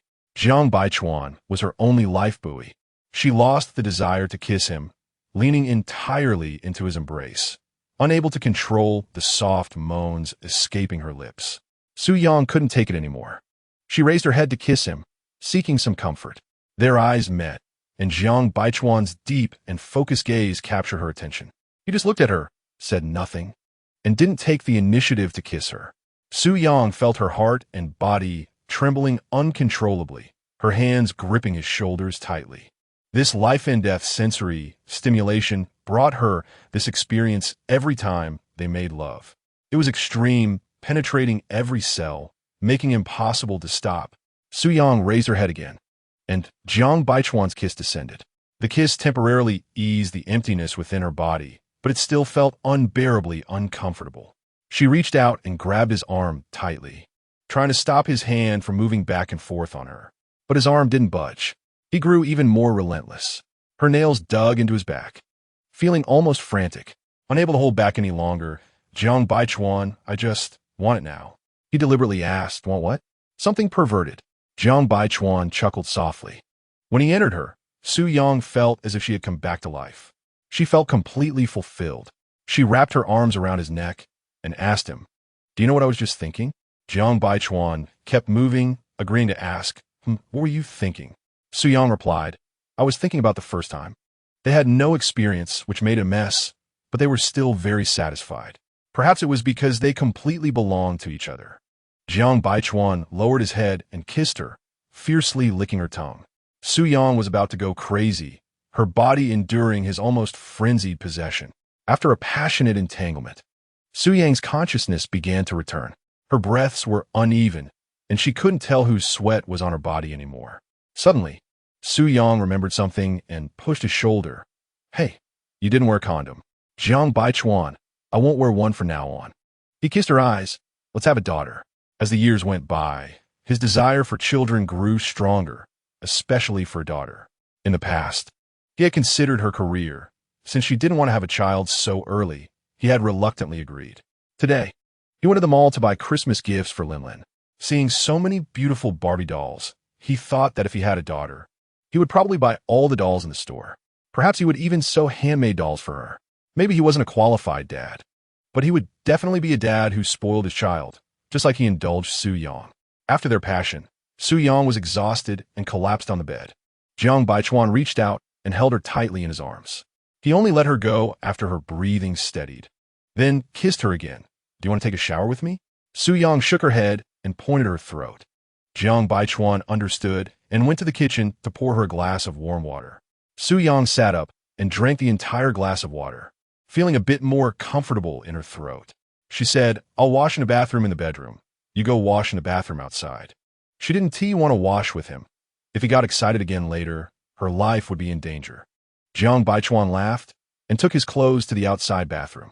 After showering, he went to the living room to bring both phones to the bedroom. Su Yang was soaking in the bathtub. Tong Tong? He called her the bathroom door. What's wrong? Nothing. I was just worried you might fall asleep in the bath. I'm fine. I'll be done soon. Jiang Baichuan said and turned to the bed.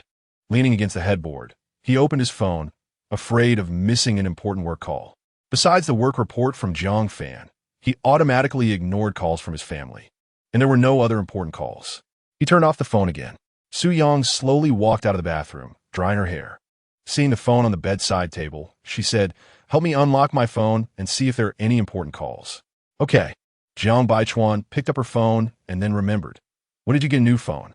The last time he recorded a story for her in a small town in Germany, he noticed she had changed her phone, but he hadn't had time to ask more then. Su Yang sat on the edge of the bed, draping the towel over her shoulder. About 2 months ago. I don't remember the exact date. I accidentally broke the screen of my old phone, and Ding Chi bought me a new one. This phone doesn't have my fingerprint, Jiang Baichuan reminded her. Su Yang lifted the blanket and lay on his chest. I'll help you register it. I haven't figured out how to use this phone yet. I haven't had time to study it. Help me download a photo editing app. After registering his fingerprint, Jiang Baichuan deleted all the spam messages on her phone and downloaded antivirus software. He asked, Tong, should I download the photo editing app you used before? There was no response. Jiang Baichuan looked down. Su Yang had already fallen asleep on his chest. He pulled the blanket up a bit to cover her and continued to work on her phone. Half an hour later, he had downloaded all the necessary apps and uninstalled the ones she didn't need, changing her phone's screensaver to a photo of the two of them. After setting it up, Jiang Baichuan stared thoughtfully at the phone screen, then logged into Su Yang's Weibo, searched for his own account, and clicked to follow. Su Yang hadn't followed him before. After following, Jiang Baichuan felt something was still missing and set himself as a special concern. In Su Yang's special concern list, there was only him. Staring at the special concern list for a while, Jiang Baichuan finally logged out of Su Yang's Weibo. Chapter 37, the next morning. The Jiang family. After Old Master Jiang hung up the phone, he quickly picked up the teacup beside him and drank several sips of tea to catch his breath. Jiang father put down the magazine in his hand and looked at Old Master Jiang. Dad, what's wrong? Old Master Jiang patted his chest. Hurry up and call Baichuan back. Give him a call right now. I want to see him within an hour. Jiang father. Dad, have you forgotten? Baichuan is in Dubai with Xiao Wu. Even if they take a spaceship, they need a launch time. How can he arrive in an hour just because you want him to? Old Master Jiang snorted coldly. You just think I don't go online, right? Old Xiao just called and asked me why Baichuan was in the park with Su Yang. Old Master Jiang didn't mention the intimate details. He took a breath and continued. Anyway, it's causing quite a stir online right now, and I'm puzzled about what Baichuan is up to. Does he have to make me feel anxious? Couldn't he wait until I returned to Switzerland? Just now, Old Xiao said on the phone that Xiao Jin was feeling hopeless at home, started a hunger strike, and cried all night, leaving the family with no way to handle it. The implication was that Jiang family had to help with Xiao Jin's situation. If not, it could lead to a tragedy. After hearing this, Jiang father began to worry as well. He knew Xiao Jin probably wouldn't do anything foolish, but what if she really lost hope? Would Old Master Jiang have to live with guilt for the rest of his life? Just as he was at a loss, the home phone rang. Jiang father answered and only heard him say, Good, all right, it's a small matter, no need to be polite. Okay, I will definitely pass it on to the Old Master. Thank you, and please send my regards to Old Master Ian. After exchanging a few pleasantries, he hung up the phone. Jiang mother happened to bring some pastries for Old Master Jiang to eat and asked Jiang father, who was that on the phone? Jiang father, it was Ian Nua's dad. Jiang mother was taken aback. What's the matter? Did the Qiao family contact the Ian family to put pressure on Old Master Jiang together? Old Master Ian had once blocked a bullet for Old Master Jiang on the battlefield. It was a life-saving grace. Now, things were becoming complicated. Old Master Jiang also looked at Jiang father. Go on, I can handle any bad news. Jiang father cleared his throat a couple of times. It's about Ian Nua. She's about to take wedding photos and has her eye on Su Yang's shooting style. She said she contacted Su Yang first, but Su Yang flatly refused. And Ian Nua went home crying and making a scene, insisting that her dad come and talk to me. After a pause, Jiang father continued. Ian Nua also said that if Su Yang won't take her photos, she will go on a hunger strike. Old Master Jiang. After a moment of silence, he said, Is this hunger strike really that effective? I think everyone should stop the hunger strike. I should go on a hunger strike instead, and then everything will be resolved. Jiang father. Jiang mother. Old Master Jiang sighed. The Qiao family was eager to settle accounts with Su Yang, while the Yin family was rushing to ask Su Yang to take wedding photos. Life was truly difficult. He shook his head and walked toward the study. Jiang father called out, Dad, aren't you going to eat some pastries to fill your stomach first? Old Master Jiang waved his hand without looking back. I'm going on a hunger strike. Jiang mother suppressed a laugh, waiting for Old Master Jiang to enter the study and close the door. She burst out laughing. Jiang father glared at her. It's all your reckless son's doing. You say Yin Nua is that child, a tomboy. How could she have the delicate mind to appreciate Su Yang's shooting style? It must be Baichuan stirring up Xiao Wu and encouraging Yin Nua to go home and make a fuss. Jiang mother smiled proudly. My son is just smart. He knows that Old Master Yin holds more weight in Old Master Jiang's heart than that person from the Qiao family. Jiang father looked at Jiang mother with disdain and then dialed Jiang Baichuan's number. Jiang Baichuan had gotten up early at 6 o'clock and rushed to the market to buy buzzers, but he arrived too early and the market wasn't open yet. He was sitting in the car reading the news when Jiang father's call came in. He guessed what it was about, but knowing the answer, he still asked, "Dad, what's the matter?" Jiang father, "Still playing dead with me. Isn't this all your fault with Xiao Wu? Either you let Su Yang take this order, or you tell Nua to stop making a scene at home." Jiang Baichuan, "Dad, don't get involved in this. The Qiao family won't let it go. They will continue to pressure Grandpa to make me compromise. You know I can't compromise. Grandpa is old. I don't want to confront him directly, so I can only use this not-so-noble method. You and Mom should just leave it alone. Once Grandpa returns to Switzerland, this matter will naturally settle down." Jiang father gasped, feeling helpless against him. He still threatened him. "Aren't you afraid I'll tell Grandpa that Nua is stirred up by you and your Uncle Wu?" Jiang Baichuan, "I trust you won't be that bored." Jiang father, before hanging up, he couldn't help but scold him a few more times.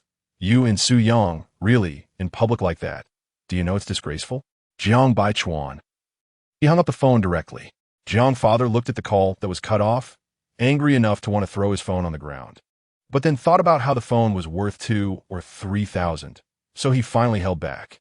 Jiang mother hummed a little tune beside him, leisurely asking, "What did our son say? Did he agree?"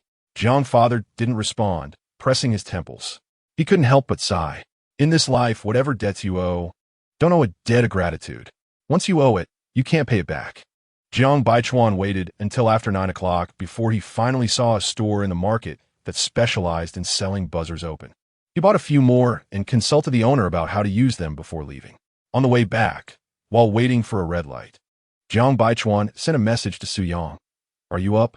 When he got up in the morning, she was still sound asleep, so he didn't wake her. Su Yang quickly replied, "I'm awake.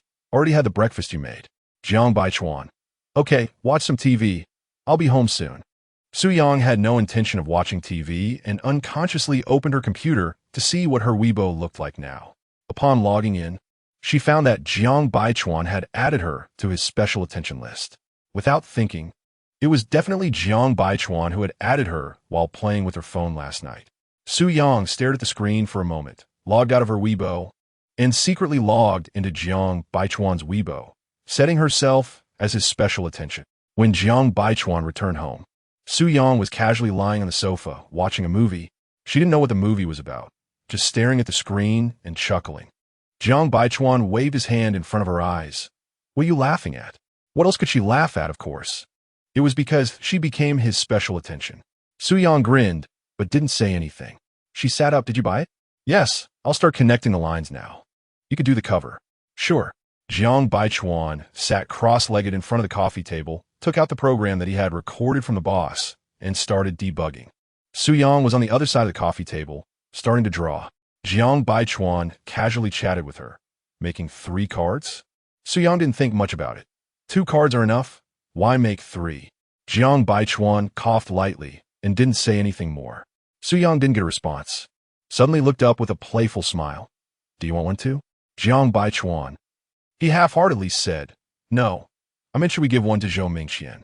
Su Yang. "No need to give one. My relationship with Zhou Mingqian is a gentleman's friendship, as light as water. No need to be so particular." Jiang Baichuan didn't say anything more, lowering his head to study the circuit quietly. Due to being distracted, several circuits short-circuited. At 6 o'clock in the evening, Jiang Baichuan and Su Yang finally finished making the 2 music greeting cards. When opened, the familiar melody played, and Su Yang smiled lightly. It felt like they were back to the age of 8 or 9, looking at the drawer full of music greeting cards. She was so happy she couldn't say a word.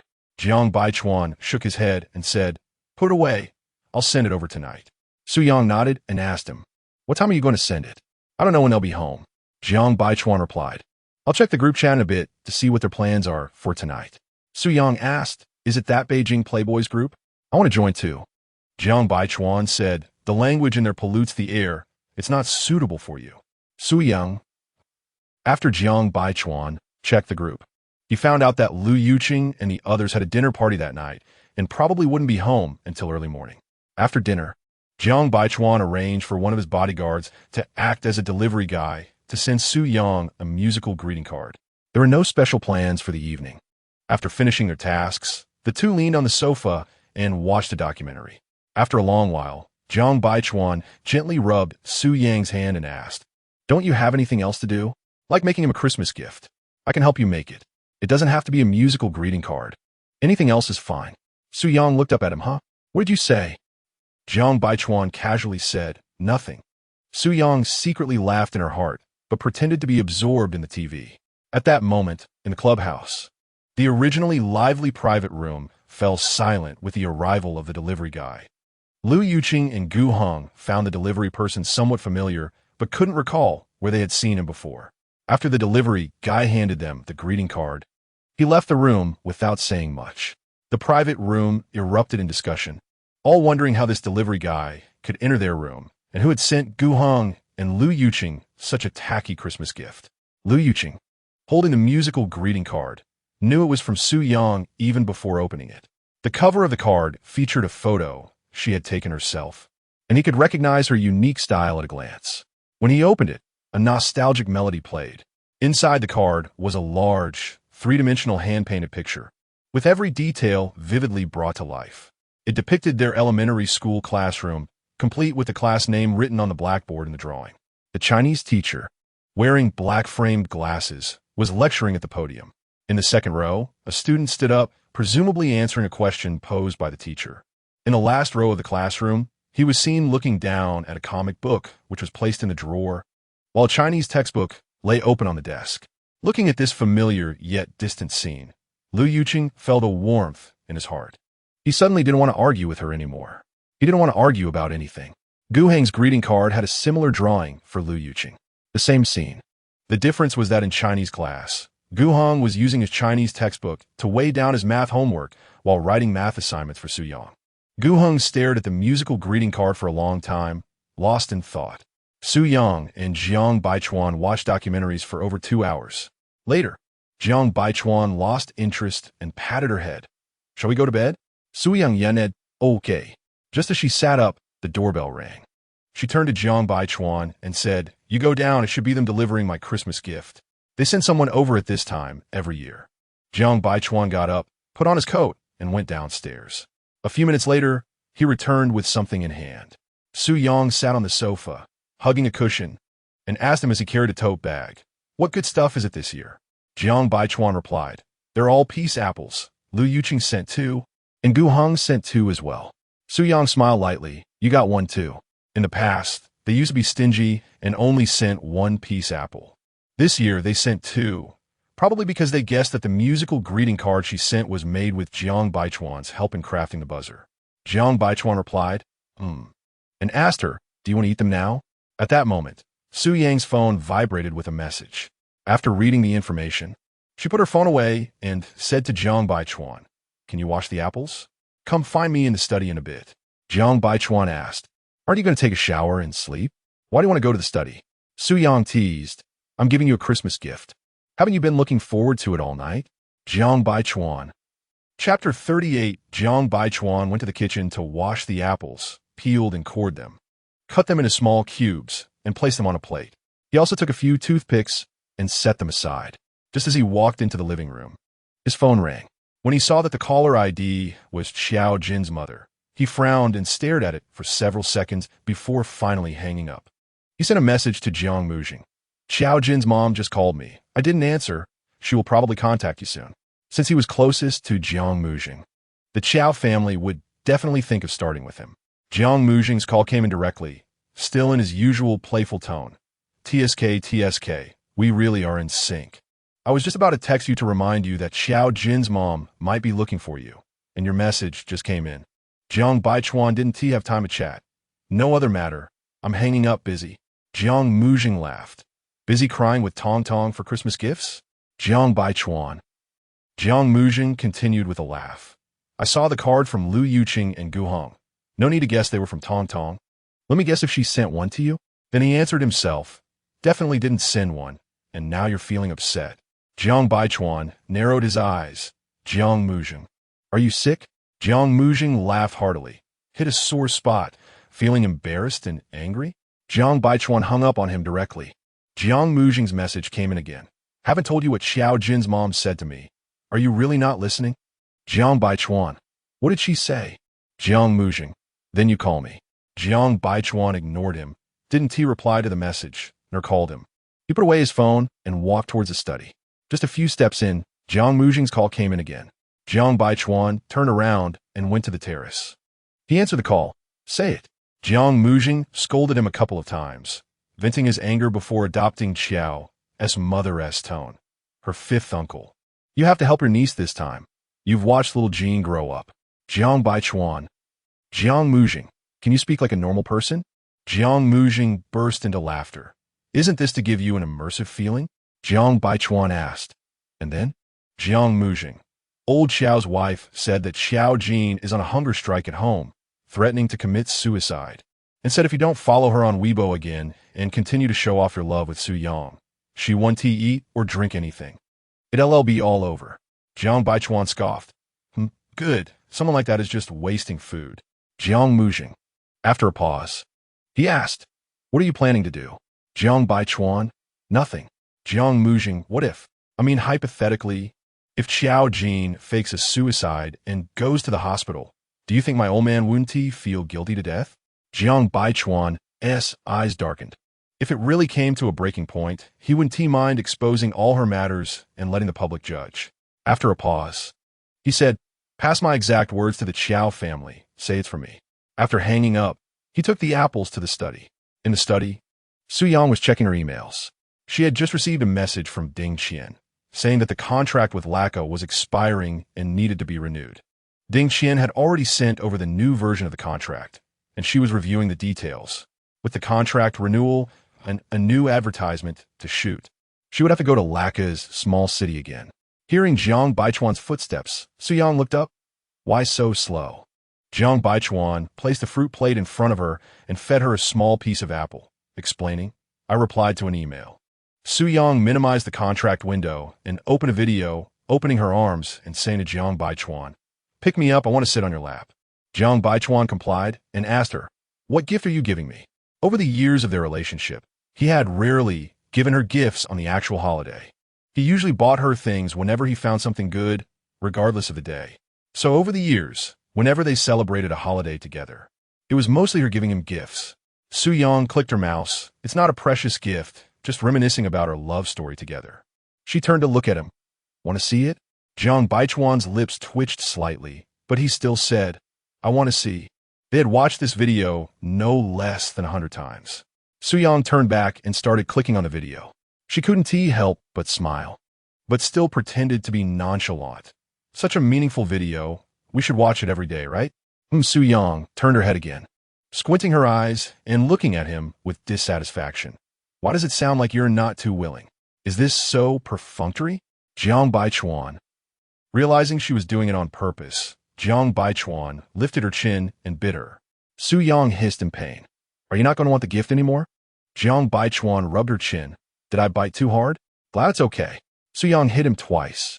Jiang Baichuan wrapped his arms around her waist, holding her in his embrace. What gift is this time?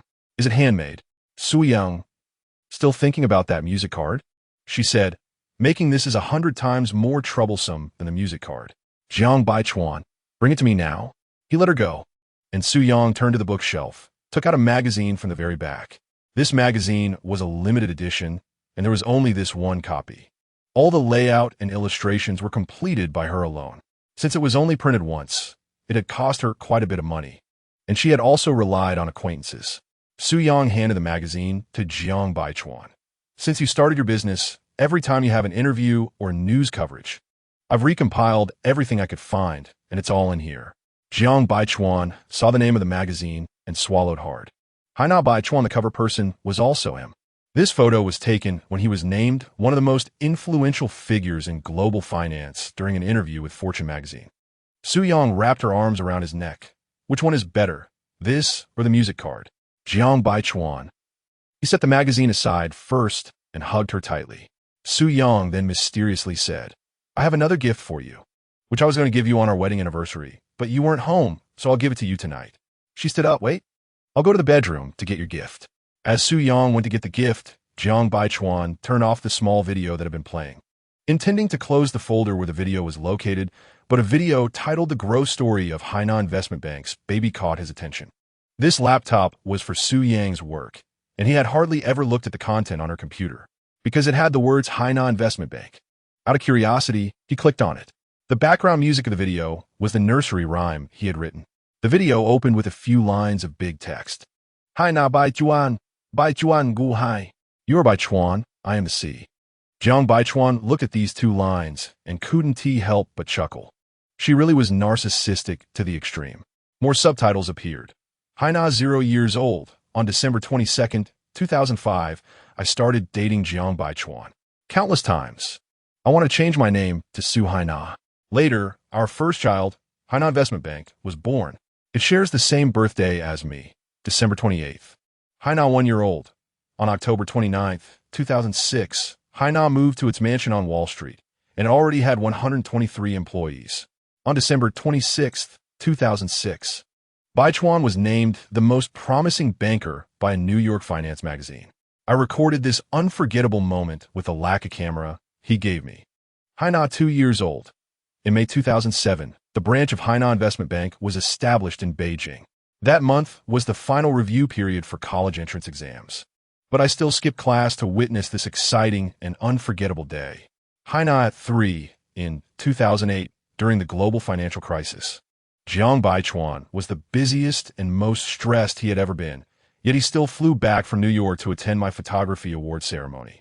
He said, "My Tong has grown up." Haina at 4. In 2009, Haina obtained a Hong Kong brokerage license. That day, Baichuan sent me a message, "Tong Bao, I miss you now." Later, he denied being sentimental and insisted he only sent it because he had drunk too much. Haina at 5. In September 2010, Haina's investment bank branch was established in Hong Kong. Baichuan took me to play in Hong Kong for a week. 5 years have passed, and we are still the same. Grateful. Haina at 6. In June 2011, Haina obtained a U.S. brokerage license. That year I graduated. He had matured and become more reserved. And I had grown up too.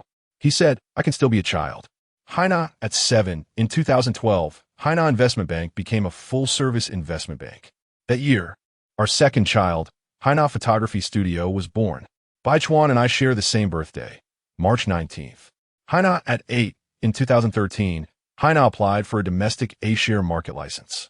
At that time, I was in the small town of Laka, and Baichuan shared this good news with me. I sent him a selfie in front of the church in the small town. I wanted to marry him. Haina at 9.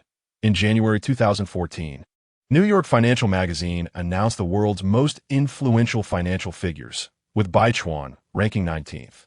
In March 2014, Baichuan began forming an A-share team. On Valentine's Day that year, Baichuan proposed to me and composed a song called Nursery Rhyme. In this lifetime, such a romance is enough. Haina at 10. In 2015, Haina began to enter the A-share market. That year, we met a total of 15 times, with him coming home 9 times and me going to New York 6 times. We both had busy and fulfilling years. My mother told me, "You can't keep doing this, each busy with your own things, being in different places all year long. Where's the semblance of a home?" But what my mother didn't know was that wherever he was, that was my home. Haina at 11. In the first half of 2016, Haina Investment Bank completed 25 IPO projects, 62 private financing and merger projects, with total revenue of 565 points, making it into the top 5 global investment banks. Written to myself, on November 9th, 2016, we celebrated our 2nd wedding anniversary. Baichuan was particularly busy and didn't come back. He sent me a message, "Tong, I miss you." Yes, I missed him too very much. In 2016, our love had gone through 11 springs, summers, autumns, and winters. In these 11 years, we had conflicts, cold wars, and arguments. But we never mentioned breaking up. We remained the most important people in each other's lives. That's wonderful. My New Year's wish for 2017, to have a little lover for Baichuan. We will watch her grow day by day, and she will accompany us as we grow old day by day. Written on November 9th, 2016, at 11 p.m. After reading it, Jiang Baichuan felt a tremor in his heart, a warm current flowing through. At that moment, he heard footsteps at the door. and Su Yang approached humming a tune. Jiang Baichuan quickly turned off the video, casually opened their dating history video, and took out his phone pretending to check emails. Su Yang walked in, asking if there was more work. Jiang Baichuan pretended to exit his phone, saying, "Yes, it's already handled." He looked up at her. "What gift?" Su Yang put her hands behind her back and asked him, "Old rule, guess first." Jiang Baichuan thought for a moment. "A watch?" Su Yang was slightly taken aback. "Did you secretly see the gift I left in the cloakroom before?" Jiang Baichuan shook his head. "I didn't even go to the cloakroom. You brought me all the clothes." Su Yang handed him the watch. "See if you like it." She then asked, "By the way, how did you guess it was a watch?" Jiang Baichuan extended his hand, presenting his wrist to her, and said, "In September. Didn't you say my watch needed to be replaced?" Su Yang smiled knowingly, took off the watch from his wrist, and put the new one on him. Jiang Baichuan looked at it. It's nicer than the one I had before." He stood up to make space for her. "Hurry up and get busy. After you're done, go take a shower and sleep." Su Yang sat down, turned off the video, and continued to look at the contract details. She looked up and said to him, "You go take a shower first. I'll be done soon." Jiang Baichuan replied with an and turned to leave the study. He didn't go take a shower. He went to the terrace. The weather was nice that night, with a sky full of stars. He rested his elbows on the terrace, looking at the lights of thousands of homes. His mind was filled with her Hainan Investment Bank baby growth story. Her German story and her growth video had a wonderful resonance, a silent understanding that needed no words. 11 years, everything has changed. Mobile phones are no longer charged for two-way calls. Cameras have become hard to find with traditional film. Greetings between friends and family have transformed from handwritten letters to mass messages. The only thing that hasn't changed is everything he remembers is related to her. And what she is tied to in her heart has always been him.